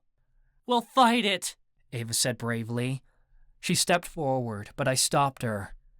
"Your magic isn't working. Let me." I lifted my hands. My magic didn't work on the enchantment of the labyrinth, but it still worked on the loose rocks scattering the cave floor. I used my magic to lift them into the air, then shot them at the creature. The rocks should have squashed the creature, but instead they connected with a thud, and the animal responded with a spiteful hiss. Oh, shit. This creature was way bigger than I'd anticipated. It slithered forward at a quick pace, and I was finally able to assess it with my air magic. It was a serpent, and the fucker must have been at least 50 feet long. Run! I screamed. There was no other way but backward. We ran, our screams echoing off the cave walls. Several crashes sounded as headlamps tumbled off my friends' heads. We didn't have time to go back for them. I tossed rocks back at the snake with my magic, but his scales must have been as thick as armor, because he did nothing but shake it off and advance on us. Help me out, guys! I cried. Nothing's working! Ava screamed. My magic's still out! Same! Callie panted. I can't do a fucking thing! Marcus screamed. Oberoi! I demanded. He barked, and panic came through the bond. His magic wasn't working either, which meant shifting into a fire unicorn and frying the serpent's ass was out of the question. I gritted my teeth. Fuck. We were either going to be crushed by this cave or eaten by this monster. I did the only thing I could think to do. I skidded to a halt and whirled around. The serpent was right on my ass, but I moved so fast it didn't have time to respond. I did something really fucking stupid and jumped onto its head. If I thought my weight would keep it down, I was sorely mistaken. The best it did was slow the creature, to give my friends a chance to flee. But that didn't matter, because there was no running from these shrinking tunnels. The serpent's head must have been the size of a horse, because it felt as big as Oberoi when she was in unicorn form. I straddled the creature, but I couldn't get my arms all the way around its neck. It shook its head from side to side, slamming me from one wall of the cave into the other. I held on tight and ran one hand over the serpent, searching for a weak spot. My hands moved over smooth, cold scales, then to exposed bones that protruded from its spine. Horns grew from the top of its head. It continued to slither down the cave with me on its back. Ava cried out in horror from up ahead, like she couldn't believe I'd jumped onto the snake. Charlie! She screamed. I've got it handled! I cried, though that wasn't totally truthful. I shoved my hand toward the serpent's eyes. Something hot seared my palm, and I jerked back. Its eyes burned, as if they were on fire. That must have been what Ava had seen in the tunnel. When my hands touched its eyes, the serpent freaked. Its head snapped from one direction to the other, then drove upward, slamming my back into the ceiling. The wind was knocked out of me, and I couldn't hold on any longer. My hands slipped from the snake's horns, and I tumbled over its head. I slammed to the ground and rolled, until I came to a stop at Ava's feet. The serpent snapped its jaws toward me. It came so close I felt its fangs skate across my skin, and its cool breath chilled me. But it missed me, and went for someone else. Ava's cry filled the tunnel, and my stomach lurched as I felt her pain ricochet across our bond. She crumbled to the ground beside me, nearly landing on top of me. No! I screamed as I caught her. She continued to shriek. I got bit! She cried. Oh, gods! Callie freaked over Oberei's loud barks. A fiery anger surged inside of me, and heat flared in my gut. Ava's fire, I realized. I could access it through the bond. I didn't think, I just acted. The serpent snapped its jaws again, but I was faster. I lifted my hands and yanked at Ava's magic. Fire blasted out of my fingers. The heat warmed my skin, so much that it was nearly unbearable. The smell of burning flesh filled my nose, and a hellish shriek echoed down the tunnel. I didn't know that serpents could scream, but this was no ordinary snake. Fire crackled over its skin, and it thrashed on the cave floor, its tail slapping into one side of the cave, then the other. The snake hissed one last time as it let out a breath and died, the smell of its burning flesh infecting the tunnels. Ava whimpered beside me. "Charlie," she said weakly. "The venom." I turned to a statue. All hope had drained out of me. We were stuck in this shrinking tunnel, with no option to turn back, or we'd be crushed. In moments, the tunnel would be only inches wider than my body. We would die. We have to do something, Callie demanded. Though her voice came from beside me, it sounded distant as the floor rumbled beneath us. "What do we do?" Marcus asked in that same distant tone. It didn't seem to matter now. Ava had been poisoned. Even if we escaped, the venom would work its way through her system in minutes. She'd be lost to me. What the hell had I agreed to by coming down here? Oberei grabbed my shirt in his teeth and yanked. I barely felt him. He placed his paws on my shoulder and shoved me. Charlie! Charlie! Marcus tried to get my attention, but my head spun. I noticed the sides of the tunnel touch both of my shoulders, but it didn't seem to matter. My momentary lapse must have frustrated Oberei, because he growled, then bit my ear so hard it drew blood. Ow! I cried, finally snapping out of it. Listen to me, Charlie! A voice demanded firmly. I had no idea who said it, because it didn't sound like Marcus or Callie. I couldn't even place it as male or female. But the voice was firm and familiar. I'd only heard it once before, but that wasn't what made me recognize it.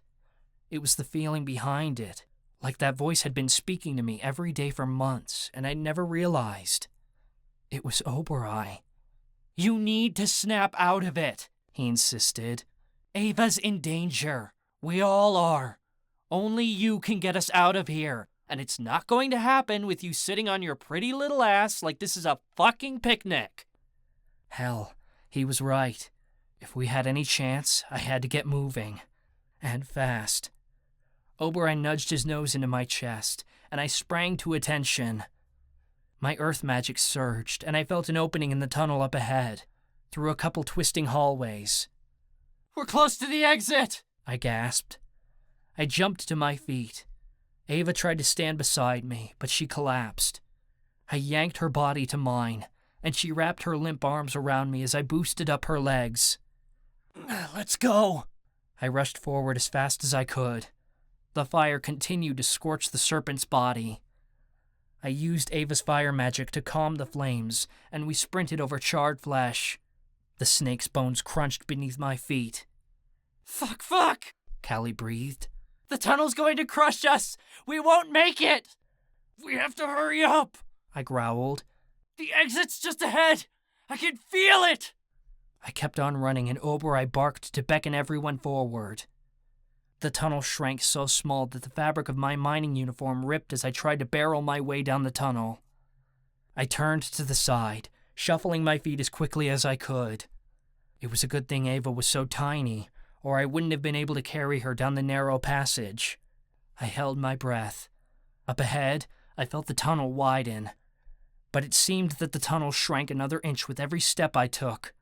Debris from the ceiling peppered my face, and the floor shook even more violently beneath me. I wasn't sure if we were going to make it. Rishi grew frightened and began meowing loudly. Ow! Marcus cried. He's scratching me! I can barely hang on to him! Just a little farther! I broke out into the wide cave, but I was moving so fast that I tripped over my own feet. Ava and I tumbled to the ground. Oberoi yipped as he sprinted out behind me. Marcus's breath strained as the tunnel began to squash him, but Callie must have given him a push, because she groaned and the two of them tumbled into a heap on top of us, along with Rishi. The walls of the labyrinth we'd escaped slammed shut with a boom. I drew heavy breaths. Shit, that had been a close one. We'd nearly been squished. My magic works again! Marcus exclaimed, and I heard a flick as he cast a ball of light. I didn't care about our magic right now. I only cared about Ava. She lay on the ground, sucking pained breaths between her teeth. Where'd he bite you? I demanded.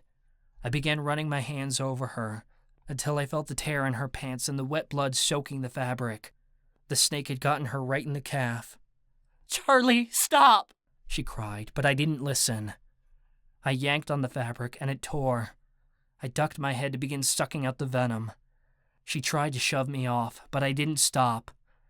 Blood filled my mouth, along with searing heat from the venom. I drew back and spit the blood onto the cave floor. Charlie, it's no use! Ava protested, shoving me again. This time, she shoved so hard that she actually got me off of her. I'm trying to help, I insisted. We could suck the venom out. It's too late, she said. I grew up in a city filled with magical creatures. I know enough about them to know the only way to heal this is through magical means. If you keep trying to suck it out, you poison yourself. Like I give a damn, I fumed. Oh, yeah, because dragging your heavy-ass dead body back through these caves isn't going to slow us up. She snapped, though her voice wavered. Better me, then. Guys, this isn't the time to fight right now, Callie said, cutting us off. She sounded worried. I whirled toward Marcus. What do you have? Anything we could brew a potion with? Just the first aid kit, he said in a rush. He fumbled with a few items, and Callie quickly stepped in. We've got nothing for the venom, but this should help with the blood, she said. Ava sucked a breath as Callie wrapped gauze around the wound. I ran my fingers over it to see how much it helped, but the blood was already starting to ooze through. This is it? I demanded. That's all I could get my hands on. Marcus sounded bothered. We have to do something more! I raged. There's only one thing we can do, Ava said in a wobbly tone, and I heard her push to her feet. We have to keep going. Chapter 22. Ava-Marie. Charlie immediately bristled. Are you crazy? We can't go on if you're hurt. Fuck yeah, I'm crazy, I snapped. I know we're close to another key. I can feel it. I can feel you dying through the bond, Charlie cried. That venom is working through your system quicker than you want to admit. Stop being dramatic, I said, but my head spun. The bite marks on my calf were several inches deep and nearly an inch across. Blood oozed down my leg through the bandage. The snake had gotten me good. The cave was illuminated by the light of the magic orb Marcus had cast. We'd all lost our headlamps while running through the tunnels. I tried to cast a fireball, but it flickered out uselessly. The venom was already sucking away all my energy. Hives crept across my skin, and my breathing became labored as my throat swelled. My chest was tight. I felt like I wanted to throw up. Curling up on the cave floor and taking a nap seemed like a great idea right now. I was so sleepy. I could barely keep my eyes open. Worst of all was the tingling feeling in my leg and the pang each time my heart took a beat. My very veins were filled with fire, inching up my body and coursing around my form. My muscles were tight and strained, and my thoughts were foggy. I knew this wasn't good. "We need to turn back," Charlie said. "You need medical attention straight away." "How do you want to go back? The tunnels behind us are sealed shut," I said. "There's nowhere to go but forward." Charlie remained silent, and Marcus added quietly, "She does have a point." "Then we need to find a different way back, and that's going to take time," Charlie said firmly. "We don't know how much time you have left." I took a short breath, and it nearly caused me to topple over. "Look, that snake was a serpent spelunca. It's a rare breed of cave snake. I know about them because I've studied a few when my parents took us on trips to Hokavale. They live in the cave systems there, though the one that attacked us is a different kind. An elven mutation, perhaps?" "What's Hokavale?" Marcus asked. "It's an Anachi village 50 miles from Kimpago," I explained. "Most cave snakes don't have deadly venom. They just use their venom to slow down their opponent, so they can hunt them easier. The symptoms will probably go away within 30 minutes, after my blood metabolizes the venom." "What if it's not what you assume it is?" Charlie demanded. I frowned. "Then I'm dead within the hour, and it doesn't matter anyway." "And if you die, what if Oberai and I die too?" Charlie asked. "You want to condemn us along with you?" "We don't know if our bond works like that. You could go on if Oberai survives. Stop trying to be manipulative to save me." I put a hand on the cave wall to keep myself upright. I was really freaking tired. "Do you guys want to take that chance?" Marcus worried. Charlie's stone-hard expression was clear. He had it in mind to drag me back to the Institute no matter what I wanted. But I wasn't willing to give in. We wouldn't get another chance like this. This was our only shot at getting the next key, which I was sure was down here. "You're being selfish," Charlie spat. "You're putting the three of us at risk for a dumb key." "Selfish? I'm trying to save the world here," I snapped. Charlie gave a harsh laugh with no humor in it. "Hell, Pidge. I'm so sick of you being stubborn. You just won't give in." "I never will," I growled. But it came out more like a gasp, because the wound in my leg throbbed. Charlie noticed, and his expression tightened at my pain. "Let's make a compromise," Callie broke in. "We keep going just another mile. If we don't get the key by then, we'll turn around and get Ava help. Maybe Charlie can dig us out." "Done," I said, before Charlie could argue further. "Let's go." Oberai changed into a fire unicorn, and I forced my aching arms to work as I hauled myself onto her back. The tunnels were wide and tall here, and therefore there was room for me to ride. Marcus's orb of light hovered in front of us, leading the way. Rishi jumped up and tried to bat at it like a cat toy, until Marcus told him to stop. We walked in silence for a time. Callie and Marcus wandered ahead of us, speaking in hushed tones. Charlie didn't say anything for a bit, until he suddenly scowled and snapped, "That doesn't help, Oberai." "What?" I floundered forward, falling against Oberai's neck. "What did you just say?" "Oberai can talk to me now," Charlie said. "She broke through the bond." Shock rippled like water over my skin. I didn't hear her. "You didn't?" Charlie stiffened in surprise. "I thought you did. She was talking to me after you got bit." "No. Have her say something again." There was a beat of quiet, and Charlie asked, "Hear that?" Hurt grew in my abdomen, and it wasn't from the venom. I didn't hear a thing. Why wasn't it working? Charlie took a hasty breath, then crossed his arms. Oberai bobbed her head in front of me and stomped a hoof. "What did she say?" I asked. Charlie let out a huff. "She told me to put my big boy panties on and stop whining. The little shit. I don't know why she's taking your side. Your bullheadedness is gonna kill us all." What Oberai had said was funny, but I couldn't crack a smile. I stroked her neck. "Why can't you talk to me, girl?" Oberai nickered, like she wanted to, but was saying I wasn't ready yet. Oh, but Charlie was ready. That was nice. I felt offended, as if Oberai had chosen Charlie over me. I pushed the resentment down. We shared Oberai. I shouldn't be feeling this way.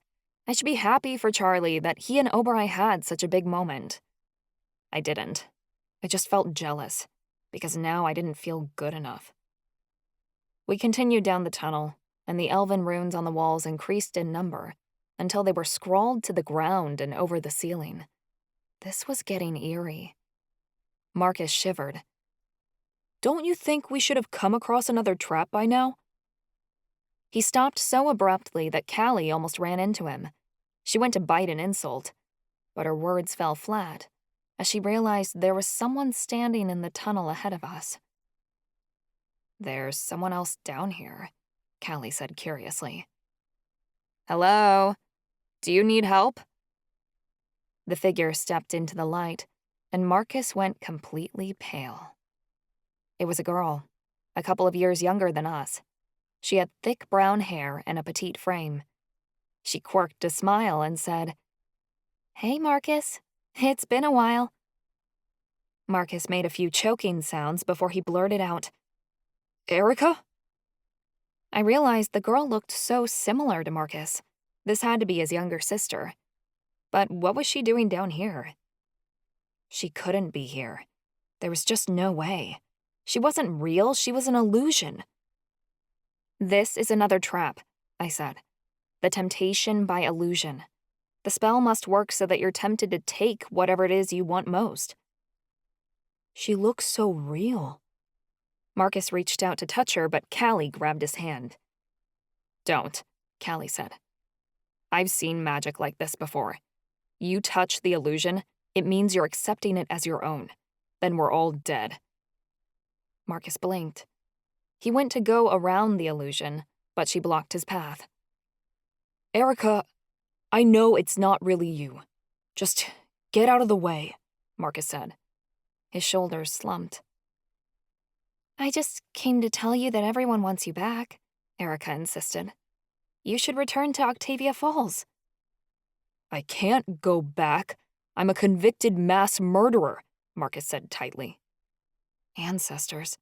That was a harsh thing to say out loud.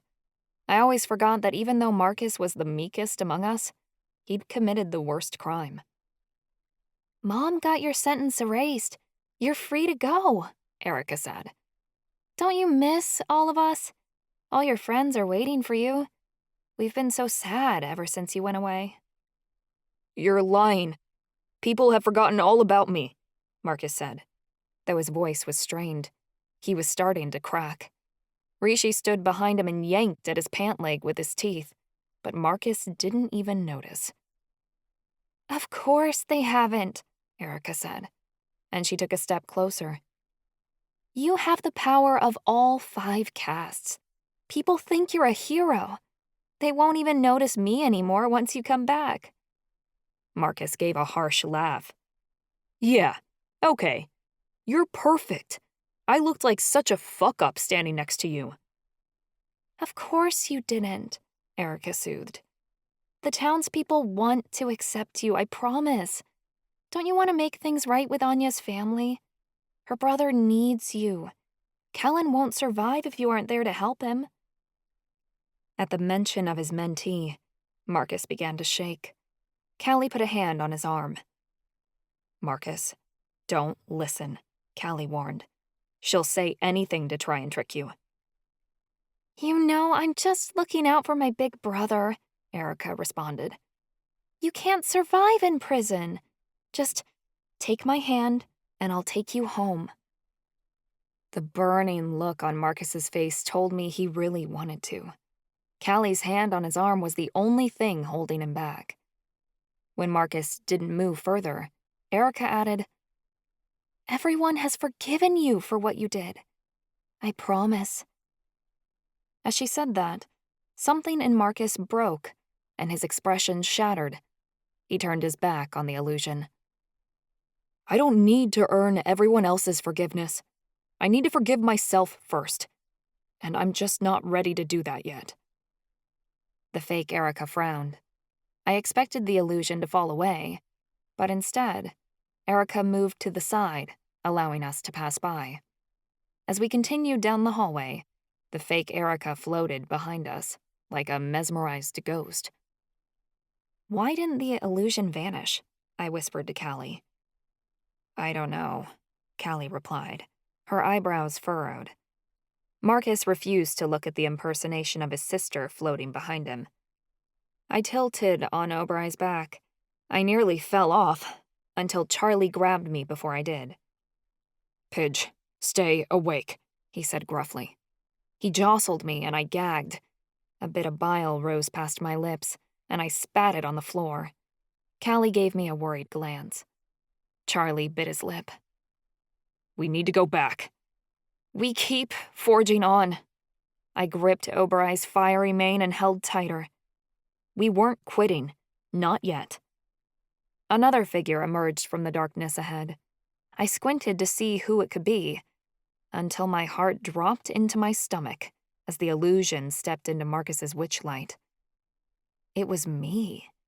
A complete clone of me, identical in every way. The fake version of me batted her brown eyes and flipped her dark hair, pursing her lips as she came forward. Charlie had noticed our stunned silence. Ancestors, what now? Charlie, fake me called in a sultry voice. Charlie, it's me, your Pidge. Charlie went completely white. He put a hand on Oberon's side to steady himself, as the illusion said, Charlie, come home. Dinner's ready. I made your favorite. That bitch is not me, I cried. It's an illusion. The fake Ava didn't hear my words and continued onward, taking a step closer. I got a nice fire going. It's really cozy. I know you like it when the house is warm. A twinge of irritation crossed over my forehead, and I said, This hoe doesn't know what she's talking about. Charlie, don't listen. I reached for him, but I was too weak to lift my arm from Oberon's mane.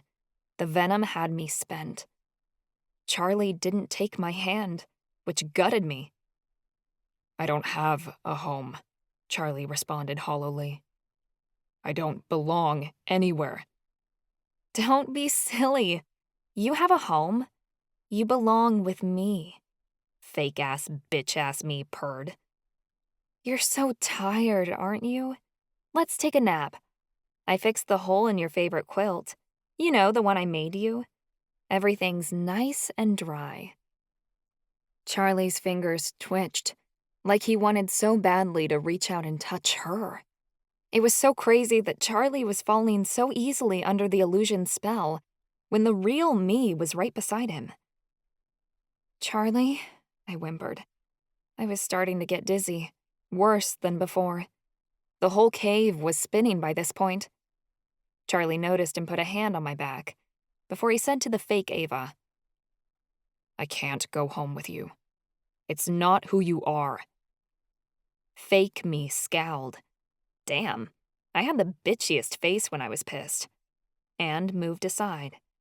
She fell in line beside the false Erica as we continued down the tunnel, hovering behind. Charlie's hand on my back grounded me, and the dizziness slowly began to fade, though some of it stuck with me as I raised my head off Oberon's neck. Good job fighting off that illusion, I told him. I know when things are too good to be true, Charlie said quietly. You can always tell. My heart cracked a little. What do you mean? You're not the type to settle down, Pidge. It was all too easy to convince myself it wasn't real. The color began to return to Charlie's face. Inwardly, I felt guilty. I'd never be Homemaker of the Year, that was for certain. I was adventurous and liked exploring, and wanted the world at my feet. Once I got out of the Institute, I had a mind never to stay in one place too long. My biggest desire was to travel. I wasn't the type to be waiting at home with supper ready when Charlie came back from his day job. That was for sure. But Charlie had been tossed around from place to place all his life. It seemed wrong to ask him to keep doing that for me. He wanted something secure, and in my life, all I desired was something fluid. My lip wobbled, and I turned my head away from Charlie. This isn't going to last, Ava. This relationship is doomed to fail. He wants to feel safe, and you're dangerous. Oh, great. If possible, the venom made the voices in my head even louder. Just great. I wondered if I'd start hallucinating next, because that's just what we needed. Who's that? Callie asked. She didn't recognize the next illusion ahead, which meant that whoever the spell was impersonating was probably for me. I didn't feel like talking to whoever it was, and let my eyes drift closed, giving a light snore on Oberei's back. Don't let her fall asleep. We might not be able to wake her back up, Callie said. Charlie jostled me roughly, and I batted him away. Go away, I moaned. Wake me when we get there. Ava, you need to make this illusion leave, Charlie said firmly. He shook me again, which didn't do much of anything to rouse me. I didn't care if the Great Spirit himself was blocking the way. I wasn't moving for anyone. The venom was running thick in my head, making my thoughts incoherent. An impish giggle rang across the tunnel, along with a teasing voice. You always had a thing for broke-ass bums. He's cute, though. Definitely your type. That voice was like a slap to the face. I jolted upward on Oberei's back. A wicked chill permeated my bones as I took in the figure's mass of dark curls, green eyes, and mess of freckles. On her wrist, she wore a red and green band, just like mine. Fuck no, I breathed. I'm not doing this. I yanked on Oberei's mane to get her to turn around. Forget the key. It could stay down here for all I cared. But Oberei didn't move. She stomped her hoof, as if telling me to stay put, and I was too exhausted to get off her back and run. Marcus looked completely lost, although Callie's eyes flickered from me to the illusion, working out the details. Charlie rubbed the small of my back in tiny circles, like he'd guessed exactly what I was facing and was trying to comfort me. Leave me alone, I shouted at the illusion. It remained where it was, the figure just as solid as the day I'd lost her. Monica spread her arms wide in a dramatic pose. Surprise, bitch! You didn't think I was really dead, did you? I was playing a prank. I can't believe you fell for it. My eyebrow twitched. I barely held in a sob as I cried out, Yeah, some prank, wasn't it? Dying in my arms? So fucking funny. Oh, don't be that way. It was funny. Monica waved a hand in that careless way of hers. Aren't you just glad to see that I'm alive? I couldn't help the way my lip wobbled. I'm so pissed at you. Monica gave a quirky smile. It was then I let out a laugh. Good one. I should have known you'd pull something like this. Ava, Charlie warned. But his voice was like a wisp on the wind. The illusion was good, very good. I believed in that moment with all my heart that Monica was really here with me, and everything that had happened had been a bad dream. I was floating, I was no longer with my friends in this dark cave. I was back in my bedroom at home with Monica, and she was standing across from me like she'd never been gone. Colors changed and morphed until I could see the scene around me clear as day. Monica smiled. "Don't you see I never left? I could never leave you." "You wouldn't," I whispered. I fell off of Oberoi. Charlie let out a gasp behind me, but he was far away, basically on another planet. My legs wouldn't support me as I began crawling toward Monica, reaching out a hand. I wanted to touch her so badly. "Ava," Callie said. She grabbed my shoulder but screeched as my skin burned her hand. My Coigny magic was protecting me. I wouldn't let anyone drag me away from Monica ever again. Monica nearly sang as she spoke her next words. "Come on, Ava. We need to get our nails done. They need to look perfect for our next video. Your album is almost complete. I know everyone's going to love it. Just take my hand, and we can wrap up the last song." Our last song. I'd never finished it. It'd been too painful to finish my album without her. After all these years, it remained half done, abandoned on my computer at home. But maybe all those years had just been a fantasy, and nothing bad had happened at all. The Institute, the Dark Games, it'd all been a bad dream. Monica bent over and extended her long fingers to me. Our grasps were within inches of connecting. She gave a mischievous grin as she said, "Let's go back to Kinpago. We can hunt John down and wrap him in a tarp. I've got a baseball bat with his name on it. He'd look good floating at the bottom of the ocean. I'm gonna kill him for hurting my best friend." I immediately drew back my hand, flinching with Monica's words. I had to admit in my heart then that this was an illusion and that Monica wasn't here. All of that had happened after she died. She hadn't been around to witness it. I slid away from Monica, recoiling from the illusion stare. "I know this isn't real. You aren't here, Monica, and I can't love you enough to bring you back. If love was enough to save you, you never would have died." Monica's face shimmered, like she was wounded by my admission. Tears sparkled in her gaze as she retreated away from me, and it devastated me. I wished I was as blind as Charlie so I didn't have to see her face. Charlie scrambled forward. My skin was still warm, but not hot enough to hurt anyone anymore. "Pidge." He lifted me to my feet, but I was still too weak to stand. He placed me on Oberoi's back. I barely held in a sob. Marcus appeared miserable. "I'm sorry," he told me. He touched my knee lightly and I wiped my face on the back of my sleeve. I felt stupid. At least Marcus had conjured up an image of someone who was still alive. He wasn't so silly to keep holding on to the past. It wasn't like he'd imagined Anya. Charlie hadn't brought back Marty either. I was so embarrassed. "Callie, are you okay? I didn't want to burn you," I told her.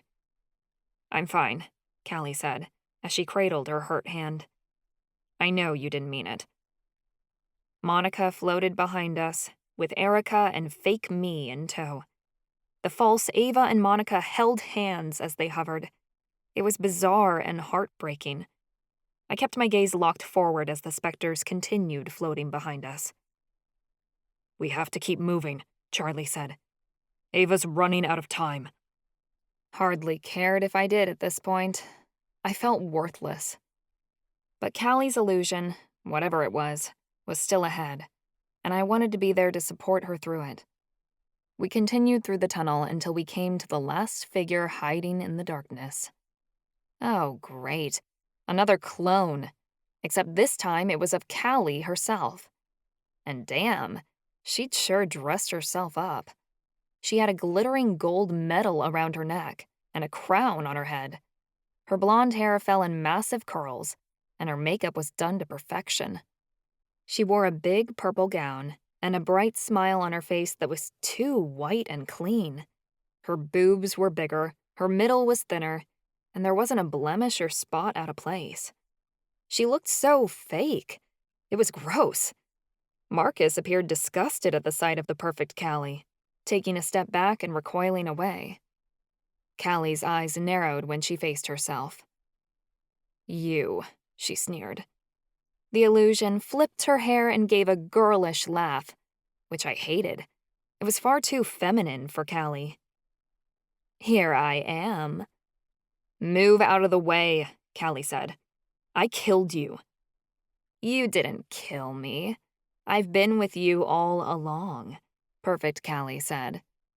"Everyone knows I'm the version that you should have been." "I lost my chance," Callie replied. "It's over now." Perfect Callie raised a sculpted eyebrow. "I don't give up. That's why there's a crown on my head and not yours." "I don't even know if I wanted the crown. I just did what was expected of me," Callie shouted.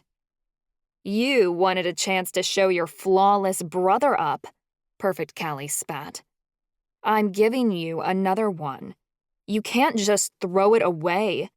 Aren't you tired of living in his shadow?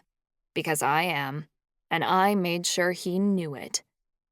Callie's nose wrinkled. "I'm nothing like you." "You can be." Perfect Callie straightened her shoulders. "I'm better looking. I'm nicer. I'm thinner. And everyone likes me. You could be me too, if you just tried hard enough." Callie's face twisted. "No, I can't. I can't keep pretending to be someone else. It got me landed in the Institute. I won't go there again." Perfect Callie scoffed and rolled her eyes. "Well, at least my parents love me. They despise you." Callie flinched. She bounced on her feet, clearly indecisive about what she should do. Marcus broke in. "I don't like that version of you," he said, gesturing to Perfect Callie. "That's not who you are." "But she's what I've always wanted to be," Callie insisted, as she spun toward Marcus. "Maybe she's right. Maybe I could be different if I just worked harder." "She's not real. Why do you want to turn yourself into someone you're not?" Marcus asked. Callie didn't answer, and the illusion took it as an opportunity. "Take my hand," Perfect Callie said gently. "Then you'll become everything you were always meant to be, and get rid of all the parts that you hate. I promise, I'll make all the bad parts of you disappear. Then, your family will love you again." Callie's hand quivered. I thought she was going to use her magic to break the illusion. But then... "Callie!" Marcus screamed, as she reached out and grabbed the illusion's hand. Once she did that, the cavern exploded into chaos. The figures floating behind us morphed. They changed, bodies twisting and skin mutating, until the figures appeared to be hovering corpses, flesh hanging off bone, and insects festering out of holes in purplish blue skin. Their eyes were gaunt and horrifying as the figures charged at us, arms outreached to wrap us within their decomposing forms. Ugh, ancestors. Decaying flesh was not a good look on me. Callie's illusion changed too. Perfect Callie melted into a corpse with a torn dress as she launched herself at her clone. Our Callie changed into a shifter and yelped, spinning away from the floating corpse with a wolfish whine. Marcus screamed as he ran in circles, trying to get his decaying sister to leave him alone. Rishi launched himself upward and clawed at Erica's soggy face, but she smacked him off. Marcus gave a cry as Rishi hit the floor of the cave. "God damn it, Callie!" Charlie roared. He was trying to pry fake demon me off of him, who had wrapped her hands around his neck and was squeezing tight. Not that far off from what I wanted to do in real life, to be honest. My worst nightmare stalked in front of me as corpse Monica staggered my way. Spiders furled out of her eye holes and nose, and skin dripped off her form. The sight made me want to cry. Monica's body had been burned. her ashes scattered under the burial mounds in Kinpago. But many times I'd woken up screaming, imagining her remains slowly wasting away in a coffin underground. I tossed fireballs at her, warning the corpse to get back, while Obereye waved her horn. The corpse remained at a distance, although I couldn't get rid of the terror welling in my chest as I observed the haunting figure. Callie was on her back, whimpering as the image of her own corpse held her down. "You can't let me go! You need me!" Perfect Callie screamed. Dark blood dripped from her teeth, spilling onto the wolf's silver coat. Callie closed her eyes. She changed back into her human form and let out a wicked scream. A burst of purple magic erupted from her hand and rippled through the cavern in a shockwave. Once the violent spell hit the corpses, they immediately turned to dust. Charlie dusted ash off the front of his clothes, while Marcus crawled to Rishi, who meowed to let him know he was okay. I let out a breath of relief. Callie had broken the illusion. Her magic was strong enough to overpower it, though she'd sure taken her sweet time breaking it out. Even so, Callie was spent. She lay flat against the ground and didn't get up. Marcus stumbled forward and helped her to her feet. She leaned against him like she could hardly fit to stand right now. I leaned forward and cried into Obereye's neck, remembering the depiction of Monica's rotting body. That had been horrible. It'd be something that would stay with me forever. Charlie ran a hand through my hair. "It's okay to cry, Pidge. I know that was rough." I sniffed and wiped my nose. This damn prophecy was going to kill me. "How'd you beat it?" Marcus asked. He jostled Callie, who looked as tired as I felt. "I needed to save my friends more than get what I wanted," Callie said. "The illusion wouldn't break until I decided that. I tried, and it didn't work until then." "Well, if it counts, you've always been perfect to me," Marcus mumbled. Callie gave a thin, wavering smile. I took it as a hint not to give up on them quite yet. "I hope you guys have got the next trap handled," Callie moaned. "I couldn't conjure a cup of tea at the moment." "There can't be much more ahead," I insisted. My tongue was growing so swollen in my mouth it was hard to talk. It was clear by now that the venom I'd been injected with wasn't the paralyzing kind, more like the deadly kind. I was fading away by the second. Charlie noticed how thick my voice sounded. "Ava, we're going back now," Charlie said roughly. "I'm not giving you a choice." I couldn't protest. The last trap had really wounded me, and not in a physical way. It had been 10 times worse than getting bit by the snake. I was ready to go back to the prison. Even the Institute looked welcoming, compared to these dark caves full of memories I didn't want to go back to. Yet before I could agree, my magic tingled at the edges of my skin, and I felt the sensation of moving liquid less than 100 feet from the way we'd come. The others noticed it too, hearing the sounds of rushing water. Panic coursed over their expressions as they listened to the sound of crashing waves. A trap door must have opened in the caves, and currently it was flooding in hundreds of gallons of water. "Run!" I cried, but it was too late. I lifted a hand to try and stop the water from coming into our tunnel, but the venom in my veins had overpowered my magic, and I wasn't strong enough to redirect the water in another direction. Our tunnel immediately filled up with water, and the undertow was so strong that all of us were swept off our feet. Marcus's witch light went out as the water crashed over it, and we were immediately washed away, pitched into darkness.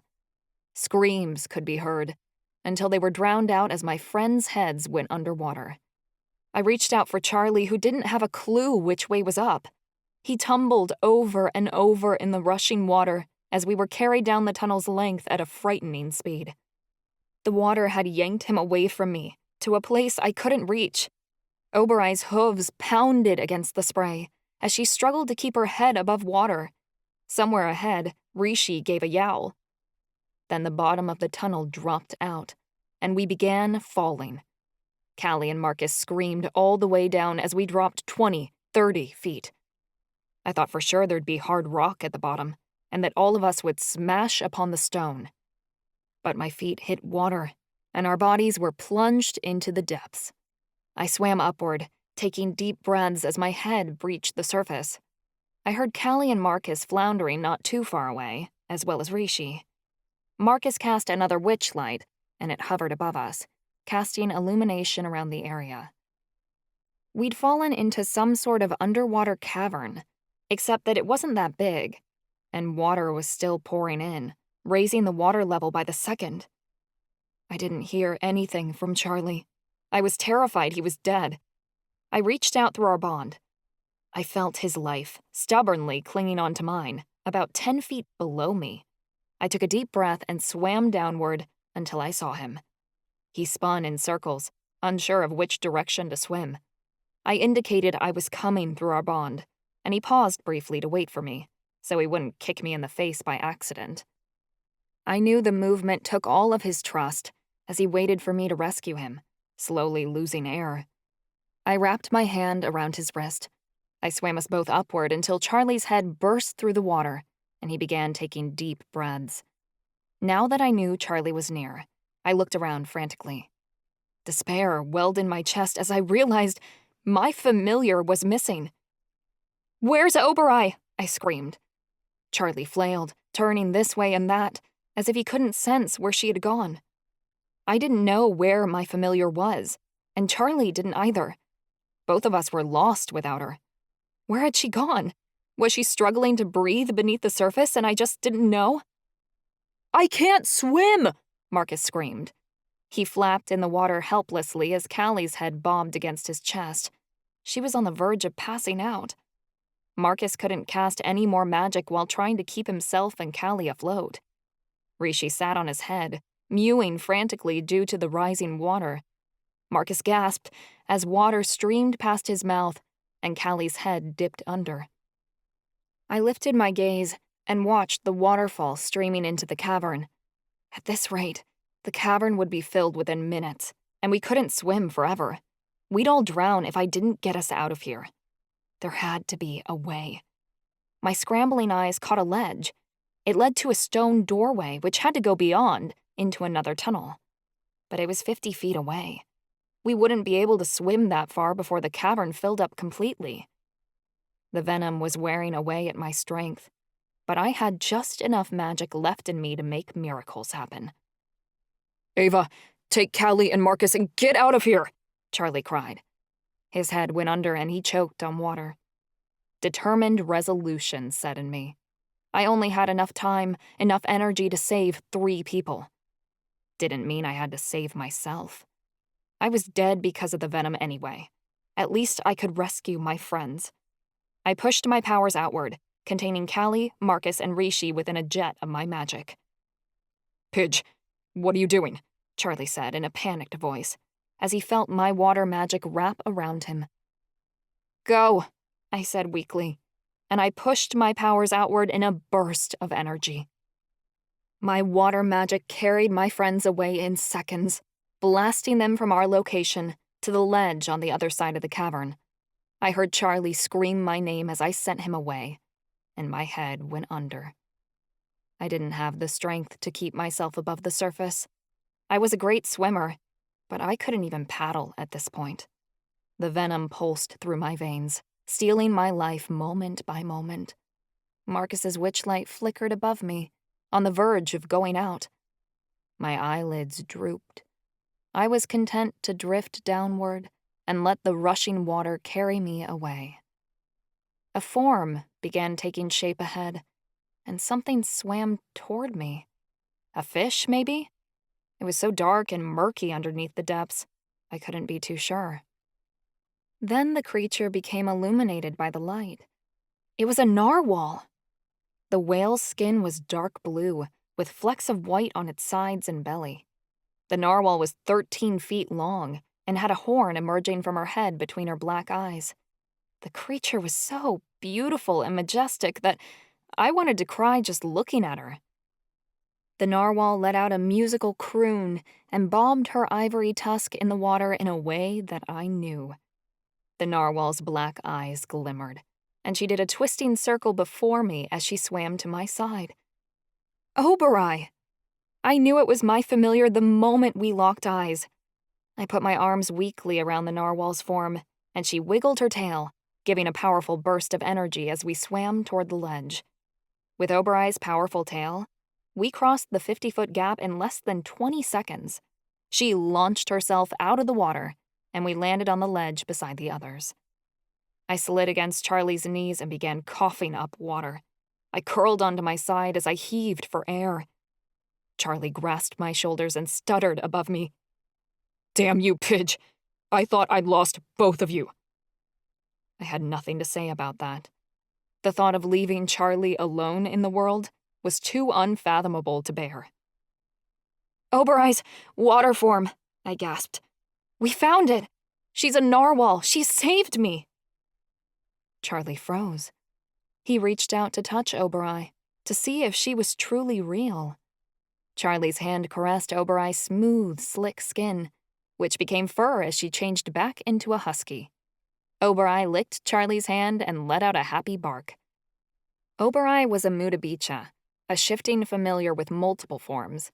She could have a form for each of the 5 elemental houses, and with her air and spirit forms still left to find, what else could she possibly surprise us with? A pounding sound came from behind us, and Rishi whined.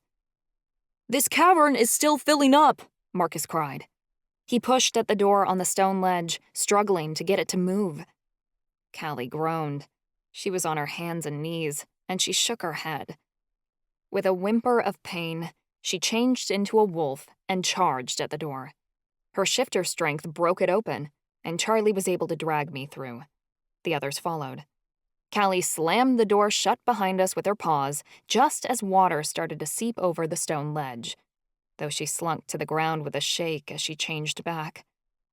I was still on the ground, and now my body was starting to convulse. I rolled over.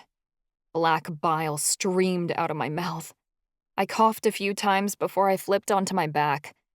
Oberai whined, and Charlie scrambled to pull me into his arms. "We gotta get out of here," he insisted. I was hardly coherent as I felt Charlie stand. "Ava needs help." "There might be a way out ahead," Marcus suggested, though he sounded hopeless. He helped Callie shuffle along. The world began fading in and out as we moved forward. Charlie jostled me. "Stay with me, Pidge." His voice was strained and desperate. He really thought I was going to die. Maybe I was. Maybe I'd pushed too far one too many times, and I was finally meeting my fate. We abruptly stopped. My head lolled against Charlie's chest, and I heard Callie say, "What the hell is this?" My eyes creaked open. I noticed before us was a massive wooden door, very similar to the stone gate we'd encountered a few weeks ago. The carvings and symbols in the door were the same, except this door didn't have any keyholes, only ornate handles that were shaped like the cave snake we'd encountered earlier. The door took up the entirety of the cave. You couldn't go forward without opening it. The key had to be behind this door. But it was locked. Marcus yanked on the handles, but they refused to open. Callie panted, leaning against the wall as she observed the massive door. "We can't go back. If we don't want to starve to death, we need to open it." "How?" Marcus was starting to lose his temper, which was weird to see because usually he never got angry. He paced back and forth in front of the door before giving a growl of frustration. "We can't have come this far only to be blocked by a fucking door." Marcus kicked at it, clearly at his limit. Rishi gave a cry. Charlie put me down against the floor. "Stay here, Pidge." Like I was going anywhere. Charlie put his hand on the door to study it. Callie sat on the ground to take a break, while Marcus fumed. Oberai lay next to me, placing his head on my lap. "This was part of the clues we found, wasn't it, Ava?" Callie asked. And a door that will only open with the blood of one that is mine? Yes, I breathed. It took all my effort to force out the word. How does that help us? Marcus spat. We don't know how to get past this. Marcus, Callie sighed. Fucking door in the first place. As Marcus continued to rant about the fucking door, Charlie appeared puzzled. He put a hand to his chin, thinking. I wondered what was on his mind. Callie dragged herself to the door. She put her hand upon it, which was bleeding from the fall we'd taken into the lake. As she smeared her blood against the door, we all waited for something to happen. But nothing did. This doesn't make sense, Callie gasped. Doesn't the door want demigod blood? That's what it's asking for. These tasks were set up for demigods, weren't they? Charlie asked. That's what we figured out before we came down here. We're demigods, so we should be able to get through. Something in my head clicked as I recalled my grandfather's words. Maybe the traps weren't set up for demigods, I gasped. Maybe... I grimaced and put a hand to my chest. My lungs felt so constricted now. I forced out, maybe they were only trials that elves could pass. That's why we had such a hard time getting through them. So, that means the door can only be opened by someone who has elf blood. And how does that help us? Marcus raged. We don't have a fucking elf with us. All we have is you, me, Callie, and Marcus stopped speaking. Callie lifted her gaze. Charlie said nothing, and I struggled to say, My grandpa told me that there's always a way out of traps, but we've overlooked something. Traps allow people to pass through that are meant to go onward. These traps were set up for elves by elves. We should have died trying to get through them, but we didn't. What if we had an elf with us all along? What are you saying? Callie blinked. Charlie was so still. Charlie was the only one who still was able to use magic when we crossed the ward into the maze, I pointed out. None of us could. You'd have to have elven blood to override an enchantment set by them. That has to mean... Charlie mused, opening and closing his hand. Do you think it's possible? I swallowed. My throat was closing up, making it hard to breathe. You've always been remarkable. Why not? Charlie nodded. As he moved forward, he kicked a sharp stone with his shoe. He reached down and grabbed the stone off the floor, then cut into his palm. I winced as I felt the sting through our bond. He placed his hand on the door and smeared blood across its surface. The door began to rumble. Callie and Marcus's mouths fell as the stone door began to open. Charlie staggered backward, while Obereye jumped up and began barking uncontrollably. I smiled. That's my Charlie, I whispered. Except there were people waiting for us on the other side of the door. My stomach dropped as I saw a dozen people march into the tunnel surrounding us. They were both male and female, with long silver hair and elegant faces. They were beautiful to look at, all different shades of skin tone, with upturned noses and pale eyes, forms tall and lithe. They moved with a gracefulness that was eerie to observe. I'd never seen such gorgeous people. And their ears, they were sharp and pointed, silver circlets with gemstones perched on their flawless heads. They wore silver armor with swords at their sides. Each carried large square shields that had the design of a golden tree in the middle, its branches wrapped protectively around 7 keys. The tallest of them stepped to the center and threw back his head. His eyes locked on Charlie. You're coming with us, he said, leaving no room to argue. I didn't know what happened after that, because my body couldn't take anymore. My heart tightened painfully in my chest, and I passed out. I heard Charlie call for me as I slumped to the ground, and Obereye's whine pitched high in my ears. My time had run out. The venom had finally taken its hold. There was no saving me now. Chapter 23. Charlie. Pidge! I screamed as Ava fell. I felt her slip into unconsciousness through the bond, and my blood turned to ice. I rushed toward her, but one of the newcomers held me back. I struggled, but the stranger was strong.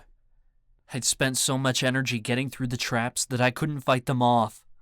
Let me go! I cried. The antidote! A man yelled to another.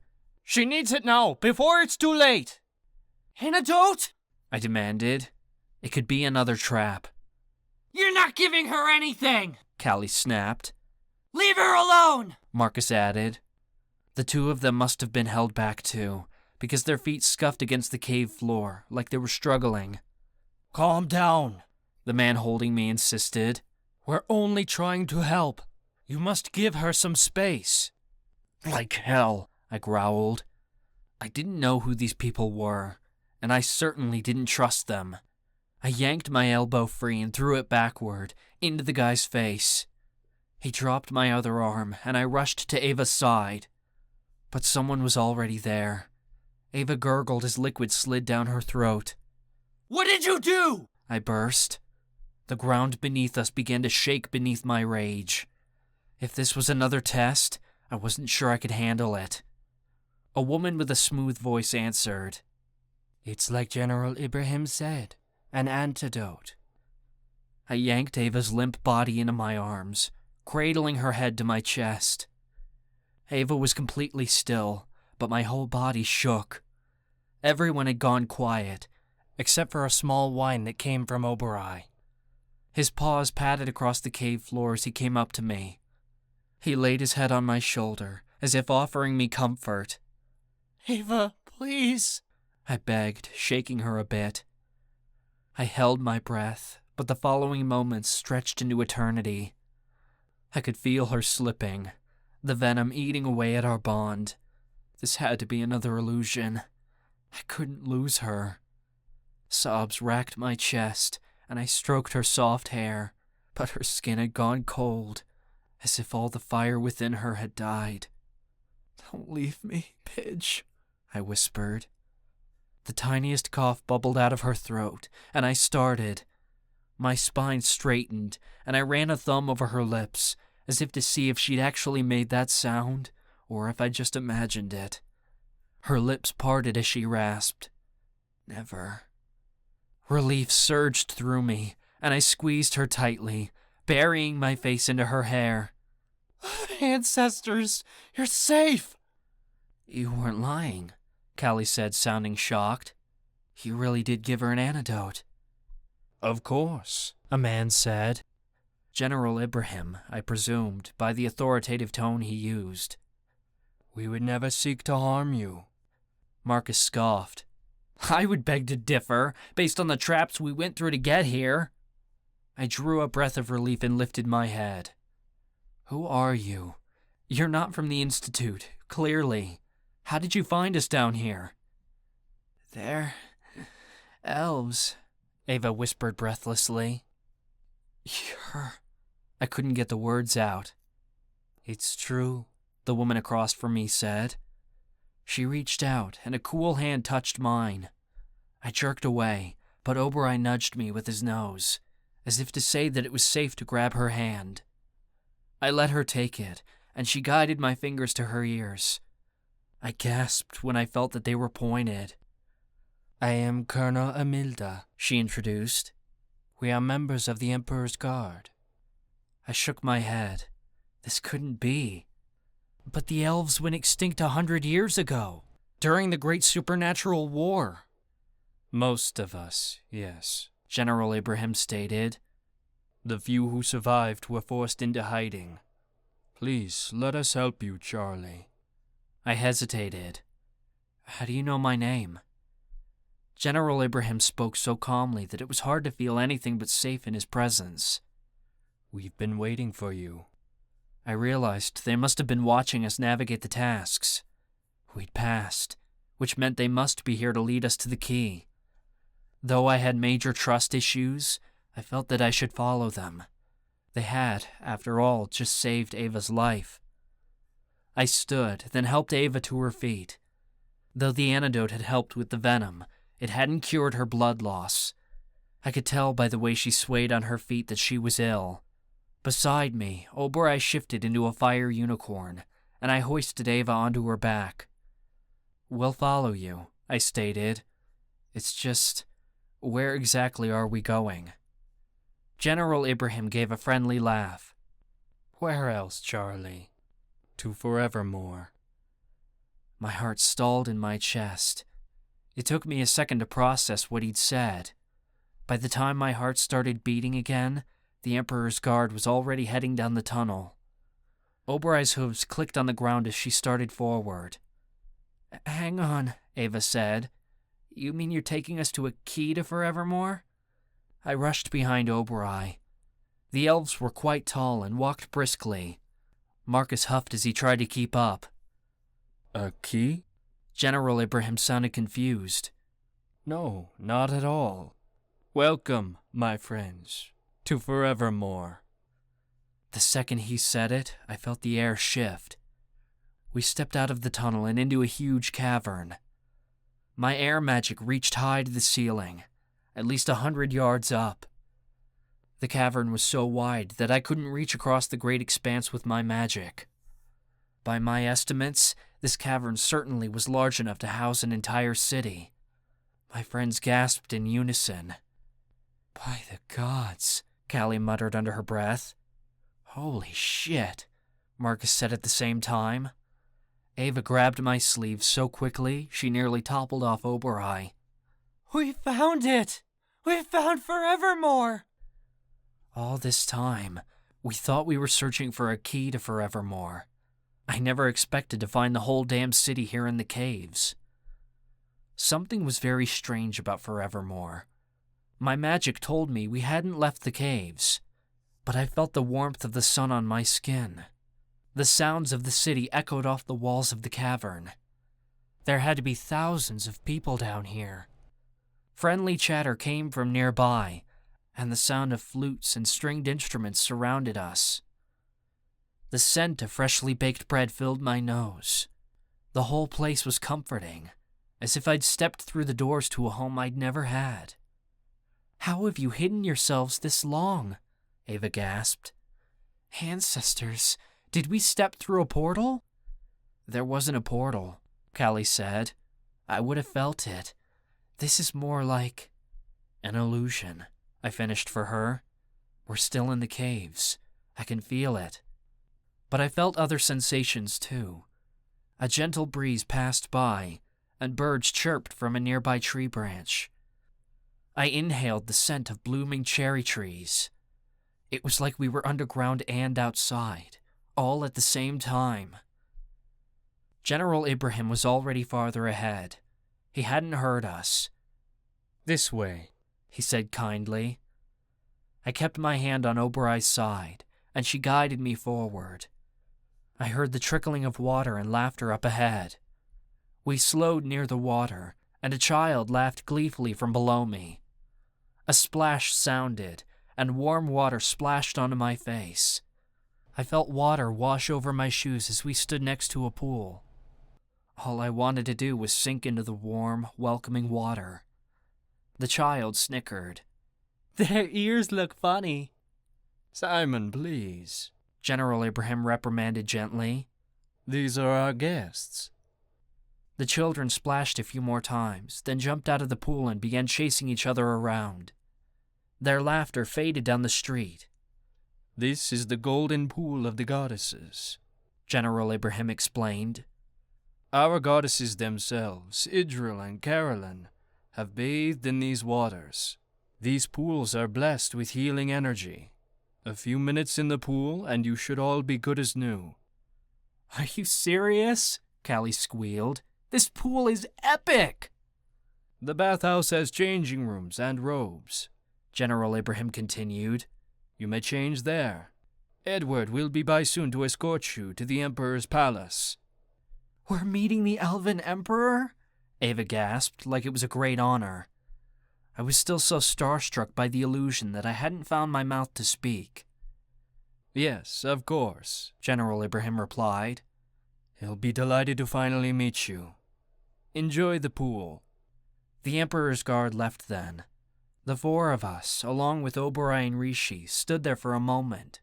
I didn't think any of us could quite wrap our heads around this place. Ava was the first to speak. "I can't believe this is forevermore. I can't believe I'm an elf," I cried. I had to be, because it was the only way I could have opened that door. It was a lot to take in. I'd only learned I was an Elementi a few months ago. Now I discovered I was part of a second supernatural race. It was both exciting and terrifying. I didn't know what to make of it. "I have no words," Ava admitted. Then she gasped. "Charlie, we should have guessed you had elf blood all along. The elves are masters of energy manipulation. They can take magic from other races. You must have taken that shifter's magic during your fight with him at the club. That's why it was a fair fight, and you were just as strong as he was." I was in awe as the realization hit me. "I think I took some of Deuce's powers too when I fought him," I added. "I just didn't siphon enough to win the fight at the time. And I bet you being able to take my fire and water magic had nothing to do with our bond," she added. "Since you've got elf blood, you were able to use my powers with ease. I can't believe we didn't notice. Even your ears are a little pointed. I thought it was just a cute little feature." Ava giggled as she caressed my ears, and I said, "I mean, it's not like we knew the elves were still alive. It would have been ridiculous for us to assume I was one at the time. Though I gotta say, this is all really badass." "It's freaking amazing," Callie said. "Come on, let's go get those robes. This pool looks divine." Oberoi started forward, and I tilted my head toward Ava. "Is it really golden?" "Oh, Charlie, it's beautiful," Ava raved. "The whole city is built out of gold and diamonds. Each building has jewels built into the sides. The fountain has crystal clear waters with a golden statue of the elven goddesses built in the center. There are waterfalls everywhere, and intricate archways are built straight into the cave walls. It's incredible." "I can tell," I said. Though I couldn't see everything she could, I could sense the beauty of Forevermore through my other senses. There was so much laughter and music that I couldn't help but smile. Ava must have been feeling a lot better after she received the antidote to the venom, because she slid off Oberoi's back and led me into the bathhouse. It smelled divine inside, like roses and honey. "Wow, these changing rooms are incredible," Callie raved. "I love the rose gold taps."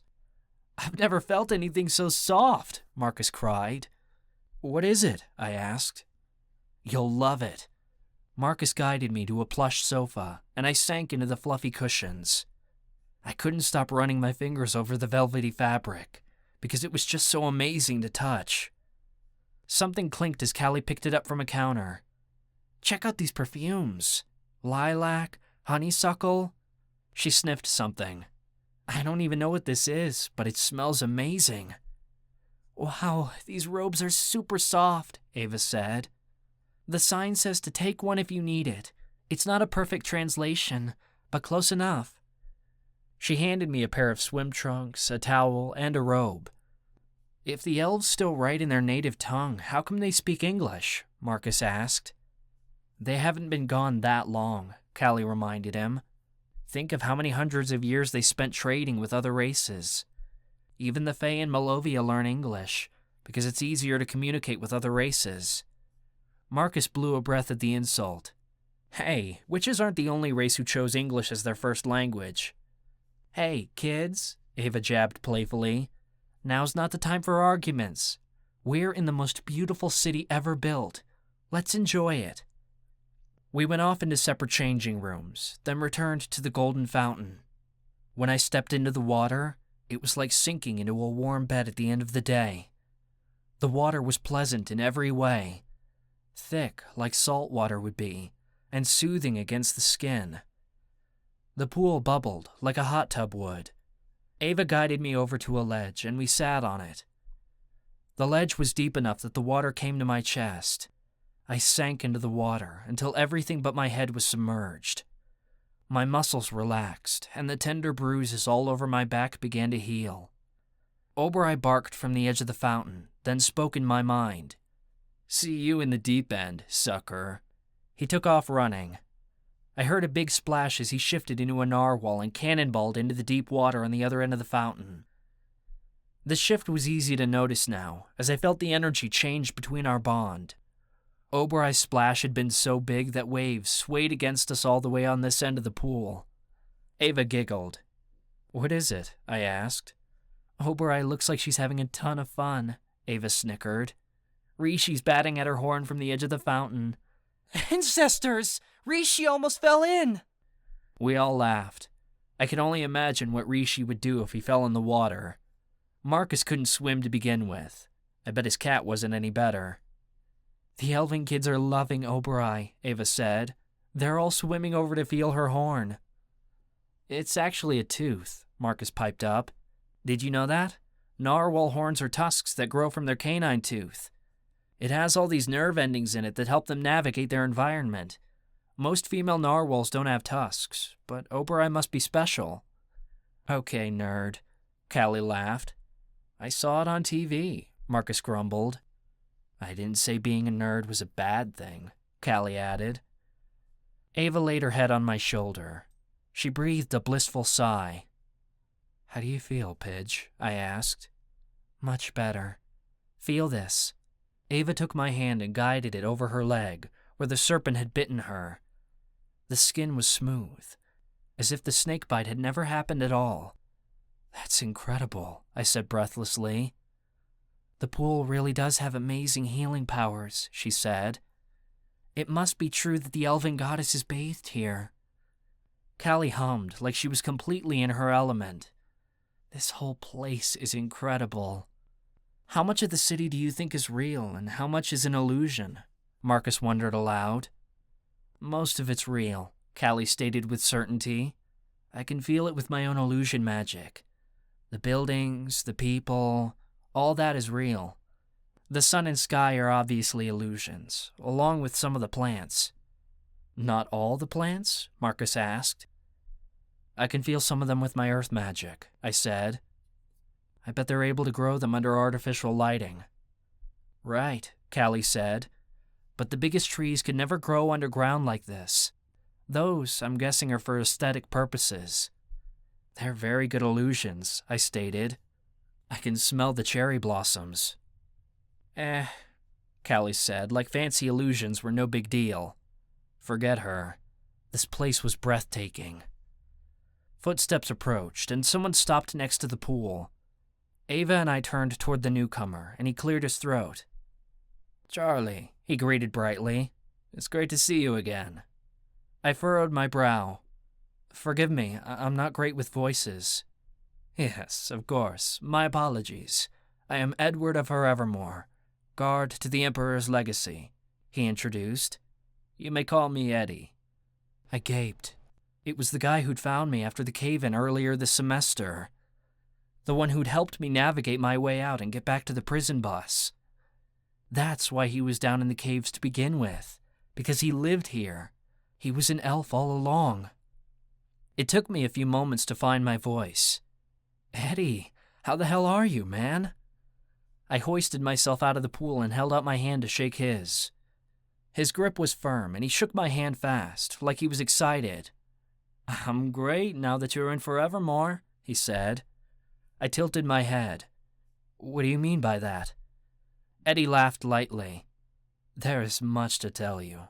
If you are done here, we can discuss things while we walk." My friends and I didn't want to leave the Golden Fountain of the Goddesses, because really, it was freaking cool. But we also wanted to hear more and explore the city, and getting some answers was more important than having fun. Everyone climbed out of the pool, and Ava used her water powers to dry us off. We wrapped the silky robes we'd found in the bathhouse around ourselves. The fabric was smooth against my skin and felt fit for royalty. Oberei changed into unicorn form, and Eddie began leading us through the streets of Forevermore. "That fountain was amazing," Ava remarked. "I didn't know the elves had healing powers." "Oh, it's quite rare," Eddie explained. The waters themselves are blessed. For an elf themselves to have healing powers, they must drink from the waters. But not everyone who drinks from the blessed pool will develop healing abilities. It is reserved for the most gifted of our kind. There was so much to experience in Forevermore that it was clear the magical fountain barely scratched the surface. We passed by vendors selling freshly baked cookies, and the scent of coffee drifted out of a cafe. My mouth watered, and Marcus's stomach growled. "Forgive me," Eddie said quickly. "You must be very hungry." He stopped at a vendor station. "Hello, Elvira," he greeted. "Edward," a woman replied brightly. "How are you this fine evening?" "Never better," Eddie said. "My emperor has returned from the surface." Elvira gasped. "By the goddesses, he has? This is grand news!" "Yes, isn't it? An elvish delight for each of my friends, please," Eddie requested. "I'm sorry, we don't have money," Ava told him quickly. Innately, my guts twisted. I'd lived my whole life passing by street vendors because I couldn't afford the food. The last thing I wanted was to miss out in Forevermore. "That's not an issue here," Eddie told her. "Our ancestors spent centuries amassing their wealth. There is plenty to go around. Here, we exchange pleasantries for goods." My heart swelled with hope. What a marvelous thing it would be to live without the need for money. "Please, enjoy an elvish delight," Eddie offered. "Elvish delight," Obereye snickered in my mind. "Sounds dirty." I scowled at her. "Try not to ruin this for me, would you?" Eddie placed something in my palm that was as big as my hand, but weighed almost nothing. Beside me, Marcus moaned in pleasure as he took a bite. Callie followed, moaning so loudly it almost sounded like she was having an orgasm. I deemed the food safe and brought it to my lips. My tongue rolled over something light and sweet. It felt like a cloud in my mouth, but the burst of flavors was unlike anything I'd ever tasted before. I bit into the heavenly dough, and a sweet, fruity gel oozed out of the center. Powdered sugar coated my lips, and I licked it up. By the ancestors, I'd never had a pastry that tasted so good. Ava sighed beside me, like she couldn't find the words to describe the taste. We were all quiet for a while as we finished our pastries. Even Obereye had snagged one, though she'd swallowed it in seconds and was nudging me for a piece of mine. Elvira laughed. "She's such a beautiful creature. Here, sweetheart, have another." Obereye tossed her fiery mane backward, shaking it so hard the wisps of fire touched my arm. She happily scarfed up another pastry. The pitter-patter of children's footsteps approached, and a young child cried, "A unicorn!" Ava bent to their level and spoke kindly. "Have you ever seen a unicorn before?" "Never," one of the kids answered, sounding so excited she couldn't contain herself. "Well, today's your lucky day," Ava said. "Would you like to pet her?" Obereye's excitement surged through the bond. She was obviously enjoying the attention. Ava stood back and watched as the kids played with Obereye. She chuckled lightly. "They're trying to put flowers in her mane, but they're burning out." "This one is for you," a child said chipperly as they approached me. "For me?" I asked. I reached out my hand, and the child placed a flower in my palm. I pressed it into my nose. It was unlike any flower I'd smelled before. It had to be some sort of elvish plant, because it smelled like raspberries, which reminded me of Ava. "Thank you." Eddie laughed under his breath. "Come, we don't want to keep the Emperor waiting." "You said he just returned from the surface," I said as we followed Eddie. "How long has he been gone?" Eddie laughed again, though I didn't know what was so funny.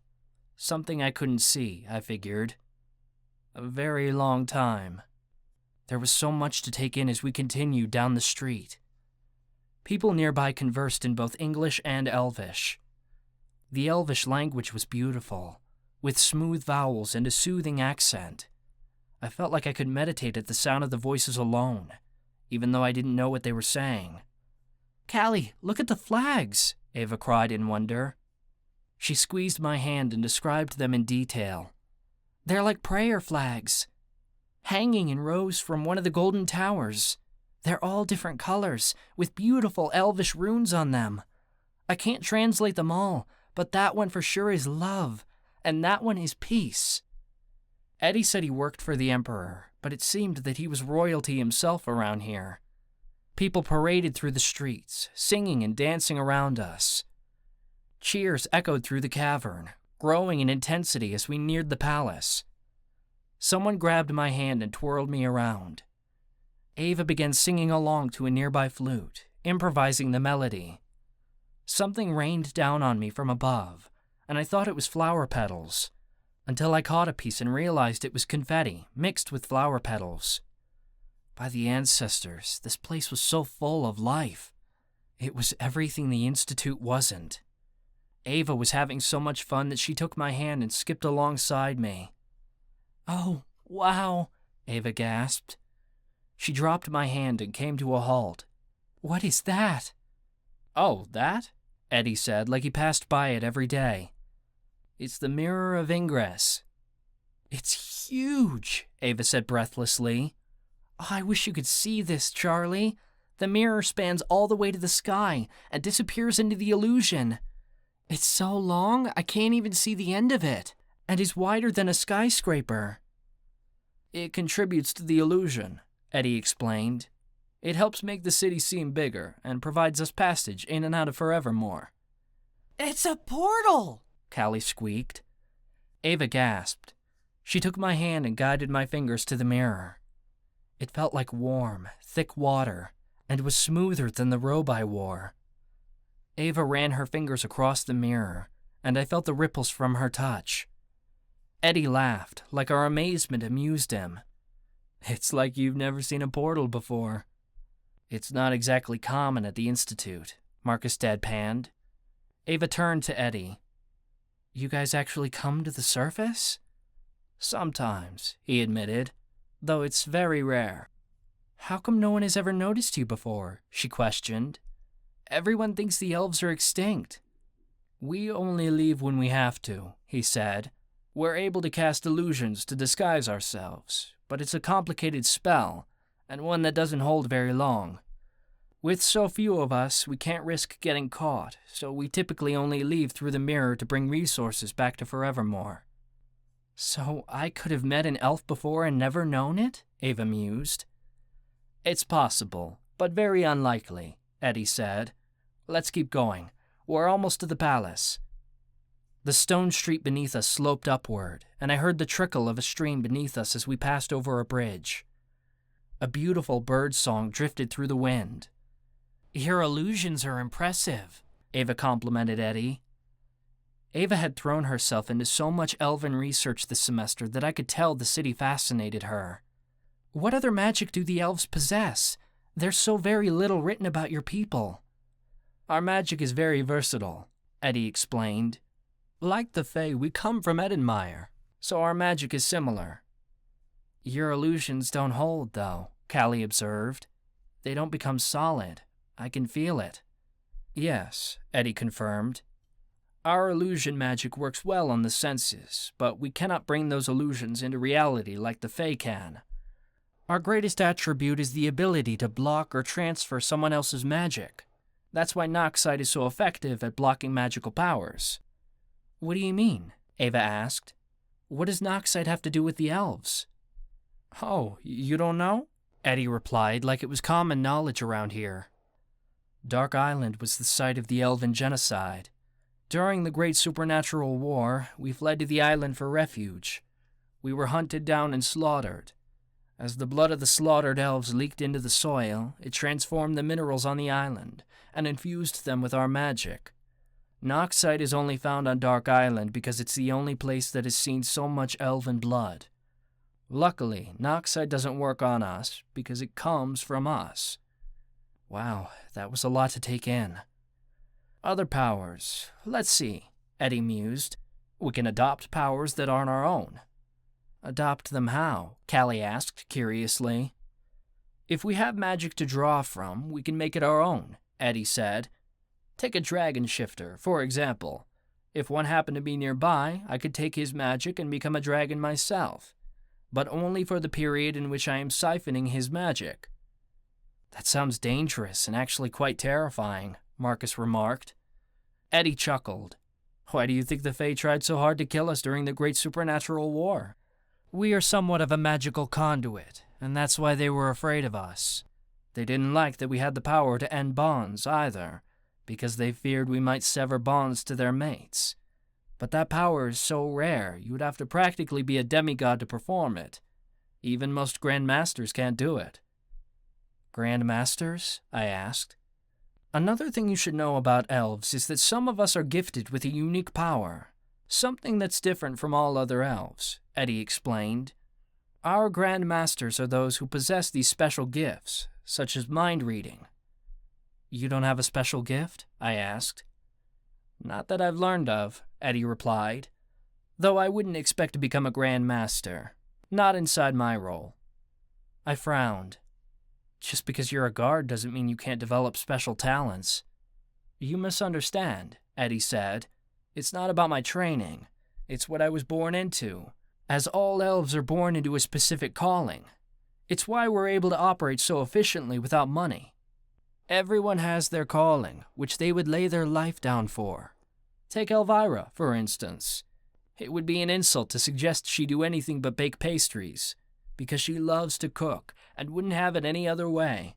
I was born to serve the Emperor and act as his bodyguard." "Is that what you truly want, though?"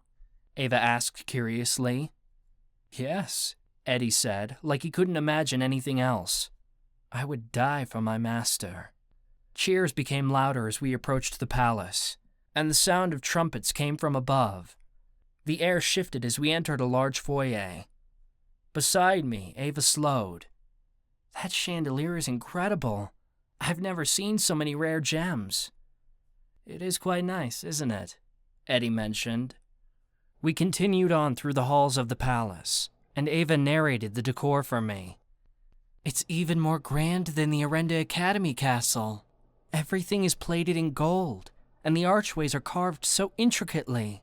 I can only imagine how long it took them to build." We slowed, and Eddie exchanged a few words with someone. I heard a pair of doors open, and Eddie led us into a large hall. At the head of the throne room, someone drew a sharp breath. "Your Highness," Eddie addressed the man, "may I present to you Charles Walken, son of Cameron Walken, and a legacy to the throne." I froze. What the hell did he just say? Eddie grabbed my arm and nudged me forward. "Charlie, say something." What? I scrambled for the words, but I couldn't have heard him right. Ava's breath wavered. "Did you just call Charlie?" "The prince, essentially," Eddie said proudly. The man at the front of the room stood from his throne and approached me. "Charlie, it's so nice to finally meet you. I am Emperor Cassiel, your grandfather." My mouth gaped open, but I choked on my words. This wasn't possible. All my life, I thought my whole birth family had died. To find that they hadn't, it just about shattered my world. It didn't quite feel real. "No way, Charlie can't be." Callie's words halted in her tracks, as if something just clicked. "But Charlie," Marcus trailed off. We were all so shocked, none of us could find the words. My head spun, and I placed my palm to my forehead. "This can't be." "It is true," Eddie said. "The elven prophecy has finally been fulfilled." My blood ran cold at the mention of yet another prophecy. I could hardly speak. "The prophecy?" "Long ago, at the end of the Great Supernatural War, a prophecy was given," Emperor Cassiel explained. "The Emperor's legacy will return and bring light to a new dawn. It is you, my grandson, who will save the elves." But I'm not an elf. I'm an elementai," I stammered. I was in denial, because I already knew I had to have elf blood to get through the doorway to Forevermore. But the Emperor's grandson? He had to be lying, or at the very least mistaken. How could he be my grandfather? You are both, Emperor Cassiel said. I didn't believe it, but at the same time, it made so much sense. Eddie had said elves could siphon powers from other magical races, like how I could siphon Ava's powers and use them. We'd already discussed that this went beyond our bond. I knew I'd won so many of my fights because of my elven powers. I'd been siphoning strength from my opponents without realizing it. And then there was the fact that Noxite didn't affect me as much as it did everyone else. I knew it had something to do with being a demigod, but I could break through it easier than any of my demigod friends. It was because of my elf blood. I knew I was an elf since the moment I opened that door. But the prince? That just took things a step too far. It was easier to deny it all than accept pieces of it as the truth. You cannot deny this, Oberoi said, for only me to hear. But I can't be a prince, I argued. This is all happening too fast. Destinies have a way of unfolding very quickly, Oberoi said slyly. This can't be my destiny, I told her. It is, and you must believe it, Charlie. I will support you every step of the way, but you cannot run from this. I knew what she said was true, but still, I wouldn't accept it. Don't you understand? Eddie asked brightly. Why do you think everyone was cheering in the streets? I gaped. I thought they were cheering for you. Eddie chuckled. No, silly. They were cheering for your return. Ava took my hand in hers and squeezed it. Charlie, this is great news. You have a family. I knew she was trying to be supportive, but all I could do was shake my head. I don't understand any of this. Allow me to explain, Emperor Cassiel offered kindly. I was a young elf when I fought during the Great Supernatural War. That must make you over 100 years old, Marcus remarked. Emperor Cassiel sounded amused. Yes, I am 120, which is still quite young for an elf. We are immortal, meaning we do not age once we reach adulthood. At the time of the Great Supernatural War, Dark Island was a place for refugees. The elves weren't the only ones to make Dark Island our home.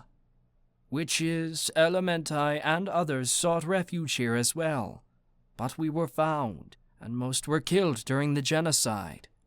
A few of us escaped into the caves, and we've been here ever since. My guts twisted at the story. I couldn't imagine. Your grandmother was one of the elementi who escaped with her parents during the Great Supernatural War, Emperor Cassiel continued. She was only a baby then. Many years later, when your grandmother was grown, she saved me from a serpent spelunka attack. I was in the caves when the serpent bit me. Your grandmother was Yapluma, and trained as an alchemist here in Forevermore.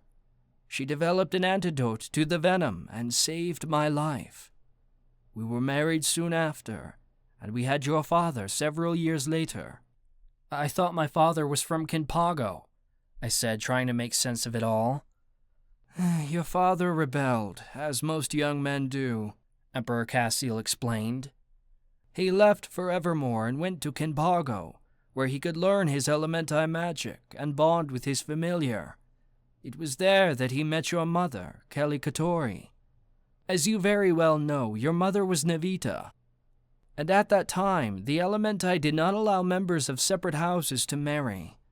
Your mother was put to death, and your father was sentenced to life in prison. You were sent away, and we had no way of finding you. That is, until you showed up in our caves. Is that why you went to the surface? I asked. To find me? The surface? Emperor Cassiel sounded confused.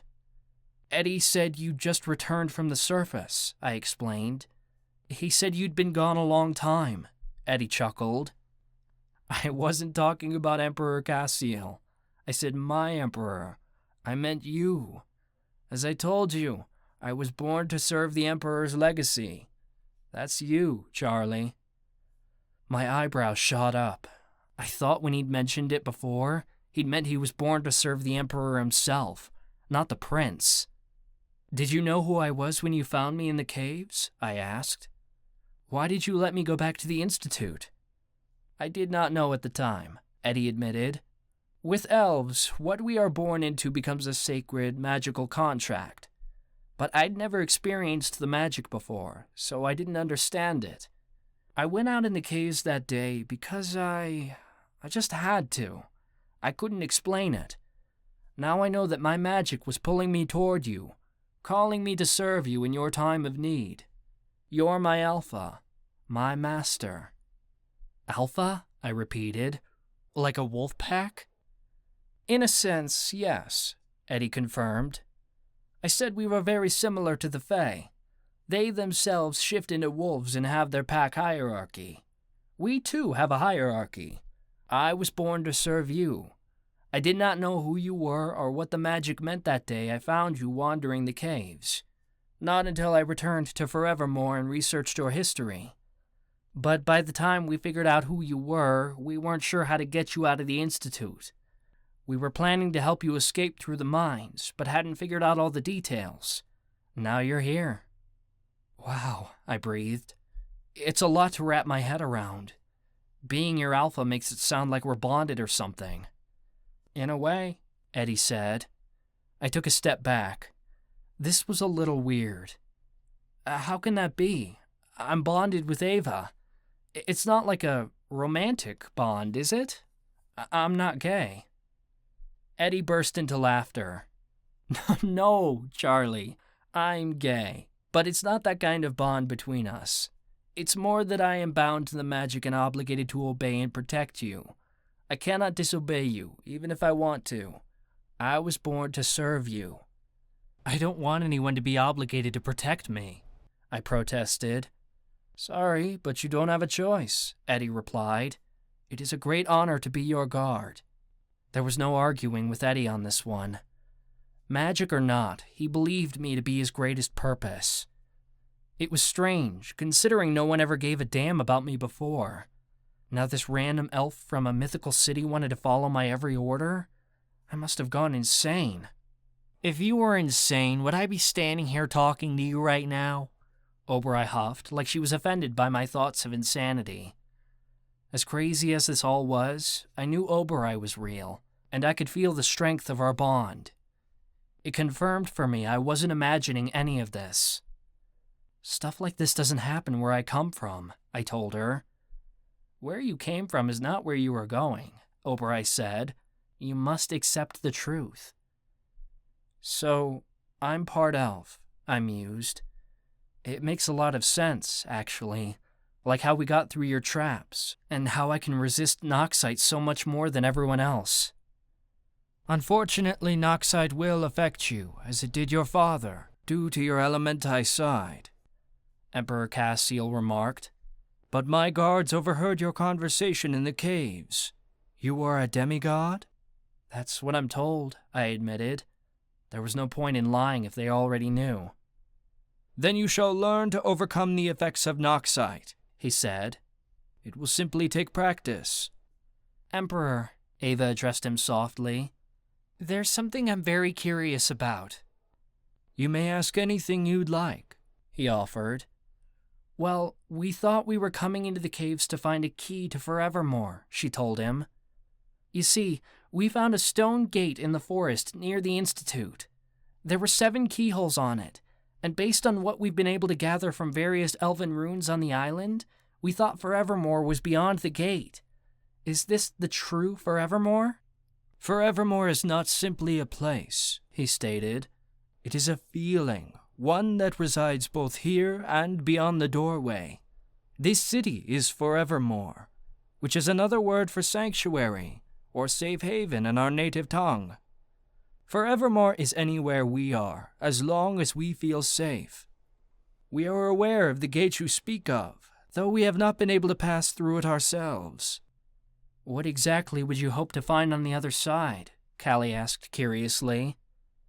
The afterlife, of course, Emperor Cassiel replied, as if it was the most common thing in the world. My jaw dropped. No wonder the gate was designed for demigods. The gate was created by the gods hundreds of years ago, Emperor Cassiel explained. Before the Miriamic Coven was even formed, the keys belonged to the entirety of the supernatural community. 7 keys were made to ensure we would share the power of the gateway. Up until this point, we as a supernatural community were united. The door was meant to bridge the gap between us and the gods, so that everyone may connect with them. But the power was far too strong, and we discovered that only gods and demigods could use the door. It caused division and anger among the supernaturals. The keys only drove us further apart when they were stolen by the unseelie Fae. After that happened, the keys, unfortunately, were lost to time. He drew a deep breath before adding, The Elves sought refuge on Dark Island 100 years ago in hopes that perhaps we would find the keys, commune with the gods, and stop the great supernatural war. But we never found them. But we could, Ava cried out hopefully. We could still do it. Find the keys, talk with the gods, and bring peace. The elves could come out of hiding. These wars between the supernatural races would end. We could prevent the prophecy altogether. Pidge, I started to say, but she cut me off. Charlie, the prophecy says another war is coming, she reminded me, though she sounded excited. If we find all the keys, we can open the door and use the gods to unite everyone before another war breaks out. That actually might work. I thought about it for a moment. If the door was as powerful as my grandfather said, then perhaps there was hope. Maybe my piece of the prophecy never had to come true. This is precisely why Charlie's arrival is so important, Emperor Cassiel said. The full wording of the prophecy states, the Emperor's legacy will return and bring light to a new dawn. A second war will break forevermore, but it shall be restored by the power of the demigods. It is his choice to damn the realm or save us all. My mouth went dry. Bring light to a new dawn. A second war. Damn the realm or save us all. It was Ava's prophecy all over again, just reworded in a different way. Eddie noticed my stunned silence. Don't you see, Charlie? The prophecy has always been interpreted as the Emperor's kin, who is also a demigod. You're both, and the first demigod since the last war. It's talking about you. Ava sounded excited to have more information about the prophecy. How is Charlie supposed to restore Forevermore? Recall that Forevermore is a place of sanctuary, Emperor Cassiel explained. We have always believed that our city will eventually fall, but that we will find our sanctuary beyond the doorway, in the Blessed Haven. The Blessed Haven? I repeated, trying to wrap my head around all this information. The Blessed Haven is a realm that encompasses all afterlives, Emperor Cassiel said.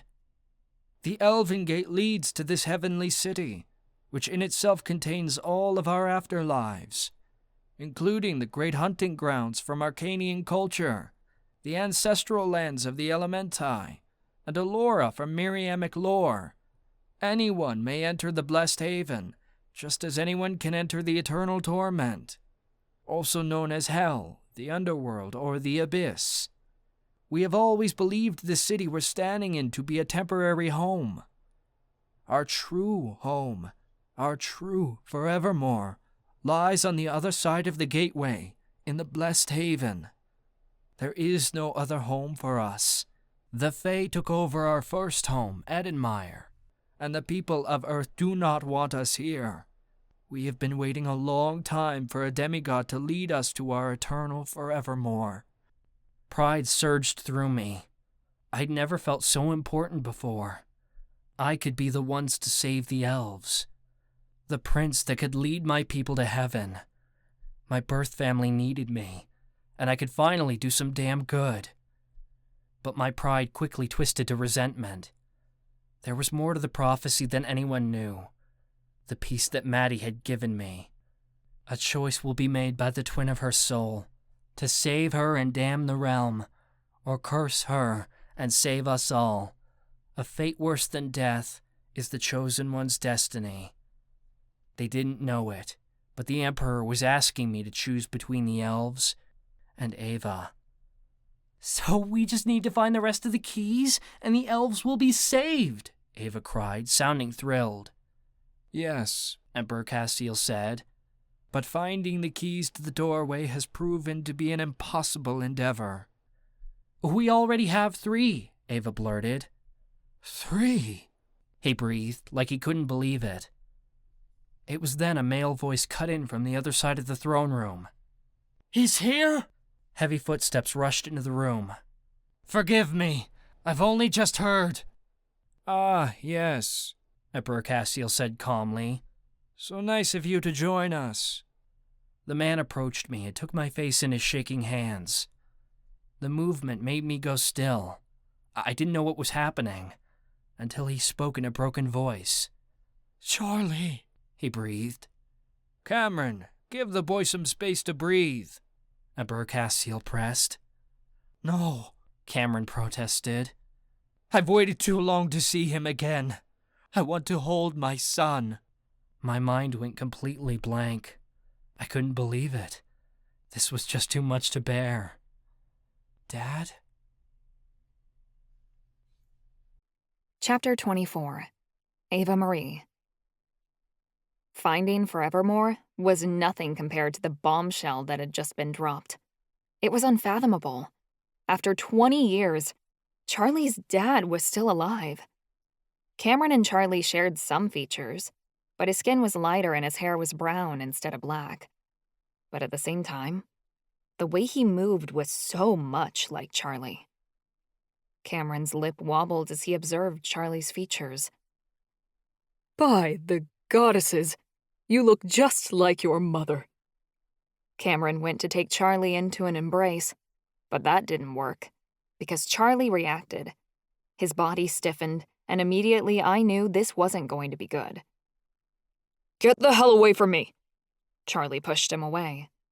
Cameron staggered backward, his expression wounded, as if he'd expected this situation to go much differently.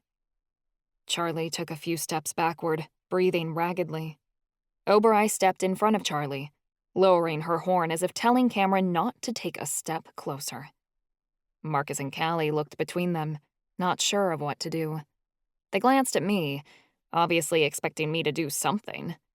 I stepped beside Ava-Marie.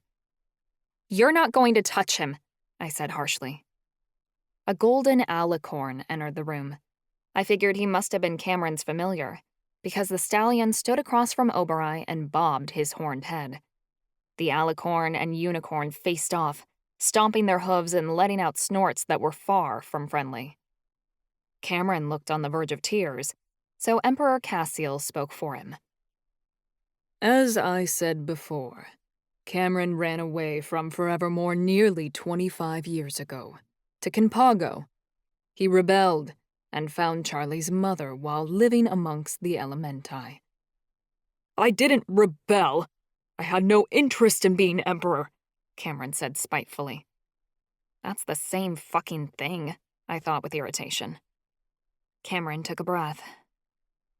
But that's all in the past now. Let me explain it to him, Father. Emperor Cassiel fell silent, and Cameron went on, speaking directly to Charlie. I was half Hawkeye, so I believed that Kinpago could be my home. I didn't intend to find a wife when I arrived.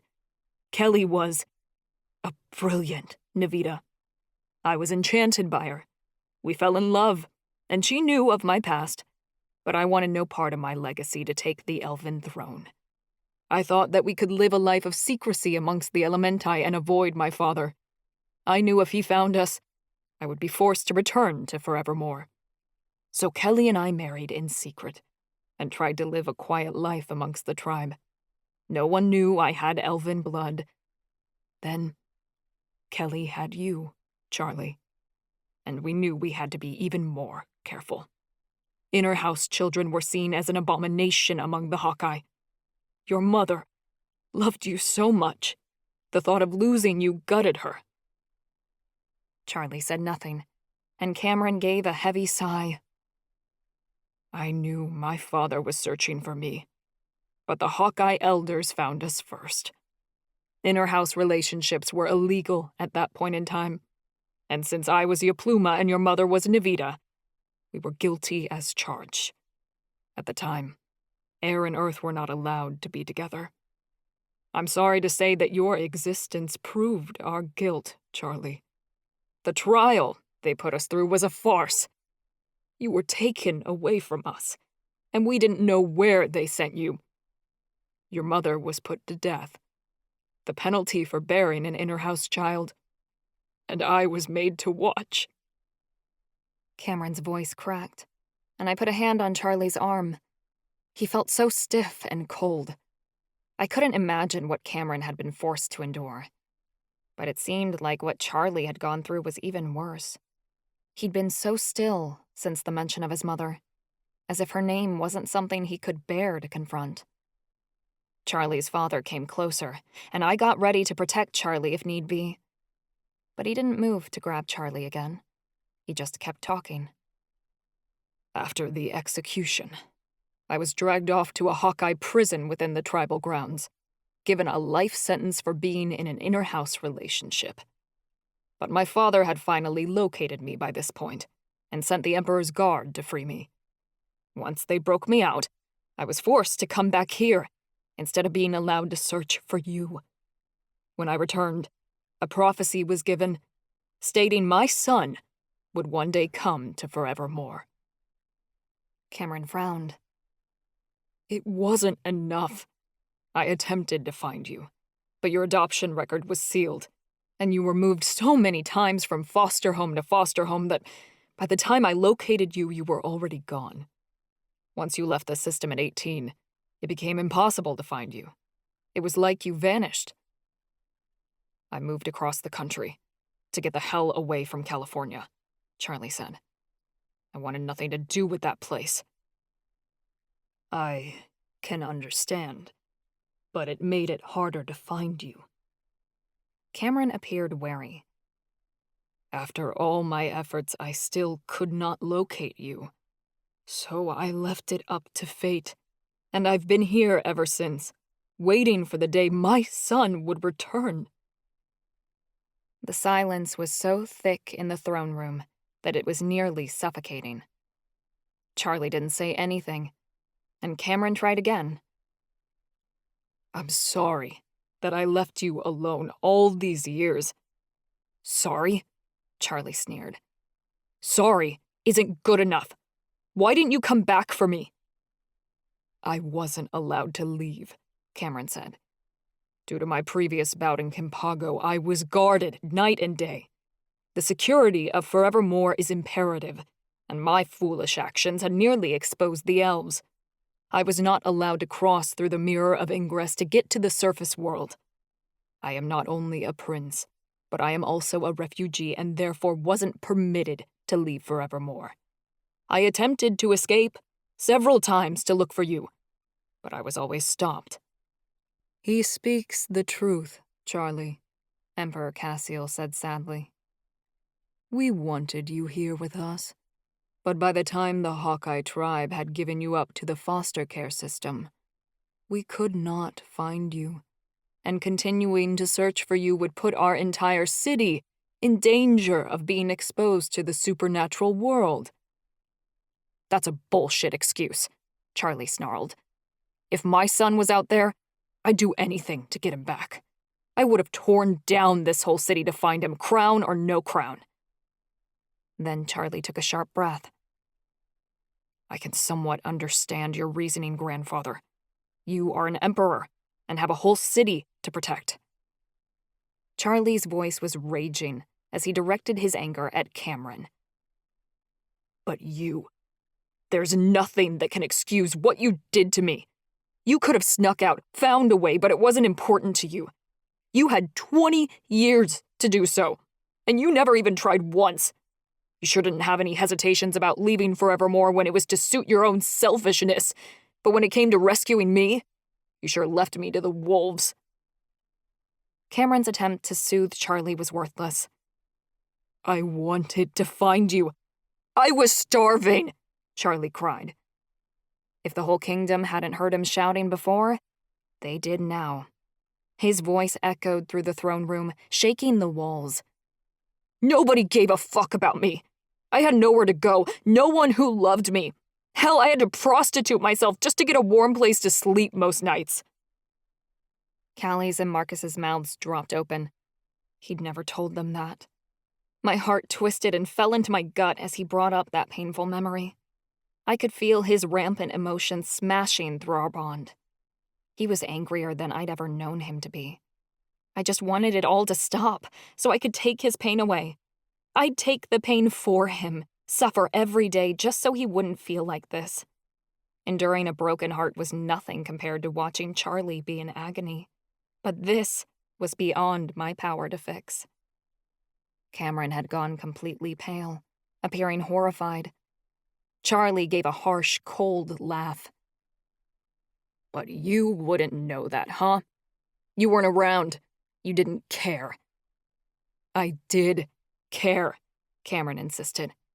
I did the best I could to find you. Yeah, right. You're a coward. You ran away from your duty, and you ran away from me. The floor beneath us began to shake, and cracks rippled through the gold walls. Charlie's earth magic was going to crumble this castle to the ground. Obereye gave a nervous nicker, and I rubbed Charlie's arm. I had to calm him down if I didn't want us to be crushed beneath the rubble. Charlie, it's over now, I reminded him softly. He flinched at my words, but at least the ground stopped shaking and the palace remained standing. Charlie was breathing so hard I thought his throat might rip in half. Cameron, bastard he was, decided to keep talking. I can't make up for the mistakes I've made, Cameron said heavily. I can only try to fix what we might have now. Charlie, please look at me. I can't look at you, Charlie spat. I've been blind for 20 years. Cameron reeled back, and Emperor Cassiel's eyes widened. I was confused for a moment, before I remembered that Charlie hadn't gone blind until after they'd taken him away from his parents. They'd had no idea. I glanced at Eddie, wondering why he hadn't spoken up. I didn't tell them, Eddie confessed. I didn't want to betray Charlie in any way by revealing information he might not be ready to say. I didn't know, Cameron said thickly. You hide it so well. Charlie scoffed. Yeah, well, another trick I learned on the streets. You can't let people know you're vulnerable or they'll take advantage. I understand, Cameron said, though it didn't sound like he did. What happened? I don't know, Charlie replied sullenly. It was shortly after they threw me in foster care. I woke up on Christmas morning and couldn't see anymore. I don't remember it. Cameron had been rendered speechless, thank the ancestors. Every word out of his mouth just made everything worse, and no matter his reasons, I couldn't forgive him. He'd abandoned Charlie. In my opinion, that made him my worst enemy. Emperor Cassiel bobbed his head. I see. But this changes nothing. You still have an obligation, Charlie. An obligation to what? Charlie said snidely. Eddie bounced anxiously, like he was ready for a fight to go down. Elves are immortal, as in we don't age, but we can still be killed, Emperor Cassiel said. One day, the time of my reign will come to an end, and your father will ascend to the throne, making you the crown prince. Due to his Hawkeye blood, your father won't live forever. When he dies, it is you who will take the throne and rule forevermore, until your heir rises after you. The blood drained from Charlie's face. He appeared stunned. His hands started to shake. I feared he was on the brink of another meltdown. Callie spoke up for the first time. That seems like a long time to rule, she said. Malovia isn't run like that. The Elven monarchy doesn't work the same way the Fey monarchy does. Instead of replacing a king every 20 years, an emperor stays on the throne until he dies. In many years past, Elven emperors and empresses would rule for centuries before passing the crown on to their child, usually after dying in battle or on missions, Emperor Cassiel explained. Missions? Marcus questioned. As I'm sure you're all aware, the Elven Union was the biggest crime family in the supernatural world, Emperor Cassiel explained. Our wealth, our gold buildings, the gems you see, all of it was amassed through heists and robberies throughout the centuries. It was dangerous work. Many emperors and empresses were killed during the heist of a famous painting, or the theft of a collection of jewels. It is the way many of our rulers perish. So, you're basically a glorified mob boss? Marcus asked cluelessly. Emperor Cassiel frowned, and ancestors? I wanted to hit Marcus. Callie did it for me. She slapped his shoulder and Marcus balked, as if he realized his mistake. Shit. This was the Emperor here. You didn't come in and insult him in his own palace. Marcus stared at the floor, and Emperor Cassiel gave a gruff noise. Be that as it may, we elves have not had the opportunity to go on missions again since the genocide. We have more than enough here and forevermore after our previous heists, but remaining concealed is currently more important. I'm studying criminal justice. I want to be a supernatural bounty hunter, not a prince for a group of thugs I don't even know, Charlie seethed. If you wish, you may pursue any passions you have after you've fulfilled your prophecy, Emperor Cassiel said. But before that happens, you will lead us to the blessed haven as was promised. Like hell! I have my own dreams I want to follow, Charlie shouted.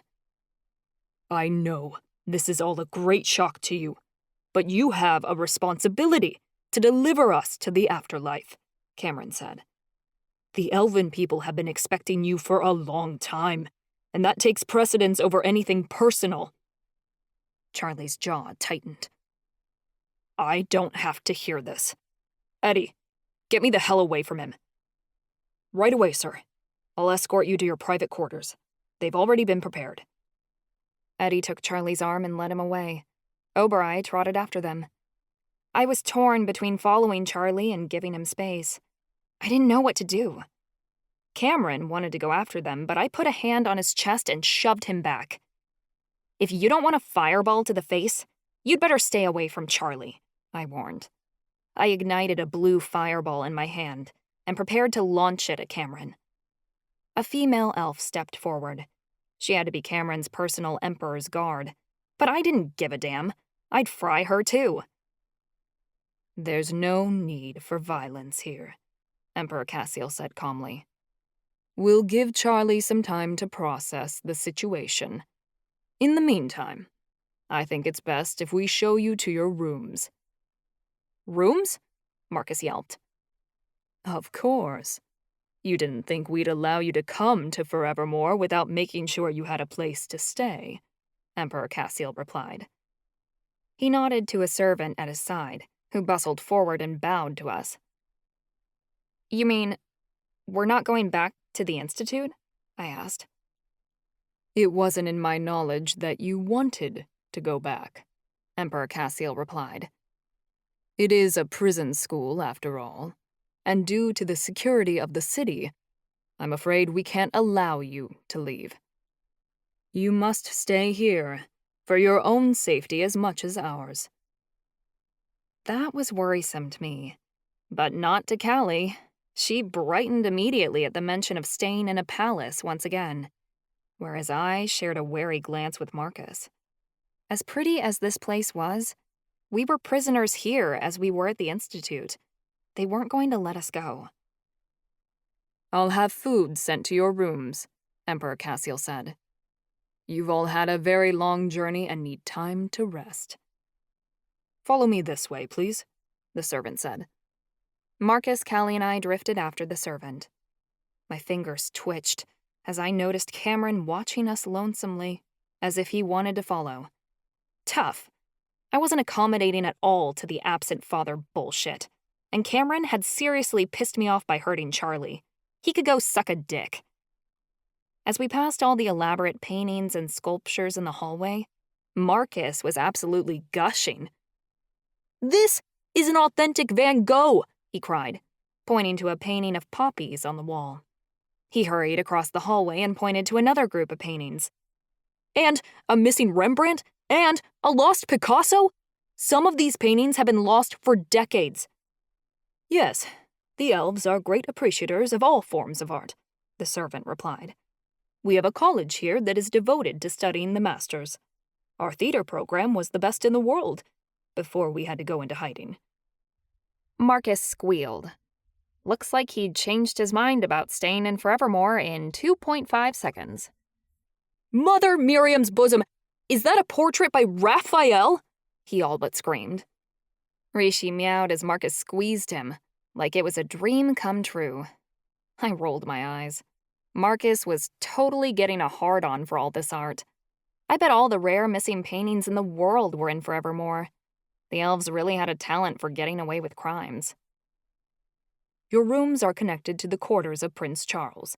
He has his own section of the palace, built for his friends and his bride, the servant explained. Bride? I opened my mouth to ask something else, but my words died in my throat as I saw Eddie come running up the hallway. Ah, Miss Ava, there you are, Eddie breathed. I left Charlie in his room with your familiar. He needed some time alone. My stomach plummeted. Eddie gave a nervous smile. Anyway, I thought that in the meantime, I should take you to the Empress Suite. Empress Suite? I blinked. Callie and Marcus gaped. Oh, yes, you don't know. Eddie blushed, and his eyes shifted toward my friends. May I have a moment with you, miss? A private word. I was about to say no, but Callie waved her hand at me as if to say it was fine. Callie sure was making herself comfortable around here. She didn't seem to think there was any danger. I followed her lead and said, "Okay, I'm listening." The other servant led Callie and Marcus away, while I followed Eddie. He took me around a pillar before he faced me sheepishly and wrung his hands. Pardon me, miss, but as I am an elf, I can see bonds, even if I'm not strong enough to break them, Eddie said. You share a soul with my master, and I couldn't help but notice how close the two of you are. He loves you and you love him. What's your point? I jutted out a hip, preparing to receive yet another surprise. There's one thing we didn't quite talk about in the throne room, Eddie said. His voice got quieter with every word. You see, the people weren't just welcoming Charlie. They were welcoming you, too. Me? Why? I was certain they didn't even know who I was. Eddie nibbled his bottom lip. Well, we haven't had an empress in the city in some years. Emperor Cassiel's wife died so many years ago, and Kelly Katori was never brought to Forevermore. We haven't had an empress in the city in such a long time, and the position is very dear to Forevermore. We worship elven goddesses, so the empress is considered to be the spiritual leader for the people, the mother of our race. In some ways, the empress is more important to the elves than even the emperor himself. I could see where this was going. People want it to be me, don't they? It's not supposed to be creepy or anything, Eddie said, and he put his hands out. Your arrival gave the people hope that there could be an empress in Forevermore again. A new heir, perhaps. A coldness crept over my body. Eddie studied me carefully, and I sighed. This is really a conversation that I should be having with Charlie. Yes, of course. Eddie bobbed his head. Anyway, I think I should show you the suite. No. You know what? Take me to him, I said. I need to talk to Charlie. Eddie frowned. I'm sorry, miss. His instructions were to not let anyone see him, and I cannot disobey an order from my master. I tapped my chin. Okay, then direct me to his quarters, and then just leave me alone. Eddie smiled. I'm certain I can do that, miss. This way. Eddie took me down a complicated set of twisting hallways and spiraling staircases that went upward, all the way to the top of the palace. When we got there, Eddie threw open a set of golden double doors. I gasped as I walked into the elaborate space, which was decorated with ornate rugs, beautifully crafted furniture, and a floor-to-ceiling window that overlooked the entirety of the city. It had to be as big as my parents' mansion back home. At this time of day, twilight was beginning to cast darkness over the city, the horizon spanning in hues of orange, purple, and yellow. I knew it was just an illusion, but it was pretty all the same. Charlie's quarters were more like an actual house than a set of connected rooms. He had this tower all for himself and his court. I could hear Marcus and Callie chatting in the parlor room next to the living area. Eddie told me the Empress suite was in the room beside Charlie's, but I didn't care to look. Once he was gone, I tried opening the biggest door in the place, which I was sure had to be Charlie's room. The door was locked, but I knew he needed me right now. My magic warmed the lock, and it melted away as I pushed open the door and stepped into the room. Charlie's bedroom was just as grand as the rest of his quarters. It had an ornate 4-poster bed and a balcony that looked down upon the palace courtyard below. The windows were open, letting in a warm breeze. My heart was cut to ribbons as I saw Charlie sitting on the edge of the bed, hunched over and quivering. He was crying. Sobs broke out of his chest as his shoulders shook. I'd never seen him like this. Charlie was so tough and so strong. He never let his emotions show. To see him so raw and vulnerable broke something in me I hadn't been aware of. It made me tremble to witness. Obereye was in husky form, and he lay on the bed with his head on Charlie's lap. Charlie stroked his head as he cried, like he needed the comfort. Obereye's eyes were so big and black, and it stung my soul. Charlie jerked up at the sound of the door closing as I shut it behind me. He stopped weeping almost immediately, as if he was worried someone would see. "It's Ava," I told him quietly. His shoulders slackened, but only a little. "I'm here for you." Charlie sniffed. "Eddie's a shit guard if he can't do the one thing I asked him to." "I'm different." I sat beside him. "It's okay to cry." "I'm not crying." He tried to turn away from me. "Yes, you are." I lifted his chin and wiped his face. "You can't hide it from me." Charlie's voice broke.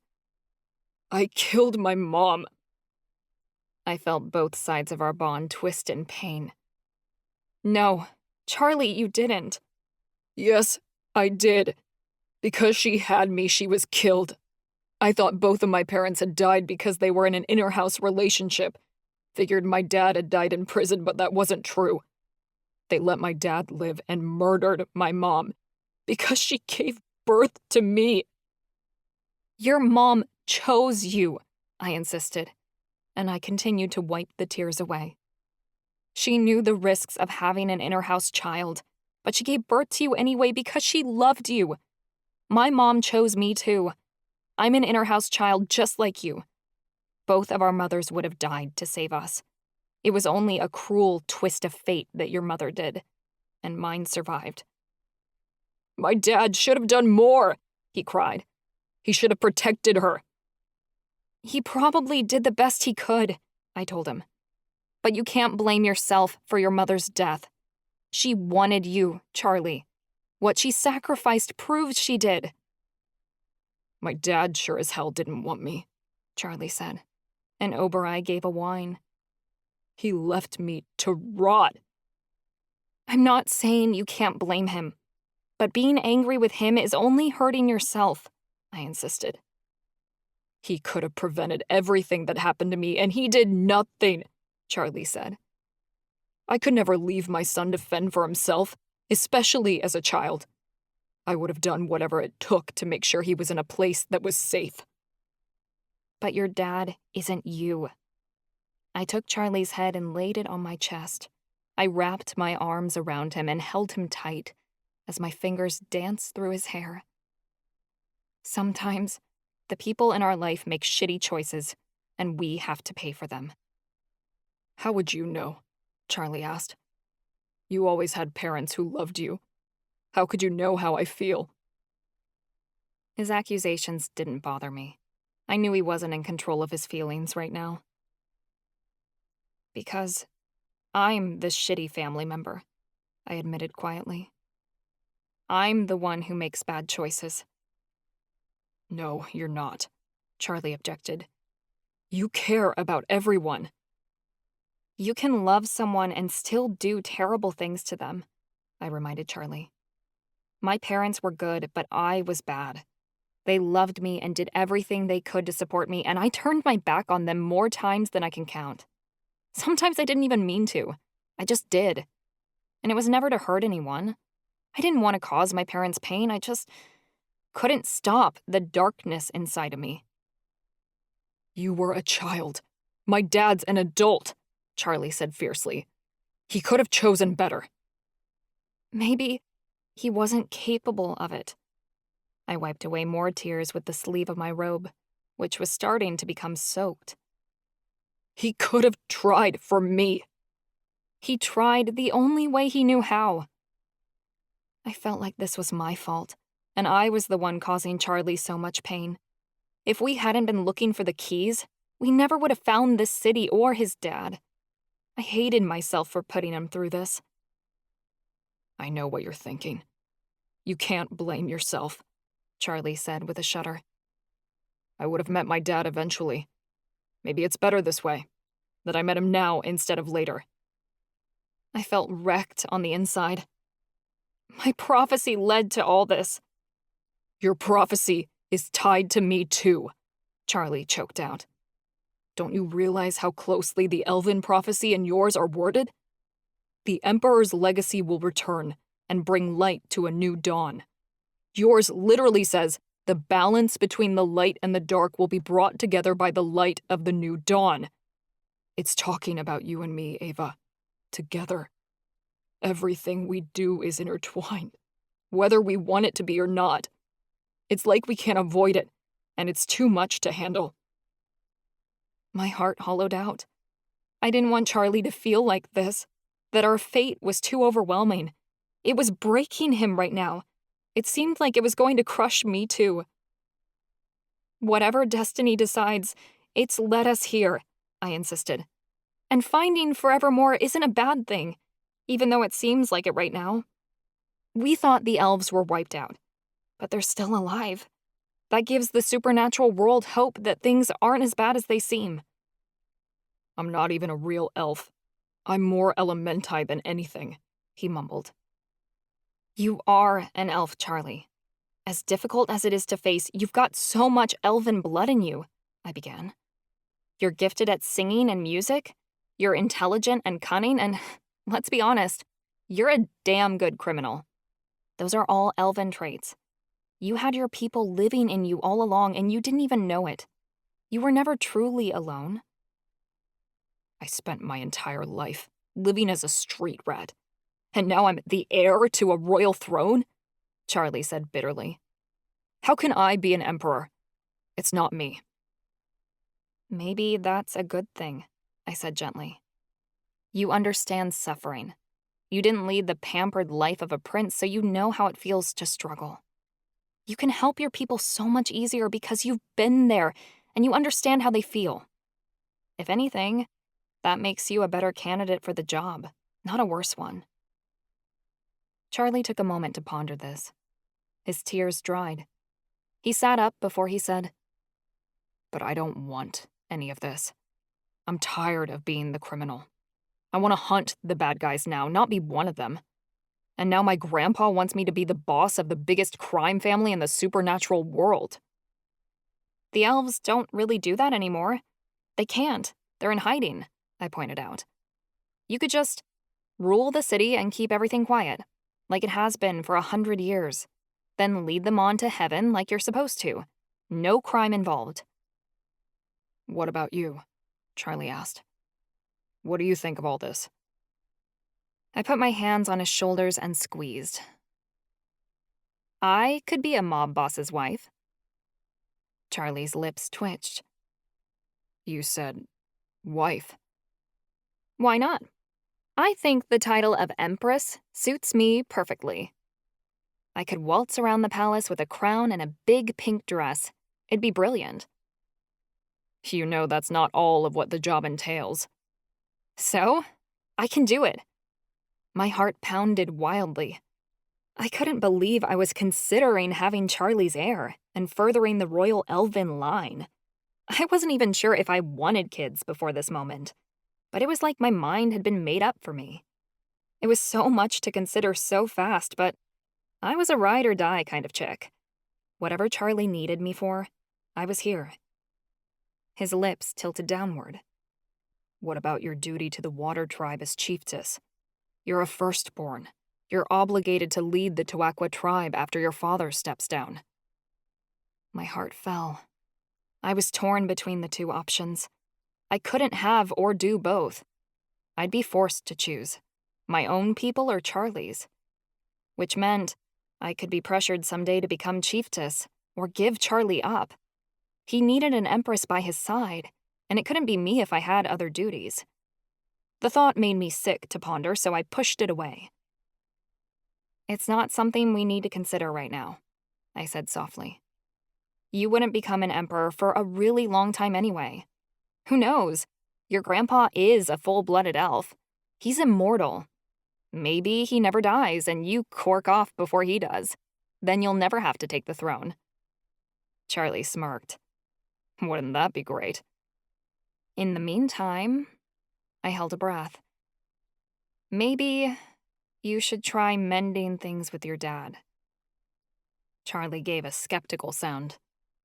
I don't want anything to do with him. That's fine too. Personally, I couldn't give a flying fuck if we never saw Cameron again. We should probably just relax for the rest of the night and put all this heavy stuff aside. I bet you'll feel better in the morning. Charlie crossed his arms around his middle. Yeah, probably. Obereye jumped off the bed. He put his nose to the ground and sniffed around the room, observing his surroundings. When Charlie stood up, Obereye walked beside him to escort him to the bathroom. I'm gonna wash my face real fast, Charlie said. Can you give me a second? I felt a pit of loneliness form within me as I realized he was trying to pull away. Sure, I'll be waiting. I heard the faucet turn on as I wandered out of the elaborate bedroom.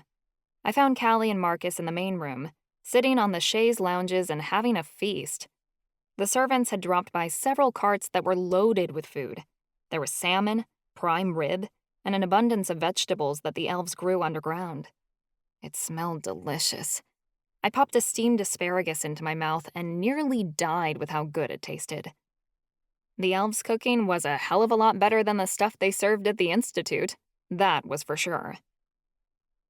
Is he okay?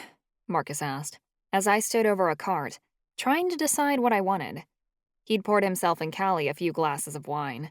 He tried to hand one to me, but I waved it off. No, I answered honestly. He's taking it really hard. A crown's a lot to handle, even if you always knew you had one, Callie said, as she relaxed in the warmth of the fireplace, which the servants must have gotten going. I feel for him. You're certainly right at home, I told her sourly. I've spent the last year of my life trying to get back into a palace, she shot at me. Now that I'm in one, I'm milking it for all it's worth. And what about you? Marcus asked me, as he fed Rishi bits of salmon. How do you feel about the whole situation? I shrugged. I'm ready to bear the fruit of his loins. Marcus sputtered while Callie smirked. You sure went from, I'm too cool for dating to, I want his elf babies really fast, she teased. I don't make any decisions unless they're spontaneous. I shrugged and ate a piece of chocolate as I splayed out on the lounge like the future queen I was. If I was preparing to be an empress, I'd better start practicing. You aren't exactly the mothering type, Callie quipped.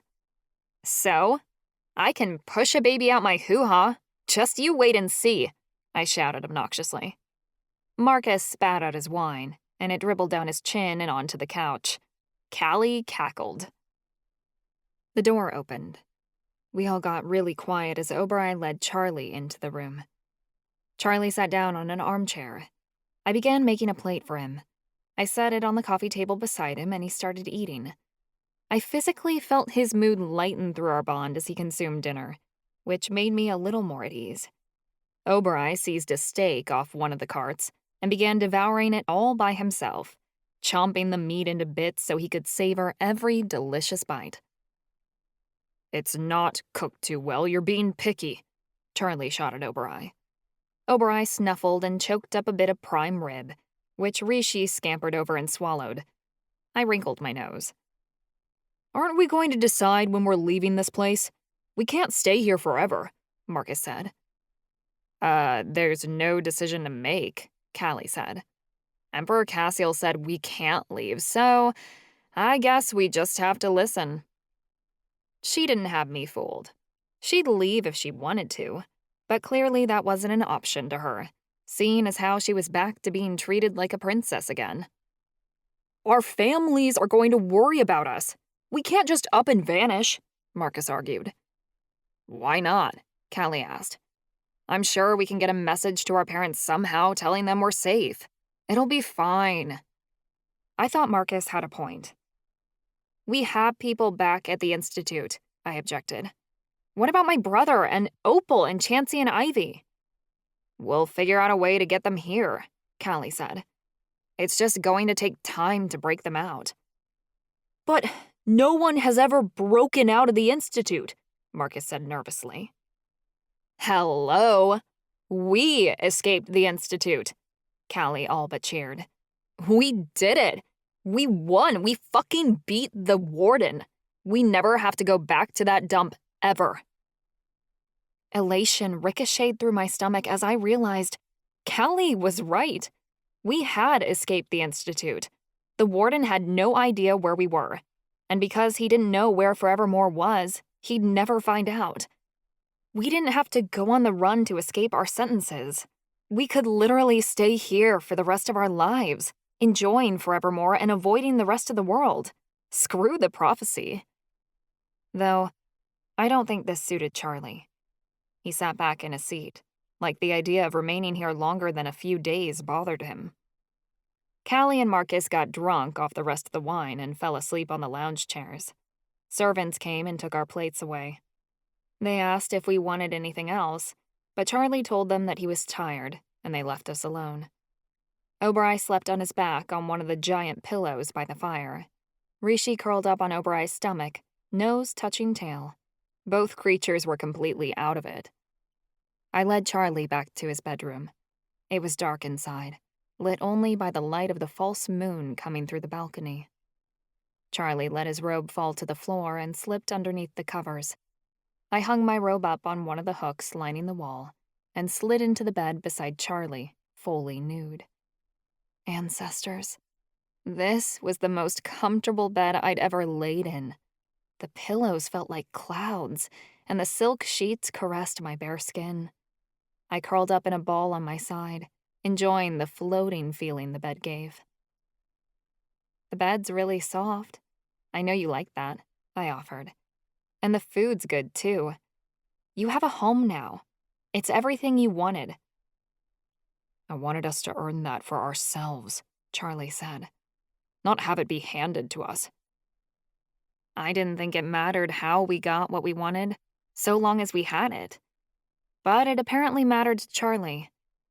I dared to snuggle closer to him, though I didn't touch him. I thought we'd go right to sleep, but a half an hour passed, and neither one of us seemed to get any rest. Forevermore was so quiet at night. It was different from the noise of the prison. There were always guards banging on doors and inmates shouting at each other through the walls, even at night. Without the background noise, I couldn't drift off. "I can't sleep," Charlie announced, giving a defeated sigh. "I can't either," I confessed. Today was a lot to take in. Ava attempts to pressure herself into going all the way with Charlie because she feels obligated to be fully and completely intimate with him now that she knows the line of the elven throne must be continued. Noticing that Ava is uncomfortable, Charlie stops them and decides they're not ready. He is unsure of his obligation to the throne and isn't certain if he and Ava want to be parents. He is also protective of her and doesn't wish to trigger her past trauma or his own. He convinces Ava it's a good idea to wait before they take such a big step together, and she agrees, promising her one day they'll get that far together. I wanted to make him feel like this every day for the rest of his life. I wasn't sure if I was trying to make up for what he'd never had, or just promising him he'd have a better future. But regardless, I just wanted to promise him as much love as possible. I needed to give him so much love that he thought he might drown in it. And even then, I don't think it would be enough to express the complex feelings I had that were radiating in my heart. I could cut myself open and spill it all out for him, but it wouldn't be enough to explain it, because I couldn't make sense of it myself. Charlie just was, and his existence was enough to make me want to live for him. Choosing death was easy. Dying for him wouldn't be so hard. But living for him? I'd never wanted to live for anyone, no matter how much I cared about them. I adored people, but I wanted to live for myself, do my own thing, be in control of my freedom. He was different. For the first time, I was considering someone else's future rather than my own. It made me want to make him endless promises that I knew I couldn't keep. Charlie fell asleep in my arms not long after, but sleep still eluded me. I waited until he'd been out of it for a few hours to slip out of bed. I grabbed a knitted blanket that was lying on an armchair and wrapped it over my shoulders and around my naked form, proceeding to the balcony. I looked down upon forevermore. Even in the darkness, it shimmered. There seemed to be no flaws to it. In the distance, the massive mirror of Ingris shone against the rock. The golden floral frame that outlined the mirror beckoned to a new beginning. Maybe we really could stay in this perfect place for the rest of our lives. It wouldn't be so bad. It'd be bliss, even. Yeah, right. You can't be held in a cage, even a pretty one. You'll do something to ruin it, Ava. It'll drive you out of your mind to remain in a paradise. I scoffed and leaned on the banister. The voices could be right. It was just too heavenly. The straight and narrow had never suited me well. I'd get bored. I needed to have that rebellious feeling. Maybe if the elves were still out there committing crimes, living a fast and loose life, I could get along here, because I would go with them. But that was all behind them now. After the genocide, the elves had committed themselves to a quiet life, not one of sin. You'd be wasted talent. I sighed. Whatever the case, it was too much to decide tonight. I knew I wasn't getting any sleep, so my mischievous nature kicked in. I wondered how many guards were stationed around the area, and how vast this palace was. There had to be so many places to explore. I was shaken out of my reverie by the sound of an explosion. The stone balcony shook beneath me, and I had to grip onto the sides of the railing to avoid tipping over. My head jerked up. I realized with horror that smoke was beginning to filter through the sky, filling the cave and blocking out the light of the false moon. I looked closer. My heart contracted in my chest when I realized that the gate to the city we'd come through earlier had been blown open. Figures began marching through the open space. Even from this distance, I recognized the uniforms of the guards that so often patrolled the Institute. There were hundreds of them, marching through the streets of Forevermore, raiding shops and yanking people out of their homes. I knew exactly what they were after. In one singular line, the guards began to rush through the city in the direction of the palace. I recognized someone amongst them. Though he was far away, I would know that imposing stature anywhere. Fuck. I ran back into the room, the blanket falling off my shoulders. I shook Charlie awake. Charlie, get up! Charlie stirred, rubbing at his face. Pidge, what's going on? The warden is here! I yanked open the wardrobe, looking for clothes to wear. I found the servants had stocked the drawers. I yanked out clothes for Charlie before hastily dressing myself in jeans and a long-sleeve shirt, already preparing for a fight. What? Charlie balked. I tossed him a pair of jeans with some boxers, socks, and a t-shirt. He yanked them on before I found shoes at the bottom of the wardrobe. We shoved them onto our feet before I grabbed his hand and pulled him into the living area. Marcus and Callie were cuddling on the couch, still fast asleep.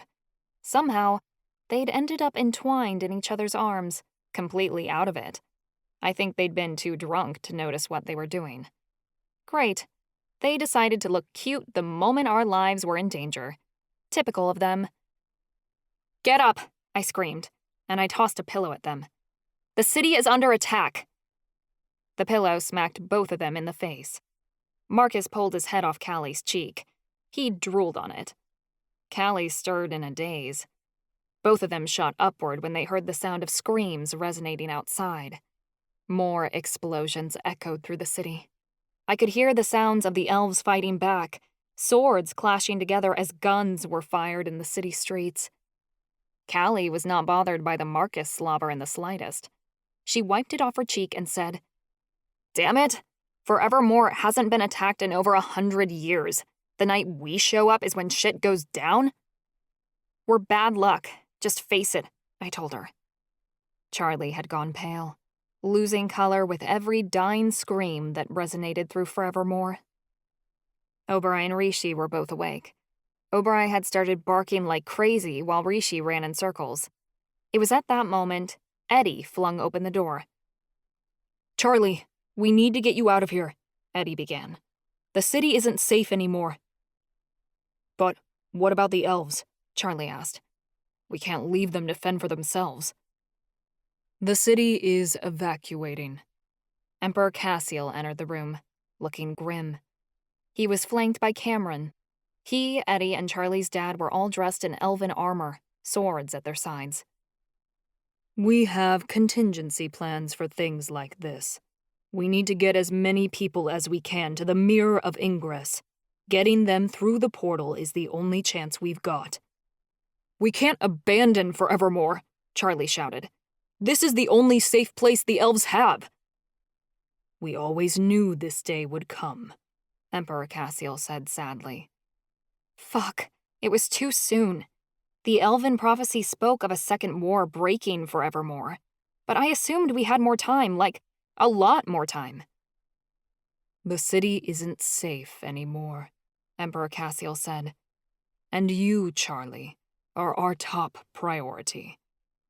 "Why me?" Charlie asked harshly. "We can't let anyone know that you are the heir to the elven throne," Emperor Cassiel said firmly. "If the world knows who you really are, they'll kill you, and everything we've worked for will be lost." "So we just give up the city?" Charlie asked in despair. "It is as the prophecy foretold. Forevermore has been exposed. We are going to have to move our people somewhere they won't be discovered, until the prophecy can be fulfilled and we are safe once again," Emperor Cassiel said. "Everyone already knows what to do. We can only pray that the people of Forevermore follow the plan we've had in place for over 100 years, and that nothing else goes wrong." Charlie appeared heartbroken, and I felt my heart break for him. He had just found Forevermore, found a home. and it was already getting taken away from him in less than a day. Cameron shifted uncomfortably, but didn't move to say anything. Let's go. We don't have much time. Emperor Cassiel led the way out of the room. Once in the hallway, we were immediately swarmed by dozens of guards. I assumed that this was the Emperor's personal security. They didn't mess around either. The guards hustled us along through the gold hallways and out the great gates of the palace into the city streets toward the Mirror of Ingress. "Do you think we'll get there in time?" I asked. So many people were panicking. Elves were packing everything they had into bags, rushing through the streets toward the mirror as if it was their only hope for salvation. I took Charlie's hand, leading him beside me so he wouldn't run into anything or get lost. We have a chance. That's what matters, Emperor Cassiel told me, although his tone sounded hopeless. My spirits dampened. The elves had been prepared for such a moment, but unfortunately they had hoped this day would never come. As a result, the escape was poorly executed. "Where are you taking us?" Charlie asked. But his words were abruptly cut off when a stream of guards stormed in front of us. I knew them. I recognized so many faces from the men that patrolled the halls of the Institute. There was blood on their uniforms. They hadn't come here to overtake the city. They'd come here to kill.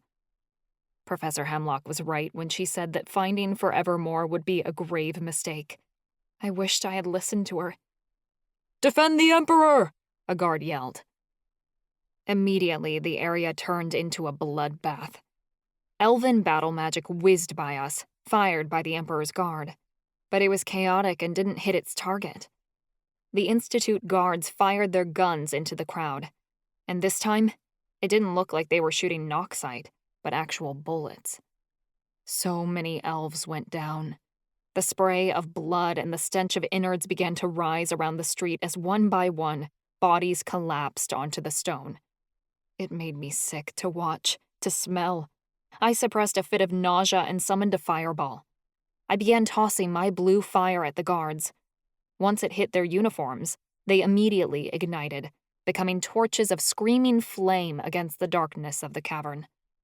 Marcus began firing offensive spells, and Charlie's air magic beat back the guards, blowing them out of our way as we ran.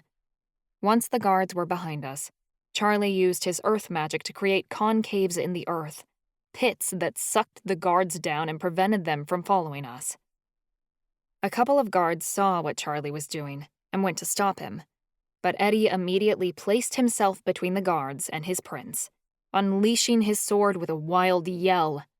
Eddie cut down anyone who got close to Charlie, breathing raggedly, as if daring anyone to try and hurt his prince. Eddie had seemed so gentle, but it was clear that once Charlie was in danger, the elf could turn deadly in a second. If it meant protecting Charlie, Eddie was out for blood. Callie used her illusion magic to summon a sword.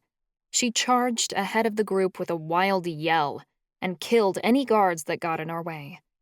She was a ruthless force, a fairy gone mad with the heat of battle.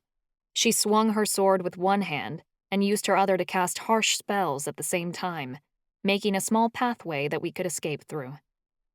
The elves weren't completely defenseless. They cast spells and used defensive magic of their own, trying to push the guards back. But so many of them had never been in a fight, and most were just trying to stay alive as the Institute's guards continued to press in from every corner. Forevermore had been peaceful for over a century. Now that it was under attack, most of the citizens didn't know what to do. I had to duck as several elvish spells shot over my head, shattering windows and blowing off doors as we charged through the raid. Callie and the Emperor's Guard made a way for us to get through, but with each step, that way became smaller and smaller. The closer we got to the Mirror of Ingress, the worse things got. There were thousands of elves crowded around the portal, each of them attempting to slip through to get away from the guards. It was complete pandemonium. There was so much blood on the streets that it ran freely like a river over the cobblestone, staining the beautiful streets. The guards had run out of bullets by this time and had abandoned using their guns, resorting to magic instead. A couple of the elves were using their powers to take magic away from the guards. They absorbed shifter super strength, vampire speed, and angel light magic, rendering their enemies powerless and using it for their own. But not all the elves knew or remembered how to use their magic, or could steal the magic of others. They'd just been in hiding for too long. My stomach churned as I witnessed a vampire guard jump onto a female elf. He began sucking her dry. I rushed to help her, a fireball in hand, but by the time I had flung it at the vampire guard, she was already dead. The vampire guard turned toward me, blood streaming down his face. When he saw that I was ready to fight, he didn't challenge me, but simply went in a new direction to find his next victim. With super speed on his side, he vanished into the crowd instantly. I lost him, unable to stop the vampire from hunting the rest of the innocent people in this city. Marcus was doing his best to disarm as many guards as possible. He held a battle orb in each hand and ricocheted them through the square like he was juggling, knocking guards out the minute his orb connected with their heads.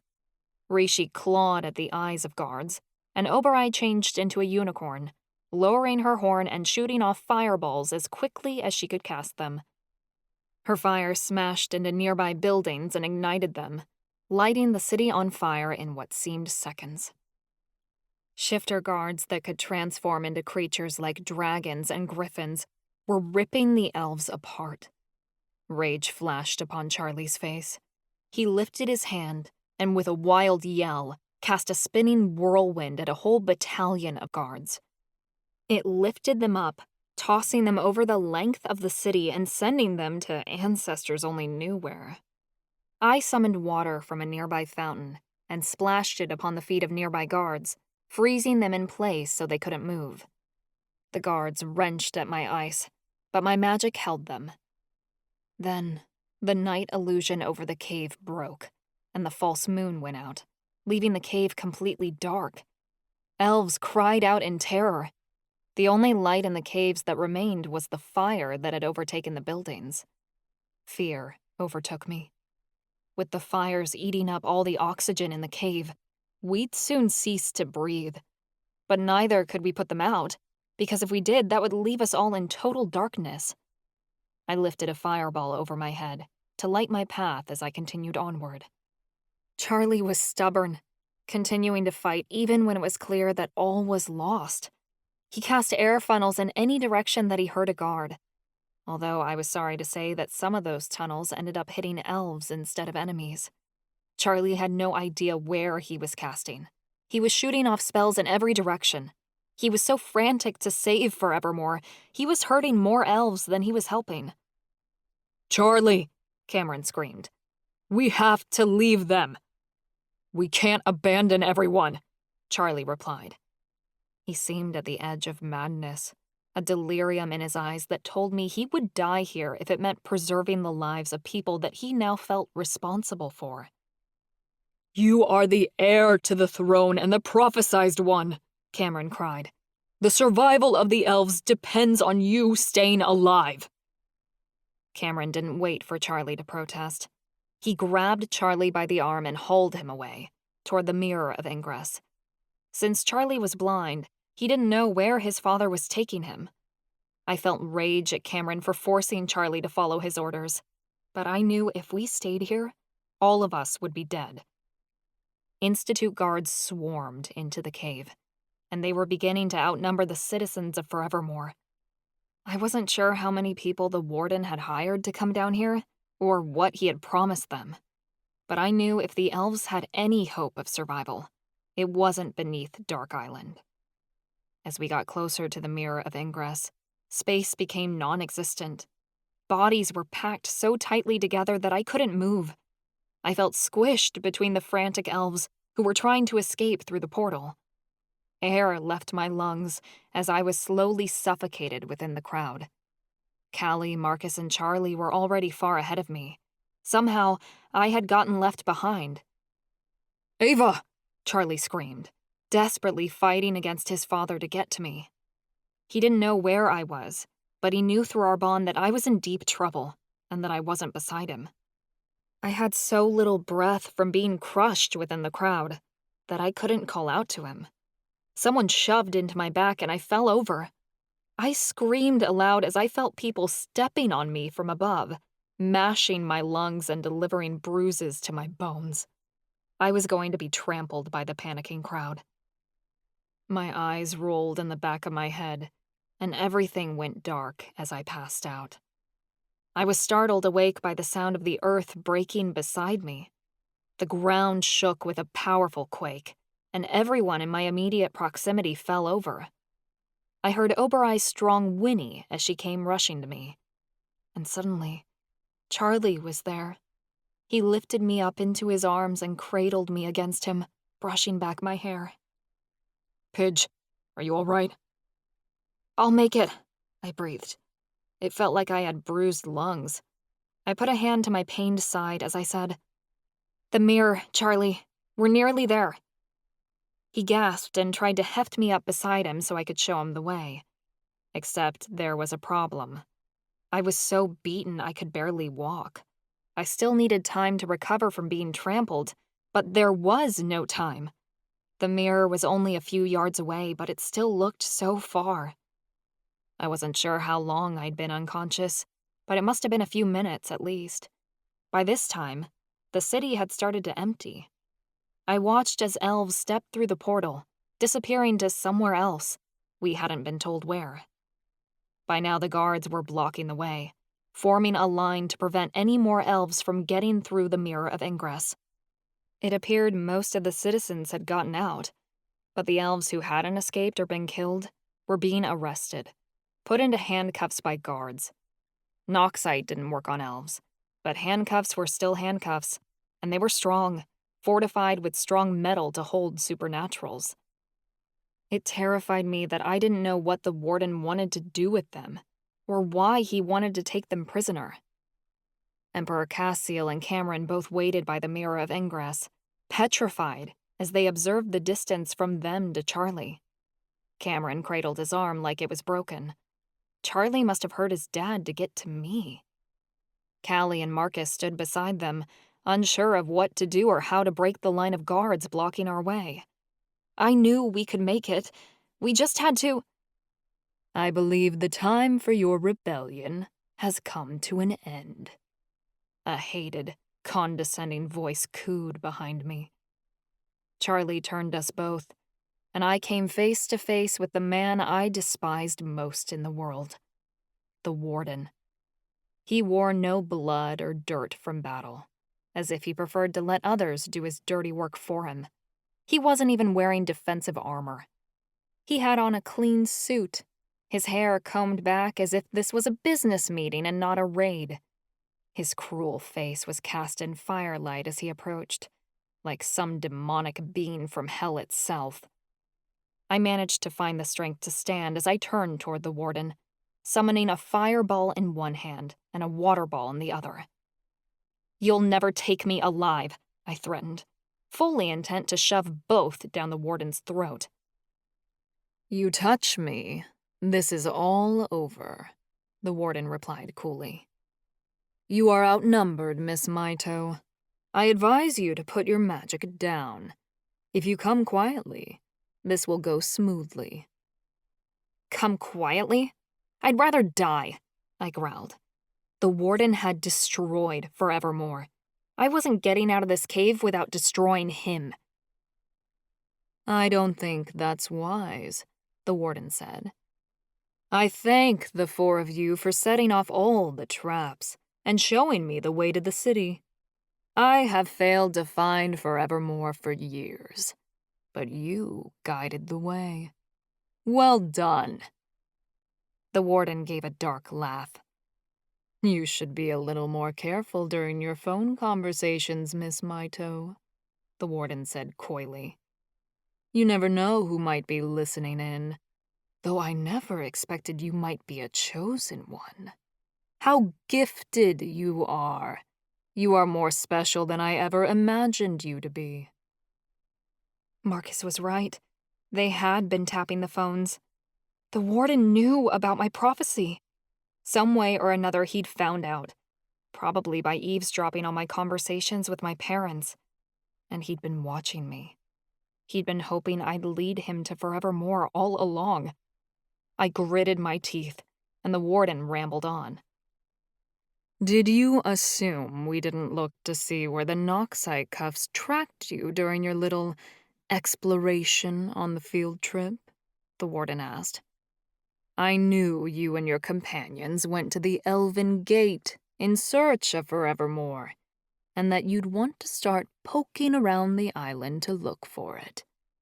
After that, it was all too easy to stage the ruse that we needed more volunteers for the Noxite mines. I expected better of you, Miss Mito. I thought you would foresee the trap I laid, but you wandered right into it. My heart dropped at his words. We didn't escape the Institute. The warden had merely allowed us to leave long enough for us to lead him straight to forevermore. And we'd given it to him. I hoped he hadn't figured out me and my friends were demigods yet, or anything about the keys. If he had, we were screwed. Guards circled around Charlie and me. They pressed in on all sides, preventing means of escape. Oberai huffed and tossed her head. Charlie stiffened next to me. Though I wasn't scared, I was ready to light this place up like a stick of dynamite. Forevermore was already ruined. I was determined not to let the warden get his filthy fingers on it. I'm willing to cut you a deal, the warden said. Follow us back to the Institute, and we'll return you to the general population of the prison. I'll look the other way at your little escape attempt, as it did hand me forevermore, and we'll forget about all the guards your friends just killed. You can avoid cell block 9, and I can take advantage of all the benefits this gorgeous city has to offer. A bit of hope, then. He wasn't sending us to cell block 9, which I'm sure he would do if he knew we were demigods. It was the only thing we still had going for us. But I had no intention of going back to the Institute. Not now, not ever. I threw back my head in a delirious laugh. Do you think this is going to stop me? I challenged, casting my gaze at the guards surrounding us. I'll burn every motherfucker in this place. The fireball in my hand swelled to an enormous size. It became a column of flame that slammed against the ceiling, causing rocks to crumble from above. I forged the water ball in my hand into a blade and clenched the icy sword tightly in my fingers, determined to drive it into the warden's heart, once I got done frying him to a crisp. The warden raised an eyebrow. Very well. If you're not going to follow orders, we'll have to do this the hard way. Charlie gave an abrupt cry and instantly collapsed. Oberai gave a high-pitched scream as his body hit the stone. I cried out, falling to my knees next to him, and my magic vanished. Charlie gasped, as if he was struggling against the ocean and trying to breathe. I watched his skin visibly pale, and his body shook with tremors. He elicited soft cries of pain. I placed a hand over my mouth, not sure of what to do. It was like he was perishing before my very eyes. The warden wasn't moving. He had his hands behind his back and was standing as rigid as ever. He could have fooled me that he wasn't casting a spell, but I just knew he was the one doing this to Charlie. It didn't end. Insanity began to tear at the corners of my mind as I felt our bond begin to slip away. Charlie was still there, but he was fading. I felt his life begin to end at the warden's power. His half of our soul tugged at my own, yanking and ripping as if he was on his way to join our ancestors in the afterlife itself. I watched as the light began to leave his eyes and completely lost my mind. "What are you doing to him?" I screamed. I looked up, tears streaming down my face as Charlie continued to writhe. Oberai danced and nickered. The flames on her mane had gone down, as if they were being put out and she was losing her fire. Aren't you aware? The warden taunted. Powerful angels have mastery over life force manipulation. And I am a powerful angel, Miss Mito. I am currently siphoning away Mr. Walken's life force. He is very young and quite healthy, so it will take some time. But eventually, I will drain what is left of his life with my magic, and he will, as they say, become deceased. You monster! Give it back! I demanded, sobbing now. I very well could, but that would mean you'd have to do what I say, the warden replied. And you seemed very adamant a moment ago to put up an unnecessary fight. Don't, Pidge, Charlie choked out.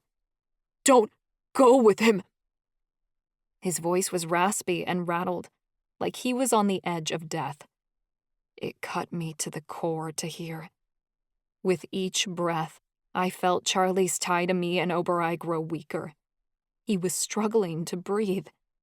I reached out to hold his hand and he grasped it, but loosely.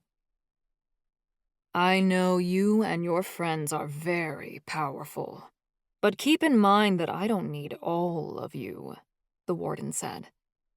You are the one I am most determined to keep in my care, Miss Mito. And you have quite a few loved ones for me to work through. Your brother comes to mind. I hate you, I spat. I wiped Charlie's hair away from his eyes, but wept once I touched his skin.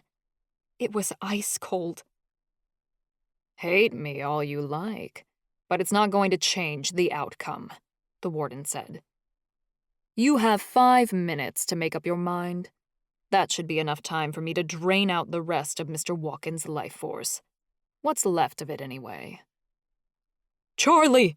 I heard Cameron cry. He hurried in our direction, but the Emperor's guard held him back on the orders of Cassiel.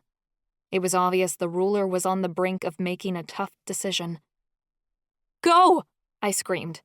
Get out of here! Cameron flinched in a moment of indecision, but Emperor Cassiel grabbed his arm.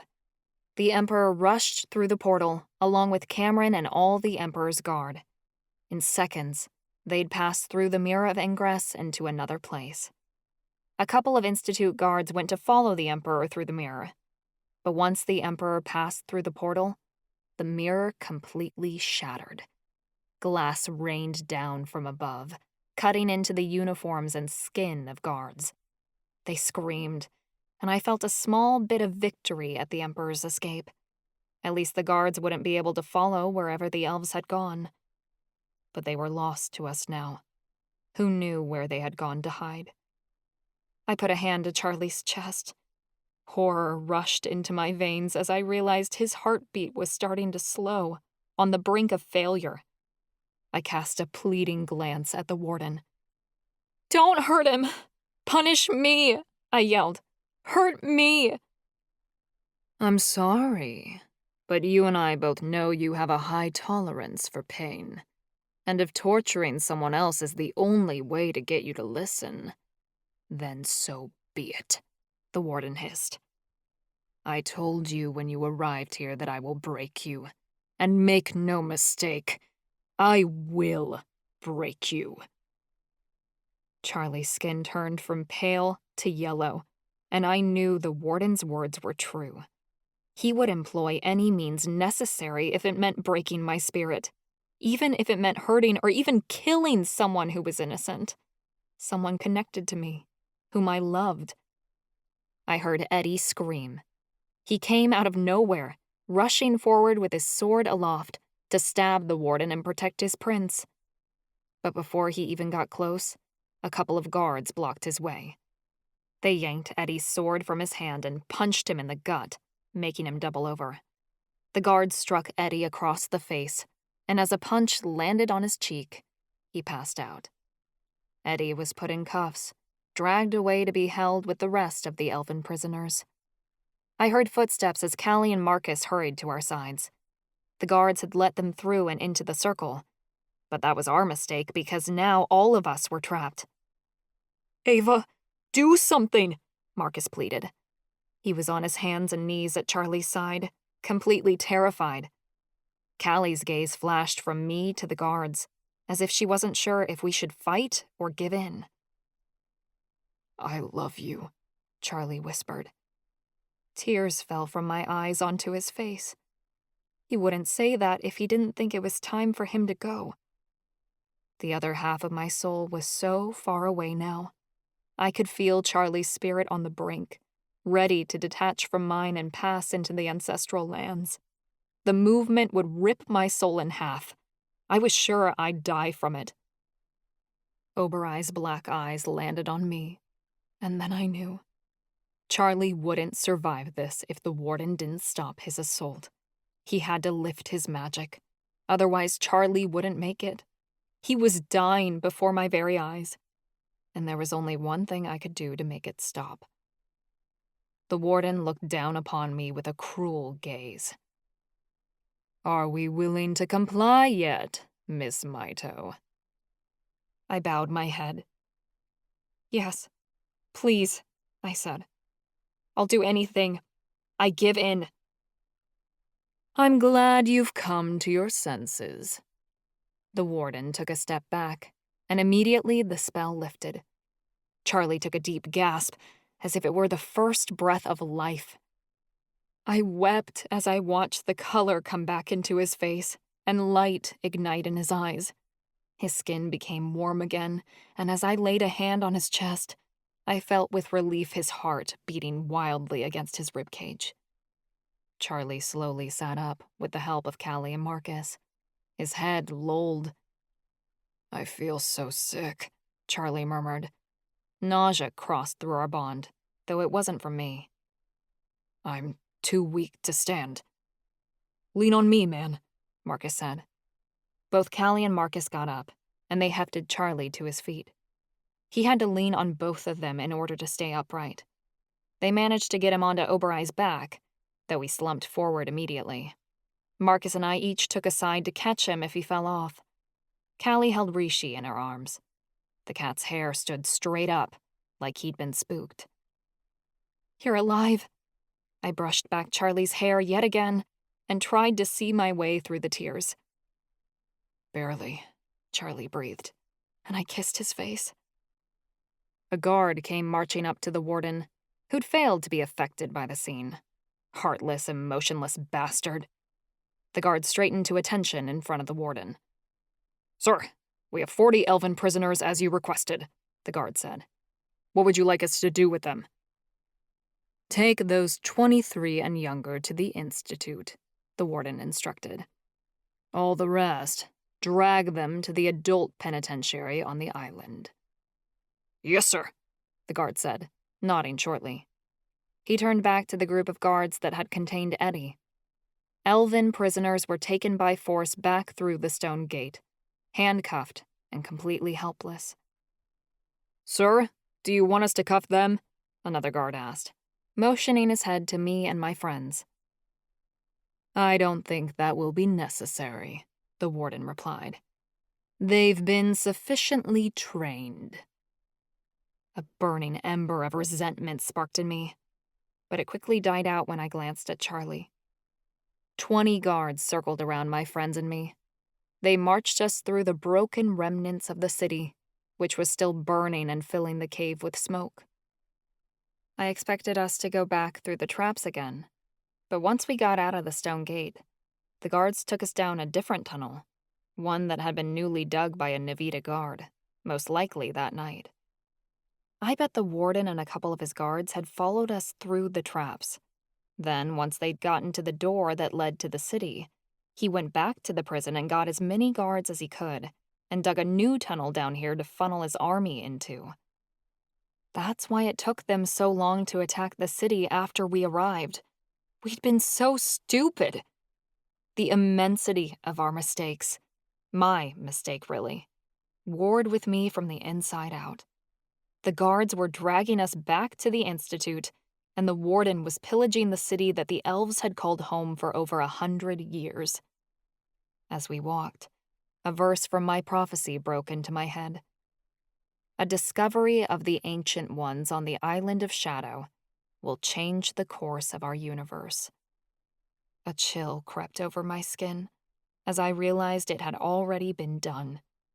I had found Forevermore and the Elves beneath Dark Island, and that discovery would change everything in the supernatural world. A piece of my prophecy had been fulfilled today. But not merely my own. Charlie's prophecy, too. A second war will break Forevermore. War was beginning. Forevermore had been found, and I knew the Warden wouldn't keep it a secret. He would announce to the world that the Elves were still alive, and I was certain that the discovery of their existence would plummet the supernatural world into calamity once again. We'd failed. I'd failed. And as the Warden claimed his victory, I recalled what he'd done to Charlie. How he'd nearly ended the life of the man I adored because he was connected to me. I looked at Charlie's broken form, slumped over Oberoi, and loved him more than ever. It was then that my thoughts sickened with the worst truth I could ever face. I couldn't be with Charlie. I couldn't be his empress or have his kids. I couldn't even love him like he deserved to be loved. This prophecy would always get in the way. And now there was more on the line than losing him. His dad was right. If Charlie died, the royal elven line would die out. The elves would be without a ruler and a savior. They'd never reach heaven. It'd be like sentencing their race to death right after they'd managed to survive their first genocide. I couldn't do that to an entire supernatural empire. And more importantly, I couldn't do that to Charlie. It was wrong to take his family away from him. The family he'd wanted and craved. Hell, the family he had even cried over for the past 20 years of his life. Now he had to find that family all over again. There were thousands of elves that needed him more than me. People that were now refugees from the Warden's wrath. And he needed them too. I'd promised to burn down the world if it meant saving Charlie. But I never thought that I'd have to abandon what was between us in order to keep him safe. The world, the prophecy, they weren't the problem. I was. There'd always be people who would come for me, the Warden or otherwise. I'd pick being with Charlie over rescuing the supernatural world 1,000,000 times over. But as I saw now, my destiny wasn't going to let me go. One piece of my prophecy had already come true. And there would be more and more until we were at the end and all that was standing around me was ashes. I thought I could abandon my quest in order to preserve what was between Charlie and me. But now I saw that was a futile effort. I was destined to either save this world or destroy it. And at the end of the day, that sacrifice always included Charlie. That wasn't right to put him through, not after everything he'd endured. He'd suffered enough. I wasn't about to be another catalyst for his agony. I loved him too much to be the source of his pain. He was fated to be a dark prince. I would not be his curse. My insides twisted, and a feeling like death came over me at the thought of what I knew I had to do. But I refused to let myself crumble under the torture. I'd made my decision, though it tore me up to do it. Yet, it didn't agonize me as much as the thought of Charlie dead. And that's what I clung to. I'd accept it if Charlie was sad, in pain, miserable even. But I would not have him gone from this earth. Broken or not, he'd still be alive. Whether my heart was still beating at the conclusion of this prophecy remained to be seen. I hardly cared. I knew my fate, and I was doing this my way. If I had no choice but to go through the worst pain of my life, it wouldn't go unjustified. The Warden had lost any chance of forgiveness for me the moment he dared to harm my Charlie. And by the ancestors, his actions weren't going to go unpunished. One day, the Warden was going to pay for everything he'd ripped from me. I'd celebrate when I was laughing over his corpse. The Warden thought he could take away my world? Fine. I'd end his. Chapter 25. Charlie. Having your life force sucked out of you wasn't something I wished upon my worst enemy. My whole life seemed to flash in front of me. Every memory, every trauma played out for me to relive. I witnessed everything, starting with the soft feel of the teddy bear I'd been given at my first foster home, the weight of the toy in my arms, and the squish of it as I hugged it close. The rest of my life seemed to play out in detail. The screams from my foster parents echoed in my ears. The bullying from kids taunted me. The memories of sexual assault as I had to sell myself to survive churned my guts. Then came the memory of Ava. The blazing hatred I once felt for her shook my body, but it quickly shifted into intense passion and desire. The one thing that tore me to bits above all else was the thought of losing her. I was going to die at the hands of the Warden. There was no fighting it. I should have expected this. I'd lost everything else. Nothing stuck around forever. Not even forevermore. And certainly not Ava. Certainly not this life with her. I felt as if I'd aged decades in a matter of seconds. When I tried to move, my joints ached and protested. Fatigue washed over me, and my chest hammered like I was having a heart attack. I tried to breathe, but even my air magic couldn't save me. In a blink, it was over. For a moment, I thought I had actually died. Then the air returned to my lungs, and I gasped. I had a vague memory of getting to my feet after the Warden's torture, but it was all so fuzzy. I remembered breaking my father's arm to get to Ava. I hadn't meant to injure him. Even though I was hurt, he'd never been there for me. A part of me thought I could learn to accept his reasons, even accept him. Once I had a chance to truly process everything. Though I felt awful about what I'd done, I didn't regret it.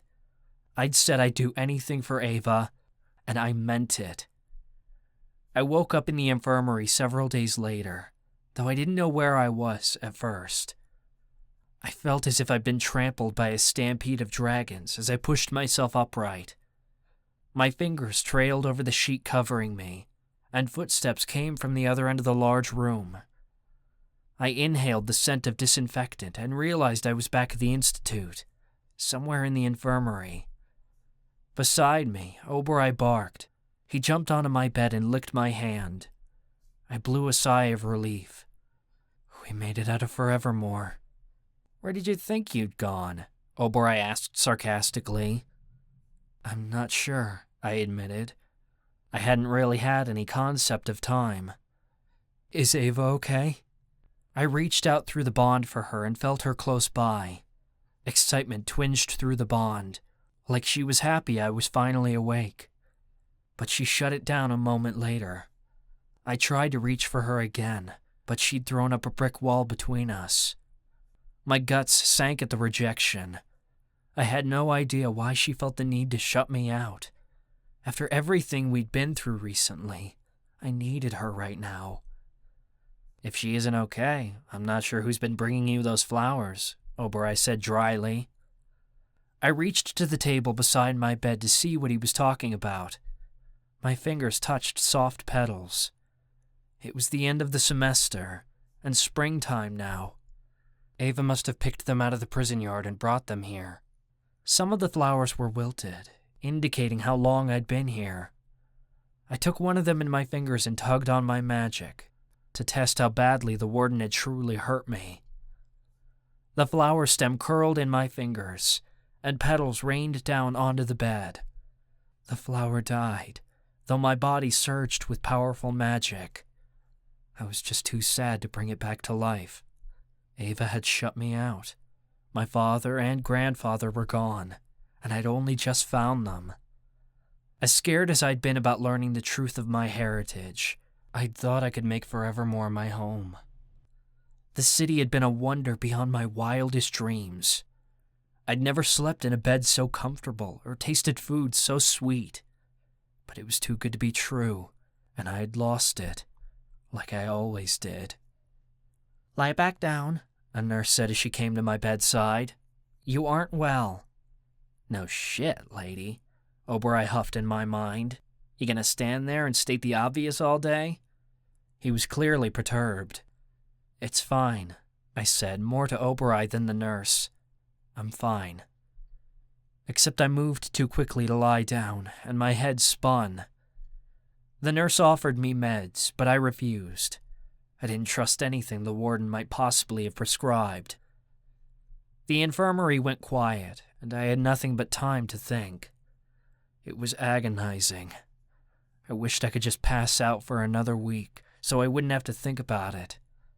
I could still hear the screams of elves as they raced through the city to escape the guards. I pondered my elf magic, and how much of it I could truly manipulate.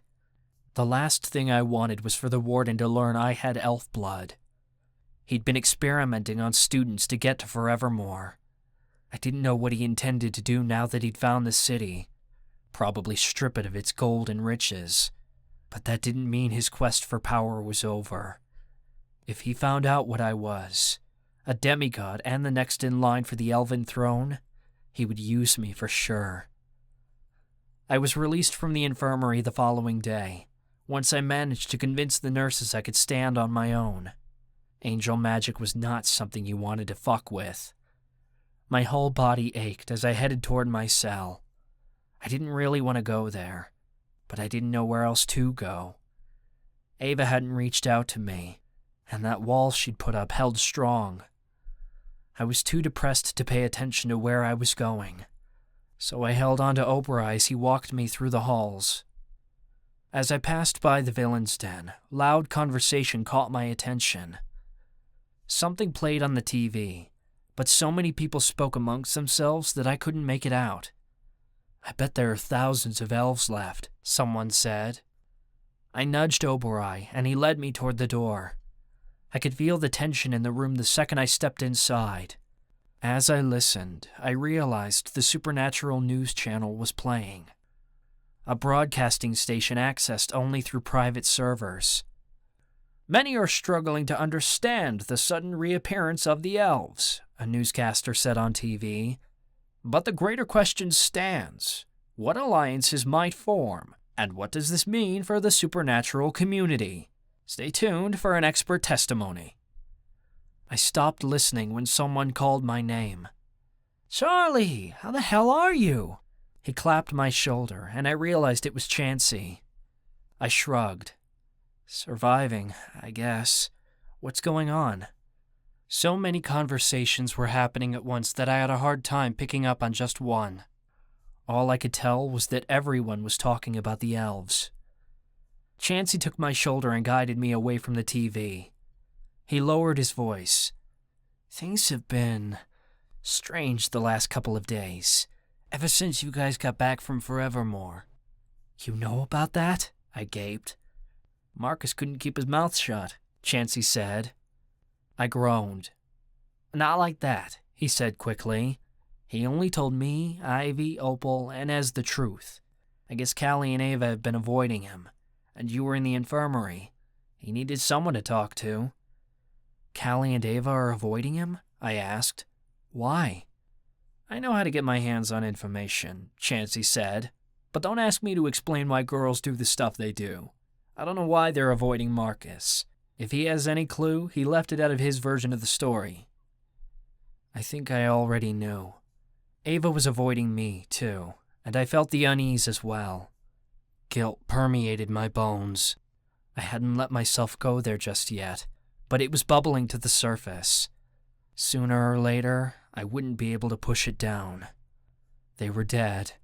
Thousands of elves had been slaughtered and displaced from their homes, their existence revealed, because of us.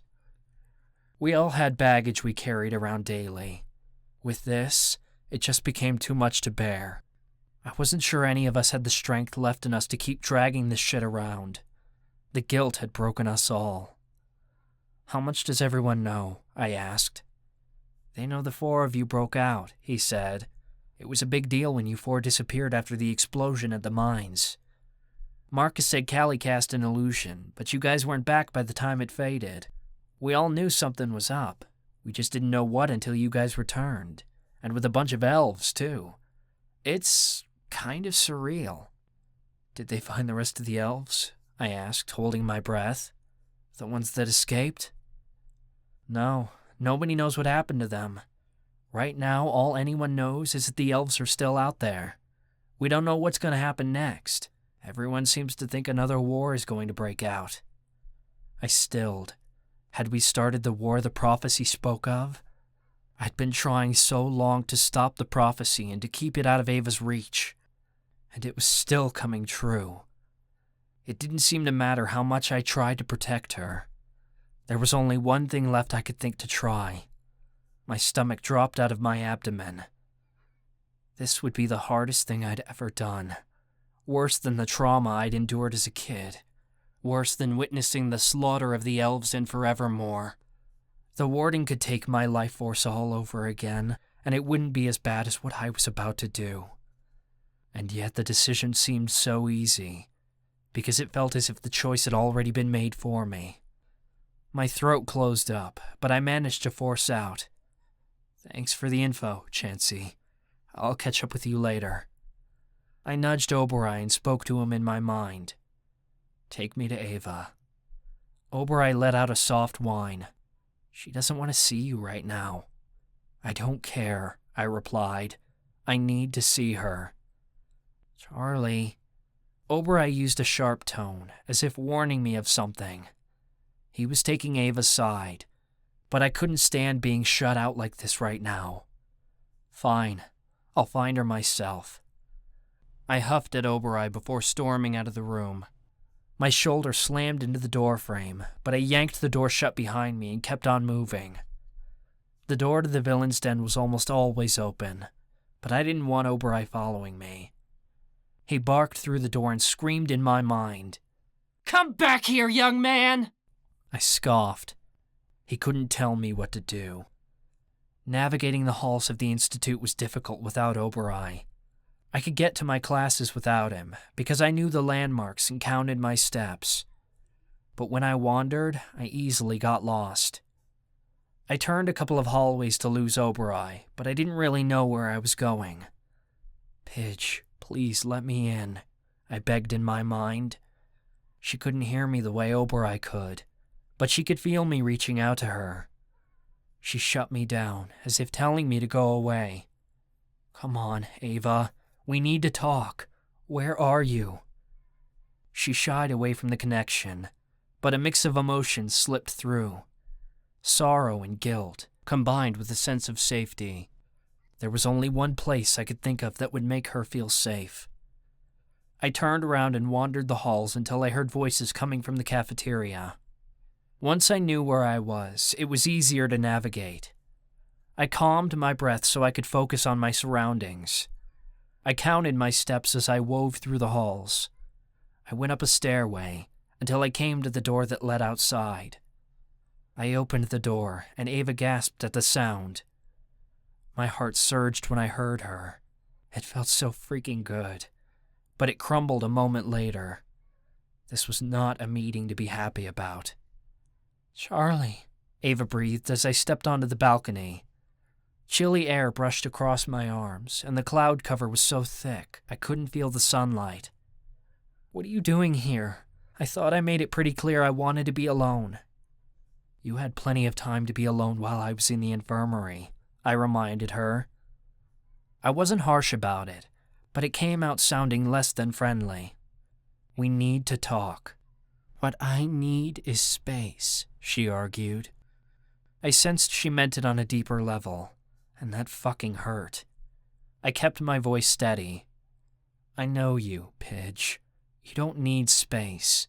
You're uncomfortable with the thought of someone caring about you, so you isolate yourself and push me away, because it's easier for you to be alone than fight for me. Ava went silent. It was obvious my accusation was truer than she cared to admit. It's always like that with me, I said bitterly. People don't want me around. Just like my dad didn't. She blew a breath. That's unfair, Charlie. You know your dad looked for you, and you know I want you. It's just... I'm still trying to process it all. Which is why we need to talk, I practically begged. I reached out for her, but she yanked away. I know, she said in a small voice. It's just too hard. Her words startled me, and my airways began to close. For the briefest of moments, her wall crumbled down, and I knew this wasn't about what we'd been through. She wasn't ready for what was about to happen. Neither was I. I swallowed down all emotions, because the pain was too much to bear. We had to get this over with, or we'd avoid it forever, which was dangerous for us both. Those flowers you gave me weren't a get-well gift, were they? I realized. They were goodbye. I knew they were sad when I touched them, but I didn't quite understand it until now. She sniffled. I don't know. Please don't make me do this. Hell, I thought she might tell me I was wrong. I'd hoped that this was all in my head, and she could convince me otherwise. But Ava and I had found ourselves at the same place, a place where the pain ran so deep, not even our connection, magical or otherwise, could heal it. I don't want to make you do anything, I whispered. I couldn't find the breath to speak any louder. This is my choice. I knew in that moment that it had to be this way. I wanted to fight for her with every fiber of my being, but I also wanted to protect her. Protect us both. And to do that, I had to be the one to make the decision, because she wasn't strong enough to do it. What are you saying? Ava's voice cracked. She wasn't angry or even surprised. It was like she simply wasn't ready to hear it out loud. I'm saying we need to break up. My stomach twisted into knots, and all I wanted to do was break down and cry. I couldn't actually want this, could I? A part of me did, and I had to do it now, or I'd never be able to let her go. Ava sniffled. You sure? Hell, my heart felt as if it were being ripped out of my chest. I think it's what we both want, I said gently. We both know this isn't going to work. She hiccuped. I just never thought we'd actually go through with it. Me either, I replied solemnly. I pushed down all feelings I could manage, though they forced themselves upward. I thought I might hurl. I felt the need to justify it, more for myself than for Ava, I think. It's just, we found forevermore, I began. I found my birth family. Forevermore could have been my home, once I got over the shock of it all. But now it's gone, like every other home I've ever had. All I've ever wanted was a home and a family, and someone to love. That's why I've been holding so tight to you. I took a rattling breath. But you're never going to want to settle down. You love adventure. And I need something permanent and stable, because I never had that as a kid. I need someone who will be by my side forever. Someone I know will stay. And I don't know if you can offer that. We want different things. I just kept rambling, like I needed more reasons to convince us both. Everything I've ever had has been taken away from me. And Pidge, I can't stand if you were taken from me, too. If we go into this relationship any deeper, I don't know how either of us will survive it. And I know that if we stay together, the Warden will use us against each other. He already has, and it nearly killed me. The prophecy has already started, and it's going to break us apart one way or another. We've gotten too close. It will be easier for both of us to fulfill our duties if we do this now. I have to make this decision, for both of us. Her breath wavered, like she knew the truth, but it was too difficult to hear. This prophecy is so unfair. I love you, Charlie, but I can't choose between saving you and saving the world. I have an obligation to fulfill this prophecy. But the closer you are to me, the more likely you are to die. And I just don't think I'll be able to fulfill it with you around. Her words had turned to a whisper, and my stomach twisted. "What do you mean by that?" I asked. I had to know how she truly felt. A beat passed before she answered. "I don't feel like you support me.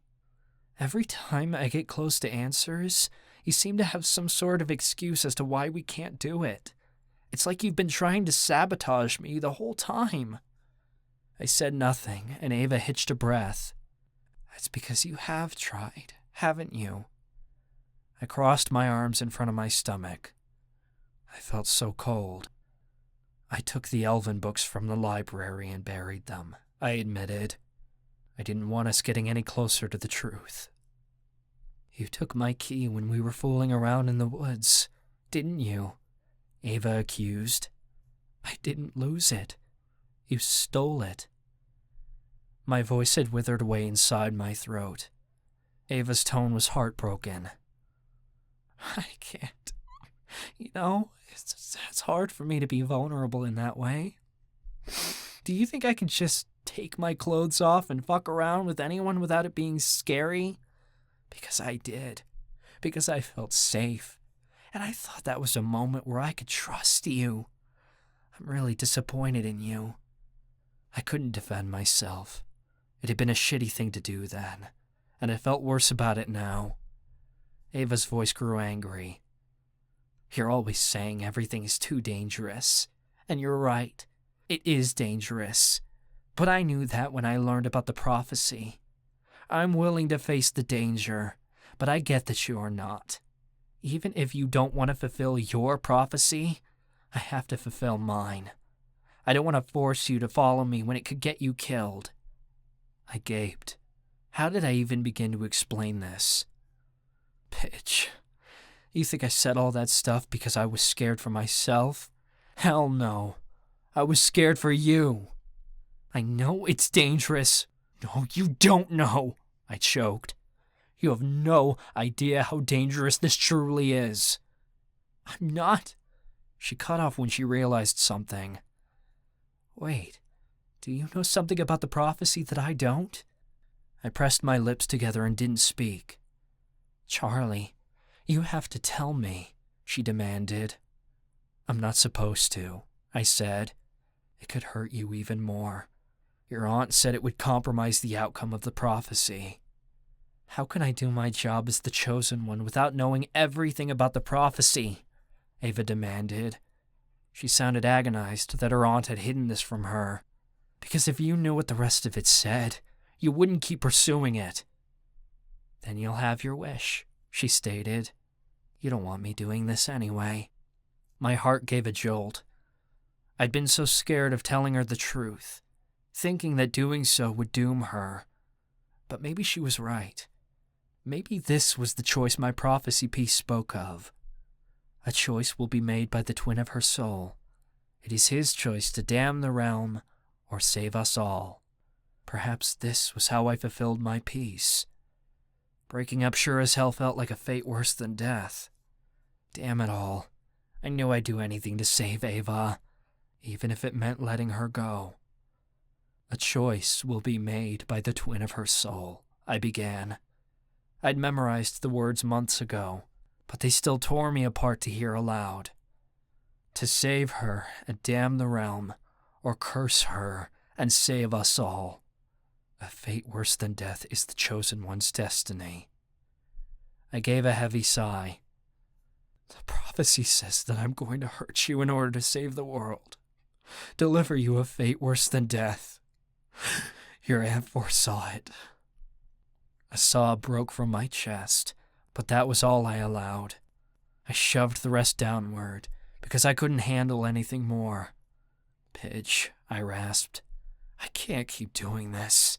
If this is what saves you..." "It's not me I'm worried about," she cut in. "If it comes down to saving the world and saving you, which it will, I'm going to choose you. The only way the supernaturals can survive is if you're not around me, so you don't end up dead. I'd damn the whole world to hell if it meant choosing you." "I hate that it's hurting you to choose between me and your destiny," I admitted. Ava swallowed audibly. I'm sorry, Charlie, but when I was forced to choose to save you from death instead of stopping the Warden to save the Elves, I just realized I can't do both. We damned a whole magical society because we love each other, and it can't happen again. I dropped my head. I feel awful. It's our fault the Elves were exposed. It felt so strange to agree with her. I knew I should be fighting for her, because I loved her so damn much. But we couldn't fight for each other when it meant damning everyone else. We blamed ourselves. We blamed each other for what happened to the Elves. And the last thing either of us wanted was for our relationship to end the world. Because we were villains, and we knew it would. And so, we had to end it first. Ava hiccuped. I'm so sorry, Charlie. Fuck, she was crying. Instinctually, I reached out and pulled her into a hug. Instead of drawing away, Ava laid her head on my chest. Her tears stained my shirt, but I just held on tight to her.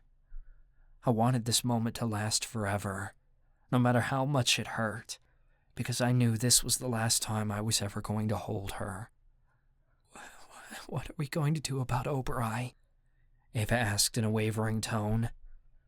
It was obvious what she meant, though neither of us said it.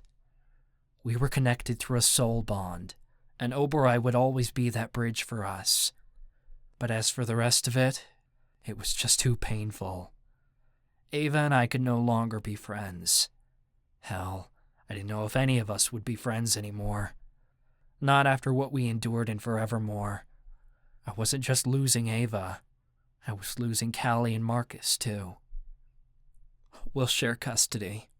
I forced a chuckle, but my lame attempt at lightening the mood fell flat. That's probably best, she agreed.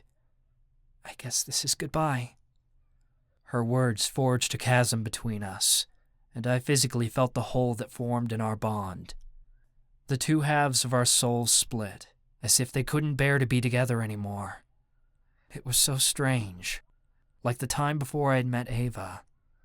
I hadn't realized such a big part of me was missing. But now that we were no longer one, it was as if my identity had been ripped in half, and she took most of me with her.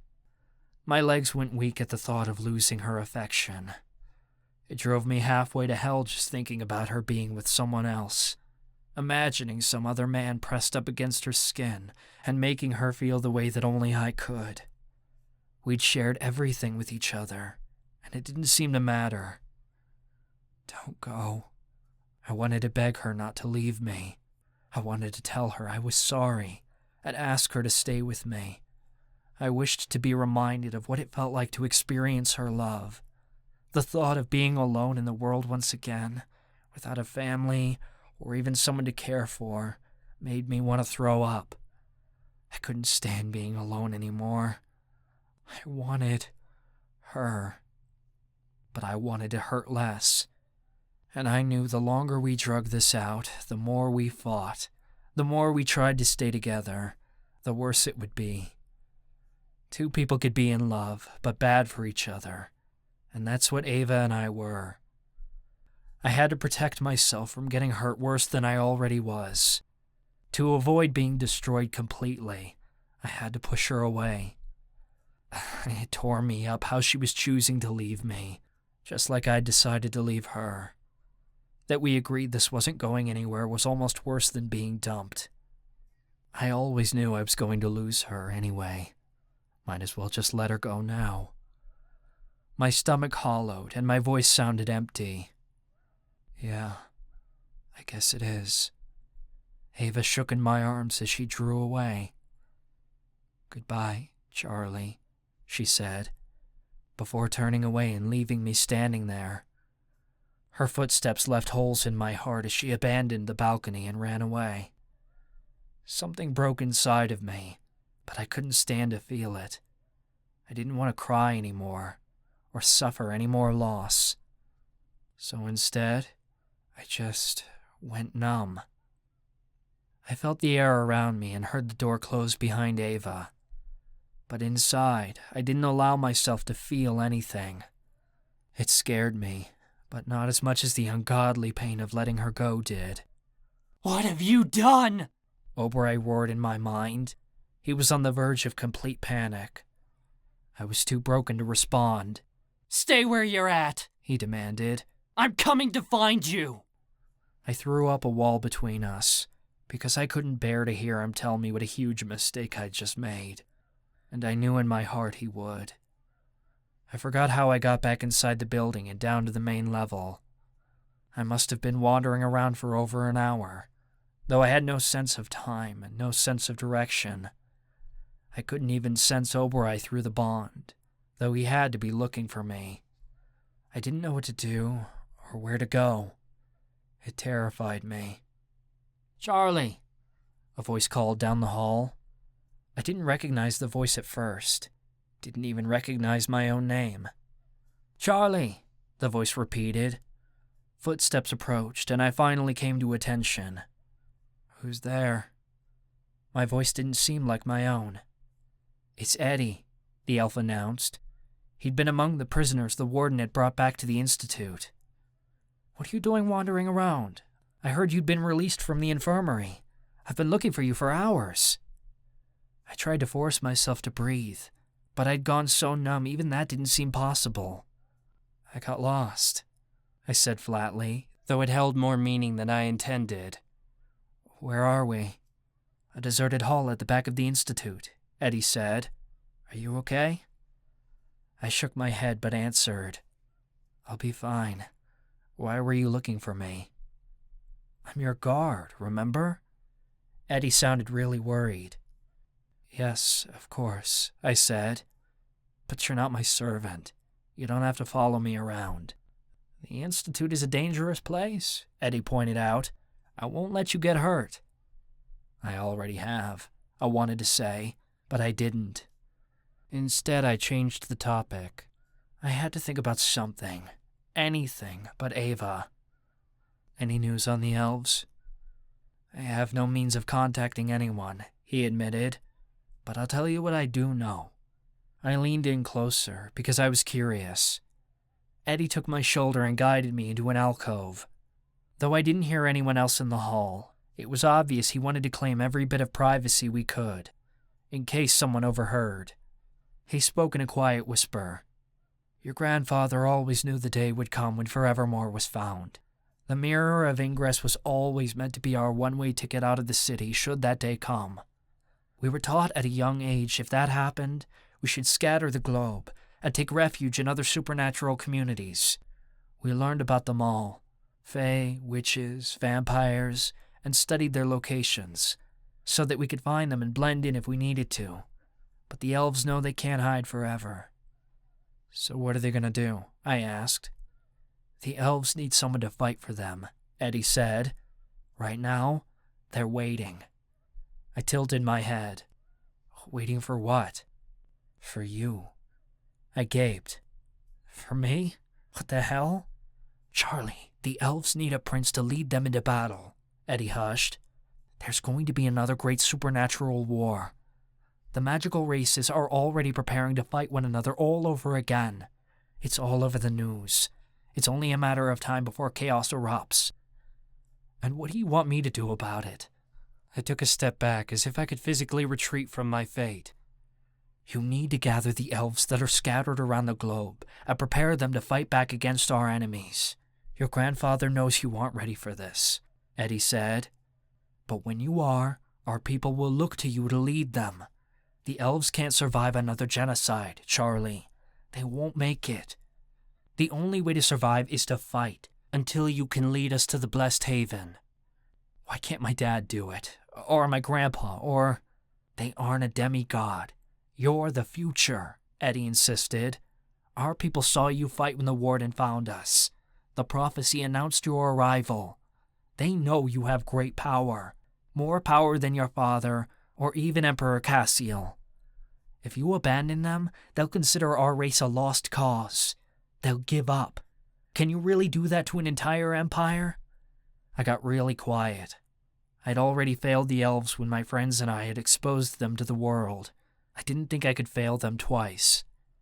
"You're my master, So I'll follow you whatever you decide, Eddie said. But consider that if you turn your back on the elves, they'll have no one to defend them from this war that's coming. They'll have no one to lead them to their eternal forevermore, to our heaven and our destiny. So what are you going to do, Charlie? Are you going to save them, or are you going to walk away?